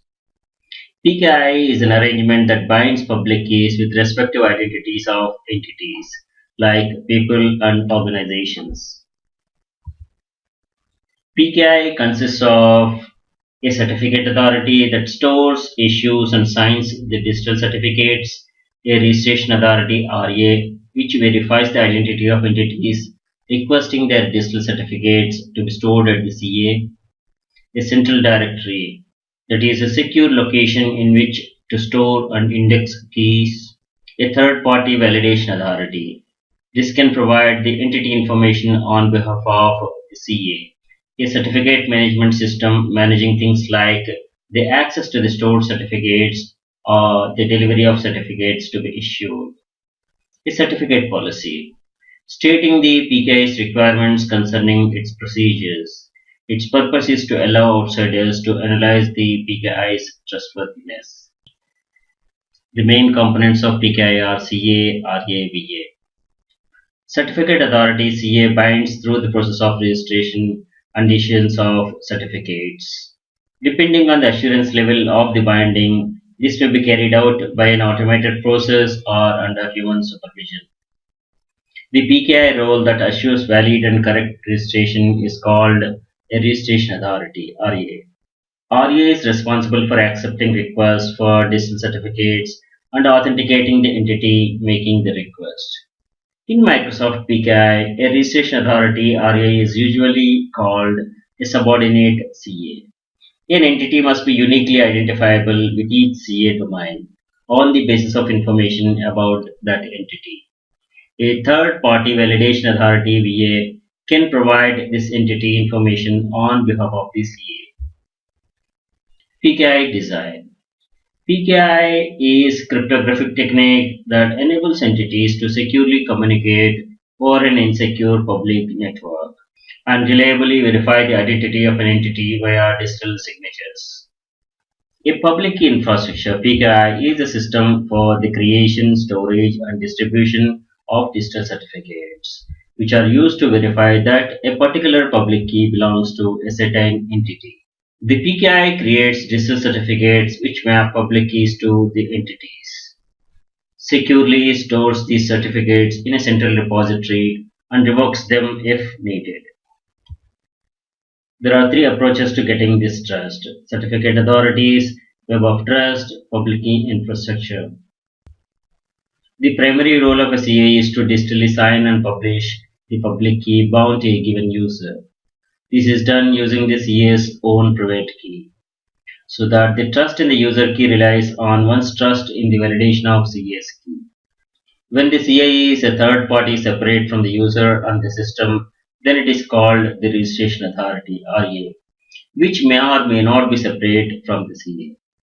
The key to the user binding is established depending on the level of assurance the binding has by software or under human supervision. The term trusted third party (TTP) may also be used for certificate authority. Moreover, PKI is itself used as synonym for CA implementation. Digital certificate market is booming and demanding. Here is the issuer market share. CA is a trusted third party trusted both by the owner of the certificate and by the party relying upon the certificate. Global TLS presence is competitive and dominated by four major CAs: Komodo, Symantec, which acquired VeriSign, GoDaddy, and GlobalSign. These four account for 88% of all the TLS certificates of public-facing web servers. Web of Trust. In cryptography, Web of Trust is a concept used in PGP, GPG, and other open PGP compatible systems to establish the authenticity of the binding between a public key and its owner. Its decentralized trust model is an alternative to the centralized trust model of PKI, public key infrastructure, which relies exclusively on a CA, certificate authority. As with the networks, there are many independent webs of trust, and any user can be part of or link between multiple webs. PKI provides public keys and binds to user identities, which are used for encryption, sender authentication of email messages, etc. Example using OpenPGP or s/mine. Encryption or authentication of documents, Example XML signatures, XML encryption. Authentication of users to applications. Example smart card login, client authentication with SSL. Bootstrapping secure communication protocols such as IKE, Internet Key Exchange, and SSL. In both of these, initial setup of secure channel or a security association uses asymmetric key, that is public key, whereas the actual communication uses faster symmetric key, that is shared secret key. Mobile signatures are electronic signatures that are created using a mobile device. They rely on signature or certification services in the location-independent telecommunication environment. Internet of Things requires secure communication between mutually trusted devices. OpenSSL is the simplest form of CA and tool for PKI, which is included in all major Linux distributions. And this can be used both to build your own CA and PKI-enabled applications. EJBCA. This is a full-featured enterprise grade which can be used to set up CA both for internal use and as a service. OpenCA is a full-featured CA implementation using a number of different tools. OpenCA uses OpenSSL for the underlying PKI operations. XCA. This is a graphical interface and database. XCA uses OpenSSL for the underlying PKI operations. IoT PKI. This is a simple PKI built using Python cryptography library. Hello, I am Sri from CBTU.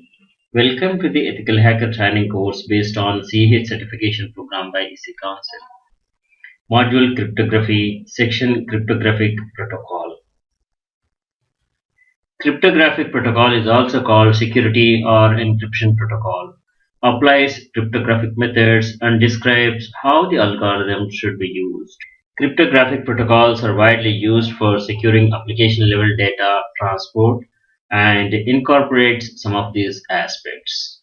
Key agreement or establishment, entity authentication, symmetric encryption and message authentication material construction, secured application level data transport, non-repudiation methods, secret sharing methods, secure multi-party computation. These are some of the popular crypto protocols. IKE, Internet Key Exchange. This protocol is used to set up a security association in the IPsec protocol suite. IKE builds upon the Oakley protocol and ISACAM. IKE uses X.509 certificates for authentication. Internet Protocol Security, IPsec. This is a network protocol suite that authenticates and encrypts the packets of data sent over public network. Kerberos. This is a network authentication protocol and works on the basis of tickets to allow nodes communicating over non-secure network to prove their identity to one another in a secure manner. OTR, off-the-record messaging. This is a cryptographic protocol that provides encryption for instant messaging conversations. OTR uses a combination of AES symmetric key algorithm and DH key exchange, that is Diffie-Hellman key exchange, and SHA-1 hash function. Point-to-point protocol, PPP. This is a data link layer 2 communication protocol used to establish a direct connection between the two nodes. It connects two routers directly without any host or any networking device in between. It can provide connection, authentication, transmission encryption, and compression as well. Signal protocol. Formerly, this was known as text secure protocol, and this can be used to provide end-to-end encryption for voice calls, video calls, and instant messaging conversations. Transport layer security, TLS, and its predecessor was SSL, secure sockets layer, but both are frequently referred as SSL. This provides security over the public network. ZRTP. This is composed of Z and real-time transport protocol, that is RTP.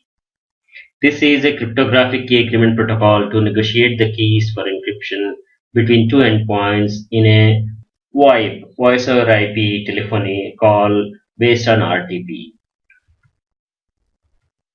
Transport Layer Security (TLS). These are cryptographic protocols which provide communication security over public network. TLS is used in applications such as web browsing, email, internet faxing, instant messaging, and voice over IP (VoIP). Websites are able to use TLS to secure all communications between their servers and the web browsers. The three aspects of TLS are: it has an entity authentication mechanism based on X.509 system, a key setup phase where symmetric encryption key is formed by employing public key cryptography, an application level data transport function. Cryptographic protocols can be verified formally to identify the threats and done through these models. Dole-Yao model. This is a formal model used to prove properties of interactive cryptographic protocols. Ban logic, that is Burrows-Abadi-Needham logic. This is a set of rules for defining and analyzing information exchange protocols. It does verification of message origin, message freshness, and origin's trustworthiness. Other models include protocol composition logic, PCL, strand space, Alice and Bob notation, etc. These are the projects and tools for security protocol verification.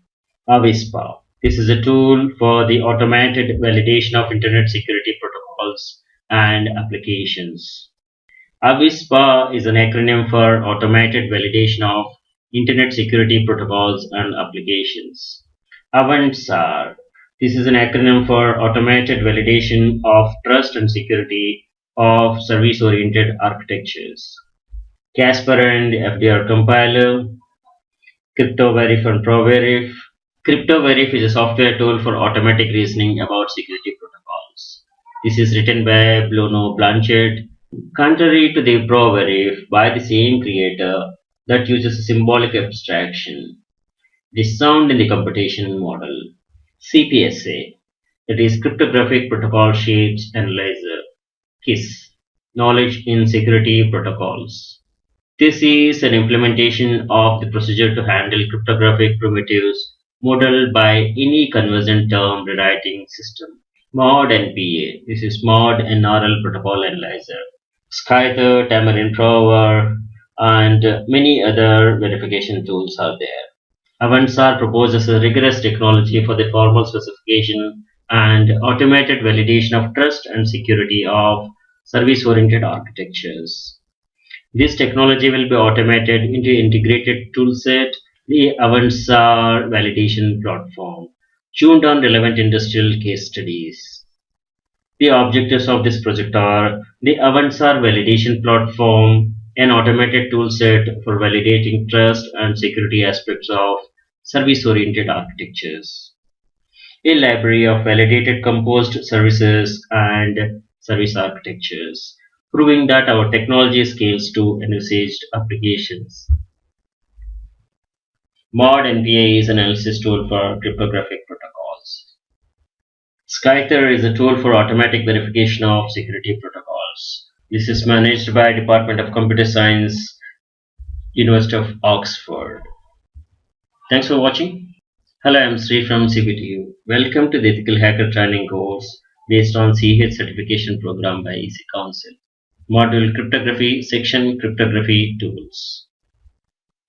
These are some of the popular cryptography tools: OpenSSH, PuTTY, SSH, WinSCP, PGP, GPG. This is the web page of OpenSSH. OpenSSH is based on Secure Shell Protocol, SSH protocol, to secure network communications via the encryption of network traffic over multiple authentication methods and provide secure tunneling capabilities. OpenSSH is the connectivity tool for remote SSH login. OpenSSH is a fork of the SSH program by Tatu Lonen, first released as part of OpenBSD in 1999 under BSD license. Current version is 7.6, released in 2017. OpenSSH is integrated into all BSD projects and all Linux flavors. Microsoft supports OpenSSH on Windows and accessible through Windows PowerShell. OpenSSH is a premier connectivity tool for remote login with the SSH protocol. It encrypts all the traffic to eliminate eavesdropping, connection hijacking, and other attacks. OpenSSH provides a large suite of secure tunneling capabilities, several authentication methods, and sophisticated configuration options. The OpenSSH suite consists of these tools. Remote operations are done using SSH, SCP, SFTP, key management with SSH add, SSH keysign, SSH keyscan, and SSH keygen. The service side consists of SSHD, SSH daemon, SFTP server, SSH agent.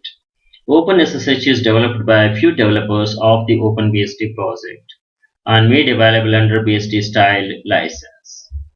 OpenSSH being a great suite of tools incorporated into many commercial products. Secure Shell provides secure encrypted communication between two hosts over an insecure network. This replaces insecure telnet or login or SSH alternatives. Most Unix users run the open source OpenSSH server and client. PuTTY is popular on Windows and also available for mobile devices. This is the web page of PuTTY. PuTTY is a free implementation of SSH and Telnet for Windows and Unix platforms, along with an Xterm terminal emulator. It is written and maintained primarily by Simon Tatum.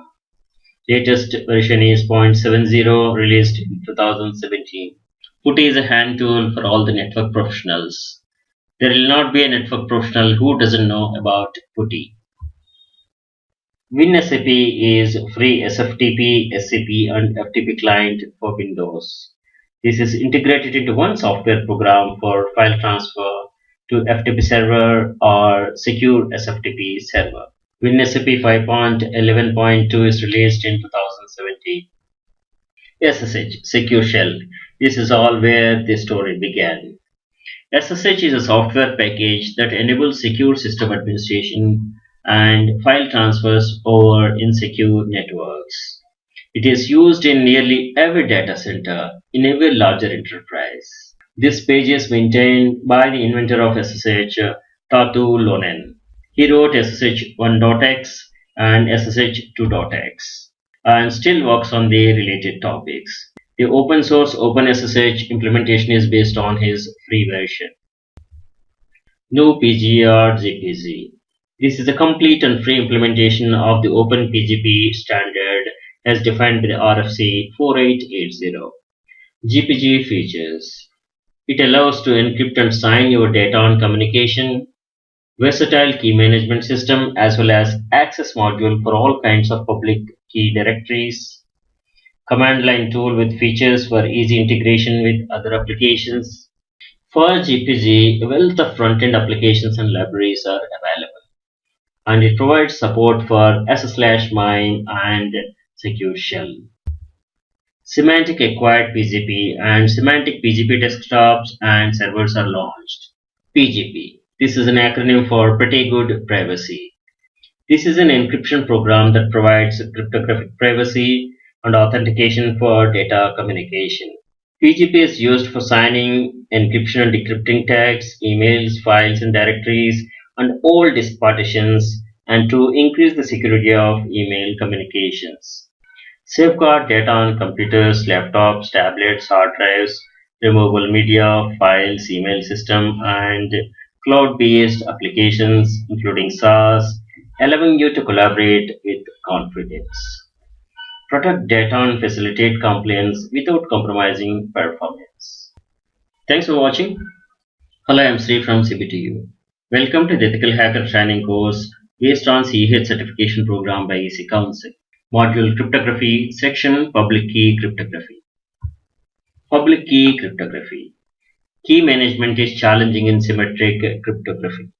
In 1976, Whitfield Diffie and Martin Hellman proposed public key cryptography, in which two different keys are used that is a public key and a private key. The public key is distributed while its paid private key must remain secret. The public key is used for encryption while the private or secret key is used for decryption. Diffie-Hellman key exchange protocol is widely used in secure communications to allow two parties to secretly agree on the shared encryption key. And the security feature of this is deriving the private key is impossible from the public. Ronald Rivest and Shamir Len-Edelman launched RSA algorithm. RSA provides digital signatures, encryption, and key exchange. DSA is digital signature algorithm. This provides digital signatures. This doesn't provide key exchange and encryption. Both RSA and DSA are based on public key infrastructure. Private and public keys are used. Private keys on the sender's side and public keys on the receiver's side. Public key cryptography is used for implementing digital signature schemes. A user can produce a digital signature but difficult for anyone else to forge. Digital signatures are permanently tied to the content of the message being signed and they cannot be removed from one document to another. Any such attempt will be detectable. Padlock icon from the browser indicates a public key cryptography system is in use, that is TLS here. For Google site, it shows secure connection, and for the example domain, it says connection is not secure. The information submitted can be viewed by anyone. And when you click on more information, it will show you the connection encryption details. TLS, AES, SHA, and the bits here, and the version, TLS version. And for the example.com, the connection is not encrypted. Digital signature info. Under the general tab, you can view this is issued to whom and issued by whom and the validity and the fingerprints. Under the details tab, you can view the certificate hierarchy.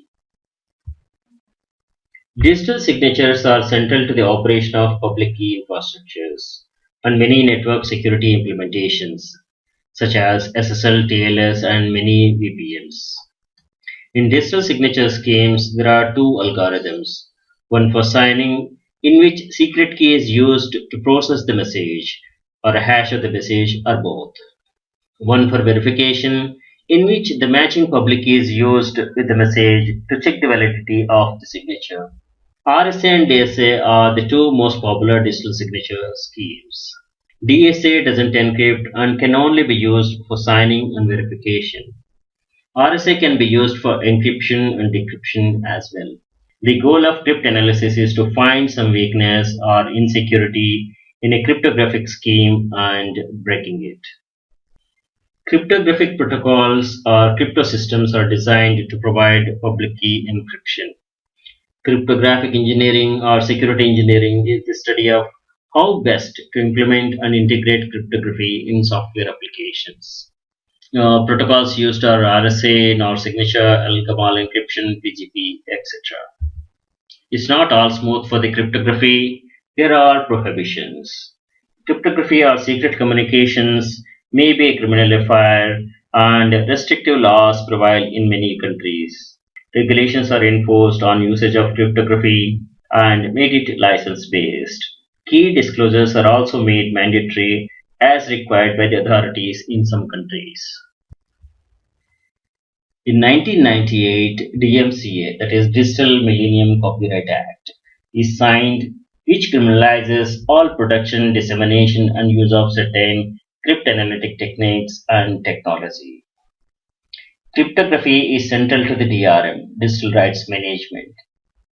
In DRM, group of techniques for technologically controlling use of copyrighted material being widely implemented and deployed at the behest of some copyright holders. Beware of copying information that is available on the internet without proper attribution or permission. Thanks for watching. Hello, I'm Sri from CBTU. Welcome to the Ethical Hacker Training course based on CEH certification program by EC Council. Module Penetration Testing, Section Penetration Testing Introduction. A penetration test or simply pen test is mostly authorized attack on a system to evaluate the security of the system. The test is performed to identify both weakness, vulnerabilities, including the potential for unauthorized parties to gain access to the system's features and data, as well as strengths, enabling the full risk assessment to be completed.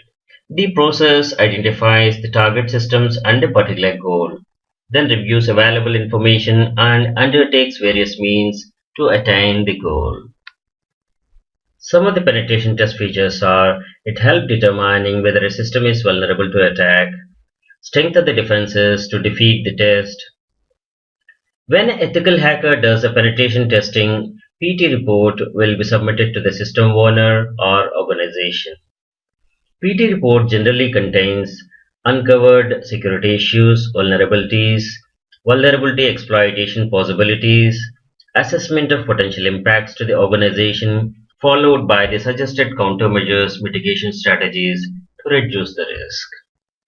Penetration tests are a component of a full security audit. For example, the PCI DSS requires penetration testing on a regular schedule or after any system changes. Flaw hypothesis methodology is a system analysis and penetration prediction technique, where a list of hypothesized flaws in a software system are compiled through the analysis of specifications and documentation for the system. The list of hypothesized flaws are then prioritized. The prioritized list is used to direct the actual attacking or testing of the system. A wide variety of security assessment tools are available to assist with penetration testing, including free software and commercial softwares. A number of Linux distributions include known OS and application vulnerabilities and can be deployed as targets. Such systems help new security professionals try the latest security tools in the lab environment. Examples include Down Vulnerable Linux, DVL, and the OWASP Web Testing Environment, WTW, and Metasploitable. Several operating system distributions are geared towards penetration testing. Such distributions typically contain a pre-packaged and pre-configured set of tools. These are popular Linux distributions for pen testing: Kali Linux, Security Onion, Matrix, and all these. These are the popular software frameworks: Burp Suite, Metasploit, Nmap, OWASP Job, W3AF, and many others. The process of penetration testing may be simplified as two parts: discover vulnerabilities, that is, combinations of legal operations that let the tester execute and exploit the vulnerabilities. Specify the illegal operation. Once attacker has exploited one vulnerability, they may gain access to other machines, so the process repeats. That is, to look for new vulnerabilities and attempt to exploit them. This process is referred to as pivoting. Metasploit provides Ruby library for common tasks and maintain a database of well-known exploits. Under budget and time constraints, fuzzing, a random input technique, can be used to discover vulnerabilities. The tester uses a random input to access less often used code paths. Well-trodden code paths are usually free of errors. Errors are useful because they expose more information, such as HTTP server crashes, buffer flows, etc. Legal operations that let the tester execute an illegal operation include unescaped SQL commands, unchanged results in source visible projects, human relationships, etc. Testers package the payload for the target system, which triggers its execution. The illegal operation, or the payload in Metasploit terminology, can include functions for logging keystrokes, taking screenshots, installing adware, stealing credentials, or altering data, etc. Some companies maintain large databases of known exploits and provide products that automatically test target systems for vulnerabilities. Some of them are Metasploit, Nessus, Nmap, OpenVAS, and W3AF.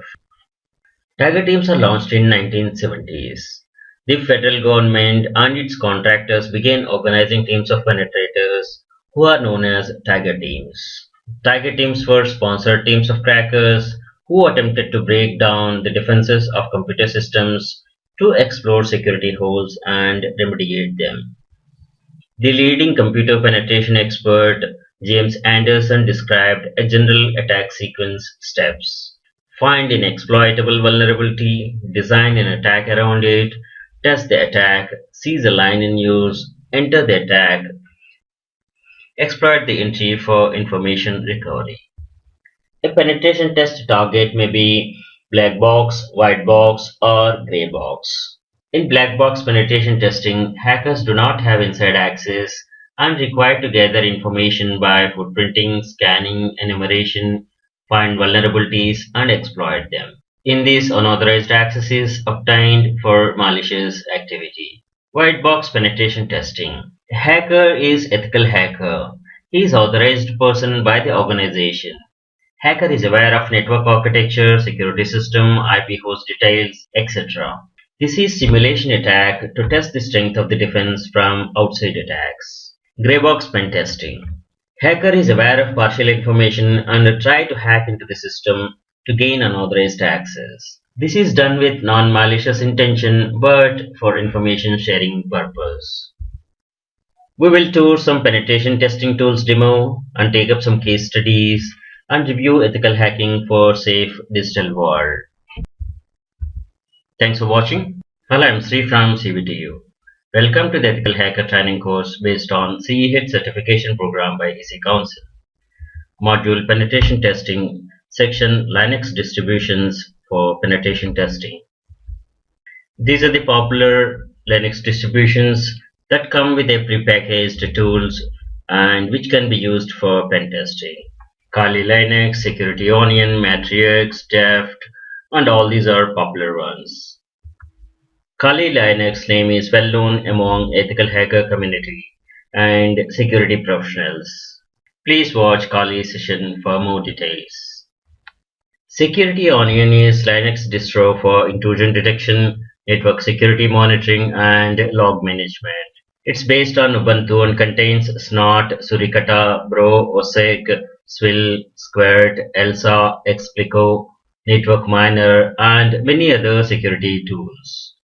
The easy-to-use setup wizard allows you to build an army of distributed sensors for your enterprise in minutes. This is the webpage of Security Onion.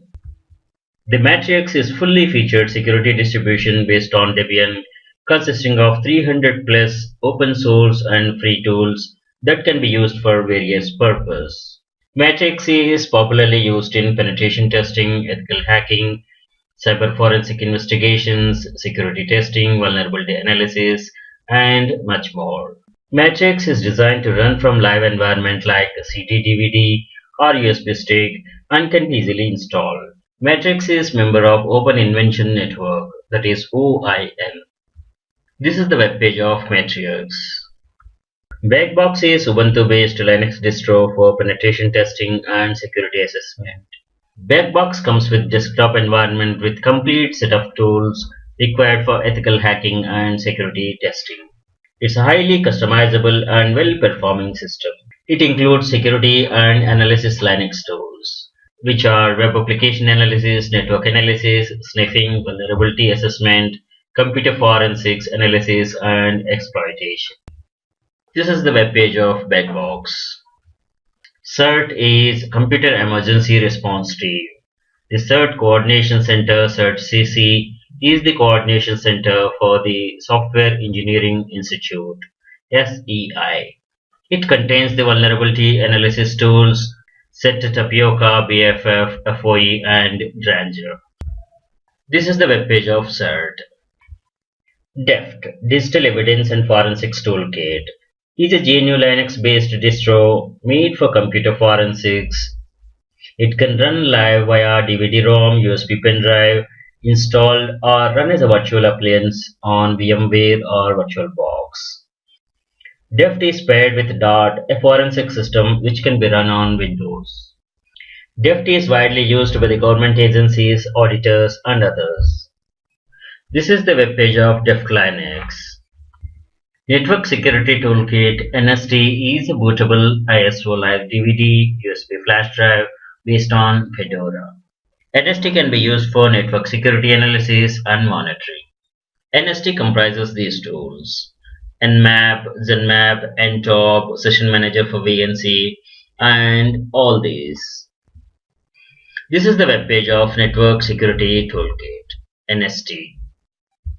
GRML is live CD operating system based on Debian, made to run from a USB flash drive. It includes X Windows System Server and window managers. It contains sysadmin tools, security and network related software, data recovery and forensic tools, and many other tools. It uses G shell as the default login shell. This is the webpage of GRML Live Linux. Parrot Security Operating System, or ParrotSec. ParrotSec is a Linux distro based on Debian. It's designed for penetration testing, vulnerability assessment and mitigation, computer forensics, and anonymous web browsing as well. It's developed by the FrozenBox team. It offers an addition to carry out cloud service penetration testing also. This is the webpage of Parrot Security Operating System. Black Arch Linux is an Arch Linux-based Linux distro for penetration testers and security researchers. It may be used as a standalone live CD or live USB or run from a virtual machine or can be installed on a PC. It offers over 1900 plus tools organized by category for security and forensic analysis. This is the webpage of Black Arch Linux Pentest distro. Pen2 is a live CD and live USB designed for penetration testing and security assessment. Based on Gentoo Linux, Pen2 is provided both as 32 and 64-bit installable live CD. Pen2 has lots of tools for penetration testing and security assessment. This is the webpage of Pen2. Thanks for watching. Hello, I'm Sri from CBTU. Welcome to the Ethical Hacker Training course based on CH certification program by EC Council. Module Penetration Testing, Section Penetration Testing Reporting Templates. We are analyzing Offensive Security's Sample Penetration Testing Report. Well-known Linux distro for pen testing, Kali Linux, is from Offensive Security. Thanks to Offensive Security for providing this report. The report is available at this link. Report contains all the documentation classified as executive summary, that is summary of results, attack narrative, how PT is being conducted, exploitation, findings, etc. Conclusion, which contains recommendations, remediation plans, etc. and annexes. Attack narrative is categorized as remote system discovery, admin web server interface compromise, interactive shell to admin server, and all these. Let us dive into the report. This is the PT report from Offensive Security, available for download on their website. The table of contents include executive summary, attack narrative, conclusion, and appendix. It's all self-explainable, and this is NS lookup, and we identify the name servers with this tool. This is the architecture of target network.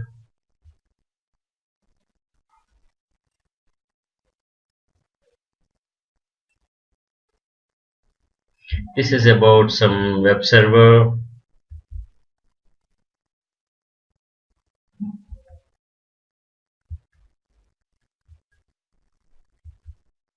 You can go through this report for more information.